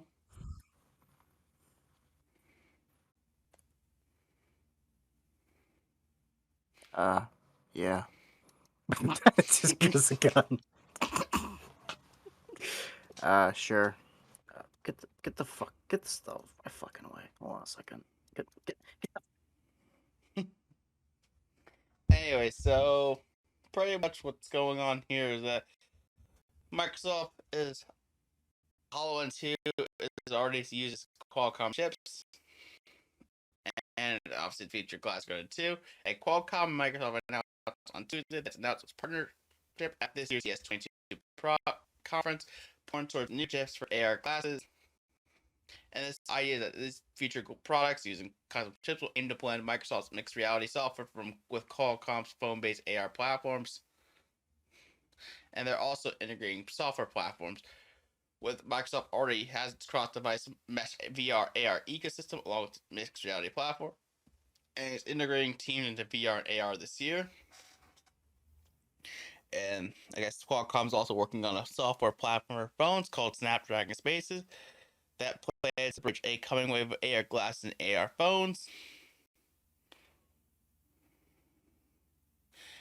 Yeah, so the idea that collaboration will involve developing custom AR chips to enable a new wave of power-efficient, lightweight AR glasses to develop rich and immersive experiences, and plans to integrate software like Microsoft Mesh and Snapdragon Spaces XR developer platform.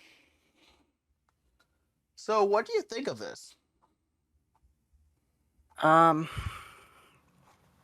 I mean, it says like augmented reality is like, I mean, it's I love the idea of it. It's like a soft version of VR instead of reality. Instead of the game coming to you in VR, it is in your reality in augmented reality, or AR. And it says as well, whether that means the AR glasses will have more powers beyond the lineup. They do suggest that a common connecting thread between future augmented reality products may already be forming. Of course, that's exactly what the whole met the whole met the the whole met of the the whole I love how you just say the word. uh uh be right back.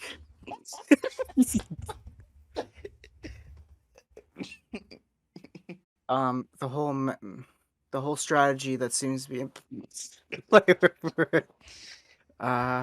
they're exploring HoloLens, NFTs, and Niantic Pokemon Go Metaverse. NFTs. Yeah, Niantic Pokemon Go Metaverse Universe Augmented Reality, and in my Chevy, and I'ma just Well, actually, yeah. our next article is about Chevys. Chevy. Sorry. Yes, because Chevrolet actually showed off the new 2024 Silverado EV. Oh my God, Chevy, America, America.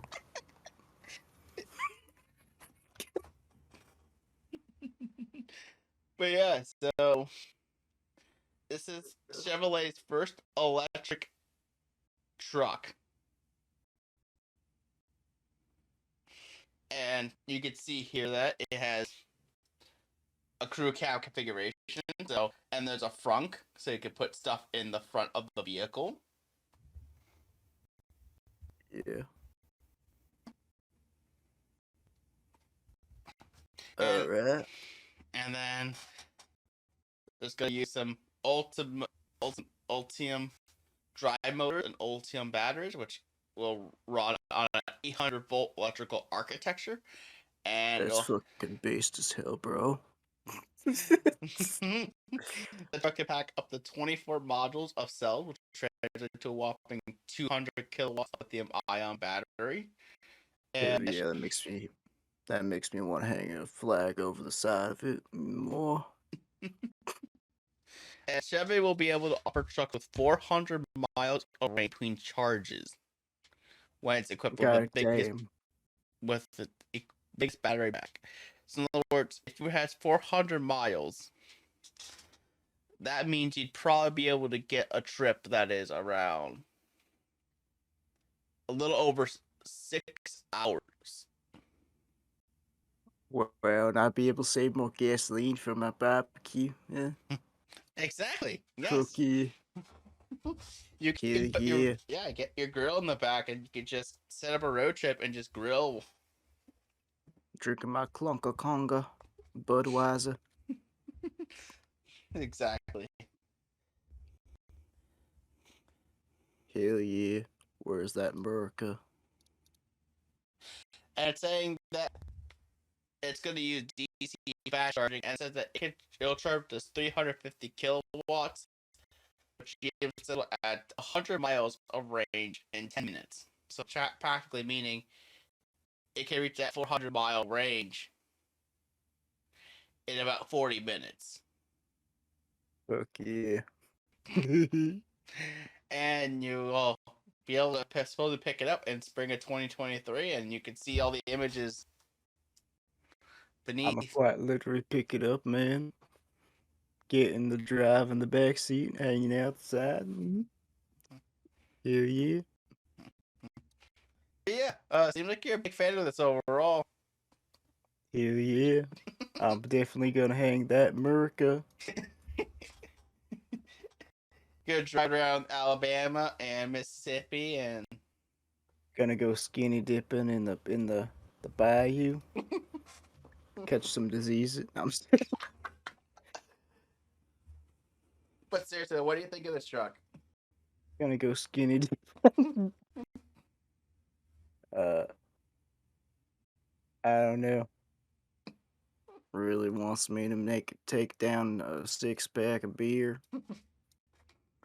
Shoot my gun off in the sky illegally. Just to celebrate the 4th of July. Anyway, yeah, fine. Good, I guess. It's another electric truck, I guess. Although I do love honestly, if you look at it very closely, these cup holders look like the RTX logo. Anyways,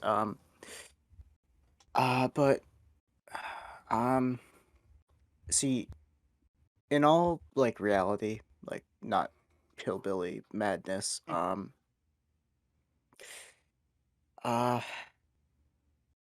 I, give me 1 second. 100 miles of range in 10 minutes, a few other stuff.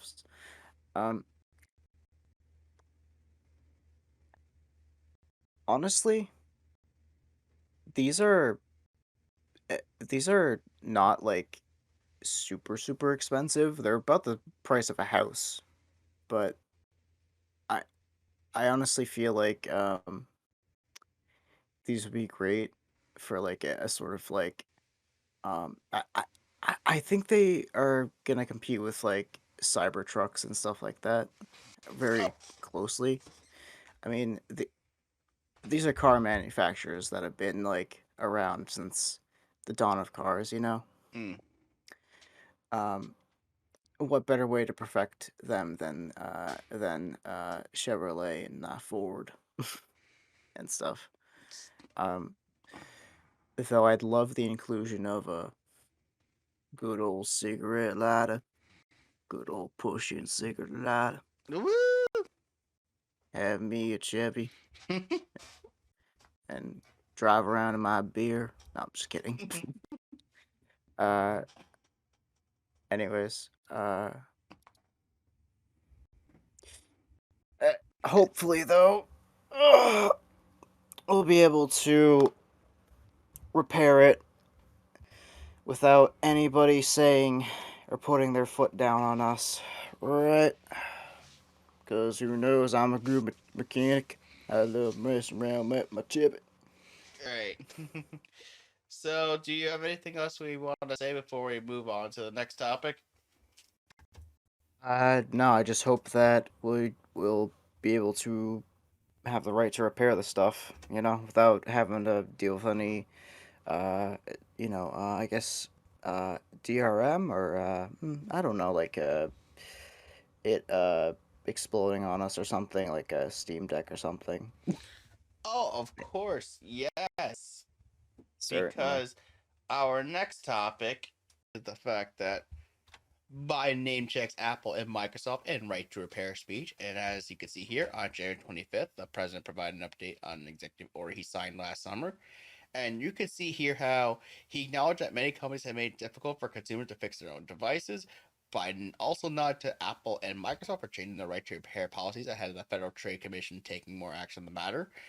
And he mentioned that the executive order encouraged FCC to issue rules against anti-competitive restrictions on using independent repair shops or doing DIY repairs of your own devices and equipment. And that the agency said later that month it would tackle unlawful right to repair restrictions by enforcing existing laws and doing more to help consumers and small repair shops fix products. And it's obviously good to see Apple and Microsoft lead the charge on right to repair. Certainly. Um, yeah, I know Apple is very much into hardware. There was like, they were talking about like a program that would, help you like, repair your like, devices. And I also noticed that Microsoft had like tools as well to like even remove like touchpad glass, I think, as far as I remember.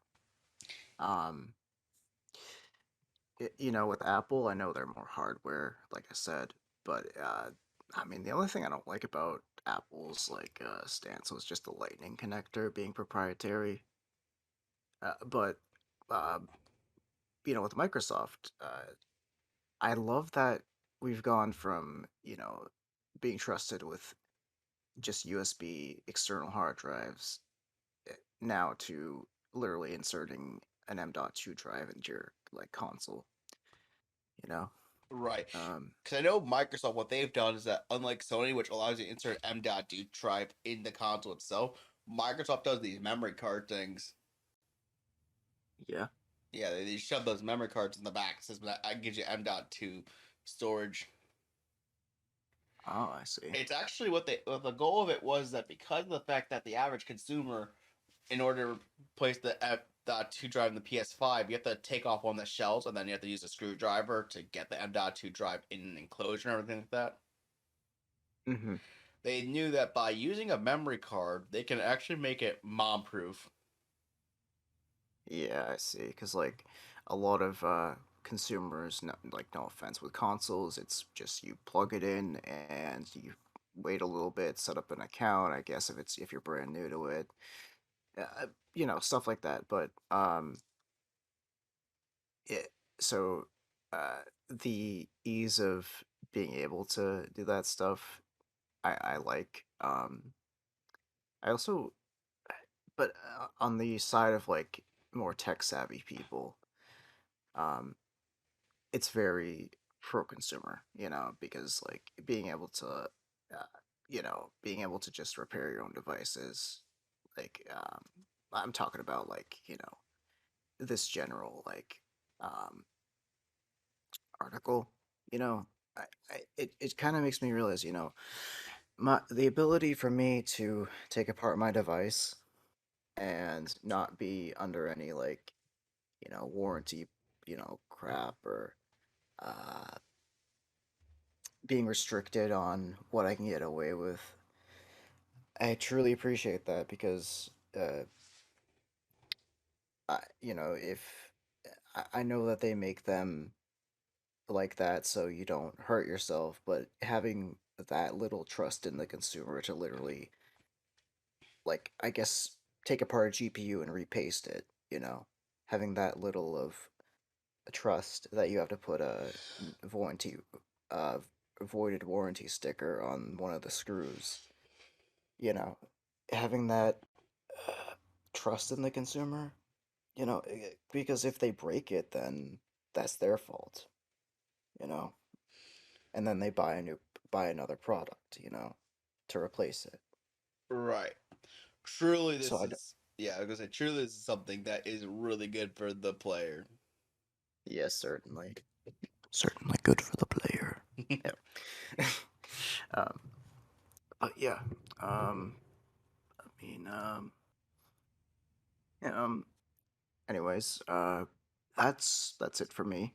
Right. Uh, I was gonna say that too, because while repairing devices is amazing, we could also talk about SATs finally being more convenient for the player. oh yes, for the player, I guess. By that, I Student. guess, yeah, for the student. This is good for the student. Yes, good for the student. So pretty much what they're doing here is that the College Board announced today that the SAT suite of assessments will be delivered digitally. In November 2021, College Board piloted the digital SAT in the U.S. and internationally. 80% of students responded they found it to be less stressful, and 100% of educators reported having a positive experience. So that's a really good sign right there. Mm. And now, if you scroll down a little bit, let me see where it is. I believe what it said was that. I guess this is one of the things. Yeah. It's pretty much saying how. Oh, this is the line right here. The SAT will be delivered digitally internationally beginning in 2023 and in the US in 2024.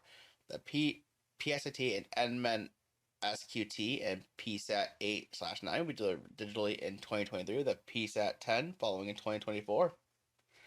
So, yeah, this is amazing to see that, the SAT is going to be all digital in the future. Like, don't get me wrong. There's always a need for on ground tests, but the fact that SAT is going all digital shows that it's trying to adapt with the times. Yes, certainly. Um, it, it says in the article that it would make SAT tests more secure, and it says like with the current paper and pencil SAT, if one test form is compromised, it can mean canceling administrations or canceling scores for a whole group of students. And I get that because if you know, anybody could, well, not anybody, but somebody could, you know, basically void the test by some sort of, I'd say, like, interrupting the, what is the word? When you, ruin something, like sabotage, I guess. Um, well, with having a digital form, you can just outright delete that if it gets sabotaged at all, I guess, or voided because of some string of code, I guess, being invalid or something similar to that.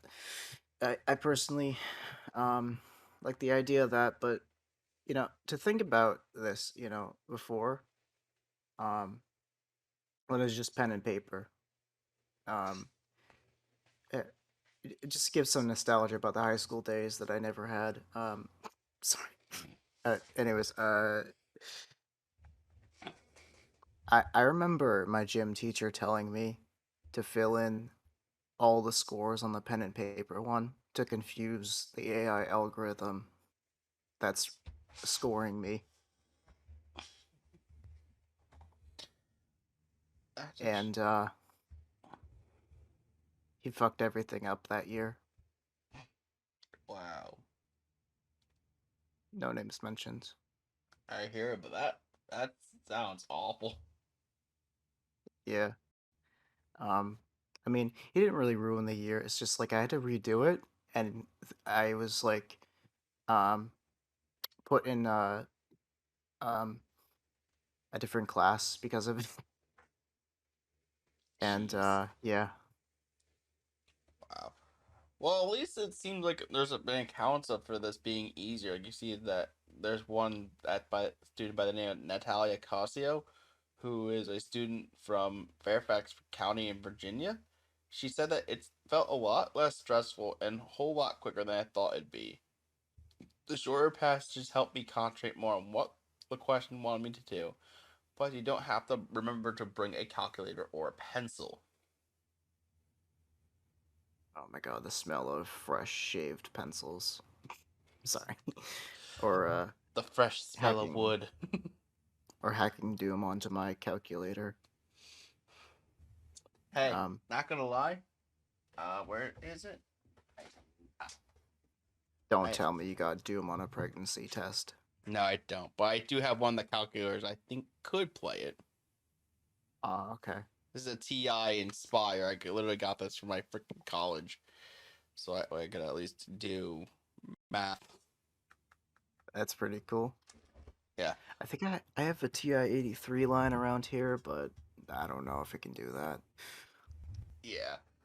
Um, and then also, not only do we have tests, we could also talk about how the FCC is proposing mandatory labels that clearly explain broadband services.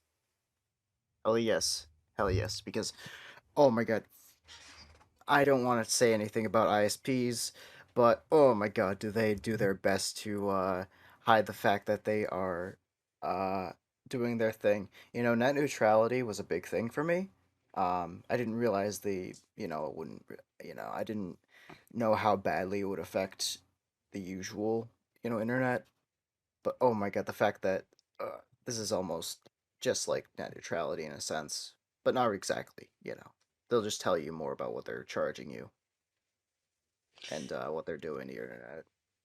Right, because as we see in the article, it says the FCC have proposed rules requiring point of sale labels that clearly illustrate what you'll get when you sign up with an internet service provider. As before, the labels will include not only prices and speeds, but also, get this, data caps, network management policies like throttling, and other details you'd likely appreciate. So, I mean, that's big. And they also say in the last paragraph of the article, the labels will theoretically spur competition by making it easier for customers to compare internet service providers and choose the one that offers the best value. However, they might only be a limited use. Americans are frequently stuck with broadband duopolies, in some cases monopolies. While that's improving with the rise of wireless home internet and higher quality satellite service, many customers won't have meaningful choices for a long time. Mm. So, And this is the sad truth. Where I am, not many ISPs. The one that I do have, you have like what, $50, and then after a year, or after like 3 months, it's like it bumps up to be twice that or three times that price. So it's like, and you only get like 400 megabits per second, and the upload is terrible. right. Now, I remember my brother mentioning this, and that right now gigabit isn't actually that useful now, considering the fact there's also bandwidth from the the websites coming in from the traffic. Yeah. And the idea that right now gigabit is not that useful. So when he moved to his own place, he actually got I think I forgot what the speed was. I think it was like around the same speed you have for 400 megabits per second. I'm sure the upload speed's faster too and everything, but there's other metrics that's besides the 400 megabits per second that are far more important. But still, the most important thing is the fact that we can get data caps and throttling labeled. Oh my god, would that be big? That will actually give, because that could spark like anger among customers in that area. That might allow other ISPs to kind of start flooding in other areas. Maybe Yeah. they could see, oh hey, these guys are getting kind of disgruntled here. Maybe we could start investing in infrastructure over here to kind of get them to lure to us instead. Yeah. I just hope that um actually, you know what I wonder? Is this gonna transfer over to like mobile data? I wonder. I believe, that would actually make sense if that's the case, because it is a network. It is a, you know, a thing that requires data, so an internet connection, so that would make sense. Hmm. But it's hard to say. No, like, well, cellular data, they have coverage maps and everything that shows you this is how much coverage you'll get on a cell phone. But Yeah, and damn you if you live in Nebraska. But anyway, so what's that? Sorry. only if you're T-Mobile. Only for T-Mobile. Sorry. Yeah. Anyways, do we have anything else to say about this before we move on to our next topic? No, I don't. I just would hope that people get more choices, and you know, it just generally I don't know, you know what I mean. Like I just hope that this could improve competition because not a lot of neighborhoods have that with ISPs. But yeah, I'll let's go on to the next topic, which seems to be the James-Webb Space Telescope. Um, should Yes. I? I'm just gonna wait for this one last article to load up here, and we Yeah. will fire away on that one. Because my God, this telescope I've heard about is actually pretty incredible. Like I think I've heard something that because of the way it tracks light, it effectively allows us to quote unquote view the past. Oh yes, yes, because light can only travel so fast before you could see what happened. You know, hell, even just a second ago. Yes, I know about that. Oh my god. That would be funny. Do you remember that terrible Adam Sandler movie where he like went into Bed Bath and Beyond and became like a time traveler because of Oh, click. God? I think it's Click, yeah. Yeah, that's the Oh my one that. god. Yeah, that's the one. Imagine if we could do that and then relive our terrible pasts or horrible futures. Oh my. Oh my god. I can't It, wait to undo history. Oh, I'm sorry. oh my God! Imagine we had the ability to like completely like alter. Like, what if I could get rid of this aching pain that I've had from like years ago? Like, imagine all the bad memories you clear out of your head. Like, imagine if you could like go back in time and alter and be like, yo, I just wanna, you know, punch this bully that almost like literally injured me back in the olden days. Oh yeah. And then um you go back in the time to kill Sarah Connor with a plasma rifle in the 40-watt range. Oh, absolutely, yeah. Yeah. And then you undo time. Right. Would you like to undo time, Hydrowave? Would you like Well, Would you like to undo time with my new alpaca telescope? Anyways, sorry. Yeah. What's up? Not much. I'm just waiting for this article to still load, so I'm gonna try reopening it again because it's getting a bit Oh yeah. minor annoying. But yeah, we just continue trying to explain this telescope because it's actually a pretty rad Yeah, sure. telescope. I'll bring up some topic points. It launched on Christmas morning from Europe's spaceport in French Guyana. Is that how you Yeah, say it? that's South America. Okay. Um, it's after 14 years of development and a number of delays. It will orbit the sun close to the second Lagrange point of the Earth-Sun system.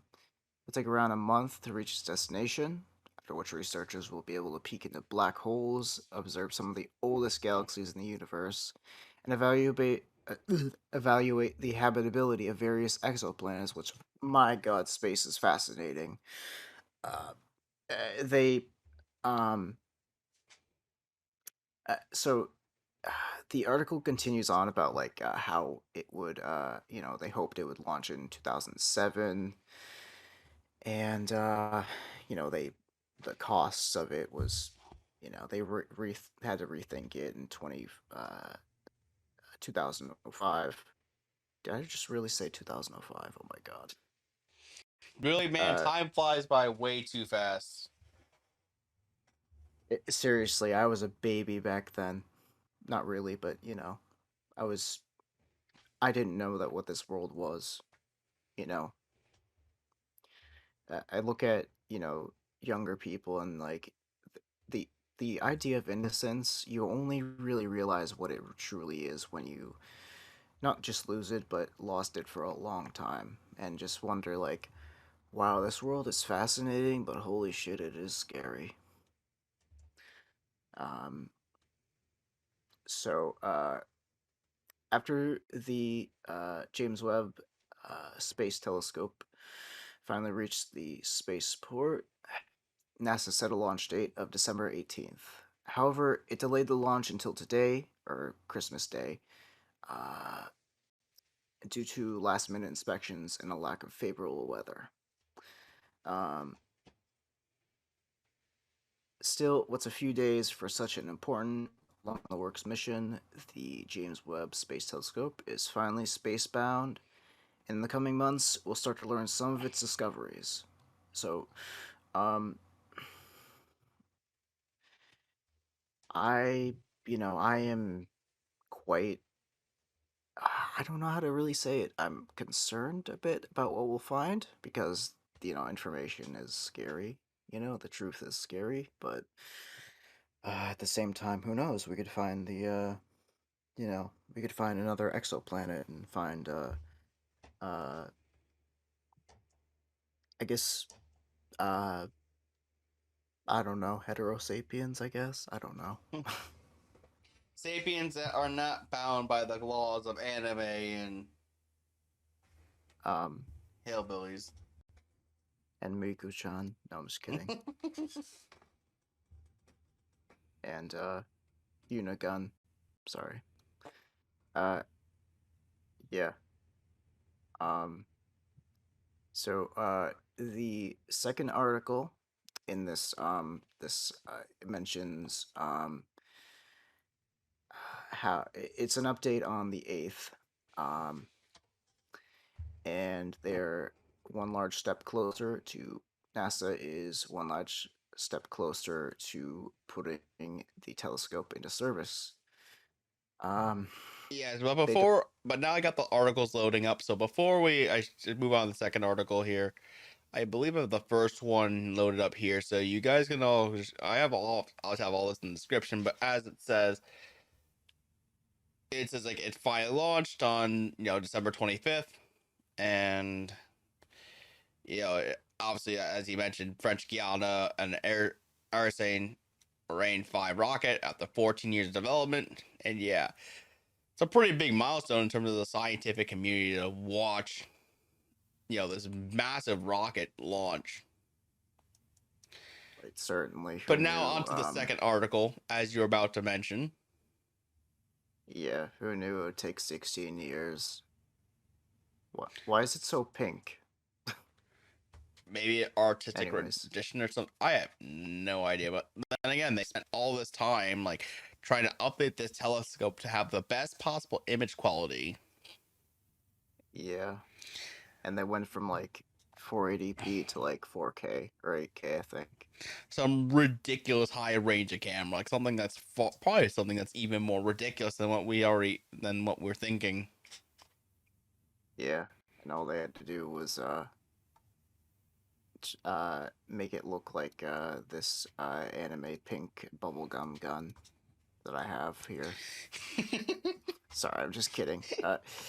Anyways, The underbelly kind of looks like it's like pinkish purple, but it could be a light or something. But I don't think it's that. It's like a reflective surface of some kind. something. I don't know. It just looks like a stealth bomber. It's like a death ray from the Death Star.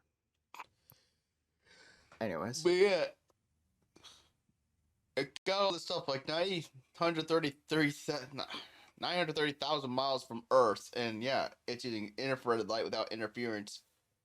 And yeah, it's going to allow us to view like insights into the early phase of the universe. So that's what we were talking about with the idea that it could potentially allow us to view the past with like the way it uses light. Yeah. I mean, that's like fascinating. Yeah, imagine being able to go back in time and just erasing a video game character. No, it probably won't be able to be used for time travel. At least you could at least get a good view of how Sonic was made. Oh yes. One day, there was a hedgehog that attacked the former CEO of Sega Enterprises, and then he thought he was pretty badass because he outran him. So he made Sonic. No, I'm just kidding. Well, then again, you have to involve Alex the kid somehow into the whole equation because he was supposed to be the replacement for that mascot. And Alex the Kid was the CEO who was being chased by the hedgehog. Oh my god. He thought so highly of this hedgehog that he took his his own ego and threw it away for a much cooler hedgehog. That other hedgehog will be Shadow because Sonic and Shadow were rivals. And while he was being chased by the hedgehog, he hid around a corner and saw the shadow of the hedgehog. And it was twice the size of the hedgehog. But it had fangs and red eyes, even though shadows only cast black. But, anyways. Yeah, and then we get to the final article, the James-Webb trilogy that we have here. And while its first picture is going to be a while away, it did enter the final orbit around the second Sun-Earth Lagrange port. And after one last course correction burn, and the mirror segments in the secondary mirror have already been deployed.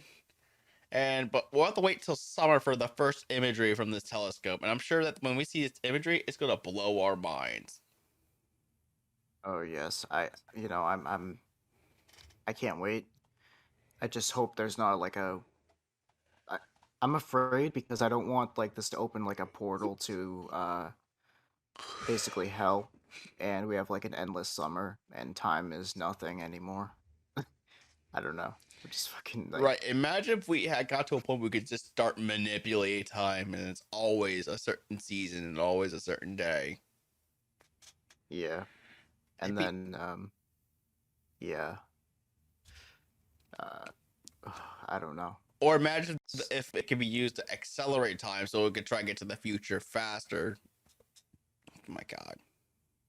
I don't want to believe that that's a thing, and I don't want that to happen because I don't know how much of tomorrows I have. How much more time does Alpaca have to listen to his favorite Hatsune Miku songs? Sorry. Anyways. But yeah, this is all really fascinating stuff with this telescope. And speaking Yeah. of the scientific community, we have to bring up this weird space object that was found. Oh. Man, what? What? Australia scientists find spooky spinning object in Milky Way. They discovered an unknown spinning object in the Milky Way that they claim is unlike anything seen before. Oh my god, I swear if this is foreshadowing. Well, thing is that we're almost to the fun part of the entire episode. Oh yes, certainly. So, as it says here, Australian scientists say they discovered an unknown spinning object in the Milky Way they claim is unlike, I guess, and once I get this image to load here, then we'll actually be able to see. So, if you look at the star label they have on here, that's supposedly the mysterious object that they're trying to pinpoint. The position of it, at least. Mm. And unfortunately, because that star is probably blocking the image off, it's hard to really say like, what's going on. But anyways, so what this is that the object first discovered by a university student has been observed to release a huge burst of radio energy for a full minute every 18 minutes. And it's saying that objects that pulse that energy are often documented, but they say that researchers say that something that turns on for a minute is highly unusual. And it was discovered by university honor students Tyrone O'Doherty in a region of Western Australian outback known as the Murchison Wide Field Array, using a telescope and a new technique he had developed. And apparently he was saying how it was appearing and sphering over a few hours during our observations, and that it was completely unexpected. It was kind of spooky for an astronomer because there's nothing known in the sky that does that. And yeah, so essentially what it is an object that turned on for a full minute. I guess it turned off afterwards, but yeah, this is interesting to see. Yeah. It says it was like 4,000 light years away from Earth. And it has like a strong magnetic field, incredibly bright. You know, though, when I first saw this headline, I was like, what if this fucking guy just saw the James-Webb Telescope and was like, oh my god. Oh my god. Oh my god, baby. Yeah. It's a body alien. No, I'm just kidding. Or it could be the prologue shocks of the James-Webb Telescope from the future. I don't know. Hey, it's hard to really say. It could be anything. Yeah. But I don't think we have much else to say because we can now start going back to the realm of consumer technology one last time before we start venturing off into what is probably Alpaca's favorite territory of the whole episodes. That shitpost land.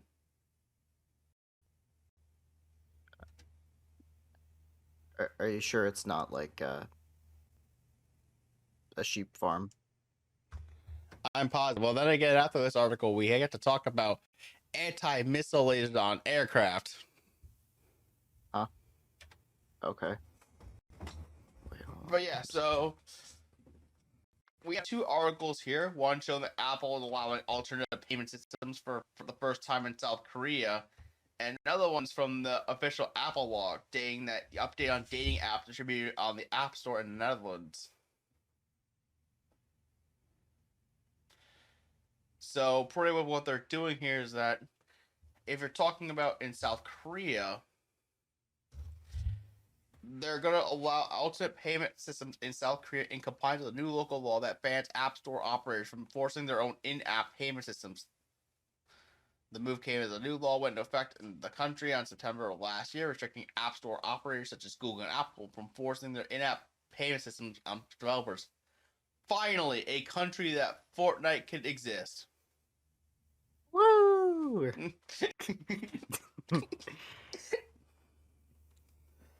Finally, I can now travel outside of the U.S. and enjoy Fortnite.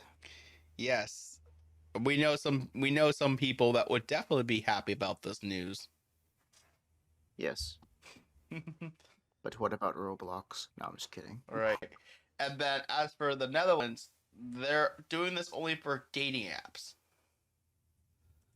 So finally, Alpaca can meet his dream Vocaloid waifu using another payment system in Netherlands.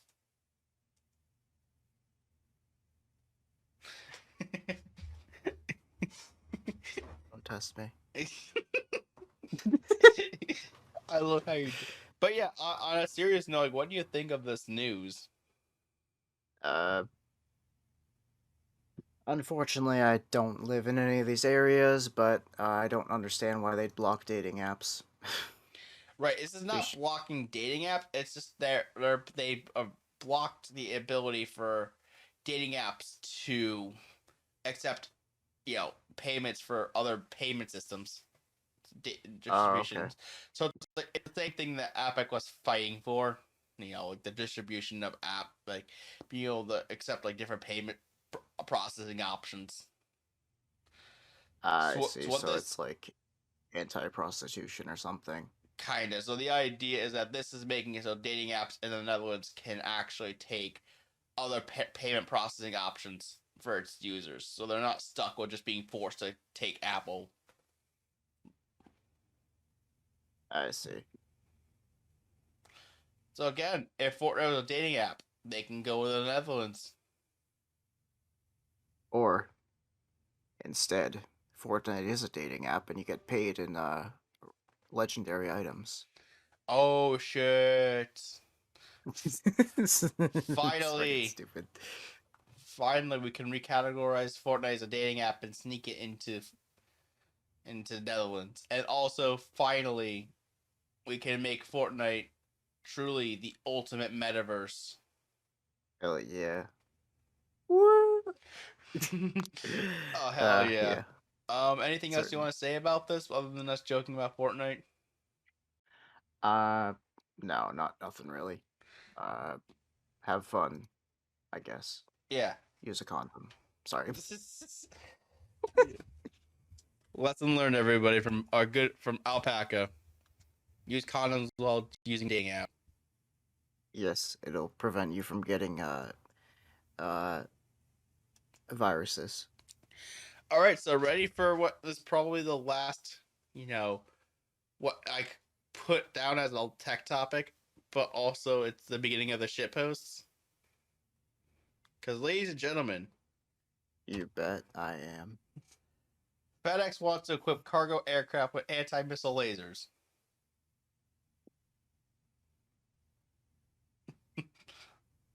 And so the story is, if we scroll down a little bit here, it says FedEx jets might soon pack defensive weaponry.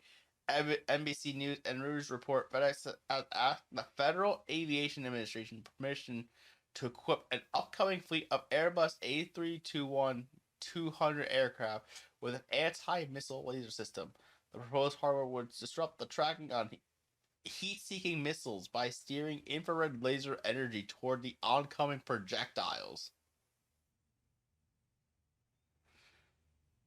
And the reason they're doing this is because they've had pointed to several foreign incidents where attackers used portable air defense systems against civilian aircraft. Oh shit. Oh wow. Yeah, I see. Gosh. I mean, don't get me wrong. I mean, I can see where they're coming from, but my god, this is still worthy of a shitpost because it's like What are you gonna do with freaking air like laser systems on a freaking consumer plane? Yeah, yeah. I was thinking like, um, this would this is fine, I guess. Like, it's a thing you can do, I guess. But Mm. like, I mean, Do uh, you really want another person on a freaking airplane to monitor the freaking weapons? I that and like, wait, hold on a second. Is it said weaponry, defensive weaponry? Is that like, does it have missiles that fire back? So I think what they mean by that is it's well, they're trying to make it specifically used for defense. But my God, can you Oh, definitely use this for offense? Like you could, if someone really wants to, they knows these planes. Imagine being able to hijack the plane and just being able to just drive it off in the sunset. imagine flying by and uh, like you know, you're a you're the courier, I guess, that's flying in this plane. Hmm. And now you have to take evasive countermeasures and pull out your sniper and take out those bastards. Oh my God! Finally, sniper rifles can be legal on planes. Yeah. Alpaca would be Um. very pleased. Yes. I'd finally be able to. I don't know. Uh. Jam out to Play Hatsune cult. Miku while on the plane, and then also then have his baby metal figure on the plane. Yeah. And then uh mount the baby metal pop figure as a hood ornament. So as soon as it takes off, it gets sent flying and then it gets sucked into the hot fuel muzzle and then melts away. Anyways, Ow.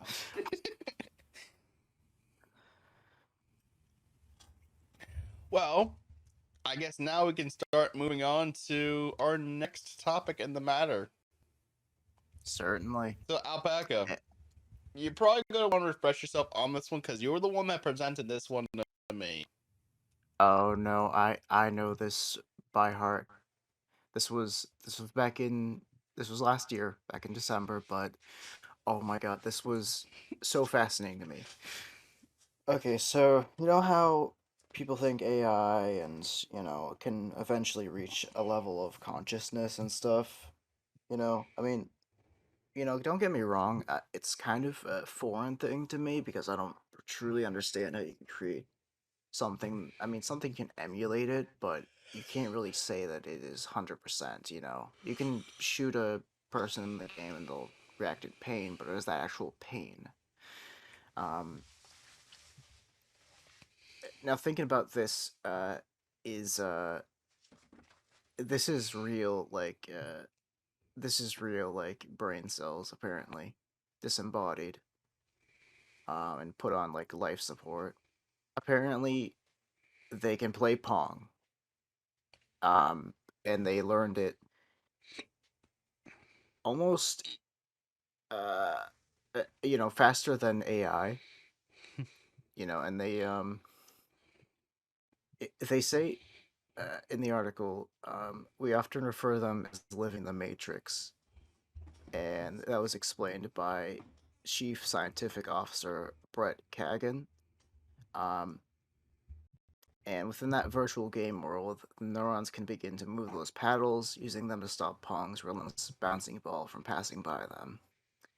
What's impressive is how quickly they can learn how to do this. Cortical Labs says that an AI would generally take around 90 minutes to learn what to do in this situation, where the mini brains seem to learn in just 5 minutes. However, an AI would become much, much better at task after learning it. And you can see a game in action on YouTube. If you click on this IGN article, you'll see the link down there. Um, and you know, this really highlights the difference between AI and uh, real gray matter. for me at least, is this human AI can learn it much faster, but it isn't as good as an AI player. You see, a Call of Duty MLG player, I guess, Mm-hmm. versus a veteran bot, which like veteran is like the highest difficulty bot you can set in multiplayer. Them, it takes a long time to master that skill. AI can just do it by knowing how to target stuff. You have to program it, of course, but and this also kind of highlights the distinction between like man-made versus I guess also man-made but organically is like we are only a fraction of the way from ever developing anything that is superhuman like. However, so a few other things that I think I know about that are quite quite humanish, you know. They like massage your fingers or something. Mm. Anyways, but yeah, no, that's just the distinction I made when I read this article is that AI is better at stuff and learns immediately.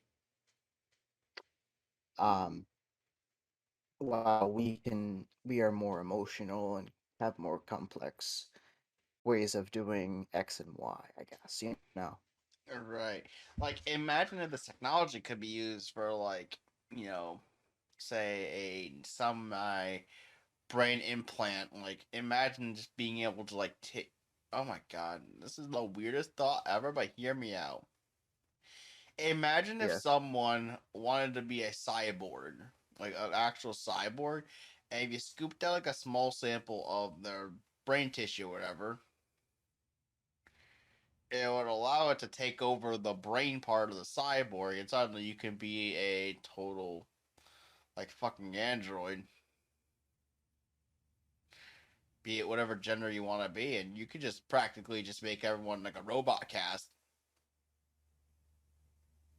Yeah, but then you'd have like people like that one vendor in Fallout 4 and Diamond City calling everyone a synth. Right. Anyways, Anything else you want to say on this or anything before we move on? uh, no. All I right. just am quite interested in this. Yeah, Like, it really is interesting to think about, like, the idea that we can receive knowledge faster than AI, but AI can do it better. Kind of shows that if there's a mix of both AI and, human brain cells and, like, some form of future technology, like, that could make it go really far. I feel like, make it really close to being human, or be oh even yes, more certainly, human.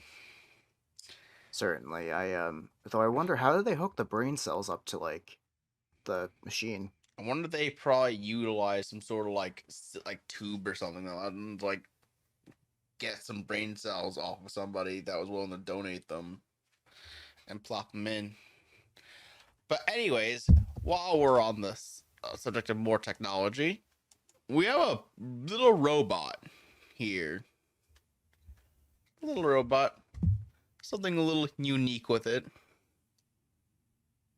So we have this little like puppy robot here, and the main thing it's known for is the fact that it can nibble your finger.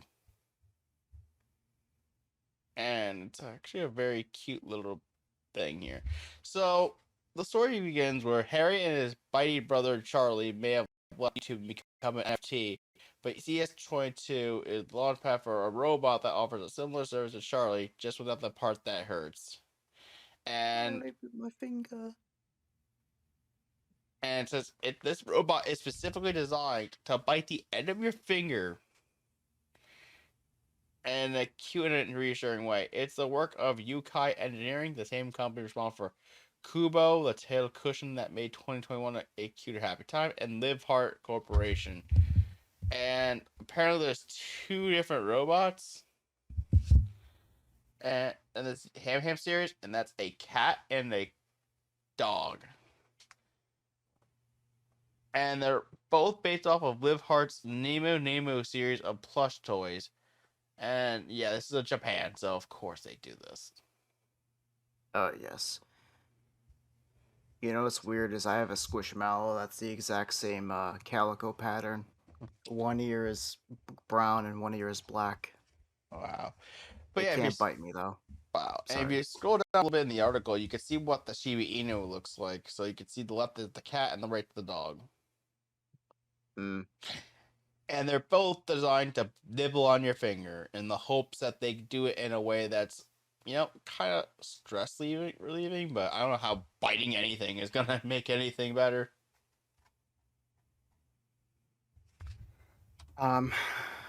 Well, I mean, some people have fetishes. That's all I'm saying. Yeah, clearly. Um, yeah, anything else you want to say about this? How big is the opening? I need Uh, it for scientific purposes. No, I'm just kidding. No, I was just joking about that, but I wonder, yeah, I don't know if this is a thing, but like, it, I don't know. I'm gonna get into like a really strange sort of land. Is like, what if this is therapeutic for like people who can't be moms?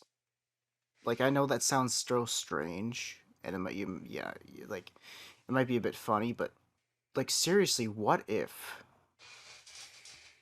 I don't know. I just it struck me when I saw the little GIF. I have a GIF right here actually of it.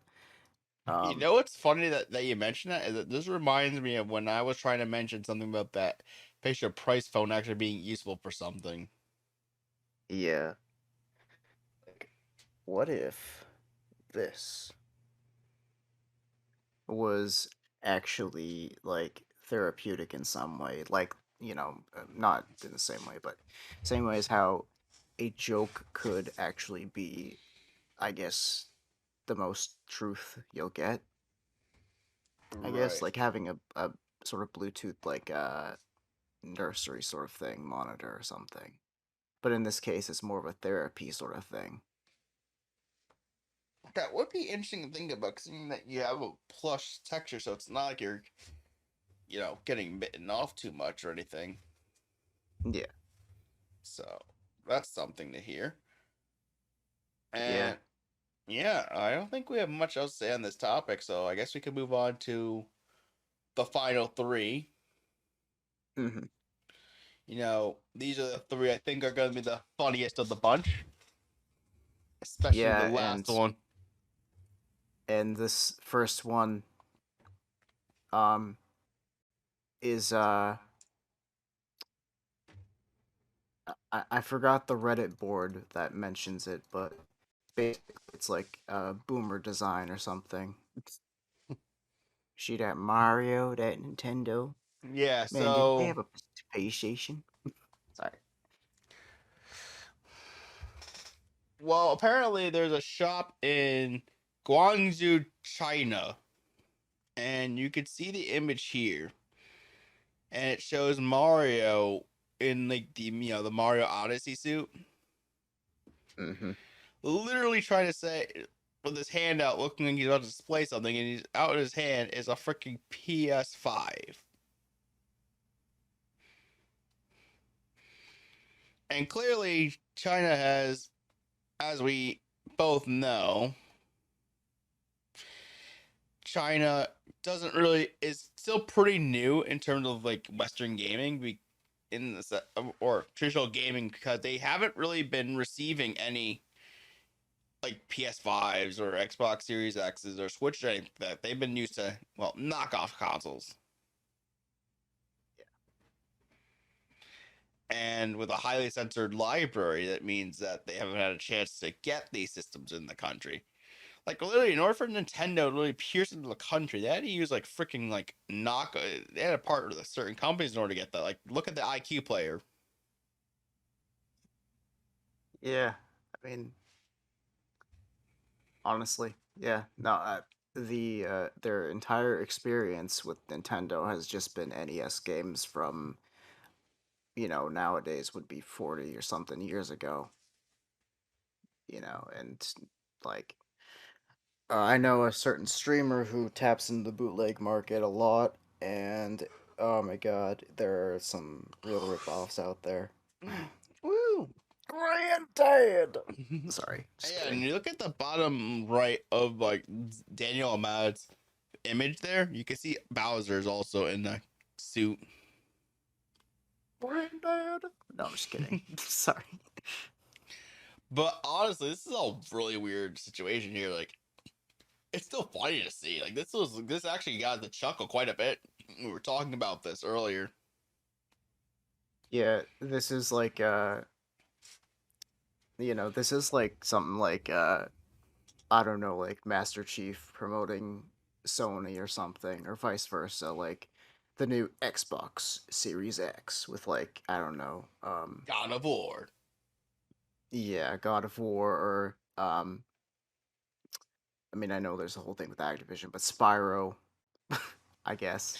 Oh, that's gonna be the little taboo thing, is that when Activision Blizzard if the process fully goes through, which is looking like the case based off what I'm seeing with Microsoft believing it's gonna go through, Yeah, or then like uh, I don't know, just like, get go ahead, it's fine. It's yeah, fine. then it's gonna be interesting to think that Crash and Spyro are gonna be exclusive to Xbox when they started off as like PlayStation mascots.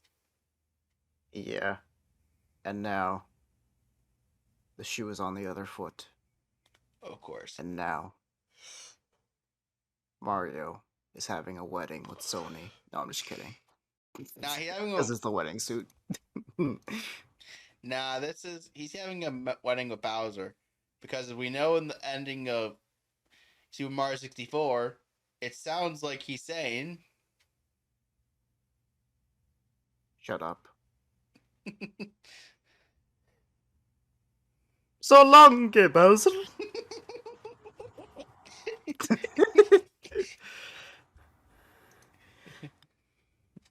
all right. Do we have anything else to say about this? Because this was actually a pretty funny topic. I know we didn't really do much hysterical laughing, but we just got a chuckle out of this one.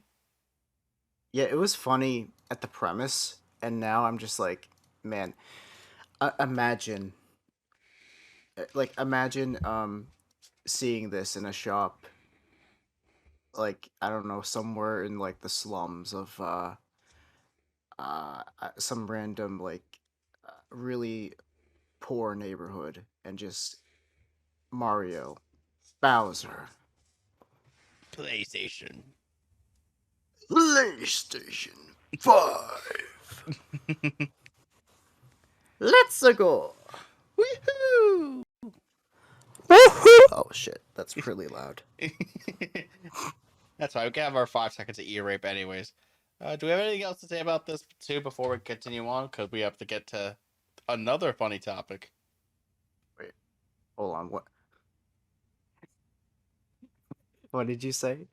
You said something about oh, the funny things. Give me 1 second. Well, you said about the funnies. Well, we're getting to the one funny topic. We have the grand finale for last, of course. And you know what that grand finale is. We've alluded to it throughout the entire episode. Sorry. So, ladies and gentlemen, may I present to you an Android game that allows you to use a smart vibrator as a controller. What the fuck? You know, it's not really reassuring that this creature looks like a rabbit. I'm just kidding. All right. Looks like a knockoff Pokemon, but anyway, or a Digimon. But anyways, so in October, roboticist and software engineer Allison Lyman, all right, announced that she had been working on a game that would use a smart vibrator as a controller, specifically the Lioness Smart Vibrator, which gathers bio data like body temperature and pelvic pressure. What? You could have just put pressure. You didn't have to.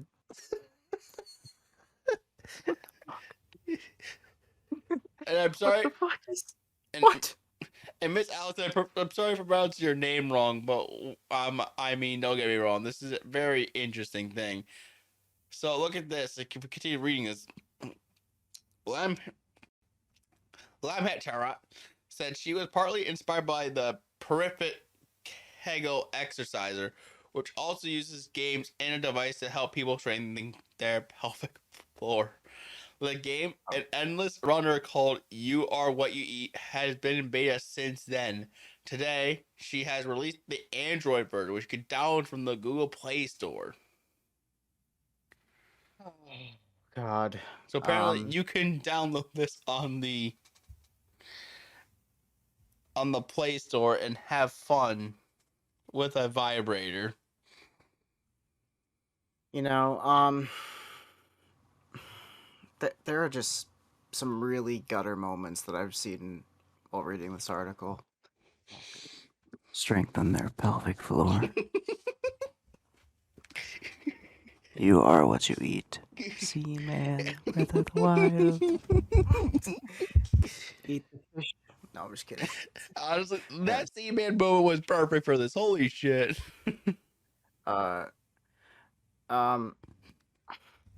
You know, it's just like, you know, enjoy, I guess, everyone. But what apparently, the fuck? I mean, apparently there's a WebGL version of the game too.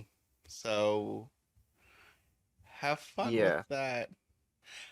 Yeah, let me just like I'll just I don't know. Wait, does Amazon have like a adult section? No, I'm just kidding. Oh my god. Fuck. Let me just for test purposes, let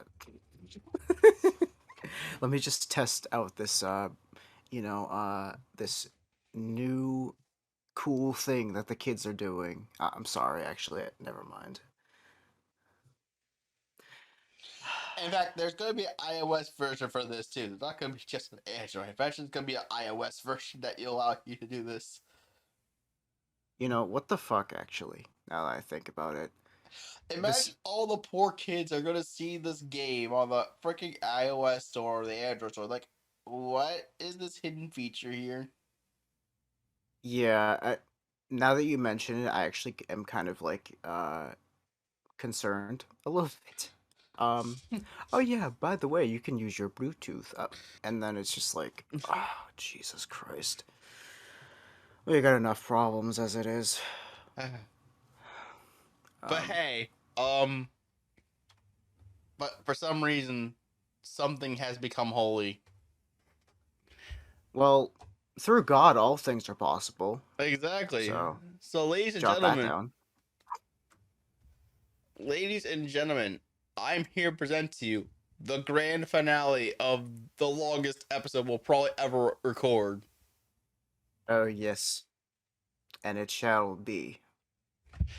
The circus performs for the Pope to Megalovania. Oh yes. The best thing to have become man. A circus goes to Romania, I think. Rome. And Rome. Fuck, I'm sorry.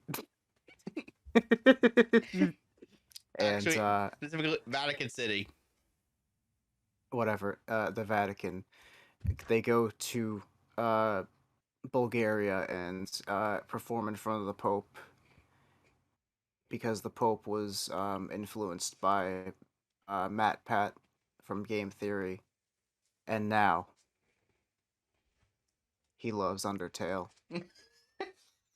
Undertale is now part of Bible 2 coming this summer. No, I'm just kidding. I'm sorry. Yeah, so Kinda this mean. was quite the banger to start the year off, and especially this article here got published the day after my birthday. Yep.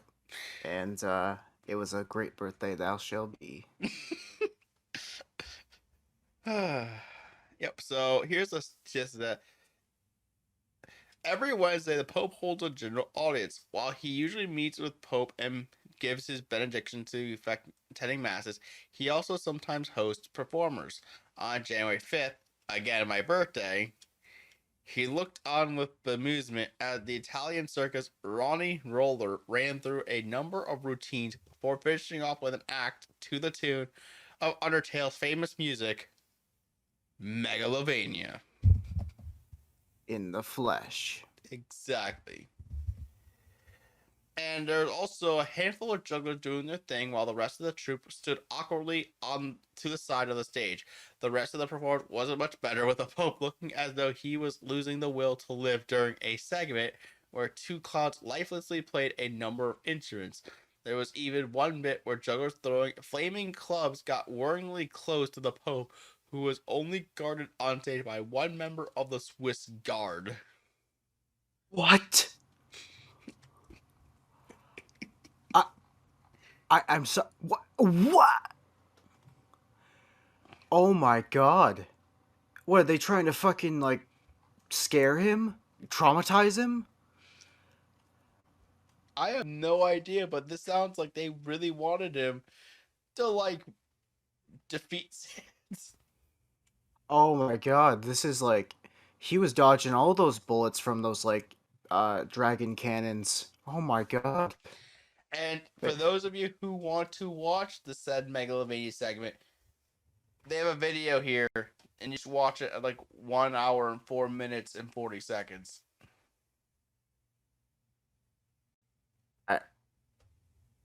You know, it's I don't know.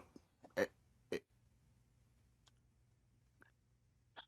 And here's the thing too: if you look later in the article, regardless of how he looked during the show, Pope Francis thanked Ronnie Roller after the performance, saying that it puts us in touch with beauty, which always brings us happiness, and that beauty is a way to find the Lord. yeah, by almost incinerating the Pope's like robe on fire because you like hate Megalovania or something. I'm sorry. Oh my god, that getting very close to the Pope with fire is like what? Anyways, yeah, I was looking at this and okay, so here's the thing. Me and Hydrowave, so he called me and then said, "Hey, there's some news." And I was like, "Yeah? What?" Like it was like kind of late at night and I was like, "Yeah, oh yes, what's the news?" And he so I don't know how, I forgot, but eventually he just dropped the ball on me and said, "By the way, did you know that they performed Megalovania in front of the Pope?" And I like shit bricks. I was like, "What the fuck?" I couldn't believe it. I thought he was joking. And eventually I looked it up and I skipped to the exact time. He sent me an article and um needless to say, when I heard do do do do do do, I fucking lost it. Oh my god. I I could not believe that this happened. It felt like a fucking fever dream. Like I just woke up, I think, from like a drowsy sleep, and then he's like, "Oh, by the way, Pope Francis, like Undertale, he played Mega Vane." Anyway, and then, oh my god, and I didn't know that, like, I didn't know that it was like that kind of that kind of a thing. I just thought it was like some sort of, I don't know, meeting or something, and then it was like a segue. Uh, but and because but anyways, like this was fucking like I I don't know how to think about this. Like a random indie game that blew up in popularity back in like what 2016, I think, 15, I forgot. Yeah, 2016. Um and there is a uh there is a person out there who just so happens to be very religious and is the Pope. Um, I don't know. He just decides to like have Megalovania, which is a it's the boss fight music at the end of the genocide run. When you fight off against Mr. Sands, he just so happens to have that play at his, like, I don't know, his auditorium. That is so fucking, like, mind-boggling. I don't know. It just blew my mind on so many levels. Like, I know he liked Undertale because of Matt Pat, introducing him to it, but God, it's like, what the fuck? Has this gone too far? And why is there an advertisement of, like, a carrot? I don't know. Anyways, uh, oh God, it just fuck. I don't know. I hear you, but yeah, this was quite the way to start the year off. I know the two of us were laughing and memeing about this the entire time. Like even during like some of the other earlier subjects, like we were memeing this thing to death. And my God, this is still a hysterical way to end the episode off. Yeah, certainly. What? I love how you just covered yourself up with sands entirely. What do you mean? Everything looks okay on my screen. What are you talking about? Your avatar is behind Sans and the dog. I really don't know what you're talking about, but okay. I really don't know what you're talking about, but I mean, all I can say is just at least, even though the genocide run is like, pretty much, I guess in a biblical term, is like Noah's Ark, the flood. Um, kind of like how apparently I'm being like covered up, by a wave of memery. I mean, all I can say really is just like, I don't know, just like this is astonishing, and this just shows that, the impact that Undertale has had on the Pope, that he would have a cover of it be played while a circus performs, Right. It just shows that, this game, it has heart to it. A lot of heart, More heart than, most people would think. For sure. And I'm sure the Pope is determined to, show how much he loves the world and God. So Of course. that's all for me. Yep. I think the same for me. So, as many of you know, we usually try to feature a comment a day, but naturally no one comments on our video because we like to embrace our inner solitude and, well, not that many people watch us, even though we appreciate people watching us.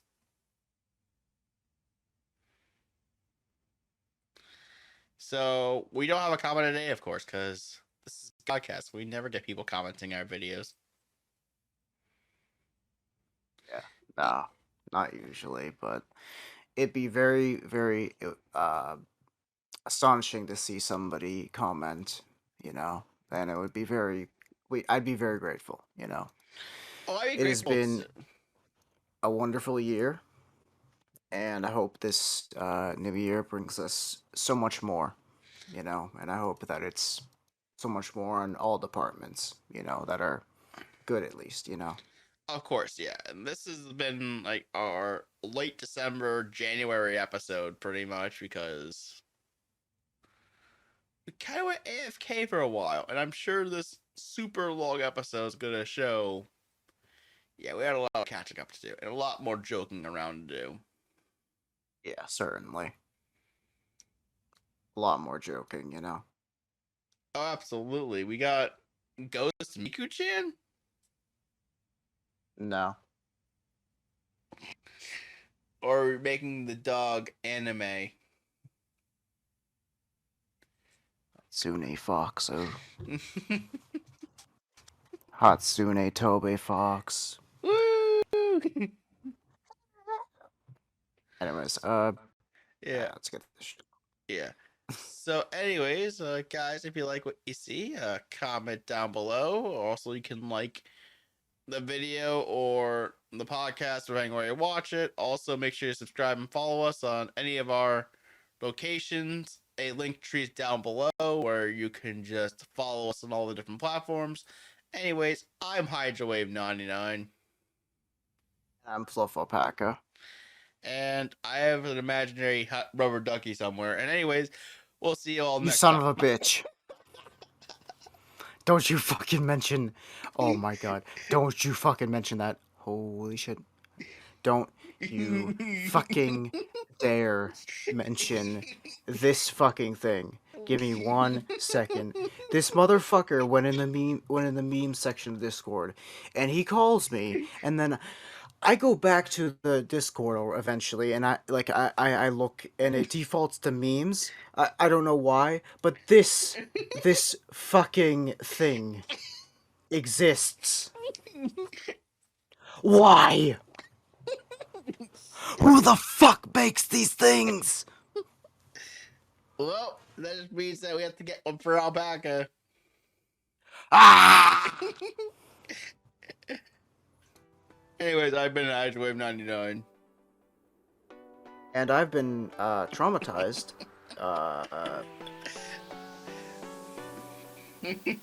And I'm gonna take a nice brainwashing nap. We did that. We'll see each other next time. Bye, everyone. Bye. Bye.